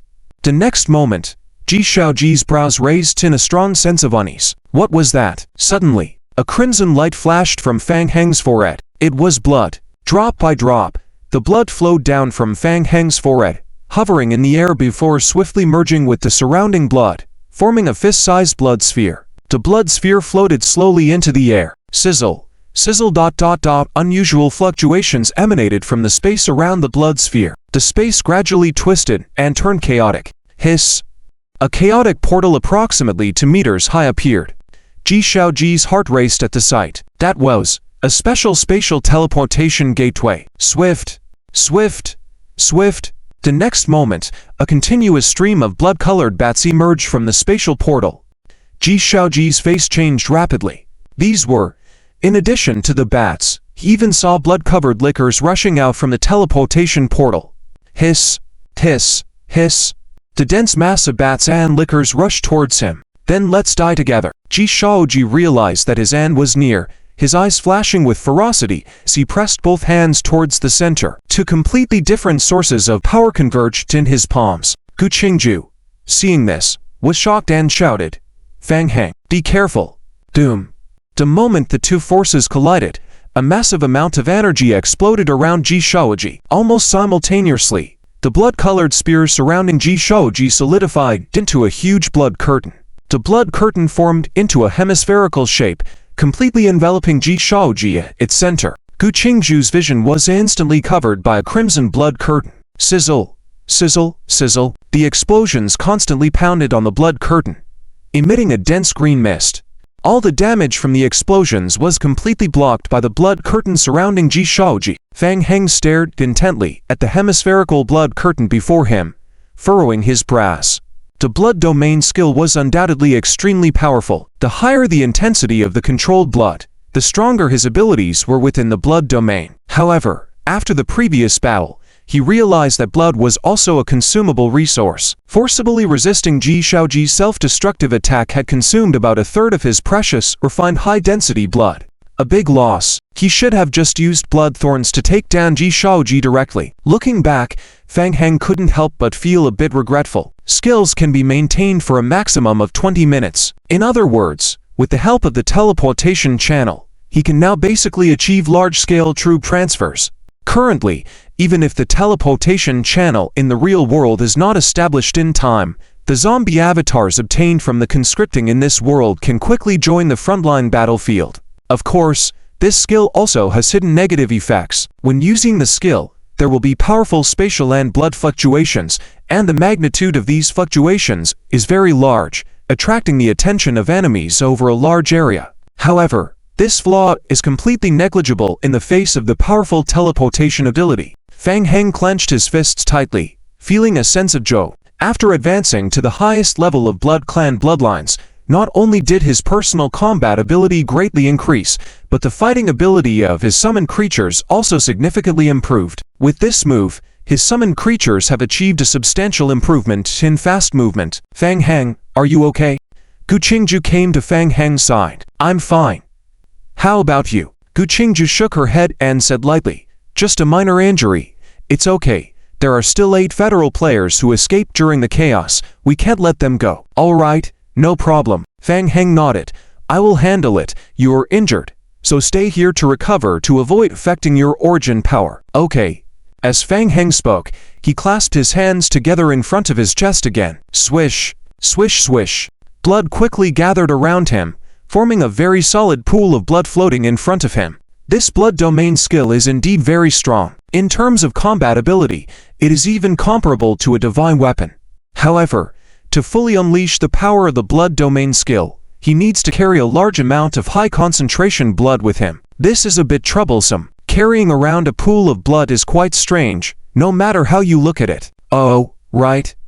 Fang Heng raised his eyebrows. Under his control, the pool of blood in front of him slowly condensed and quickly transformed into the shape of a huge sword. Swish! After the long sword circled in the air, it floated behind him. From the outside, it looked like a blood-colored giant sword hanging at his back. However, this giant sword emitted a strong bloody smell and intense blood fluctuations. After returning, I'll figure out a way to make a complete scabbard to seal the aura. Fang Heng murmured to himself, then looked into the distance again. The remaining 8 federal players who had escaped were all firmly locked on by the blood mark skill. He needed to deal with them first. In the real world, as the lights in the hall quickly dimmed, the expression on Gong Ben Shai Hui's face became increasingly grim. Lei Yu stood beside Gong Ben Shai Hui, frowning, and asked, "What's wrong?" "It's the fate bead," Gong Ben Shai Hui said, in a deep voice. "It bound the fox hunt team that entered the game world, and they're all dead." This news shocked everyone in the hall. All dead, and it happened in an instant. It's worth mentioning that the fox hunt team was already an elite team in the intermediate game, with extremely strong strength. Combined with the effects of the Dragon Soul Crystal extraction material, their overall strength was not inferior to that of a high-level player team, being able to wipe them all out in an instant. As for Gu Qingju, Lei Yu also furrowed his brows, feeling heavy-hearted. The strength of his elite team was not much different from the Fox Hunt team. If the Fox Hunt team was wiped out in an instant, it was likely that they might also. Why? Lei Yu furrowed his brows. According to what Ji Xiaoya said, Gu Qingju had forcibly used the rampage mode again yesterday, and her current strength was at most 1/10 of her peak. She was completely incapable of being an opponent of the federal team. It was precisely because of this that Lei Yu agreed for his team to join the battle. Could the intelligence be wrong? Was the My Human clan setting them up again? Mr. Gong, a subordinate, hurriedly approached and whispered a few words in Gong Ben Shai Hui's ear. Creak. Gong Ben Shai Hui's old vein surged on his hand, making a creaking noise as he clenched his cane. Mr. Gong, what's the news? Gong Ben Shai Hui took a deep breath and said solemnly, Ji Xiaoji's in-game friend has disappeared. Upon hearing this, the people in the hall once again fell silent. The disappearance of a game friend meant that the player had died completely. Gong Ben Shai Hui's neck veins bulged, and he said with hatred, My Human clan, I will not rest until I defeat you. A day later, in the multiverse library, Mr. Fang Heng, I am truly grateful to you. Folk accompanied Fang Heng with a smile as they walked out of the elevator. These past 2 days, he had been unable to contact Mr. Amanda, and he was as anxious as an ant on a hot pot. Fortunately, at the last moment, Mr. Amanda took the initiative to contact him and helped him set up the magic array while working overtime at night. They agreed to continue in 3 days. As an exchange, Folk respectfully handed over the advanced beast taming skill books he had collected over the past 2 days to Fang Heng. Upon returning to his room, Fang Heng immediately took out the advanced skill upgrade book to review. Reminder: the player's current skill, Basic Beast Taming, has reached LV Max. Do you want to consume the corresponding skill book for skill advancement? Yes. Advance immediately. Doom. The skill book in his hand exploded, turning into a ball of dark golden dust that slowly dissipated. Reminder: the player's current skill, Basic Beast Taming, has been deleted, and the player has gained the skill, Elementary Beast Taming. Elementary Beast Taming LV 1. Skill: Basic Beast Taming. Type: Academic. Description: after mastering this skill, the player gains an additional 2 points in physique and 2 points in mental attributes. The player can create basic contracts, mutual assistance contracts, control contracts, and attempt to establish basic contracts with contract beasts. Requires a friendship level of 80. Description: this skill can be upgraded to LV 20. Fang Heng quickly glanced at the skill description. The advancement of beast taming did not significantly enhance his own attributes, only a meager 4 points. It was better than nothing.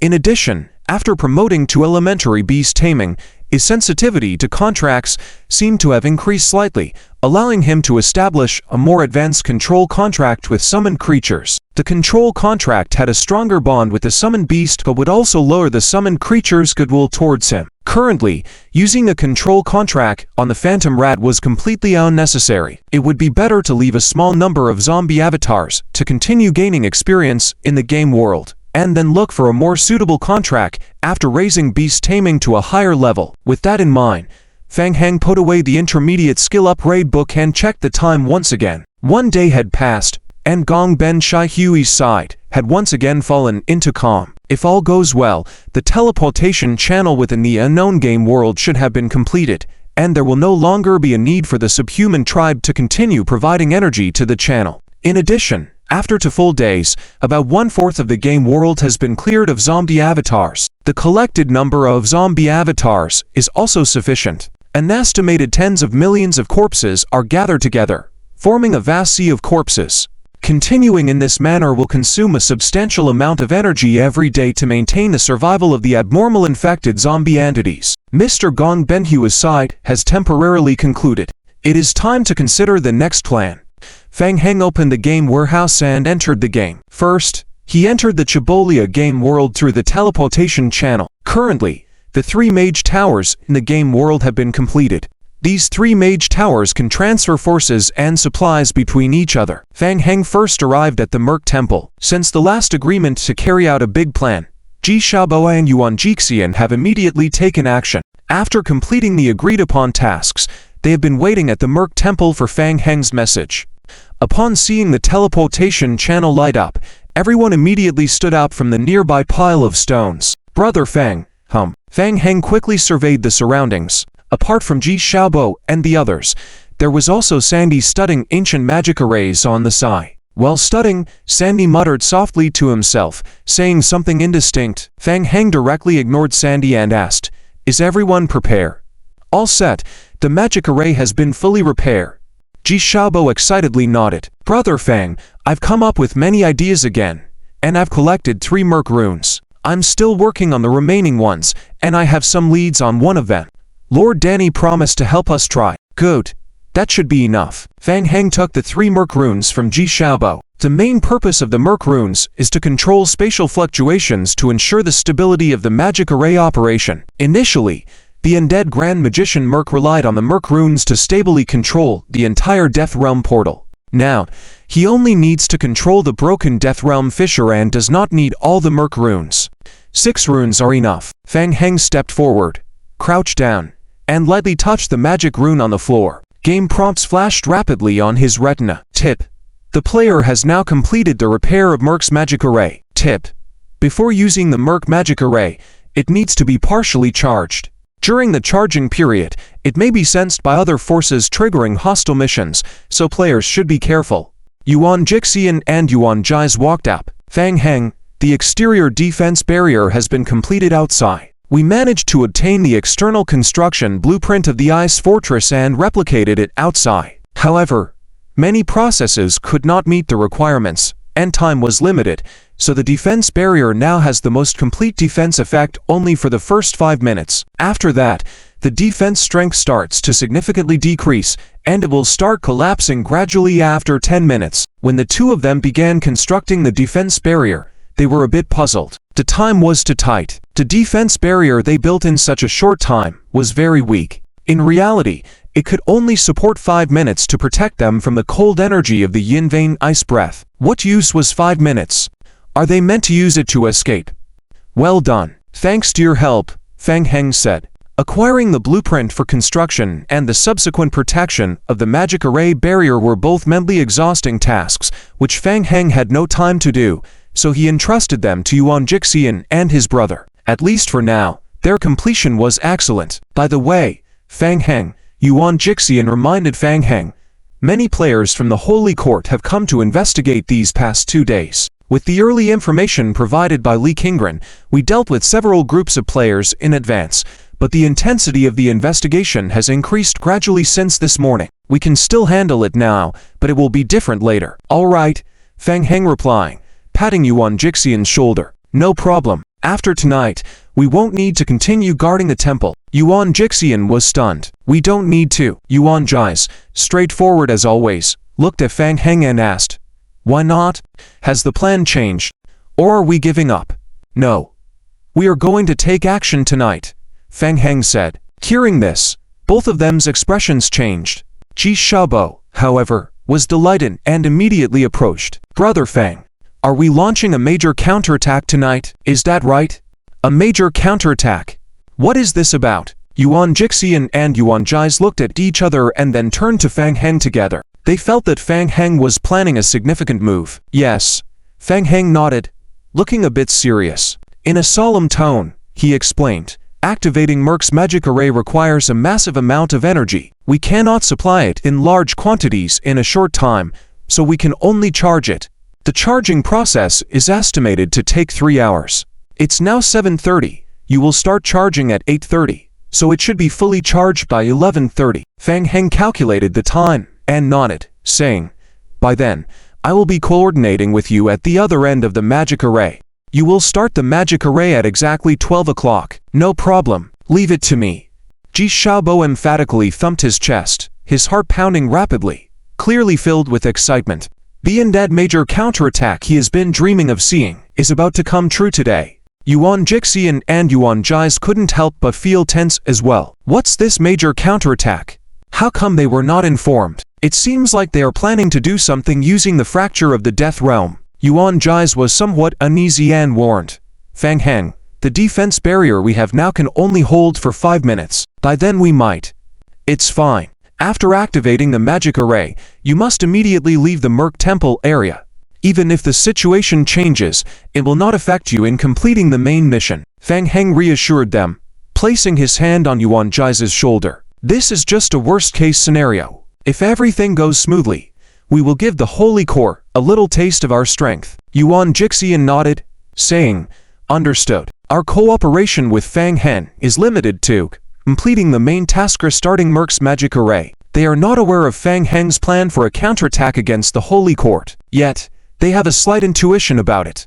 Tonight, the battle against the Holy Court is about to begin. Lady Donnie has a very accurate grasp of the frontline situation. She is well aware that the attack tonight is estimated to have a similar effect as usual, not too good. But she will still mobilize the undead player team, as before, to cover each key area of the Holy Core with strikes. This is a way to consume the Holy Core and delay the construction of the teleportation channel. As for the actual effect, it's hard to say. Anyway, they will try their best, and tonight's actions are different once again.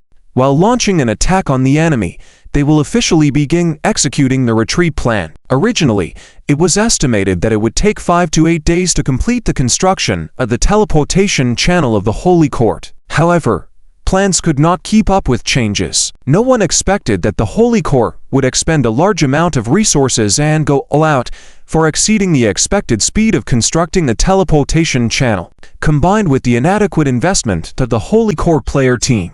Lady Donnie recently received reliable information that Kanu City has completed the complete construction of the channel with the help of the player team, and is expected to open for use tonight. The players are crazy enough, putting in their all, managing to compress the construction time by half. Solely relying on the current strength of the undead camp, it is completely impossible to resist the continuous support of massive armies from various game worlds that the Holy Court receives. So for now, the only option is to retreat. In addition, the 3 days that she and Fang Heng agreed upon have already passed. 3 days have gone by, and Fang Heng has not given her a better answer. It seems that he has given up as well. Lady Donnie sighed deeply in her heart. She has poured years of effort into this land, and now she has to witness its destruction firsthand. The hint of reluctance in Donnie's eyes was quickly put away, gradually transforming into a strong fighting spirit. This is both an end and a new beginning. Trading this territory for the strengthening of personal talents isn't necessarily a loss. Moreover, the step back taken today is only to find more room for counterattacks. She will demand everything back from the Holy Court in the future. Donnie sensed something, her face slightly stunned, turning to look at the high sky behind her. In the night sky, a black shadow quickly streaked across. Suddenly, in bat form, Fang Heng landed swiftly, resuming his human form in front of Lady Donnie. Fang Heng. Lady Donnie looked at Fang Heng, a hint of surprise flickering in her eyes. She realized that there had been some significant changes in Fang Heng again. Is it in his energy and blood? Donnie gazed at Fang Heng, making her judgment. He must have had a major breakthrough again. Just a few days. It seems that every time she sees Fang Heng, his strength makes a terrifying leap. Congratulations on another breakthrough in just a few days. Are you here to say goodbye this time? No. Don't be so pessimistic. Do you remember our cooperation? Fang Heng smiled. Walking forward, Lady Donnie, I have a better plan now. I think you will be interested. A better plan? Donnie looked at Fang Heng, furrowing her brow. What is it? Fang Heng leaned closer to Donnie's ear and whispered a few words softly. What? Donnie, after hearing what Fang Heng said, stared directly at him with an expression of disbelief. Are you serious about what you said? Of course it's true. I have never deceived my partners. Fang Heng brushed off the dust from his shoulder, speaking leisurely. Of course, to complete this plan, I need your cooperation. Seeing Donnie hesitating, Fang Heng smiled casually and said, Rest assured, I have already made all the arrangements. You just need to cooperate with the attack. Donnie looked at Fang Heng. Attack as defense, counterattack the Holy Court, choosing the battleground back at the Holy Court's headquarters. Isn't this just a dream in broad daylight? But Fang Heng's expression doesn't seem like it at all. Lady Donnie never expected Fang Heng to be so bold, and he had already completed the initial deployment in just a few days. This guy, he always manages to surprise and scare her. Donnie thought carefully and suddenly felt somewhat relieved. She had already noticed this last time, when dealing with Saint Fiona. Fang Heng has always been daring. Or perhaps, this is just normal for Fang Heng. Whether it will ultimately be successful for her, at least the risk is low. Donnie looked up and said, When are you ready to make a move? Fang Heng checked the time and nodded. It's about time, right now. Good. Inside the Forest of Confusion, at the entrance of the canyon, a dense mist of undead covered the area. The dark night pearl at the top of the ghost tower kept flickering with a dark light. Shadows flowed. Fang Heng emerged from the teleportation channel. These past 2 days, Li Qingren had been inside the canyon, keeping a close eye on the movements of the Holy Court. According to Fang Heng's previous instructions, she had gathered over 20 reliable players from the undead camp to assist. These people were carefully selected by Li Qingren, prioritizing reliability to ensure they were not Holy Court spies, as well as the importance of discretion. This operation was extremely secretive, and not even a whisper should leak out. Meeting Fang Heng's return, Li Qingren felt a sense of relief, and the other players also turned their attention to Fang Heng. Fang Heng, you're back. I was just about to look for you. Fang Heng asked. What's wrong? Any trouble? Well, just now, Chuyan found out that the Holy Court will launch a sudden attack on the Forest of Confusion tonight, completely wiping out the Mage Tower. Fang Heng narrowed his eyes. A sudden attack? How coincidental. They had originally planned to launch an attack on the Holy Court tonight as well. In fact, since Fang Heng infiltrated the heart of the Holy Court and caused significant damage, the Holy Court quickly learned from their mistakes and took corresponding countermeasures. The Holy Court targeted the Forest of Confusion, sending out numerous elite squads for reconnaissance and deploying a large legion to guard the outskirts of the Forest of Confusion. With Fang Heng absent, Li Qingren and her team could only passively defend a small area of the canyon, and the Holy Court quickly discovered the true details of the Dark Tower. The Holy Court dared to venture into the Forest of Confusion on their own initiative. That's practically seeking death. Just take them all out in one go. As they spoke, the teleportation magic circle at the back of Fang Heng's ghost tower kept flickering. The zombie doppelgangers continued to flow through multiple teleportation channels, emerging from the ghost tower and staggering towards the valley area. Holy Court. Let the battle begin. Not far from the outer area of the ghost tower, several elite squads of the Holy Court lay in ambush in the dense forest. After a series of investigations in the early stages, they confirmed that undead had established a ghost tower in the Forest of Confusion. The previous attacks on the Brighton Empire were likely highly related to the existence of the ghost tower. Frontline Commander Orki had already ordered the complete destruction of the ghost tower. The last invasion by Fang Heng had thrown the entire Holy Court into chaos, even disrupting the progress of building teleportation channels. The Holy Court would not allow the same thing to happen again. In addition to the main elite team of the Holy Court, there was also a small group of players participating in this mission. It's just ahead.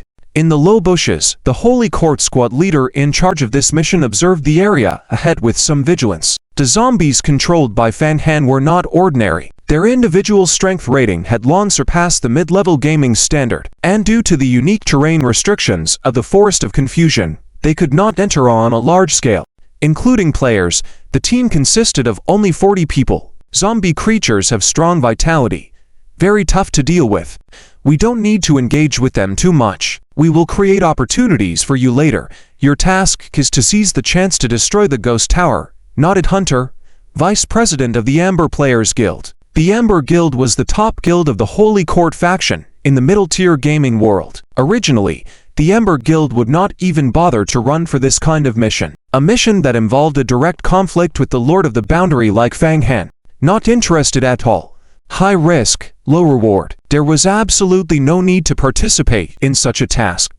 Not only did the Amber Guild think so, but also other player guilds of the Holy Court faction had the same mindset when they heard about this mission related to Fang Han, the Lord of the Boundary. Rumors of the task's association with Fang Han made them all lack interest, so much so that even after the task was announced for half a day, not a single person dared to accept it. In the end, the Holy Court's commander had to seek help and approach the Amber Guild, which could only reluctantly accept. The high-ranking players of the Amber Guild were the ones who came to participate in this mission. Each of them had abilities above the average level. Everyone had various explosive devices prepared in their backpacks. As long as they found a way into the canyon and got close, destroying the Ghost Tower would not be difficult. No need for glory, just avoid mistakes. Our target is to destroy the channels, we, the Holy Court NPC squad leader, observed in the distance, about to give orders, when suddenly he noticed something, frowning. There were strange fluctuations at the Ghost Tower in the forefront of the canyon. Seeing this, everyone's heart sank as they all looked towards the direction of the Ghost Tower. That is, a horde. The zombie group that had originally occupied the canyon mouth had also changed. They each took steps forward, beginning to stagger towards the front. In an instant, the entire valley seemed to be flooded with an unending stream of zombies emerging from the canyon mouth. The players instantly felt uneasy. What's going on with the zombies? Were they agitated by something? Everyone, the zombie group is showing unusual movements. Not sure if it's related to us. In any case, do not pay attention to them. After we destroy the teleportation channels, we will withdraw immediately. Understood? Yes. In an instant, the sacred power that had been suppressed within them erupted one by one. Over 20 elite Holy Court members swiftly rushed towards the entrance of the valley. The Holy Court's operation this time was well planned. It was all about a surprise attack. The zombies blocking the team in front were instantly blasted apart by the divine light that burst from the Holy Court members. They forcefully carved a path through the zombie group. Follow them. Hunter nodded, signaling his players to follow suit. Just as they entered the valley, Hunter immediately sensed that something was amiss. Inside the canyon was densely packed with zombies, almost filling the entire passage. There were so many zombie creatures. Charge forward. The elite Holy Court paladin, the leader, shouted, rushing forward with all his might, breaking through the zombie crowd with the bursting sacred power. Seeing this, Hunter no longer hesitated and urged his players to follow suit. Following the Holy Court team, they sprinted forward for over 200 meters. Looking up, they could see the Ghost Tower shrouded under the eerie mist of the undead had revealed half of itself. That is, suddenly, Hunter noticed something, and his gaze concentrated on a young man under the Ghost Tower. Under a ghastly mask, it was Fang Han. A sense of unease crept into Hunter's heart, and he immediately had a bad premonition. Take him out. The elite Holy Court paladins also noticed Fang Han, with the leader first charging forward and shouting, Hunter, I'll take care of him. You all keep doing your job. As soon as the words fell, another burst of scorching divine light erupted from the paladins. The shining light instantly sent the surrounding zombies flying. With a sudden burst of divine power, the Holy Court elite team cleared a path to the Ghost Tower for the players behind. Leader, aren't we leaving yet? Don't rush. Hunter stopped his subordinates, who were eager to catch up and didn't immediately join the battle. He felt extremely uneasy. He saw Fang Heng standing quietly in place, as if waiting for the Holy Court group to approach. It was highly likely to be a trap. The distance between the Holy Court elite team and Fang Heng rapidly closed. Suddenly, Fang Heng raised his head and looked at the Holy Court paladins, then suddenly raised his hand forward. Doom! The heavy sword strapped behind Fang Heng's back exploded in an instant. An intense bloody stench and a surge of bloodthirsty power filled the air, causing the Holy Court team to freeze in place. Even Hunter at the canyon mouth sensed a pungent blood aroma, frowning deeply. Doom! The next moment, the Holy Crusaders found themselves shrouded in a red blood screen. Hiss! Hiss! Hiss! Dense crimson spears condensed from the blood screen, stabbing forward in all directions. Be careful! It's the Blood Clan. Several elite paladins couldn't dodge and were all caught by the blood-red palm, tightly gripped in its hold. SS's, SSS. The paladins let out painful cries, their figures rapidly dissolving in the twisting and swirling blood, emitting a SSS sound. Hunter stared closely at the continuously surging blood in midair, feeling a sense of immense fear. He could sense the essence of these elite holy knights from the sacred court rapidly fading away. The players following behind Hunter couldn't even dare to catch their breath, involuntarily trembling. These were all elite holy knights from the sacred court. Elite ranks in the game. They were all wiped out. Did the power of the Lord of the Fanghai realm reach such terrifying heights? They couldn't help but feel a bit terrified. If they had charged alongside the sacred court just now, would they have met the same fate? Retreat. Hunter immediately made a decisive call, shouting out loud, then swiftly crushing the emergency escape scroll in his hand. The other players, seeing this, also awakened to the situation and immediately crushed their scrolls to flee, afraid that if they were 1 second late, they would be targeted by this terrifying player in front of them. Hint: players eliminate Sacred Court, the lead operation team. Players obtain 14,500 honor points. The game prompt swept through Fang Heng's retinas. Excellent, 145 god points received. Fang Heng raised his head to glance at the group of players fleeing with the scrolls, couldn't help but smirk. They sure run fast. The blood domain skill was indeed very useful. However, it also had some flaws.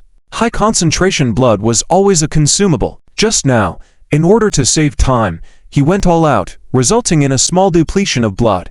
Although he had replenished some blood after killing more than 20 elite holy knights from the sacred court, the purity of the blood was still greatly diminished. Swoosh, swoosh, the blood once again condensed into the shape of a giant sword, hanging on Fang Heng's back. Li Qingren stepped forward, walking to Fang Heng's back. She had witnessed all of Fang Heng's battles just now. The giant sword behind Fang Heng contained an unsettling power. Just 2 days ago, when she last saw Fang Heng, he didn't have this heavy sword on his back. Had he gained more control over blood manipulation?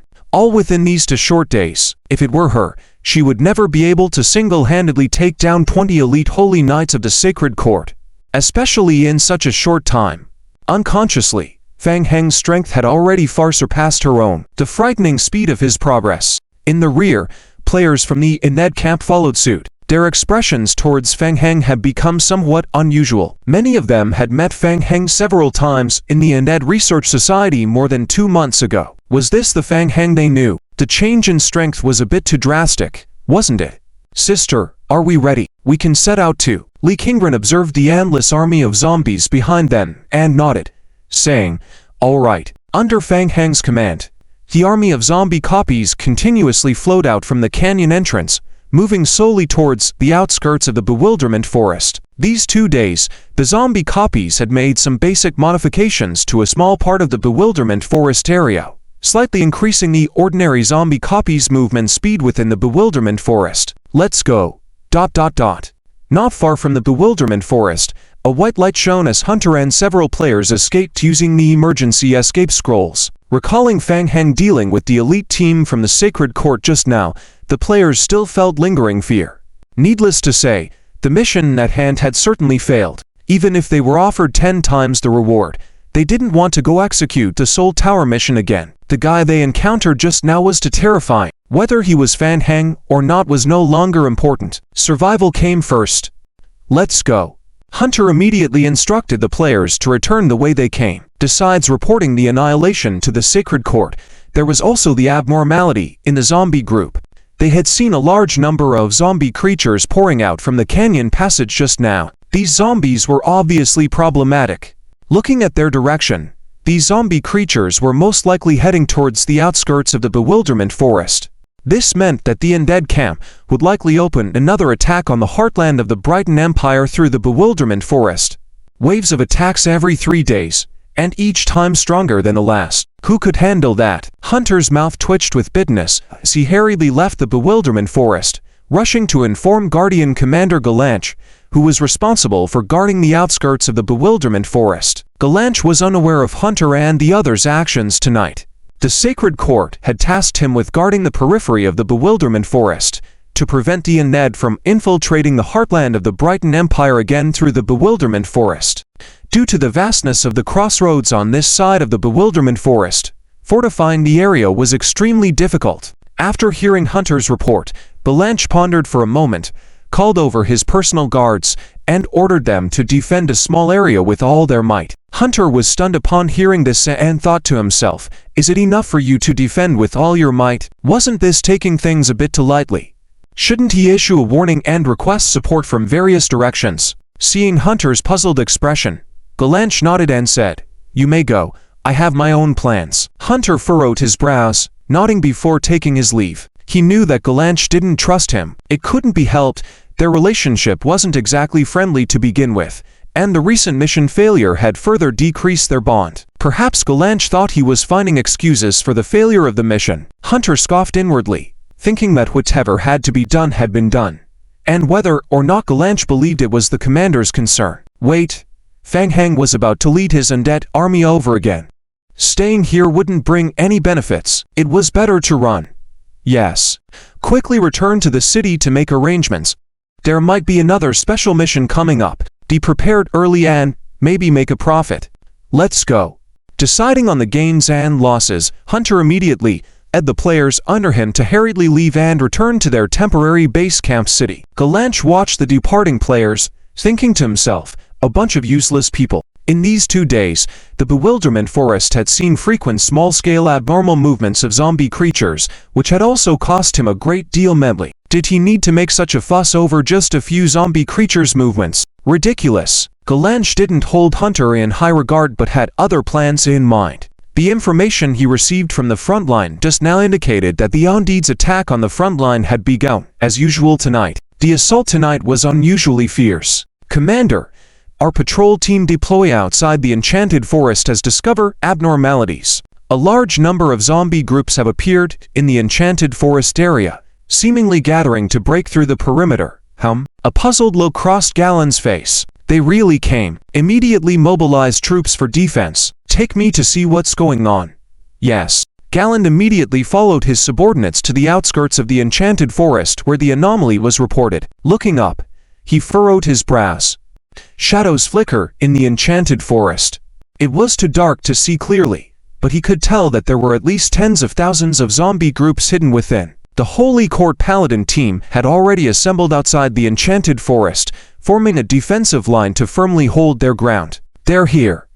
Before Galen could make the next move, the zombie groups began to act after completing their assembly. Zombies staggered out from the Enchanted Forest in droves. So many? And they are all simple zombie legions? Galen gazed into the distant forest, a hint of surprise flashing in his eyes. Attack, he ordered. Doom. Boom boom. Immediately, bursts of divine power exploded within the zombie groups. The zombies within the range of the divine explosions were sent flying. The first wave of zombie attacks was contained. However, Galen's brows furrowed. It seemed like they had the absolute advantage, but in fact, the divine attacks were not as effective against the zombies as he had hoped. These zombies, something was off about them. Their resistance to attack seemed to have more than doubled compared to yesterday. The Holy Court team's priests were also deeply aware of this. In the past 2 days, they had been dealing with these peculiar zombies. Previously, a direct hit from a divine beam could easily take out a zombie, but today seemed different. Even when hit directly, the zombies were still able to struggle and get back on their feet to continue fighting. Only by following up with another divine prayer could they be completely killed. Not good. Galen suddenly realized that the team's output capability was falling behind. Even more terrifying than that was the sheer number of zombie groups. Unlike previous small-scale attacks, this time there were too many zombie creatures. Divine prayers could cause area damage, but at most, they could only temporarily disperse the zombie groups in front of them, pushing them back a short distance, unable to completely defeat them. Not to mention the continuous influx of dense zombie groups from within the enchanted forest. It seemed inexhaustible. What was even more terrifying to Galen was the unusually long front line of the zombie groups, continuously pouring out from the edge of the enchanted forest, spanning nearly 300 to 400 meters. Relying on long-range attacks like before was completely ineffective today. Follow me. Galen raised his divine longsword high, shouting, "Charge! Kill these undead creatures! Charge!" The melee paladins shouted, immediately following Galen in a rush towards the zombie groups. In an instant, the paladin team was completely engulfed by swaths of zombie groups. There were too many zombie groups. And they were too resilient. Even for Galen, it took more than 10 seconds to deal with a single zombie.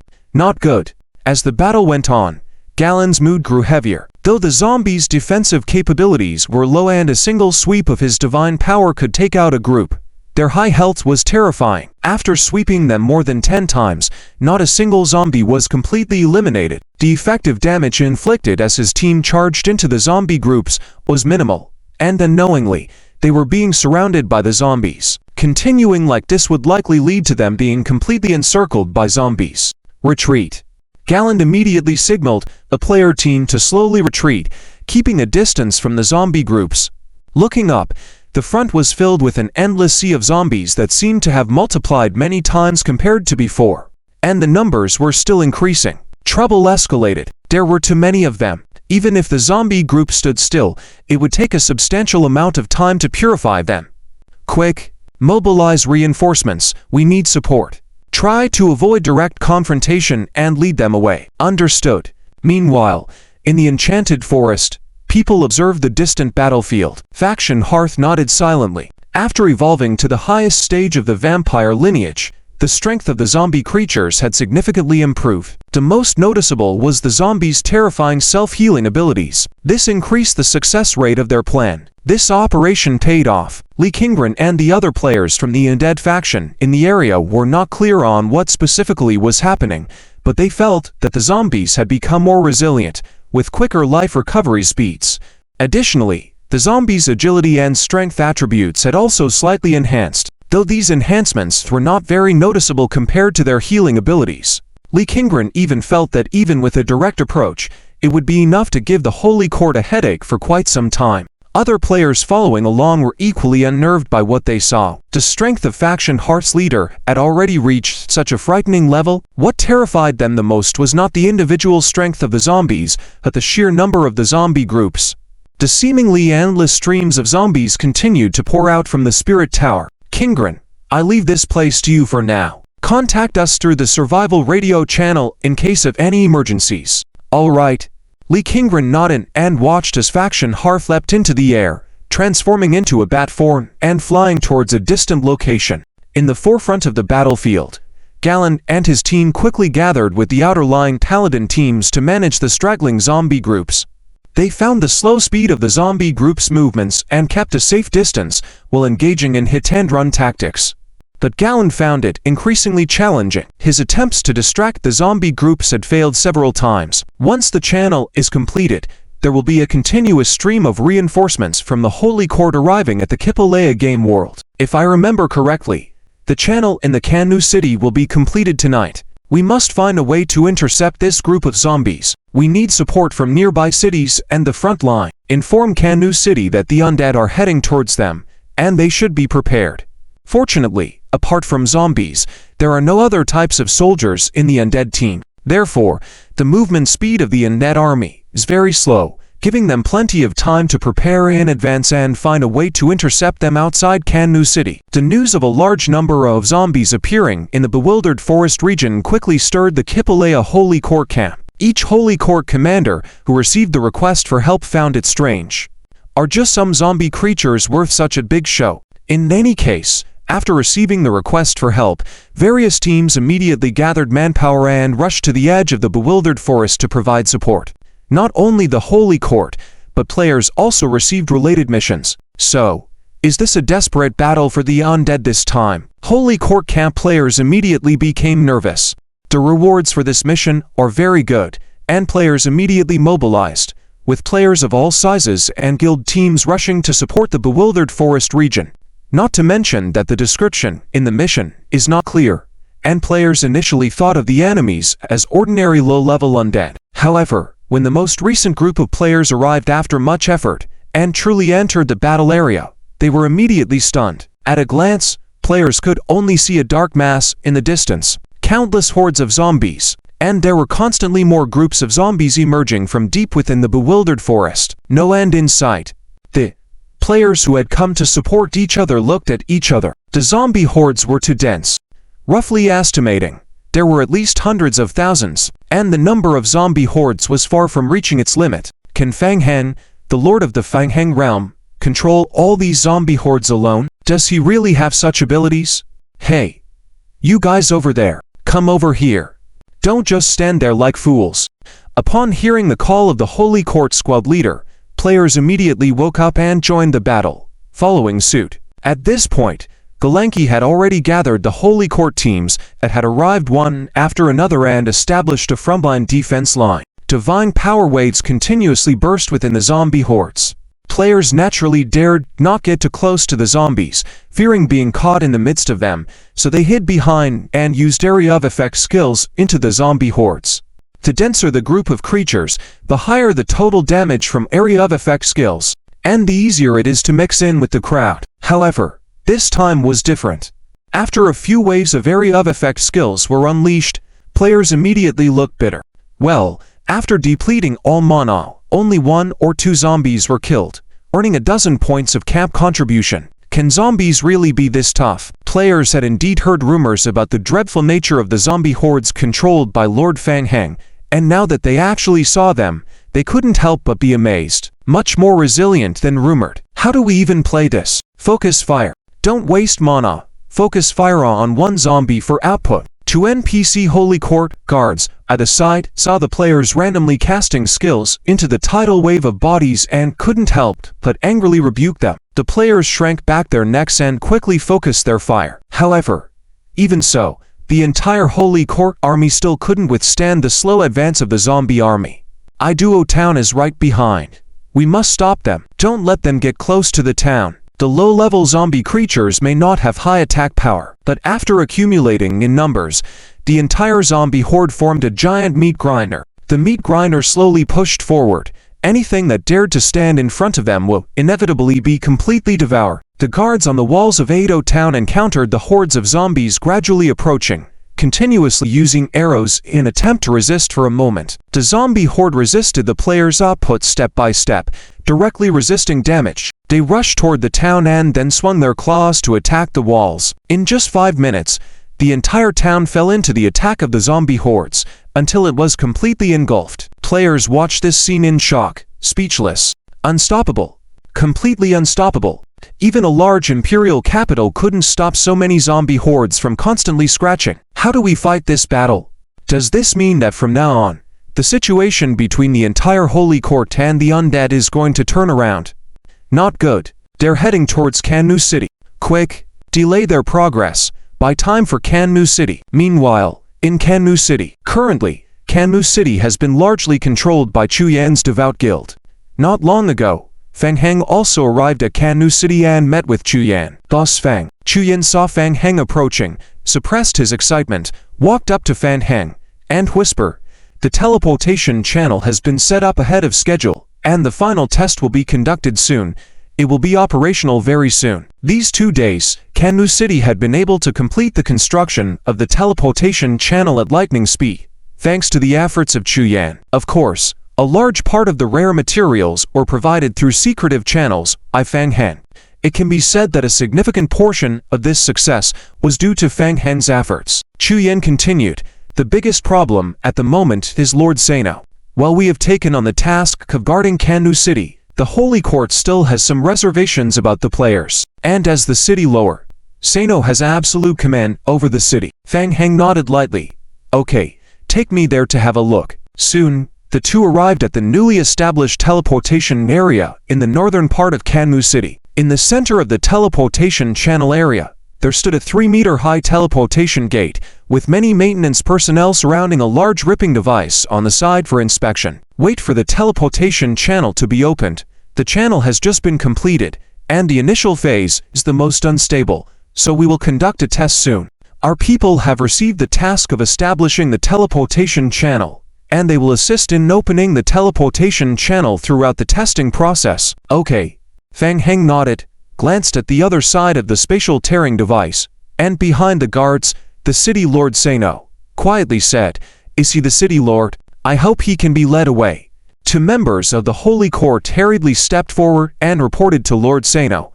"Report to the lord of the city. Commander Gulanki has sent a distress signal. A large number of zombie creatures have been discovered in the outer area of the Forest of Confusion, and they are heading towards the direction of Kangmu City. Due to the overwhelming number of zombies, the Legion is unable to resist fully. We must prepare for a preemptive strike." Sano, in his 70s with sharp features, furrowed his brow upon hearing this and asked, "How much time do we have left?" "Commander Gulanki will try to delay the zombies and is expected to arrive in half an hour. We will join forces with them to combat the zombie horde." HMPH. Sano grunted heavily and turned to Chu Yan, who had just walked over. "Chu Yan, how is the situation with the teleportation channel?" "My lord, the teleportation channel has undergone its final check and will soon enter the first phase of testing." "My lord, the construction of the teleportation device has been rushed, increasing the likelihood of errors and omissions. A test must be conducted before used to avoid major malfunctions that could damage the entire channel structure, making repairs much more difficult. There's no time to wait. 10 minutes. You have 10 minutes to inspect the critical areas of the teleportation channel. Then immediately activate the teleportation device. The elite support from the Holy Court is already waiting in Duncha. Once the teleportation channel is activated, they will provide immediate support to Chiborea." Sano made a decisive decision and turned to his deputy, saying, "You lead the troops to support. Make sure to hold them off. Buy us more time." "Understood." The deputy immediately gathered his men and rushed out to support outside the city. Fang Heng stood at the entrance of the teleportation area and saw Chuyan shake his head slightly from a distance, understanding about 70 to 80% of the situation. It seemed like a failure. Chuyan didn't manage to lure Sano out of the city, but there might be some twists and turns yet to come. However, it wasn't a big problem. Seeing the failure of the first phase of the plan, Fang Heng calmly stayed in place and glanced at the game prompts, refreshing at a dozen pages per second. The situation at the front of the zombie battle line was excellent. After the enhancement of his vampire bloodline strength, the zombie horde had gained sufficient upgrades, providing him with a significant margin of error in his plan. Fang Heng simply turned off the regular information alerts and waited patiently for the activation of the teleportation channel. Soon, the central teleportation channel was preliminarily charged and inspected. "Prepare to activate," shouted the chief mechanical repair officer of Kangmu City. As energy quickly infused, the spatial rupture device released a strong energy surge. The spatial rupture device emitted a slight tremor. A dark golden light screen rose in the center of the teleportation channel door, slowly dispersing to form a spatial membrane. Lord Sano stared at the teleportation channel and asked, "Can we start the teleportation?" "Please wait a moment longer as we need to coordinate with the other end. The channel has just been established and still requires some testing." The Lord couldn't wait any longer. With a wave of his hand, he said directly, "No more time. No need for further testing. Open the teleportation channel immediately." "Understood." Chuyan nodded to several players on his right. "Send the signal to start the teleportation reception." Everyone remained in place, quietly staring at the teleportation channel. After a while, a faint golden light wave appeared in the teleportation channel. A young man in holy knight armor walked out from the teleportation channel. The young man scanned the surroundings and respectfully greeted Lord Sano, captain of the 7th Legion team of the Holy Court. "Hornason, are you the lord of Kangmu City?" "Yes. Kangmu City is facing a huge crisis right now. Assemble your team. Then immediately head outside of the city to provide support and intercept the undead creatures." Hornason's gaze was sharp, with a hint of excitement between his eyebrows as he responded firmly, "Yes, understood." Duncha was one of the top game worlds in the mid-tier game in terms of overall strength. Additionally, The entire world of Duncha was under the complete control of the Holy Court. There was only one path to follow in the world, which was to believe in the Holy Court. However, due to the lack of enemies, Duncha had been too peaceful for a long time, making it difficult to earn merits. Now, the opportunity had finally arrived. Follow me. Support the frontline Holy Court team. The Holy Court soldiers dispatched from Duncha poured out through the teleportation channel, and after the Hornason team assembled, they headed towards the outside of Kangmu City to provide support. Outside Kangmu City, the zombie horde staggered slowly towards the city. Their speed was not fast, but it created an invisible psychological pressure. Gulanki had tried all methods possible, but couldn't stop the zombies. The defensive line formed by the entire Holy Court team was slowly retreating. The good news was that as more teams joined the battle, their efficiency in dealing with the zombie horde also slowly increased. Despite facing a seemingly endless wave of zombies, this slight increase in output efficiency was still like a drop in the bucket. But at least it was a good sign, right? Look. A player who was participating in resisting the Undead army suddenly noticed something and looked towards the back. At that moment, the gates of Kangmu City slowly opened. A well-equipped Holy Court team poured out and quickly approached them. It's reinforcements. Our reinforcements have arrived. It's reinforcements from Duncha. The teleportation channel has been successfully opened. Maintain formation. Be cautious. The Holy Court side immediately gained momentum. The elite forces from Duncha had a stronger overall strength than the regular Holy Court team. Just then, Legion Commander Yulota arrived with his knights from the right side. Yulota saw the densely packed zombie horde in front of him, and a look of astonishment flashed in his eyes. So many of them? The tales of mountains of undead remains were once just a joke, but seeing the current situation, Yulota felt a sudden increase in pressure. He had anticipated that the situation in the Forest of Confusion might be bad, but he never expected it to be this dire. Follow me. Charge. Yulota led his team charging towards the zombie horde. Each holy knight in the team emanated a layer of divine light. The knight team charging forward was like a sharp sword that directly cleaved a path through the zombie horde. For the seemingly endless horde of zombies ahead with no clear end in sight, it was like looking for a needle in a haystack.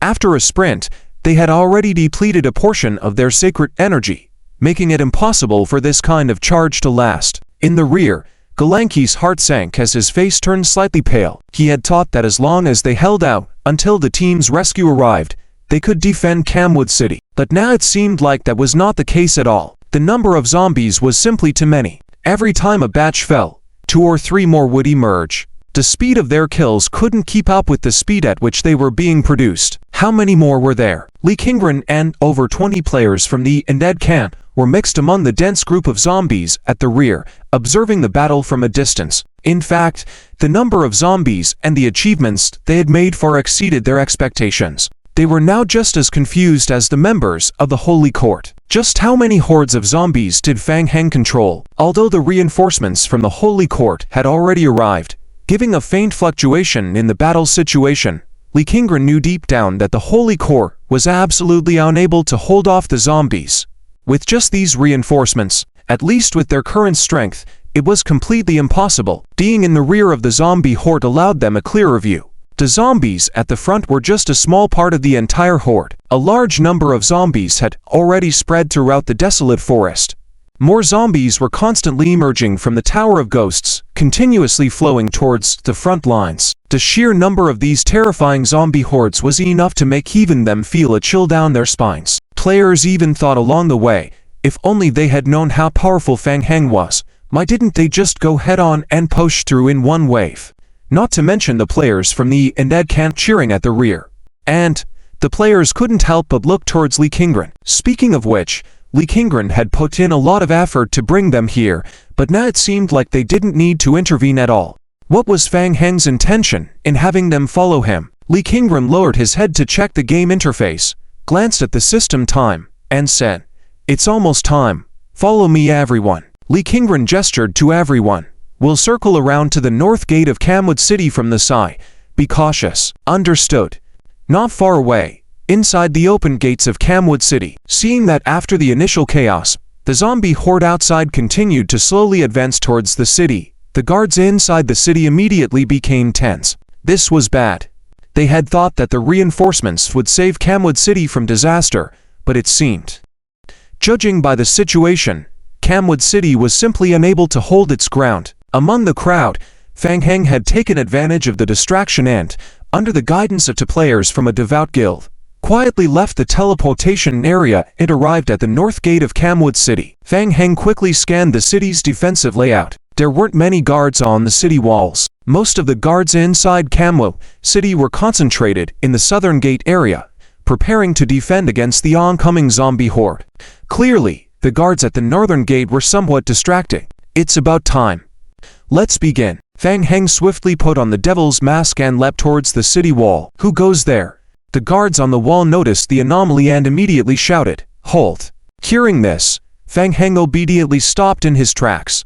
The guards all aimed their weapons and magical crossbows at Fang Heng, sternly demanding, "Remove your mask. Who are you? This is a restricted area." Fang Heng remained silent. "The city has entered a state of alert. Retreat immediately." Hiss, hiss. In the next moment, alchemical magic arrays appeared rapidly beneath Fang Heng's feet and throughout the surrounding space. The guards were taken aback, raising their weapons against Fang Heng. Puff, puff, puff, puff. Following that, a large number of liquors emerged from the floating magic arrays in midair. What? The guards were shocked and immediately fired their crossbows. The crossbows had additional magical effects attached. Bang, bang. Explosive arrows. Arrows shot out, exploding upon hitting the liquors. However, it had no effect. The liquors were blown back for a moment, but after a quick somersault in midair, they continued to rush towards the Imperial Guards in front of them. The wounds caused by the explosion on their bodies had already healed almost completely within a second or two. What terrifying creatures!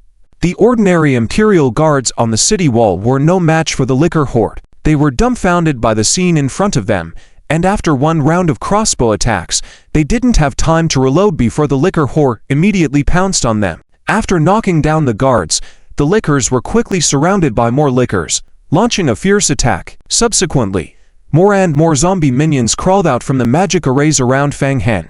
In a short moment, chaos erupted on the north gate of the city. Outside the gate, Li Qingren and his group saw the chaos unfolding on the city wall and clenched their fists lightly. It was Fang Heng. As planned, he had sneaked into Kamwood City and was launching an attack on the north gate. Let's go. Follow me. Li Qingren quickly led the players from the and Ed camp towards the north gate of Kamwood City. With the attention of Kamwood City drawn to the large zombie horde from the west, the guards at the north gate were already sparse. Combined with Fang Heng's unexpected attack from the inside, the guards on the city wall were quickly overwhelmed. In the midst of chaos, Fang Heng reached the base of the city wall, opened the gate, and successfully reunited with Li Qingren and the others coming from outside. Follow me, everyone. Okay. They had successfully invaded the interior of Kamwood City. It was much easier than they had imagined. With a hint of nervousness, the players nodded in unison. Let's go. The group immediately followed Fang Heng towards the city. The first wave of liquors had already occupied the entire north gate of Kamwood City, rapidly approaching the central part of the city. Along the way, city guards noticed the anomaly and came forward with their weapons to intercept. At the same time, in the newly established teleportation area to the north of the city, players and NPCs led by Chuyan were conducting preliminary maintenance checks around the teleportation portal. Lord Sano was feeling anxious. He knew that urging wouldn't help. Unfortunately, now was precisely the most critical moment in the battle. Sano furrowed his brows, opened his mouth to say something, when suddenly, there was a commotion coming from the direction of the city's north gate. Everyone turned to look towards the north of the city. Report. To guards from the Sunwood City, hurry, over. Looking urgent as they reported to Lord Sano, reporting. My lord, the north gate of the city is under a massive attack by a large number of zombie creatures. The north gate of Sunwood City has fallen, and some zombies have entered the city. We request reinforcements. What? The crowd was startled by the news. The north gate was under attack, and it had fallen. Where did these undead come from? Before Sano could respond, Chuyan quickly spoke up. My lord, the undead creatures are likely targeting the teleportation channel. Please prioritize protecting the teleportation channel. We cannot let them come near. Otherwise, we will have no chance to recover. Sano gritted his teeth and shouted, You few stay behind. Guard the teleportation channel with all your might. while the rest follow me. Let's go support the North Gate." "Yes." The members of the Holy Court replied in unison, following Lord Sano towards the North Gate for support. Soon, only Chuyin led the players from the Devout Guild, and more than 20 Holy Court guards remained in the teleportation area of Sunwood City. Chuyin looked in the direction where the others had gone, nodded slightly, and gestured to his subordinates with his mouth. Action!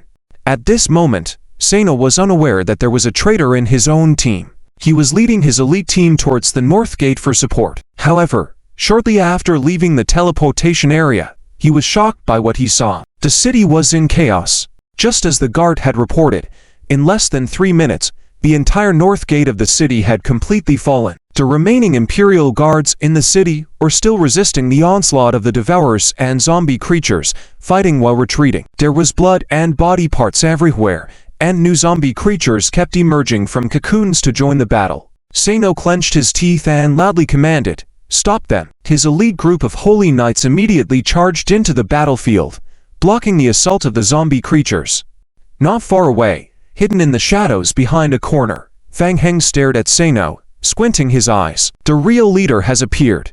Everyone, see that person?" Fang Heng looked back at the players on the side of the undead camp and nodded, saying, "Lord Sano is not weak. We need to find a way to take him down. The sooner, the better." "Understood. Attack." As soon as the words were spoken, more than 20 players recruited by Li Qingren emerged from the shadows, approaching Sano. Just as Lord Sano had swung his sword to repel a devourer coming towards him, he suddenly felt more than a dozen dangerous ores closing in on him. His face turned pale. Over a dozen undead spells were aimed at him, and cast simultaneously. Sano shouted angrily, "Back off!" Doom! A sacred flame ignited instantly, enveloping Sano. The various spells coming at him were instantly burned away by the holy flames. The players of the undead camp surrounded Sano, blocking all his retreat paths. "What are you doing?" Sano looked around at the players, sneering, "So many of you ganging up on one person. You think highly of me. Stop wasting time with him. Kill him." Li Qingren jumped out from the side, shouting sternly. His hands swiftly formed a mark in front. Swish, swish. A huge black palm shot out from the Book of the Dead in front of Li Qingren, sweeping towards Sano. Almost simultaneously, the players activated their Book of the Dead, and a dense flurry of soul chains attacked Sano. Sano furrowed his brow, evading to the side, and forcefully raised a holy shield to block, trying to find an opportunity to counterattack. But in the next instant, his heart skipped a beat. What?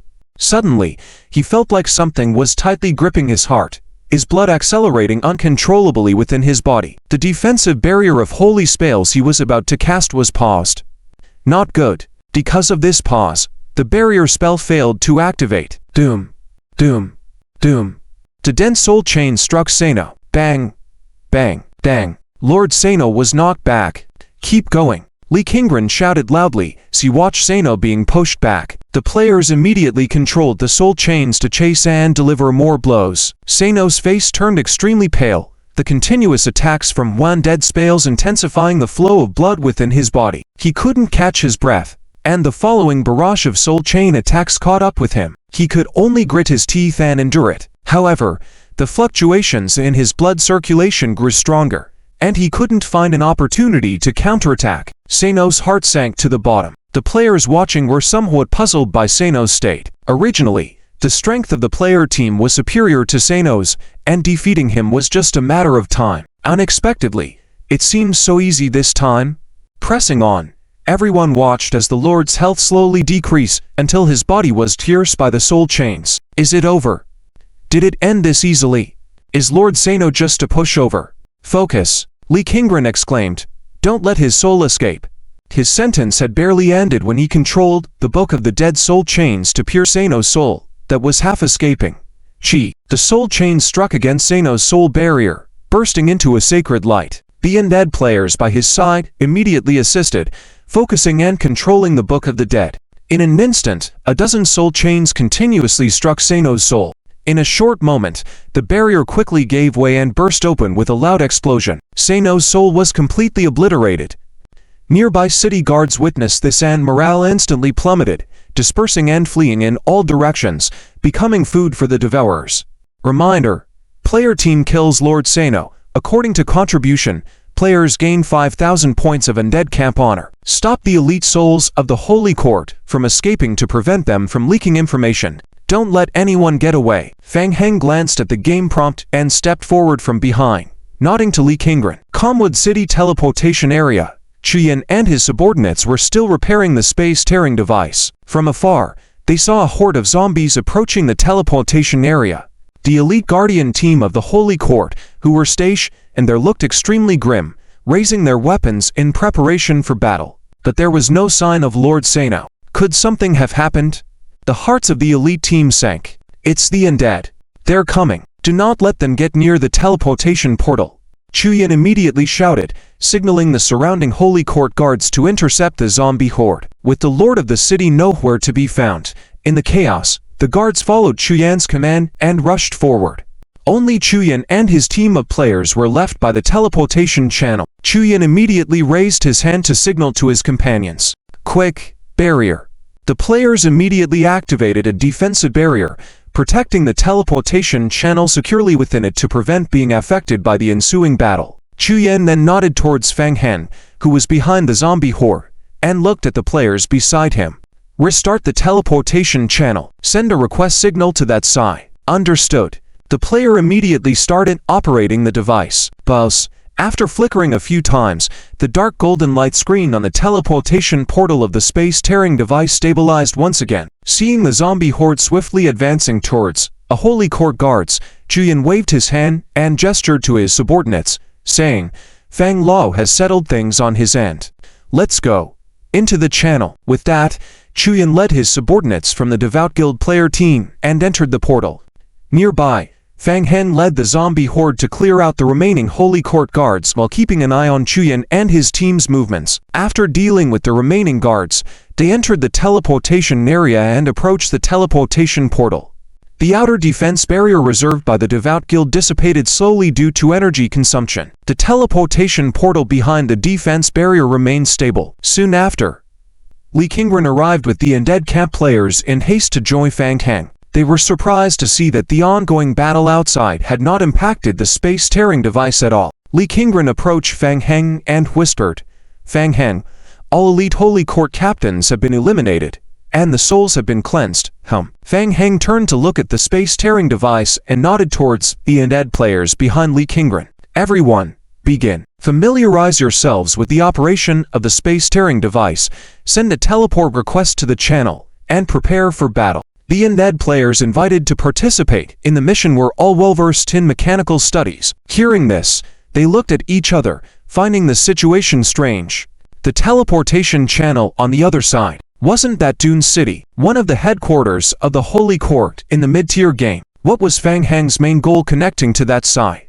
Quick, hurry up. Seeing the hesitation among the players, Li Qingren urged them on. The players immediately stopped hesitating and moved forward to familiarize themselves with the controls of the space-tearing device. Soon, the zombie avatars began flooding into the teleportation area, crowding the entrance. A player said, in a grave voice, Lord Fang Hen, a message has been sent to the other side. They are ready, and the teleportation has begun. Fang Heng nodded. They're coming. Everyone, get ready. Thus, suddenly, the dark golden light screen on the teleportation portal started flashing continuously. In the world of Dune City, a large number of Holy Court support teams had gathered around the teleportation portal. The Holy Court side had no idea that the other side of the teleportation channel had been occupied by the undead. Earlier, when Chuyan brought the players from the Devout Guild, he only brought news that they had encountered a small problem on the other side of the portal and needed to wait a few minutes before restarting the teleport once they received a signal from the other end. Everyone waited quietly. As a few minutes passed, a signal came from the other side of the teleportation channel, prompting them to continue the teleportation process. It's my turn. A senior judge of the Holy Court nodded to the others and led her followers into the teleportation channel. Whoosh! Just as the senior judge entered the teleportation portal and before she could even see clearly what was on the outside of the game world of Chibo Leia, she suddenly felt a sense of danger approaching. Oh no! There's danger!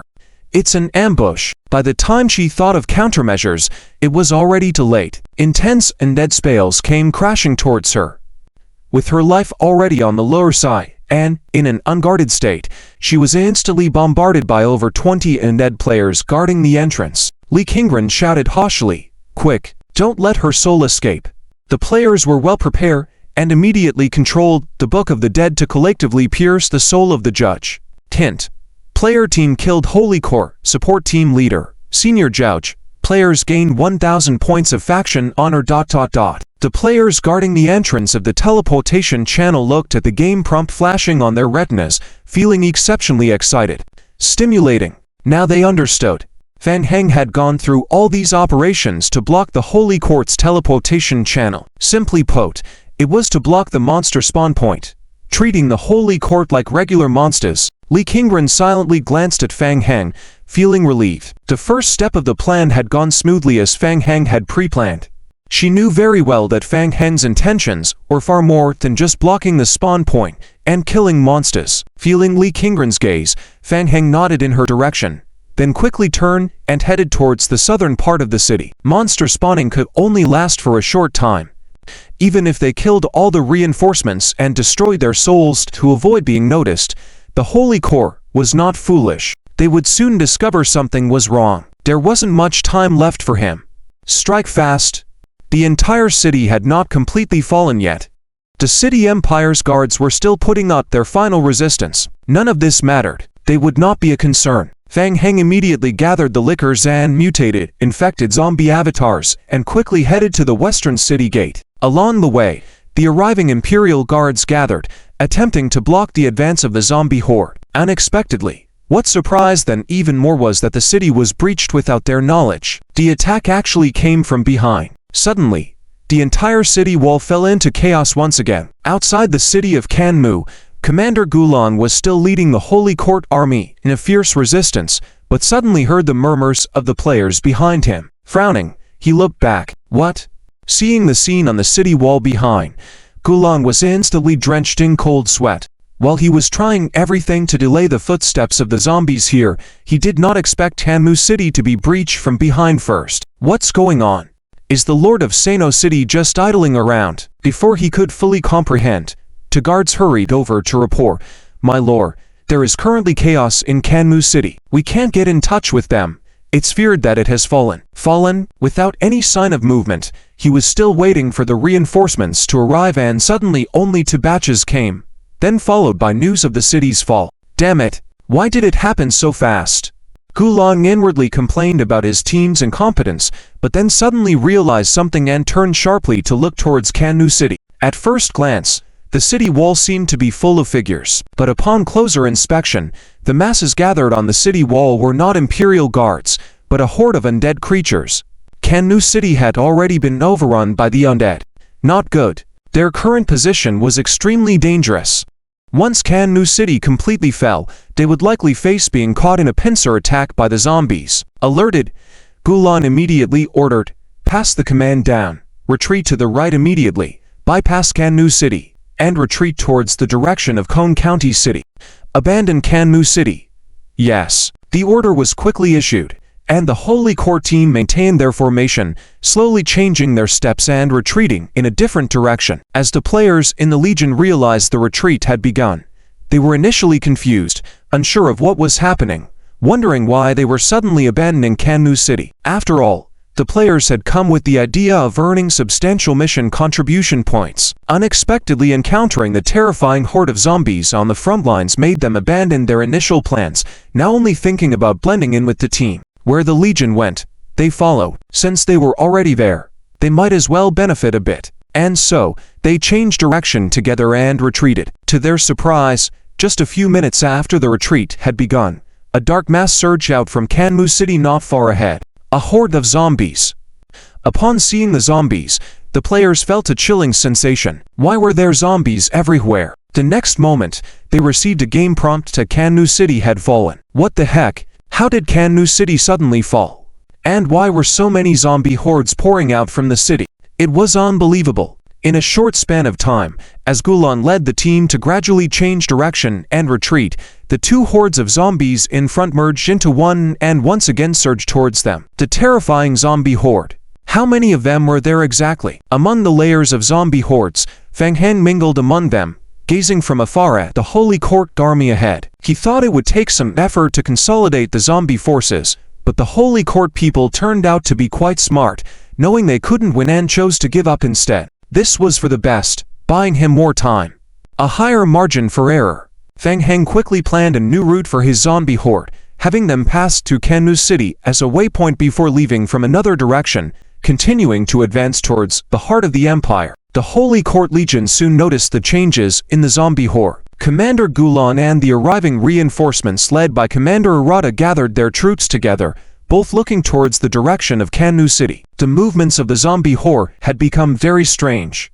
Why did they need to transfer towards Kanmu City? Glancing at each other, they both saw the confusion in each other's eyes. Perhaps the undead were manipulating the zombies. Nevertheless, this change had no effect on the imminent battle they were about to face. If they couldn't win, they still couldn't win. The only thing they could do was to wear down the zombie horde and delay their progress. Gulan had never fought this kind of battle before. He never even imagined he would be driven to such distress by these lowly and dead creatures. Feeling extremely aggrieved and subtly angry, he asked, "Any news from the commander? When will the support team be able to arrive?" Report. General Filder and Captain Gillen, leading the frontline support team, encountered the undead team 10 minutes ago and are currently engaging with the undead creatures. They've arrived already. Why can't we see their people? Gulan furrowed his brows and gazed into the distance towards the front line, but all he could see was a sea of bodies. Apart from the densely packed zombie hordes, he couldn't see anything else. In the Legion, a Holy Court judge with temporary high-altitude suspension capabilities observed the situation from above for a while, then descended with a strange expression. Gulan asked, "Have you managed to discern the situation of the zombie horde?" The judge took a deep breath, shook his head. "It's unclear. Completely unclear. All he could see below were countless undead creatures, unable to see their end." Arata frowned, and one of his subordinates asked, "Where exactly are the frontline reinforcements located?" After a brief pause, the subordinate reported, "According to the information, they are currently in the area of Kangmu Town." What? Kangmu Town? Upon hearing this, a look of horror appeared on the faces of the surrounding people. Kangmu Town was over 30 kilometers away from here. Does this mean the undead creatures have spread over 30 kilometers? Where did so many undead creatures suddenly come from? And he has to deal with this eerie situation. Gulan felt as if he had seen a ghost and said sternly, "Continue the retreat. We need more manpower to deal with this batch of undead creatures. We need more support teams. We need as many as possible." Yes, understood.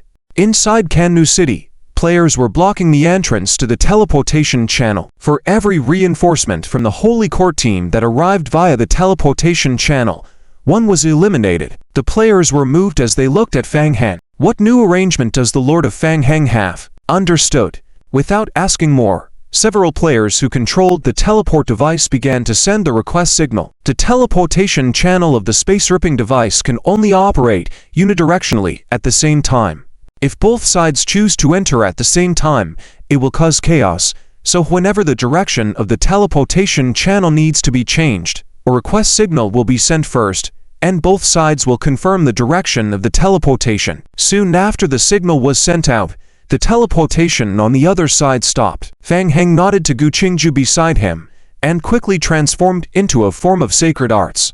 Gu Qingju whispered, "Be careful, hum." The player's eyes gathered on Fang Heng, curious about what he was going to do next. Fang Heng took a step forward and suddenly entered the teleportation channel, completely disappearing from everyone's sight. What the heck? The faces of the crowd changed drastically. Fang Heng. He actually went alone to the headquarters of the Sanctum in the mid-tier world of Sanctus Realm.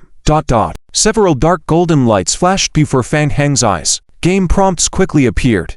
Hint. Players enter the mid-tier game world. Duncho through a special teleport channel. Hint. Player does not have the coordinates for this game. Hint. Player enters this world through the teleport channel. Some functions are unavailable. Hint. Player is currently in a hostile count status. Player is judged to be in a disguised state. Here it comes. Upon entering the Duncha game world, Fang Heng immediately opened his eyes and quickly scanned the surroundings. Unlike the previous ancient world of Chibolia, the technological level of the Duncha game world has already entered the modern era. Fang Heng appeared in a modern city, an outdoor central square. The space-ripping device was set up in the center of the square, surrounded by dense Sanctum guards.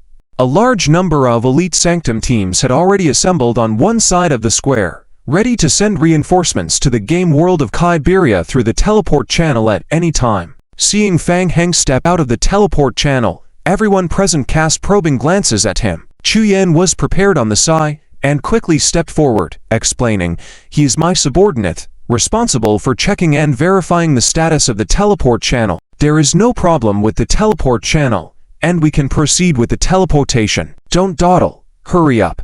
The Sanctum side did not notice anything unusual. The Sanctum believer in charge of controlling the teleport channel called out, urging his subordinates to continue sending troops to the Kyberia game world. Fang Heng then followed Chu Yan to the side. "Mr. Fang, the Sanctum has deployed a large number of elite teams on the outskirts of the city, originally intended to support Kyberia. If anything happens here, they will arrive within half an hour." Chu Yan spoke softly, casting a cautious glance behind, reminding, "If we launch a strong attack, we will face significant resistance. Also, the leader in charge of this reinforcement mission from the Sanctum is the Sanctum Arbiter, Muxiding. This person is quite powerful, so we must be extra careful. All right, prepare to proceed according to the original plan. You just need to protect the teleport channel. Leave the rest to me." "Okay." Chu Yan nodded, and he and Fang Heng separated.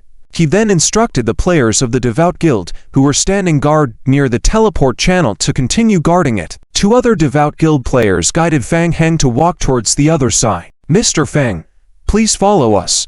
Following them, Fang Heng and the 2 others bypassed the central square of the city and hurriedly walked forward in the city for hundreds of meters before arriving at a flower bed. The 2 quickly looked around, stepped into the garden, and came to a manhole cover in the flower bed. The players squatted down and quickly turned the manhole cover a few times, opening it. "Is this the sewer?" Fang Heng glanced at the manhole cover and suddenly felt a sense of nostalgia. He remembered that when he first entered the zombie apocalypse, he often interacted with the city's sewer system. "Here we are, Mr. Fang.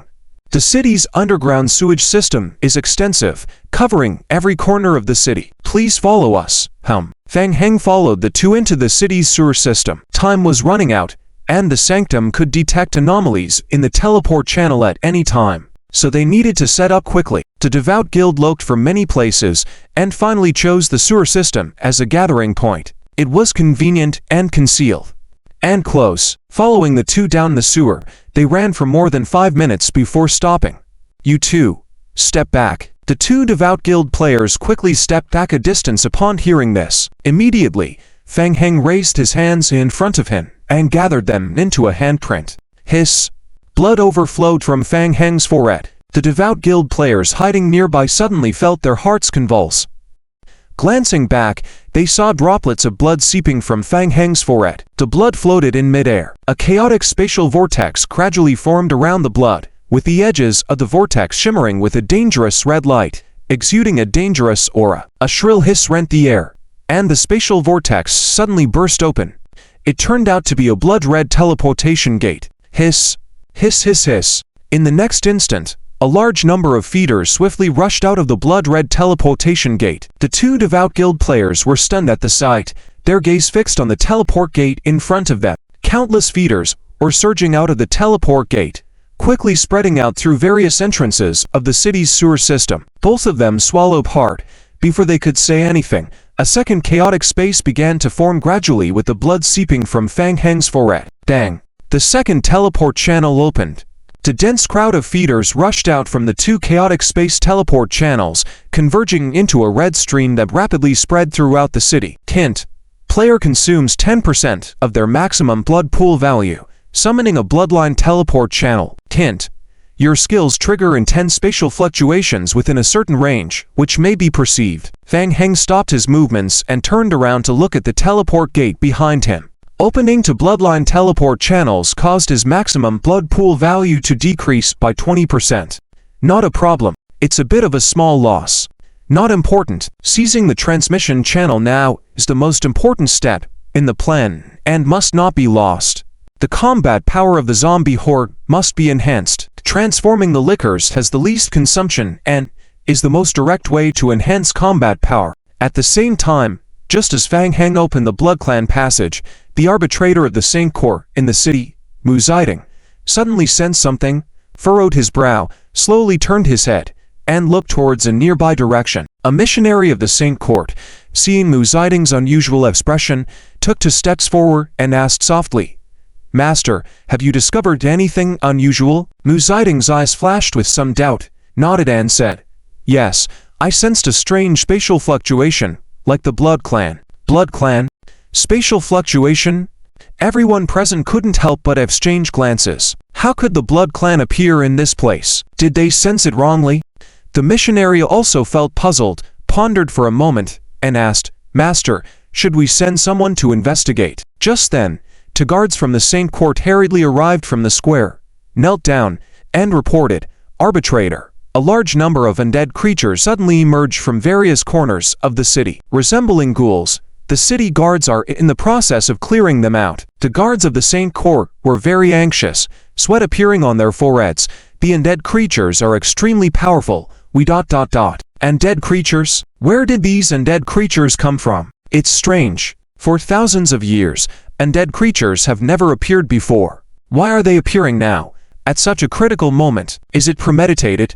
Is it an accident? Or has the city already been infiltrated?" Several thoughts flashed through Mu Ziding's mind, and he said, in a deep voice, "Lock down the entire city. City guard legions, move out. Clear out the undead." Understood. The entire city immediately became bustling. The various Saint Court teams that had been gathered around the transmission hall immediately mobilized. As the city itself was facing trouble internally, there was no time to continue sending reinforcements to support Cheburea, and the transmission channel was temporarily suspended. Among the teams, there was a small group of players involved in the related tasks. Players who heard about the undead attack on the city at first did not react until they followed the various Saint Court teams to disperse from the central square to support outside, witnessing the chaotic city scene. And then they reacted. These things were definitely not ghouls, they were lickers. The Saint Court soldiers of Duncha didn't recognize them yet. This is terrible. It's Fang Heng, Domain Lord Fang Heng. This guy had participated in the battles between the Saint Court camp and the undead camp before. Unexpectedly, he showed up here. Suddenly, the players' expressions changed. Who exactly is Fang Heng? Why did he suddenly show up in Duncha again? Hint. Player team triggered mission, guarding Chitral. Mission description. Chitral is under attack by unknown creatures. The city is on the brink. Please immediately support the Saint Court guards. Let's go. Let's help out. Seeing the mission trigger, the player team leader waved his hand and immediately led his team to support and assist in guarding the city. At this moment, the city area was engulfed in huge chaos. The lickers took advantage of the terrain, constantly jumping and moving between the various buildings. The Saint Court guards found it difficult to deal with these agile creatures, making it a very tough positional battle to hold on to small areas. Once they ventured out alone from the team, they would immediately be attacked from all sides. Where did all these lickers come from? It seemed like the city had suddenly turned into a doomsday scenario. Seeing this, the players couldn't help but break out in a cold sweat. Be careful. Suddenly, a red figure dashed out in front of the players. The player on the right immediately raised the large shield to protect the team member in front of him, and a shield bash skill collided with the figure. Doom. A loud noise. The player with the shield took a step back, and the licker was also knocked in another direction and flew out. Finish it off. Several players immediately cast spells at the licker. Hit by several successive spells, the licker let out a howl, flew out, and after a mid-air change in direction, swiftly rushed towards a corner of another street, disappearing completely from the player's sight. Players couldn't help but grip their weapons tightly, feeling a great deal of pressure from just this one regular skirmish against a typical licker. Looking around, there were at least thousands of lickers in the city. At the same time, Judge Mu Ziding led an elite squad charging from the right side. The lickers were extremely formidable. Even though their attack strength was slightly lacking, they had almost no flaws. What was even more eerie was that after being massacred by a group of lickers, the Saint Court followers in the city actually gave birth to eerie zombie creatures from the corpses. Dealing with this group of zombie creatures was just as difficult. Judge Mu Ziding immediately felt that the situation was exceptionally tricky. the undead's ability to shackle the dead, a troublesome aspect as always. Fortunately, there were enough guards in the city to temporarily gather the teams together to constantly deal with the lickers attacking from all directions. However, each team was also restricted in their movements by the licker horde. Whenever they attempted to disperse in small numbers, they would immediately be surrounded and killed by the lickers outside. Damn it, where did these creatures come from? Duncha had been peaceful for too long, and now it was suddenly under attack by the undead cat, appearing particularly chaotic for a while. Judge Mu Ziding gritted his teeth, trying to think calmly. Right? The Blood Clan wave and spatial wave he had sensed just now. From that place, Mu Ziding immediately understood the key point. The source of the appearance of the undead creatures was very likely the point where he had just sensed the blood wave. Along with the blood wave, there was also a spatial power wave. Although it wasn't clear why the Blood Clan suddenly mixed in with the undead, it didn't matter anymore. The only way to resolve the city's crisis was to eliminate the source of the transmission channel of the Blood Clan. Otherwise, staying here would only lead to wastage. Mu Ziding immediately raised his scepter, shouting loudly, "Everyone, follow me. Let's eradicate the Blood Clan's transmission source together." The players present also received relevant mission prompts, and when they saw the specific location of the teleportation portal marked on the game prompt, they all breathed a sigh of relief. At least they had found the key to breaking the situation, unlike a headless fly wandering around aimlessly.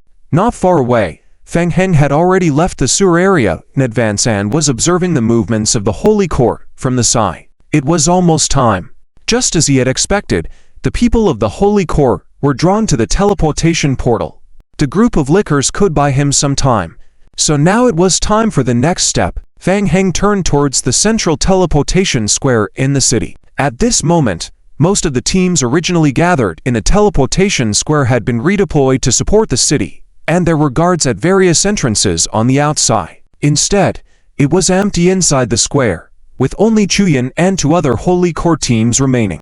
In the central area of the square, the guards saw Fang Heng, with a devil mask on his face, swaggering in from the outside, their faces showing a serious expression. There was no concealment of the vampire aura on the other side. Obviously, the newcomer was hostile. No one spoke, and the members of the Holy Court team all raised their weapons, coldly staring at Fang Heng, waiting for him to enter their attack range. Fang Heng slowly approached, releasing his senses to check the defensive situation around him. The zombie doppelgangers had already been exhausted in the previous battles. The problem was not big. There were only two Holy Court teams in the square. Although Chuyan and the others were present, they needed to protect the teleportation portal and couldn't take the initiative, so he had to rely on himself. Gather. Fang Heng's mental power instantly poured into the mark in front of him. Swiftly, suddenly, 5 swirling magic arrays appeared in front of Fang Heng.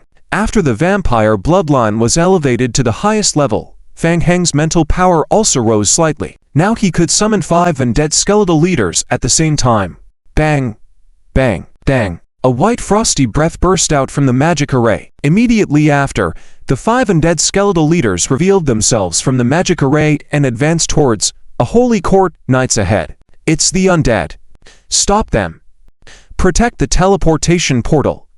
Upon seeing this, Chuyan immediately shouted, and at the same time, he and his team opened a defensive barrier and firmly protected the space-tearing device behind them. The remaining two Holy Court combat teams, upon seeing the invaders, immediately raised their weapons and charged forward to stop the Frostbone skeleton leaders from getting close to the teleportation portal.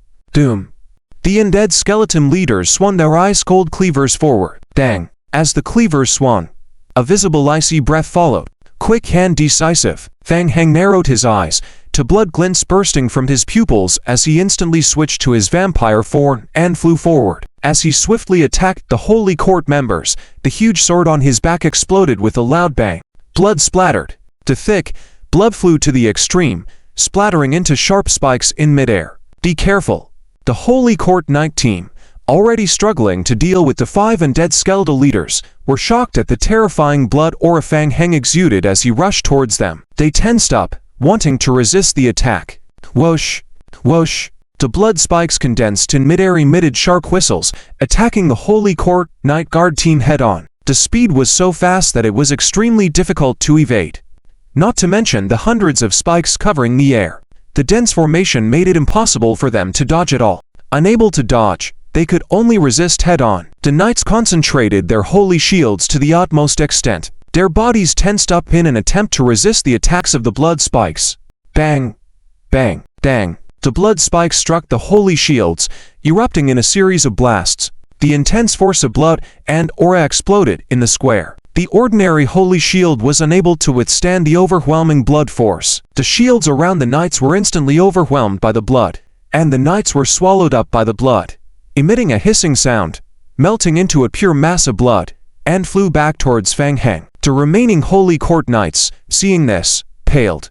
Watching over a dozen of their teammates being killed without any resistance, they couldn't help but feel panicked. Fang Heng slowly turned his head, his eyes coldly scanning the remaining holy court knights, then slowly raised his hand. Hiss! Hiss! The blood floating in the surrounding space once again congealed into sharp spikes, flying towards them. The members of the faithful guild watched as Fang Heng swiftly harvested to holy court teams on his own, standing still and forgetting to breathe for a moment. Many of the players had seen Fang Heng before. They even vaguely remembered the scene when they first met Fang Heng. It wasn't that long ago, just a few months ago. Compared to that time, Fang Heng's strength had made a terrifying progress. He single-handedly dealt with 2 holy court teams so casually. It took less than 2 minutes. Let's go.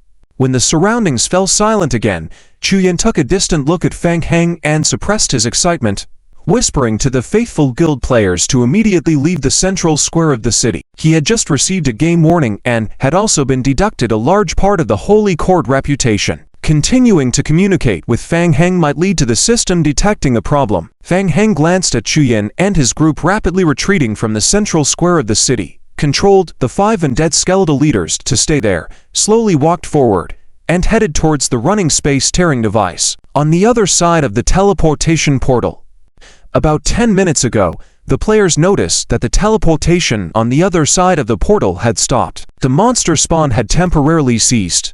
Except for Li Qingren, the other players did not know Fang Heng's specific plan and were somewhat worried, watching the exit of the teleportation portal cautiously. My goodness, when they saw Fang Heng emerge from the teleportation portal, everyone breathed a sigh of relief and cast probing gazes at Fang Heng. Fang Heng glanced at the game prompt again, confirming the situation of the zombie horde. Nearly half of the mutated, infected zombies were blocked at the entrance of the teleportation channel, waiting in line to enter Kibalea. This meant that half of his reinforcements had not fully joined the battlefield yet. Perfect. Even if the Holy Court knew that the teleportation channel had changed, they would definitely not be able to rush over in a short time. The most dangerous 2 steps of the plan had been completed. The next actions were not highly difficult, but undoubtedly extremely crucial. From the start of tonight's operations until now, including various kills and capturing and destroying towns belonging to the Holy Court, he had accumulated contributions of over 300,000 points from the undead camp. Not bad. Whether he could make a big profit in the end depended on the present moment. Let's go. Follow me. With that, Fang Heng turned around and entered the teleportation channel again. Li Qingren turned to the players from the undead camp behind her and nodded. Qin Fan, you stay with the team to keep controlling the teleportation channel. The rest of you come with me. With that, Li Qingren turned around and followed Fang Heng into the teleportation channel. The players from the undead camp who followed Li Qingren looked at each other. Initially, they were commissioned by Li Qingren to participate in the war with the Holy Court, not knowing the specifics of what Li Qingren and Fang Heng were up to. Most guessed that it was probably a secret operation against the Holy Court. They never imagined that Fang Heng and the others would cause such a stir. They had directly taken control of the entire channel leading to the DRIZZLE game world. Now they were following them to DRIZZLE. What exactly did Fang Heng, the Lord of the Realm, want to do? Who cared about that much? Just follow along. Thus, a faint dark golden light flashed on the teleportation channel. The players passed through the channel one by one into the DRIZZLE game world. It really happened. Seeing the central square occupied by several undead skeletons, the players felt as if it was not quite real. Quick, check the status of the teleportation channel. Reminded by Li Qingren, the players from the undead camp began frantically checking the stability of the spatial rift device and adjusting the stability of the spatial transmission channel. After quickly checking the status of the teleportation channel, a player nodded to Li Qingren. Qingren, the channel is running stable, status intact. Fang Heng spoke first. Good. Immediately activate overclocking mode. Overclocking mode. Several players who were manipulating machines and followed along were slightly stunned, but without saying a word, they all immediately bent their heads down to operate the console, manually switching to overclocking mode. Preparing to activate overclocking mode. Preparations complete. Countdown. 3. The players seemed to anticipate what Fang Heng was about to do, feeling nervous, their palms sweating. Activate. Buzz. Intense energy was instantly injected into the spatial rift device. With the energy triggered, a golden light enveloped the entire portal of transmission. The original central teleportation channel screen suddenly expanded to 5 times its original size. Overclocking mode. This was a capability possessed by some spatial rift devices, which could briefly overclock the channel to increase the transport capacity. However, doing so would cause irreversible damage to the device, and it was extremely serious. It could last up to 1 hour, and the entire teleportation channel would be completely scrapped. 1 hour. That's enough. Fang Heng opened the game bar and remotely controlled the movement of the zombie horde. By now, the players had realized what was about to happen and looked at the teleportation screen. The screen shook frequently. The zombie horde. A large number of zombies staggered into the Dunza game world through the teleportation channel. After entering the central square, the zombies immediately rushed out toward various exits of the square. The square was quiet, with no one speaking. Only the sound of the zombies staggering could be heard. Everyone was silent, but their eyes sparkled with excitement. Counterattack. The undead camp had made a big move this time. When did they, too, become able to launch a counterattack on the Holy Court's territories? There were rumors outside that Fang Heng, the Lord of the Realm, was very vengeful. He really lived up to his name. At this moment, outside the central transfer square, Legion Commander Muxiding was still unaware that the central square's teleportation channel had been quietly taken over by Fang Heng. He was leading his team at full speed towards the direction indicated by the sewer sensors. There were lickers continuously emerging from the sewers, launching fierce attacks against the team. Relying on the frontline Sacred Knights to resist, the backline range firepower continuously fired forward. The situation was too chaotic, coupled with the agility of the lickers, who were difficult to focus on and eliminate. Most of the time, the team had to use strong firepower to suppress and keep the licker group away from them. And ahead was the gateway of the transfer. Muxiding led the team into the sewers.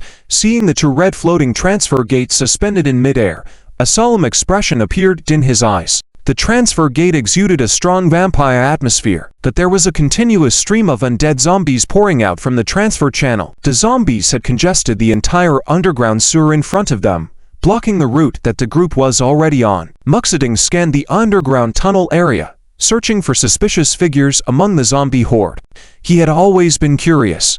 Who was manipulating this transfer channel gate behind the scenes? Unfortunately, there was no one to be found here. Muxiding stopped searching, still alert, and said coldly, "Long-range attacks. Crush those to transfer channels." Understood.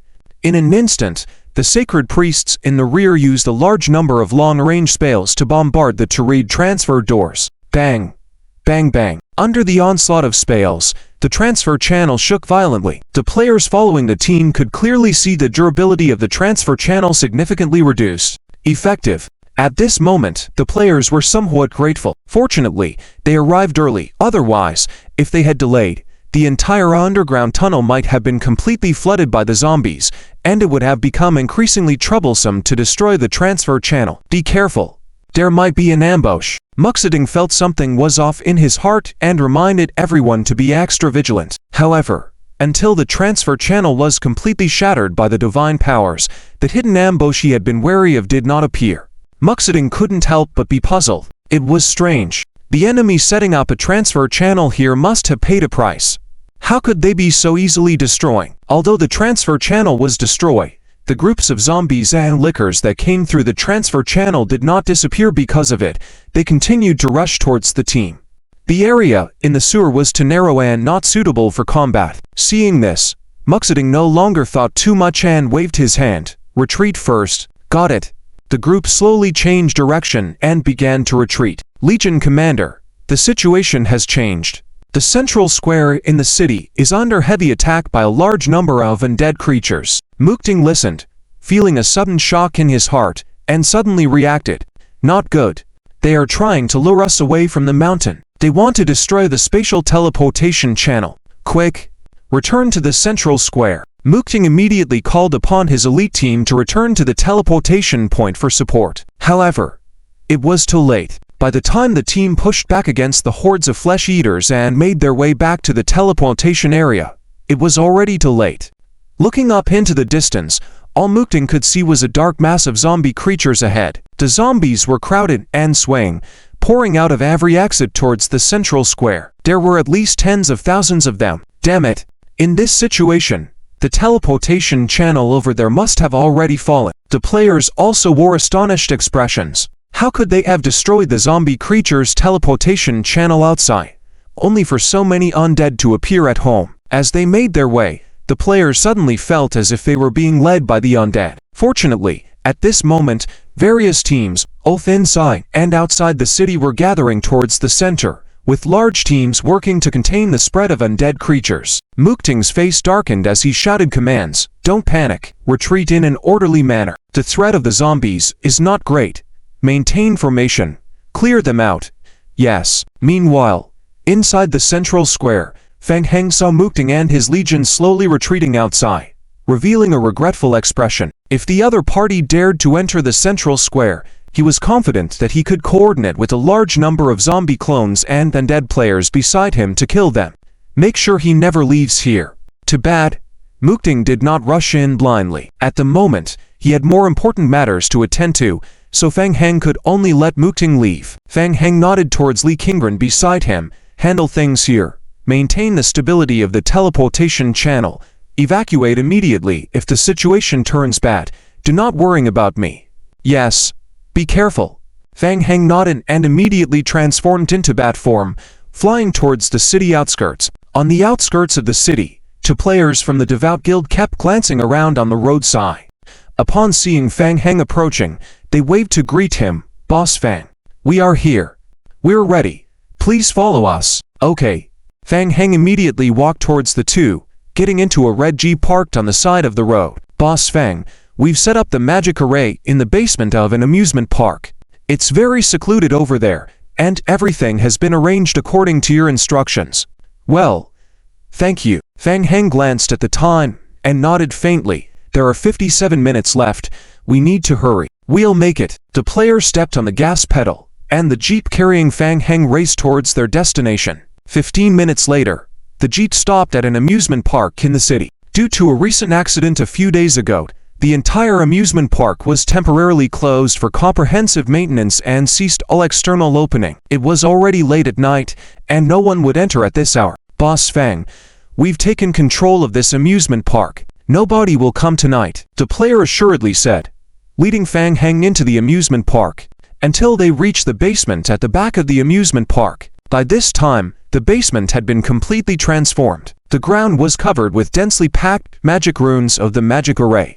Everything was arranged according to Fang Heng's previous instructions. Fang Heng quickly scanned the arrangement of the magic array. Because time was tight, the Devout Guild couldn't find more skilled players, so the magic array was still lacking a small part that Fang Heng needed to personally complete. But there was still time. Fang Heng had allocated extra time to personally make up for the missing part of the magic array. I got it. You guys leave this place, seal off the surrounding area, and don't let anyone disturb me. Understood.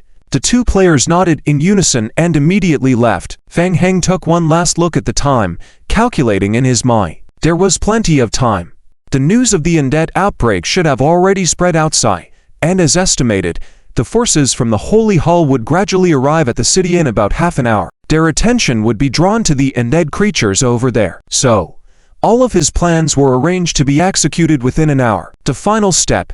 Fang Heng took a deep breath, trying to calm himself down, and then focused on arranging the magic array, transferring the dead zone rift with Merc's magic array. Moving the magic array into the basement, Fang Heng stepped forward, inserting two Merc runes he had prepared into the central groove of the magic array. Snap! A rapidly spinning magic array appeared in Fang Heng's right eye, followed by a game progress bar appearing on top of his head. Reminder: player is attempting to repair the magic array. Current completion rate 88% base. 25% Alchemist Saint's Inheritance, 25% All-Knowing Eye bonus. Current players repair probability 100%. Player gains additional 270% magic array repair speed. With the double bonus of the All-Knowing Eye and the Alchemist Saint's Inheritance, the progress bar rapidly advanced until completion. Reminder: player has completed the current magic array repair. Done. Fang Heng checked the system time once again. There was just over half an hour left until the agreed time with Jixiobo's party. It would be safe for him to wait in place. When the agreed time came, he would activate Merc's magic array simultaneously with Jixiobo in the Kibalea game world, completing the mission, reviving Merc's great vision, and at the same time, guiding the dark vein rift from the Puno's game world into the Duncha game world, dragging the war into Duncha. Let's show the Holy Hall a taste of defeat. However, just waiting like this seemed a bit boring. He was here to earn contribution points for his can and increase completion percentages for missions. This rare opportunity could not be missed, so why not take on another challenge? Alright. Fang Heng made his decision and swiftly left the basement, returning to the entrance of the amusement park underground. Casting a quick glance around the amusement park, Fang Heng swiftly held his hands together in front of him. SS's Shath. Blood continued to trickle from his forehead. The blood in the air condensed into chaotic vortices. Boom. Boom. The chaotic vortices burst rapidly, transforming into bloody teleportation channels. Game notifications began to swiftly appear before Fang Heng's eyes as well. 7 teleportation channels were suspended in midair above the amusement park. The spatial fluctuations became increasingly intense under continuous superposition, to the point where even a slight distortion appeared in the space near the high altitude. At this moment, Fang Heng's maximum HP was only 1/10 of what it used to be at its peak. Such spatial fluctuations should attract some big guys over here, Fang Heng muttered to himself as he looked at the teleportation channels floating in midair, then closed his eyes to control the hybrid infected zombie avatars to join the frontline battlefield through the teleportation channels. In fact, the Federal Army had long accumulated a large number of zombie avatars in the Ant Colony game world. But due to the small size of the teleportation entrance and the slow movement speed of the zombie horde, there was no time for all of them to arrive through the teleportation channels. However, this batch of zombies could directly pass through the teleportation channels by using the bloodline summoning form. They arrived directly on the battlefield. At the next moment, a faint red light appeared simultaneously on the 7 suspended teleportation channels in midair. The zombie avatar staggered out from the other end of the channels, fell to the ground, slowly got up, and then dispersed towards various exits of the amusement park, spreading outwards. Outside, news of the undead invasion in Dunka stirred up waves of uproar. The reaction from Dunka was extremely strong. When had even the weak undead been able to attack their territory?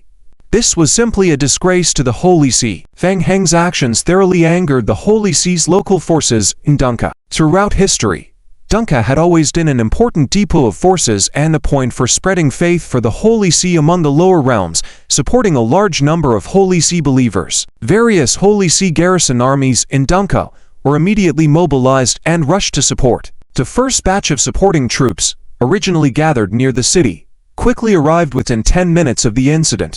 Upon entering the city, the various supporting Holy See legions gradually realized that this undead attack was no simple matter. The number of undead creatures was much larger than they had imagined. Those zombie creatures looked foolish but possessed terrifying defensive and self-healing abilities. Furthermore, the number of undead was gradually increasing. However, there were a huge number of troops stockpiled by the Holy See around the city, so this time they were not completely overwhelmed like in the Chi Polaire game world. Instead, they managed to contain the spread of the zombie horde, slowly wearing down the zombie horde with the quality and quantity of their forces. Until the arrival of further reinforcements, the Holy See team's speed in eliminating the zombie horde remained sluggish. Maintaining a defensive stance and slowly advancing were all they could do. Soon, the temporary network interruption caused by spatial fluctuations within the Holy See was quickly restored. The various teams that came to support immediately connected to the communication network, entered online video conferencing, and inquired about the situation in the city of Muxiding. Muxiding, what is going on with these undead creatures? Where did they come from? Why are there suddenly so many? I don't know. Up to this point, Muxiding was still confused. He couldn't figure out where this group of zombie creatures had come from. He hadn't even seen the mastermind behind all this. The teleportation channels in the sewer area had already been destroyed, but when he looked outside, the number of undead creatures kept increasing. At the same time, Muxiding was secretly alarmed. Over the years, the undead had always been suppressed by the Holy See, seemingly without any thoughts of rebellion. The Holy See had, indeed, gradually lost its vigilance in the long river of time. Who could have imagined that the strength of the undead had secretly risen to such a level, right? Muxiding suddenly remembered something and looked towards the central square of the city. The teleportation channel. A teleportation channel leading to the Chi Polaire game world had just been established in the central square of the city. Could it be from there? Thinking of this possibility, Muxiding couldn't help but feel a sinking sensation in his heart. If his guess was correct, it meant that a large number of zombie hordes had been transported from the other side of the teleportation channel, from the Chi Polaire game world on the other side. Had the Chi Polaire game world encountered a major problem? Muxiding, hearing someone calling his name in the remote video conference, Muxiding immediately turned to the screen. The supporting teams gathered on the outskirts of the city had already begun to arrive. At this point, the headquarters of the Holy See also connected to the network. Chief Bishop DRIZZLE appeared on the central screen of the video conference, looking at him with a hint of inquiry in his eyes. Muxiding, what have you figured out? Muxiding's heart skipped a beat, and he said, in a deep voice, Your Excellency, we have determined that the location where the zombie horde appeared is in the central square area of the city, where a teleportation channel was recently established. I'm afraid. Upon hearing Muxiding's response, the participants in the video conference fell into a momentary silence. Chief Bishop DRIZZLE also showed a solemn expression on his face and said, in a deep voice, Muxiding, continue controlling the number of undead in the city. The reinforcements are on their way, and you need to find a way to enter the central square to check the status of the teleportation channel area and confirm the movements of the undead. Understood. As he was speaking, several players hurriedly walked over to Muxiding and whispered in his ear, Arbiter, this is the surveillance information we just obtained from the high-altitude drone. Please verify it. Muxiding's eyes brightened at the news. He had forgotten. The low-level undead appearing in the city could not fly, so they could use the power of flying units to directly enter the sky and inspect the situation in the central square. In fact, most of the time, the Holy See had been resistant to high-level technological forces, but in the current critical situation, the Holy See abandoned their usual caution and directly utilized it. Quick, switch to the screen. Soon, the camera switched to the unmanned surveillance drone. Seeing the video footage captured from high altitude by the drone, Muxiding couldn't help but feel a sinking feeling in his heart. This was big trouble. The last thing he wanted to see had happened. In the footage, a large number of zombie creatures were constantly flowing out from the newly established teleportation channel in the central square of the city. Moreover, the number of the zombie horde was extremely large. Endless waves of zombies surge out from the teleportation channel, devouring everything in their path. And the one controlling them from behind is just a player. Muxiding, what's the situation? Muxiding withdrew his gaze and looked towards the remote meeting screen on the other side, reporting in a deep voice, Archbishop, we have confirmed that the zombie horde came from the other side of the teleportation channel in the game world of Chi Polaire. It seems that the undead have taken control of the other side of the teleportation channel. Something major must have happened in Chi Polaire, but unfortunately, we can't reach them for now. On the remote communication screen, Archbishop DRIZZLE pondered for a moment and nodded.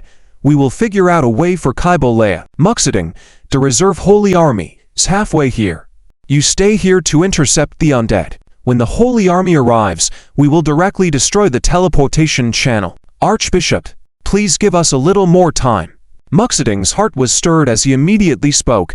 Please give us one more chance. The teleportation channel is the only connection between us and the game world of Chi Polaire. If we want to launch a counterattack to rescue Chi Polaire, we must keep the teleportation channel. Muxiding was still thinking of counterattacking, but as he was speaking, he suddenly felt something, abruptly turning his head to look behind him, a hint of astonishment appearing in his pupils. What is the situation? A very powerful spatial energy fluctuation and blood energy surge suddenly erupted from a distance, At the same time, the Holy Knights, guardians of the Holy See, who were forming a defense against the surging zombie horde, also felt this strong spatial energy fluctuation successively, turning to look towards the direction of the sudden surge. The direction of the surge was outside the city. Not far from the city, the power felt exactly the same as when the Blood Clan teleportation channel opened, but in terms of intensity, it was more than doubled. ZZZ. A wave of dense electrical buzzing. The remote video conference communication was blurred due to the strong spatial fluctuation interference, and the unmanned drones recording videos hovering high in the sky were all out of control, tumbling down. The people present couldn't help but gaze into the distance where the surge came from. Are they the undead? What are they conspiring there? The intense spatial fluctuation caused the video communication to fluctuate for half a minute before gradually returning to normal. ZZZ. The face of Archbishop Zilufei of the Holy See once again appeared in the center of the video screen. Muxiding. What's going on? Even though he was miles away, Archbishop Zilufei still felt the intense spatial fluctuation coming from a distance, feeling uneasy. Archbishop, the fluctuation is coming from about a kilometer away, and the situation is not yet clear. Immediately go to the location where the spatial fluctuation came from. The Holy Army is already on the way and will coordinate with them in the operation. Understood. Muxiding dared not be negligent and immediately led his team to provide support. It was not just Muxiding. Along the way, summoned by the Archbishop of the Holy See, various support teams of the Holy See were attracted by the violent spatial fluctuations, gathering and rushing towards the amusement park. Suddenly, Muxiding sensed something and looked towards the entrance area of the amusement park. A well-equipped team of the Holy See had just arrived at the entrance of the amusement park. It was the Holy Army, the main combat team carefully nurtured by the Holy See. Every soldier of the Holy Army was the elite of the elite, possessing extreme faith. They were the main force of the high-tier game world, the Holy See. As the base of the Holy See, Duncha was responsible for training the reserve Holy Army. Only a few hundred of the top reserve Holy Army members could pass the rigorous selection assessments every year, entering the next stage of combat assessments. Next, they would enter other high-tier game worlds for intense battles, and only after undergoing true trials, war and faith would they be considered to have officially passed the assessment and become a member of the Holy Army. The Reserve Holy Army was undoubtedly the strongest force in the current world of Duncha. Even their 3 instructors were dispatched directly from the Divine Realm. All 3 of them had rushed over. The top power of the Duncha game world was all converging towards the amusement park. At this moment, outside the amusement park, the first to arrive, the Holy See, and the Holy Army quickly engaged in battle with the horde of feeders. The Holy Army rushed into the battlefield at the first moment and soon found themselves surrounded by the zombie horde. Even the peak combat force of Duncha was somewhat powerless when facing the countless zombie horde. After the initial charge, they quickly became bogged down and surrounded by layers of zombies pouring in from all sides. However, the turtle shell defense of the Holy Army was stronger. The 2 sides once again fell into a stalemate where neither could defeat the other. The reserve Holy Army team could not continue to advance, only able to preserve their combat strength while slowly wearing down the number of zombies. Follow them. Muxiding saw the situation and waved his hand to signal his team to follow and support the Holy Army, meeting with the 3 Holy Army officers who were watching the battle from the sidelines. Everyone, both the Blood Clan energy and the spatial fluctuations are coming from that direction. The 3 Holy Army instructors had not made a move all along, partly because of the purpose of assessing the Holy Army, and at the same time, the 3 were searching for suspicious individuals and determining the exact location of the fluctuations. Instructor Kij looked towards the depths of the amusement park, his brows furrowed, his expression serious. The energy fluctuations are very abnormal. We may be facing a change. Let's go. Let's go in together and take a look. Okay. The other 2 nodded in agreement, who, in an instant, a burning holy fire surged from the 3 Holy Army instructors, surrounding and enveloping them. The scorching sacred flames erupted, instantly dispersing the densely packed zombie horde around them. Every zombie that approached spontaneously ignited with holy flames, turning into ashes within seconds under the burning of the sacred fire. The 3 of them broke through a gap in the sea of zombies and headed towards the interior of the amusement park. Not far away, Muxiding and the team of Holy Knights saw this scene, all impressed by the strength of the Divine Realm's experts. Strong individuals from the Divine Realm, A single move revealed their extraordinary abilities. Follow them. Muxiding signaled his team to follow and quickly chased after the 3 Holy Army instructors. Muxiding's gaze, as sharp as an eagle's, focused on the right side of the transmission channel not far away. A figure at the entrance of the underground parking lot in the amusement park. Muxiding pointed towards the person. It's him. This person looked extremely familiar to Muxiding, who was certain that he had just seen him on the other side of the transmission channel. Upon hearing the shout, everyone turned towards Fang Heng. Fang Heng, standing at the entrance of the underground area, turned his head and gave a cold glance to the others, a hint of mockery flashing in his eyes, while feeling secretly delighted. They have arrived. The big fish was finally hooked. The strength of these 3 Holy Court NTCs was truly terrifying, able to easily eliminate large groups of zombies just relying on the protective Holy Flame. If they could take them down, the rewards would definitely be substantial. Stop. 3 holy military instructors saw Fang Heng's suspicious actions and immediately shouted angrily in unison, their hands forming a cross in front of them. How dare you challenge the wrath of God? 6 purify flames burst forth from the hands of the holy military instructors, creating a blaze of righteousness. The purify flames ignited the dark night sky in an instant, streaking across the sky like meteors towards Fang Heng. Doom. The purify flames collided heavily with Fang Heng's figure, creating a deafening roar. Is it over? The accompanying members of the Holy Court held their breath, staring fixedly at the figure hit by the flames.